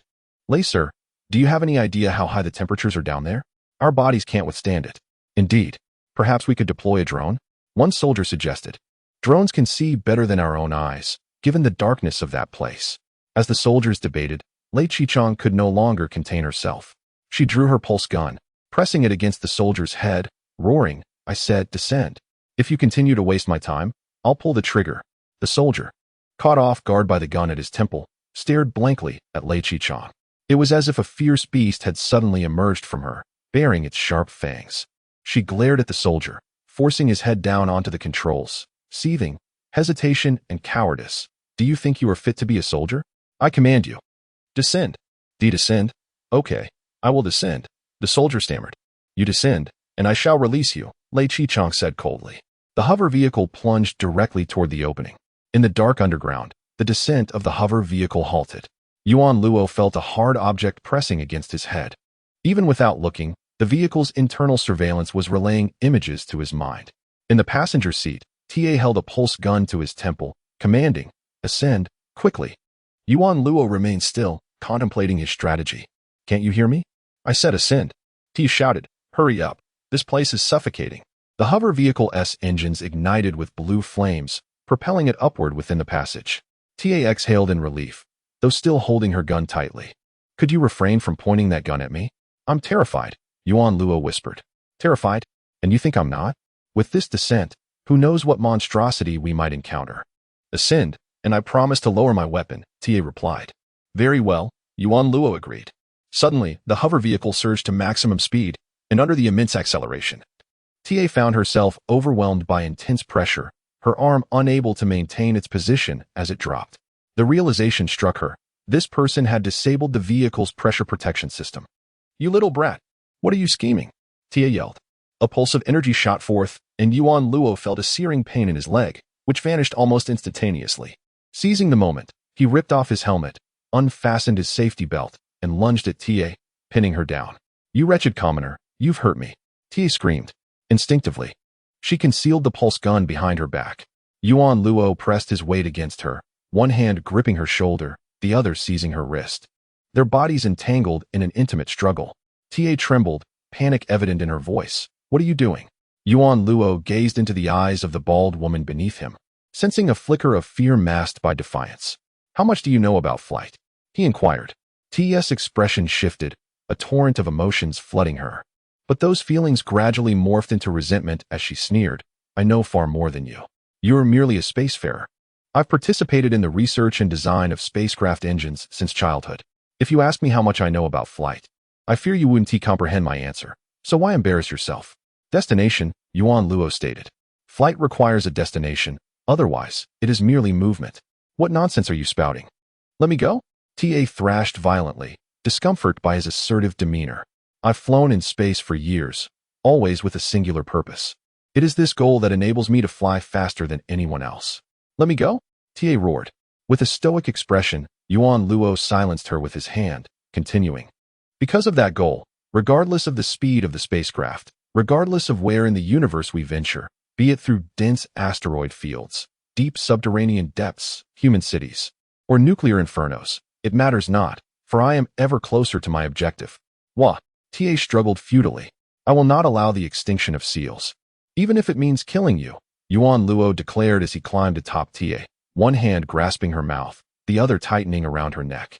"You, madman!" TA rasped. "Together," Yuan Luo muttered. In the oppressive darkness of the vehicle, time stretched on. Yuan Luo remained motionless, applying pressure to TA's neck. Gradually, she felt the life ebbing from her, confronting death for the first time. Despite her desperate struggles, she could not escape his relentless grip. She fiercely sank her teeth into the fingers of the figure before her. Yet despair washed over her as she realized that the synthetic skin she had adorned this synthetic being with was worth a staggering 10 million credit coins. The resilience of this skin was nothing short of extraordinary. She could not penetrate it at all. Her struggles gradually weakened, and TA began to roll her eyes, her skin turning a disturbing shade of blue from lack of oxygen. A minute later, her consciousness began to blur, leaving her incapable of uttering even a plea for mercy. "Am I going to die?" TA thought desperately, pondering what misfortune had befallen her to provoke such a worthless creature. Suddenly, a rush of fresh air flooded her lungs, and she felt herself able to breathe once more. Just then, the hovercar began to plummet rapidly, descending like a free fall, accelerating with each passing moment. Cough, cough, cough. TA coughed violently in the passenger seat, trembling as she murmured, "You should have killed me, otherwise. Once I get out, I will definitely." Mid-sentence, TA covered her mouth, having narrowly escaped the clutches of death. Though she longed to summon her strength with harsh words, the memory of the terrifying scene prevented her from expressing such desires. Yuan Luo remained unresponsive, reclining in his seat as he controlled the hovercar's relentless descent. Ino Han, with her mouth covered, gradually became aware of a certain truth about herself, a truth that stirred her heart yet filled her with shame. Coupled with the infinite drop of the hovercar, it felt as though she were plunging into the depths of hell, where darkness and solitude intertwined, a void unbearable even for the creator. Overwhelmed by these factors, Ino Han could no longer withstand the pressure and curled up in her seat, weeping softly. As she cried, she instinctively reached for her phone to call Lei Qihong, only to realize she had fallen too deep. The signal had long since vanished. Wow. She tossed her phone aside, abandoning all rationality, and burst into tears. Yuan Luo piloted the hovercar into an endless descent, plummeting for a full half-hour without the tunnel's end in sight. Moreover, he could feel the gravity intensifying and the temperature rising. The excessive heat gradually illuminated the dark passage, and within the dim red glow, Yuan Luo could discern the surrounding scenery more clearly. It felt like descending into a mechanical hell, witnessing the infernal flames of red lotuses. Yuan Luo's brow furrowed. Could Owen really be within such an inferno? Such extreme heat and pressure were surely beyond human endurance. This was a natural zone of death, a place where no living being would dare venture. Yet, upon further reflection, Yuan Luo found inconsistencies in his thoughts. If no one came here, how could such grand and peculiar structures be constructed underground? Furthermore, the central projection within the hovercar displayed a red dot, representing a single-person flying device, drawing closer, with numerical values appearing rapidly. 15 kilometers, 14 kilometers, 12 kilometers, 10 kilometers, 8 kilometers. Yuan Luo decelerated the hovercar, and moments later, he came to a halt. The sonar system indicated he had not yet reached the bottom, while the infrared system revealed the external temperature had exceeded 100 degrees, akin to boiling water. The projection showed the single-person flying device was positioned nearby. There appeared to be a small protruding bridge, likely remnants of construction. Yuan Luo maneuvered the hovercar above the bridge, and illuminated by the thermal radiation, he could make out a vague figure lying atop it. Was it Owen? It must be him. Yuan Luo halted the hovercar above the bridge. Wah, wah. Ta continued to sob uncontrollably. If Yuan Luo recalled correctly, she had been crying for half an hour, a fact he found incomprehensible. She had promised to join him in eliminating Owen, yet now she huddled in her seat, weeping like a child still on the breast. We have arrived, Yuan Luo announced, as if the earlier incident of choking her had never occurred. T's cries grew more heart-wrenching. Yuan Luo addressed Ino Han. Wait for me here. I will be back shortly. Ta waved her hand, wailing. How can you be such a person? I only meant to frighten you. I never truly intended to kill you. Why did you grab my neck? Not allowing me to speak or breathe. Yuan Luo's brow knitted tighter as he observed the creature before him slipping further into madness, losing the ability to communicate rationally. Thus, he donned a breathing mask, opened the car door, and exited.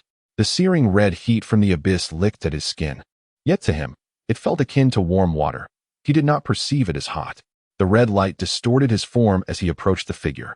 Before him lay a desiccated, charred corpse sprawled on the bridge, the intense heat having evaporated all moisture from its body. The figure bore a flight backpack, its mouth agape in a silent scream, evidently having suffered immensely before death. Due to dehydration, the features were unrecognizable.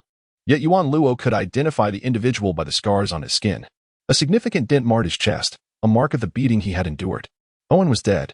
Yuan Luo stood on the metallic bridge, lost in thought. Had he come here specifically to await death? What purpose did it serve?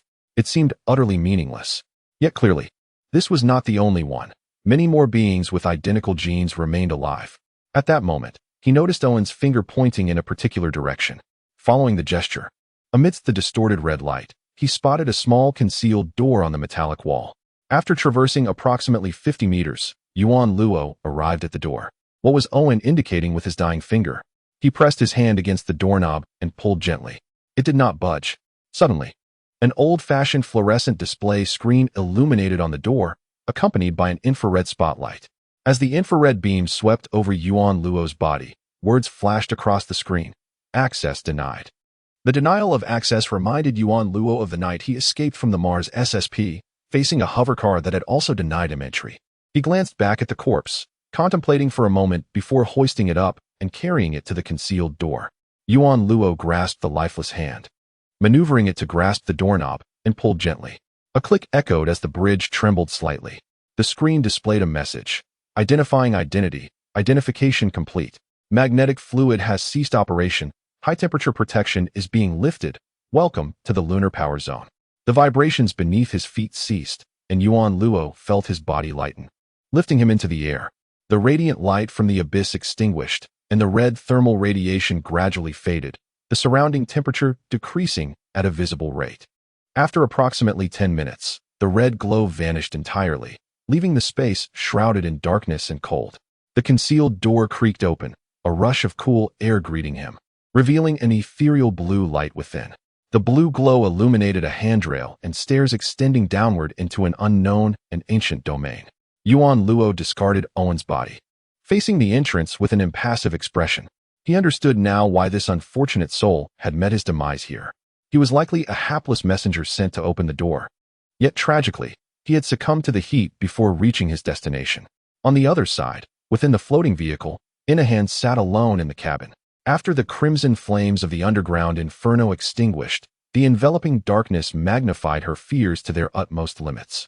Countless terrifying images flickered through her mind until she finally ceased her weeping and regained a semblance of rationality. Unfastening her seatbelt, she climbed into the driver's seat, trembling as she turned the key to ignite the floating vehicle, donning her driving helmet. The vehicle's underbelly belched forth blue flames as it ascended towards the passageway above. Yuan Luo, noticing the azure glow behind him, turned around, but it was too late. The woman who had entered the depths with him had driven away the floating vehicle, leaving him alone in the abyss. In the dark corridor, Lei Qichang sat within the floating vehicle. After half an hour of descent, she had yet to reach the bottom of this ominous passage. Were it not for the radar system indicating the depth of their fall, she might have believed she had not moved at all. Beside her, several soldiers peered into the pitch-black void outside, their expressions reflecting confusion. "Something is amiss," one soldier murmured. "Why is it so cold outside? Is it usually this frigid here?" "Of course not," Lei Qichang replied. "This is the deepest part of the moon, where the pressure is immense. Typically, the temperature here reaches several hundred degrees, and at the bottom, it can soar to thousands. Titanium alloy would melt here. Why is it that we have descended for so long without encountering any heat?" "Strange occurrences often herald danger," Lei Qichang remarked. "Quickly, take me to the entrance. There may be someone controlling it from within." The soldier hesitated. "The entrance? We aren't sure where it is either." "What?" Lei Qichang exclaimed in disbelief. "You don't know? How could we?" The soldier lamented. "This was not constructed by us, but by ancient people. Their thoughts and values were entirely different from ours. When they built this structure, we had no interaction with them. After those ancients departed, this place was sealed, and no one has since utilized its contents. Naturally, no one knows where the entrance lies." "Isn't their supreme ruler chip?" Lei Qichang inquired. "That sort of thing. First, we are not the supreme ruler. And second, even if we were, it's unlikely they would come to such a place. The temperatures are far too high." Just as Lei Qichang found herself at a loss, the soldier responsible for driving suddenly remarked, "Lei, there seems to be something below, and it looks like there are numerous entities." "What? What is it?" Lei Qichang exclaimed, her excitement peaked. She leaned against the viewport and peered down into the abyss. But all she could see was darkness. "It's the radar system that detected it. It's approximately 10 kilometers away," the soldier explained. Without hesitation, Lei Qichang removed the soldier's driving helmet and donned it herself. With her enhanced perception, she indeed discerned several figures hovering in the darkness. They remained motionless, seemingly awaiting something. In the meantime, Inahan maneuvered the floating vehicle upward, finding solace in the thought that the boy would soon be left to await death alone in the bottomless abyss. This mere synthetic being had dared to treat her so roughly. She wondered where he found such audacity. She vowed that if he miraculously survived, she would return with a multitude of companions to capture him and teach him a lesson about humility. As she reveled in her thoughts, several pinpricks of light suddenly emerged from the darkness, multiplying and growing brighter. Inahan felt a twinge of unease. They were nearly 1,000 kilometers underground, where stars should not be visible. The points of light gradually expanded in her view, revealing several men floating in the air, each equipped with individual flying apparatuses. As they passed by one another, she caught a glimpse of one man's face, his green eyes gleaming like serpents in the dark. This was the person they were searching for. With a jolt, a man with green eyes descended from above, landing atop the vehicle's hood. "Ah!" Inahan screamed. Moments later, the vehicle's door was flung open, and another man with a similar appearance climbed into the cabin. Inahan nearly fainted from fright, curling up in the driver's seat, covering her face with her hands. "You, who are you? Where is he? Did he not come with you?" the green-eyed man queried. As for Ta, he had driven the vehicle away, and Yuan Luo was not surprised. He might have made the same choice. However, he bore a heavy responsibility now, leaving him no room for retreat. One Owen was dead, yet many identical replicas remained. Where were they? Were they concealed behind this unknown dark door? Ascending the staircase into the corridor, Yuan Luo floated within, surrounded by towering metallic chassis filled with a labyrinth of cables. Signals coursed through them, emitting a blue luminescence. The cables extended in a singular direction, and Yuan Luo grasped the metallic chassis as he drifted slowly, illuminating the walls with a series of spotlights. Upon reaching the corridor's end, an elevator materialized before him. Detecting Yuan Luo's approach, the elevator doors opened automatically. Inside, the elevator was transparent, featuring only a single button. Yuan Luo pressed it, and the elevator descended. Outside, several layers of transparent barriers revealed torrents of molten metal, swirling silently with immense energy. Yuan Luo marveled at the extraordinary feats accomplished by these imaginative builders. Yet, amid his admiration for such wonders, he could not shake the confusion regarding the purpose of this place. Was this the company's endeavor? He could not comprehend. Every action taken by the company was driven by profit. They could mine resources, sell water, create life, and even take lives. Why then dig so deeply into the moon to construct such bizarre facilities? What monumental costs, what vast resources were required, and what profits could possibly be gained? Yuan Luo dared not calculate the expenses. If it were merely for mining helium-3, such depths were unnecessary. The elevator's descent seemed endless. Yuan Luo had never experienced such a prolonged ride. It felt infinitely, as if destined to take him to the moon's core. The deeper it descended, the lighter the gravity became, and the molten liquid outside glowed brighter, swirling at an accelerating pace. At last, when Yuan Luo felt weightless, the elevator doors opened to reveal an enormous spherical chamber. Stunned, Yuan Luo beheld a space that bore a striking resemblance to a spacecraft's cockpit, albeit with a far more archaic aesthetic. Gone were the modern spacecraft's projection systems. Instead, antiquated display technologies prevailed. In the absence of pilot helmets left behind a myriad of intricate buttons and levers. Was there truly a cockpit at the moon's core? Standing at the elevator's threshold, above the spherical cockpit, Yuan Luo hesitated briefly before propelling himself away from the edge. The elevator behind him closed, transforming into a dark portal. He descended gently toward the cockpit's interior, observing numerous mechanical devices, as well as countless dark doors and passageways. After counting, he noted a total of 13 dark doors, each resembling the elevator door he had just seen, positioned at various angles around the spherical cockpit. He floated slowly in the air, gliding through the space as if swimming. However, apart from him, the cockpit was utterly deserted. After drifting for a while, Yuan Luo failed to catch sight of Owen or any trace of others. At that moment, he recalled their conversation at the polar water plant on Mars. If you were to pilot a larger spacecraft, would you be able to? I can pilot any spacecraft. Anything that moves, I can navigate. Is that true? You can pilot anything? Indeed. All right then, take me away. Yuan Luo sensed something amiss and surmised he might have fallen into a trap. Just as he approached the elevator, it had already closed and ascended once more. His heart plummeted as he expressionlessly retreated, distancing himself from the elevator. Subsequently, he drew his pulse gun, aiming it directly at the entrance. After waiting for a full hour, the elevator doors finally opened. A figure drifted out, and upon seeing the newcomer, Yuan Luo was momentarily taken aback. It was Ta, who had inexplicably returned. Bound with some apparatus, unable to move, tears welling in her eyes as she pleaded, "Help, save me." Yuan Luo removed his finger from the trigger of the pulse gun and floated beside Inahan, gazing down at her. "Help me, Yuan Luo. Take me away from here," she implored. Yuan Luo turned her over, revealing a large radio communication device strapped to her back.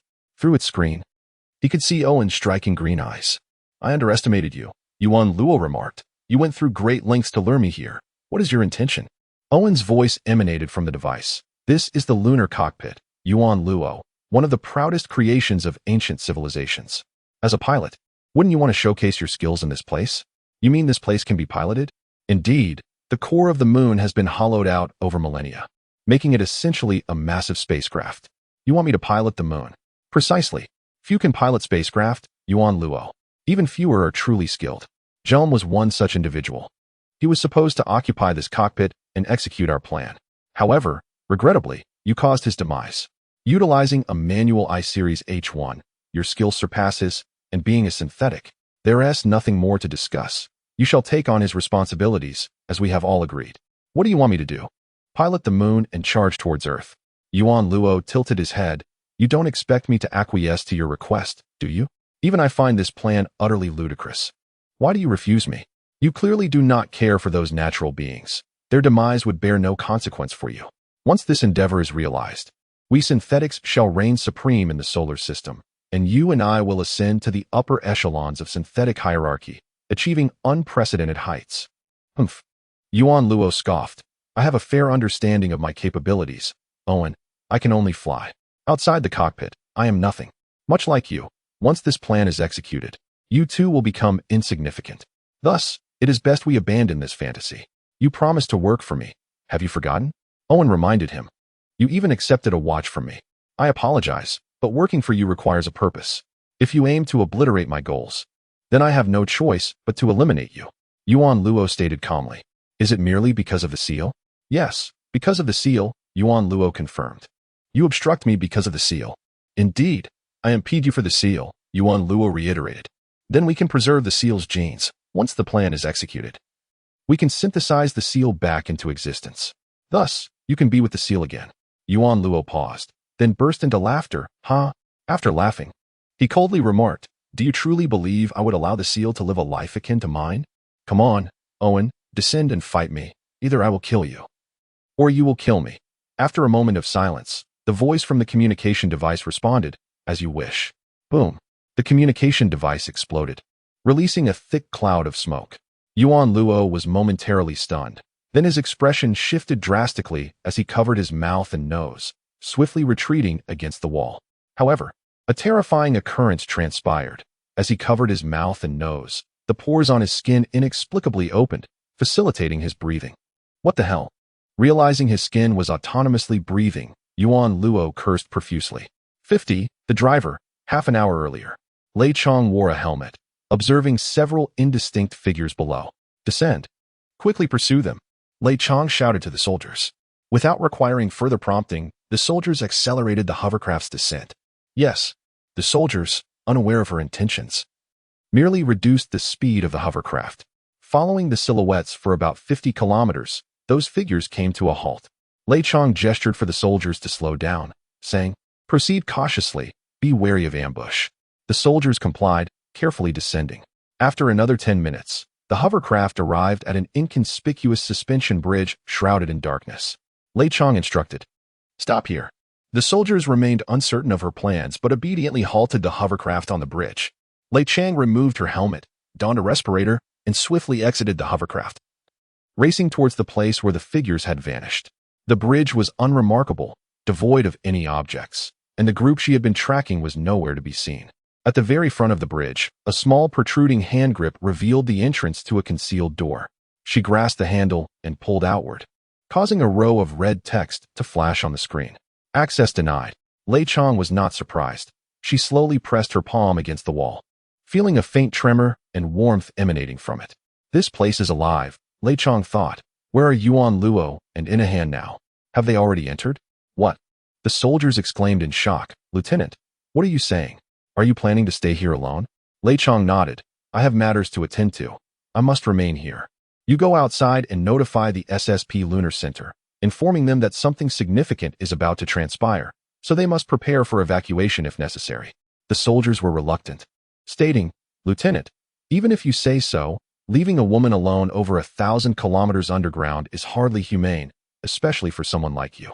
The soldiers exchanged glances, observing the determination etched on the woman's face, and ultimately resigned to her decision. Very well, Lei Chong finally smiled at the soldiers. You may go. The hovercraft's underside expelled blue plasma, gradually ascending within the passage. Lei Chong stood alone in the vast, dark underground space, gazing upward as the blue light faded. A profound and boundless sense of solitude and fear enveloping her from all sides, omnipresent and etched into her very being, incapable of being dispelled by reason. In a daze, she glimpsed a meteor streaking across the night sky, recalling the woman who had told stories by her bedside in childhood, along with the heroes from those tales. She found a thread of support to anchor herself in the darkness. She crouched down, activating the wristband on her arm. which emitted tiny lasers that sliced through the metal beneath the handle, revealing the concealed circuitry within. She retrieved the decoding chip she always carried and connected it to the circuit. Instantly, a display projected onto her wrist, showcasing a torrent of dense data flowing across the screen. Within the lunar nuclear power zone, a wave of dizziness surged through Yuan Luo, rendering his tongue numb and his limbs heavy as if burdened by lead. In the vacuum, devoid of any points of leverage, he struggled to kick with his limbs. It felt like a drowning man gradually succumbing to fatigue. Then, the elevator doors opened once more, and a group of individuals clad in heavy protective gear floated out. Equipped with individual flight apparatuses and wielding pulse guns, they approached Yuan Luo. He found himself immobilized, left to watch helplessly as they drew closer. One of the individuals, an Owen, remarked, "Each field has its experts, Yuan Luo. When it comes to piloting a spacecraft, we cannot compete with you. However, when it comes to intellect, even 1,000 of you would not match one of us." Observing his peculiar interests, another Owen derided, "Perhaps he truly has the intellect of a seal." With that, they simultaneously raised their guns, pointing them at Yuan Luo's head, demanding, "You called for us, and now we have arrived. You have lost. We offer you one more chance to pilot the lunar craft, or else we shall indeed take your life." Yuan Luo's tongue remained numb, rendering him speechless as he shakily raised his palm. "What do you wish to convey?" Owen inquired. A clenched fist signifies yes, an open hand signifies no. Summoning all his strength, Yuan Luo trembled as he curled his palm, defiantly presenting them with a middle finger. Upon witnessing this gesture, the Owenses nodded in understanding. They then pulled the triggers of their pulse guns, unleashing a barrage of lights that struck Yuan Luo's body. However, the anticipated piercing sensation failed to manifest. The beams merely created rippling waves upon contact with his skin, quickly dissipating into nothingness. After the initial volley failed, the Owenses stared in disbelief, mouths agape, as they inspected Yuan Luo thoroughly before launching another relentless barrage. This time, the onslaught burned through his spacesuit, yet still could not breach his skin. His camouflage exterior, valued at 10 million credit coins, acted like a super bulletproof vest, effortlessly deflecting the high-energy rays. At that moment, Yuan Luo, rendered numb, felt no pain and could only watch as several individuals frantically attempted to penetrate his skin without success. Amused, he decided to manipulate his skin to display different colors and patterns, which combined into crude designs that danced before the Owenses' eyes. The Owenses, taken aback by the bizarre spectacle, exchanged glances, and one of them sheathed their weapon, retrieving a communication device to establish a channel. "Accountant, there has been a change of plans. The genetic subject we selected lacks the will to achieve the objective," Owen reported into the device. "Did you offer him money?" came a voice in response, unfamiliar to Yuan Luo. "I made a promise, and he initially agreed, but now he has reneged," Owen replied. "Is there someone offering him a higher price?" The voice inquired again. "No, because of the seal," Owen stated. After a brief silence, the voice continued. "Who is that bald individual accompanying him?" "Let me see." Owen aimed the communication device at the figure of Inahan, floating in the distance. "Indeed, it is her. What luck." The voice chuckled. "Let her pilot. Her skills are commendable. But she is a natural person. How could she possibly assist us in executing our plan?" "A natural person? I am a natural person, but what of it?" The voice replied coolly. "Do not overestimate Earth. She will comply. If she does not, we will kill her." Putting down the communication device, Owen swiftly approached Inahan, covering her mouth and forcing a pill into it. As Inahan awoke from her stupor, she gazed in terror at the identical faces surrounding her. Suddenly, a pulse gun was pressed against her head. "Can you pilot a spacecraft?" Owen demanded. Inahan, disturbed by the brutality of his actions, looked from the group of men to the disheveled Yuan Luo, floating nearby, a red light flickering on his chest. Thud! A gun butt struck Inahan's forehead, drawing blood and prompting her to clutch her head and sob. "Can you pilot a spacecraft?" Owen reiterated. I know a little," she wept. "Okay. Throw him into the outer magnetic fluid," Owen commanded with a wave of his hand. Inahan, not knowing whom they intended to discard, screamed in panic.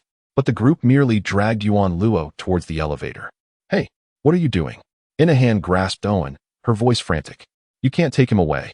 Owen hurried forward, pressing his finger against the cockpit's control panel, illuminating the entire cockpit's machinery and displays.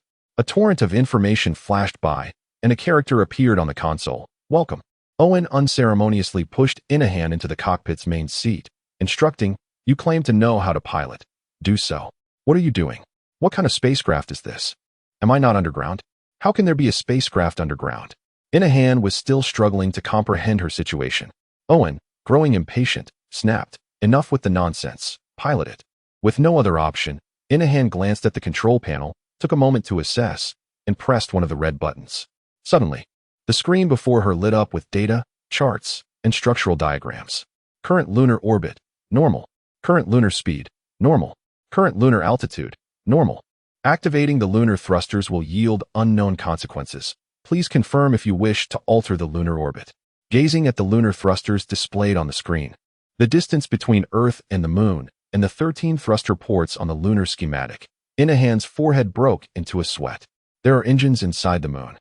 Are you asking me to pilot the Moon somewhere? Naturally, to Earth. Are we expected to send it into space? Owen sneered. Hurry up and start.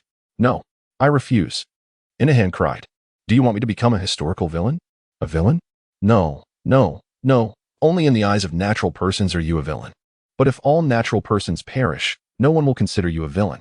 On the contrary, the surviving 19 billion synthetic beings will regard you as a hero. As he spoke, Owen pressed the gun to Inahan's head. Choose between being a hero or a corpse. Inahan, her body rigid as stone, stood frozen, noticing her immobility. Owen added, I can offer you a chance to make a phone call. If you accept, I can ensure you and your family escape Earth. If you refuse, once that fellow Yuan Luo capitulates, we will use him to replace you. At that point, you will be of no use to us. A useless person, or a natural person, only death awaits you and your kin. Inahan's face glistened with sweat as she numbly inquired, will he yield? Do you think he will not yield?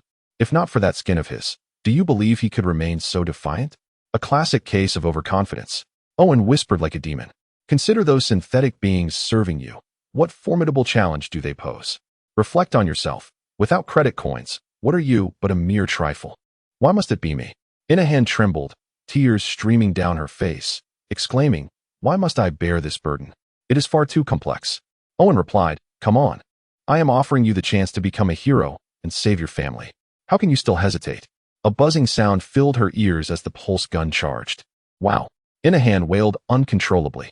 Yet, her hand moved of its own accord, pressing against the control panel and activating several buttons. Boom. A tremendous tremor reverberated around her. On the screen, a gray void thruster transformed into a brilliant blue. On the far side of the moon, two geological engineers were surveying the lunar soil when, suddenly, the ground began to tremble violently. Confused, they gazed at their feet, only to witness the earth beneath them cracking open. What began as a fissure the size of a finger swiftly expanded to a width sufficient for a person to pass through. Alarmed, they hastily boarded their hovercraft and fled the area.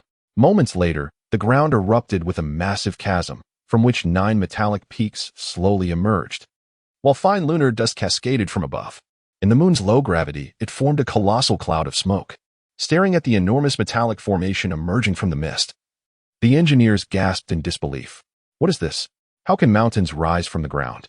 Before they could comprehend the origin of the metallic peaks, a fierce blue flame erupted from the depths of the long-dormant crater, piercing through hundreds of kilometers of underground passages in less than a minute, shooting up into the sky nearly 100 kilometers high. From a distance, it resembled a magnificent blue lightsaber slicing through the lunar landscape. 51. Faith. We interrupt this broadcast with an urgent news update. 10 minutes ago, a massive plasma flame suddenly erupted from the far side of the moon, initially estimated to reach a height of nearly 100 kilometers. Such a large-scale fusion reaction has not been witnessed in centuries. Preliminary assessments suggest it is related to the moon's core power zone adjusting its orbit. However, this theory has yet to receive official confirmation. A news anchor stood within a transparent enclosure, gesturing emphatically at the towering plasma column behind him. Adjacent to this, a man dressed in vibrant attire excitedly twisted in front of the camera, proclaiming, "Folks, let me show you something exhilarating. Behold, the planetary engine. Reputed to be the proudest achievement of our ancestors, has never been activated since its inception, yet today we have managed to start it. My friends, the moon drifts away from Earth at a rate of 4 centimeters per year. Since the construction of the satellite engine began, it has moved nearly 40 meters further. Now, a decision has been made to reclaim that lost distance. Such a rare phenomenon is not something one encounters every day. If you enjoy our extraordinary broadcasts, please show your support with likes and shares, and I will bring you more wonders of the solar system. Similar news and live streams rapidly circulated across the internet, capturing the attention of the masses as they became aware of the moon's unusual activities. In Apollo Lunar City, at the SSP Earth-Moon Bureau, a group of soldiers stood in a conference room, reporting swiftly to three elderly officials. We entered the underground alongside Officer Lei Chi-chong. Shortly after our descent, Officer Lei detected signs of unusual activity. As there was no signal underground, she instructed us to leave and report externally while she remained behind. Not long after, the satellite engine at the boundary exploded into action. As they listened to the report while watching the news, the administrative chief of Apollo 13, Ping Jingxi, slammed his fist on the table in frustration, sending a teacup soaring 3 feet into the air, suspended in the low gravity. They did not go to the nuclear arsenal, but to the moon's core power zone. Damn it! Isn't there a temperature barrier of several thousand degrees Celsius? How did they manage to get inside? SSP Earth-Moon Station Chief Kata interjected. Regardless of how they gained entry, our immediate priority is to stop them. The outside world is already speculating that we activated the satellite engine to repair the moon's orbit. If they discover that this was not our doing, who knows what kind of panic it may incite? Ping Jingxi replied, I will contact Earth and request the most elite team be dispatched immediately. A soldier in military attire anxiously added, Sir, the remaining thrusters could activate at any moment. If anyone enters, they could be incinerated in an instant. Upon hearing this, Wen Xinlin turned pale and urgently inquired, Where's Lei Chi-chong? Which thruster is she at? At thruster number 8, the soldier responded. Wen Xinlin breathed a sigh of relief, his face still ashen. Fortunately, that thruster has yet to erupt. We must quickly send personnel through the opening on the moon's front side. If those androids intend to propel the moon towards Earth, they certainly cannot activate the foremost engine. Understood. The soldiers responded in unison, promptly descending to prepare for action.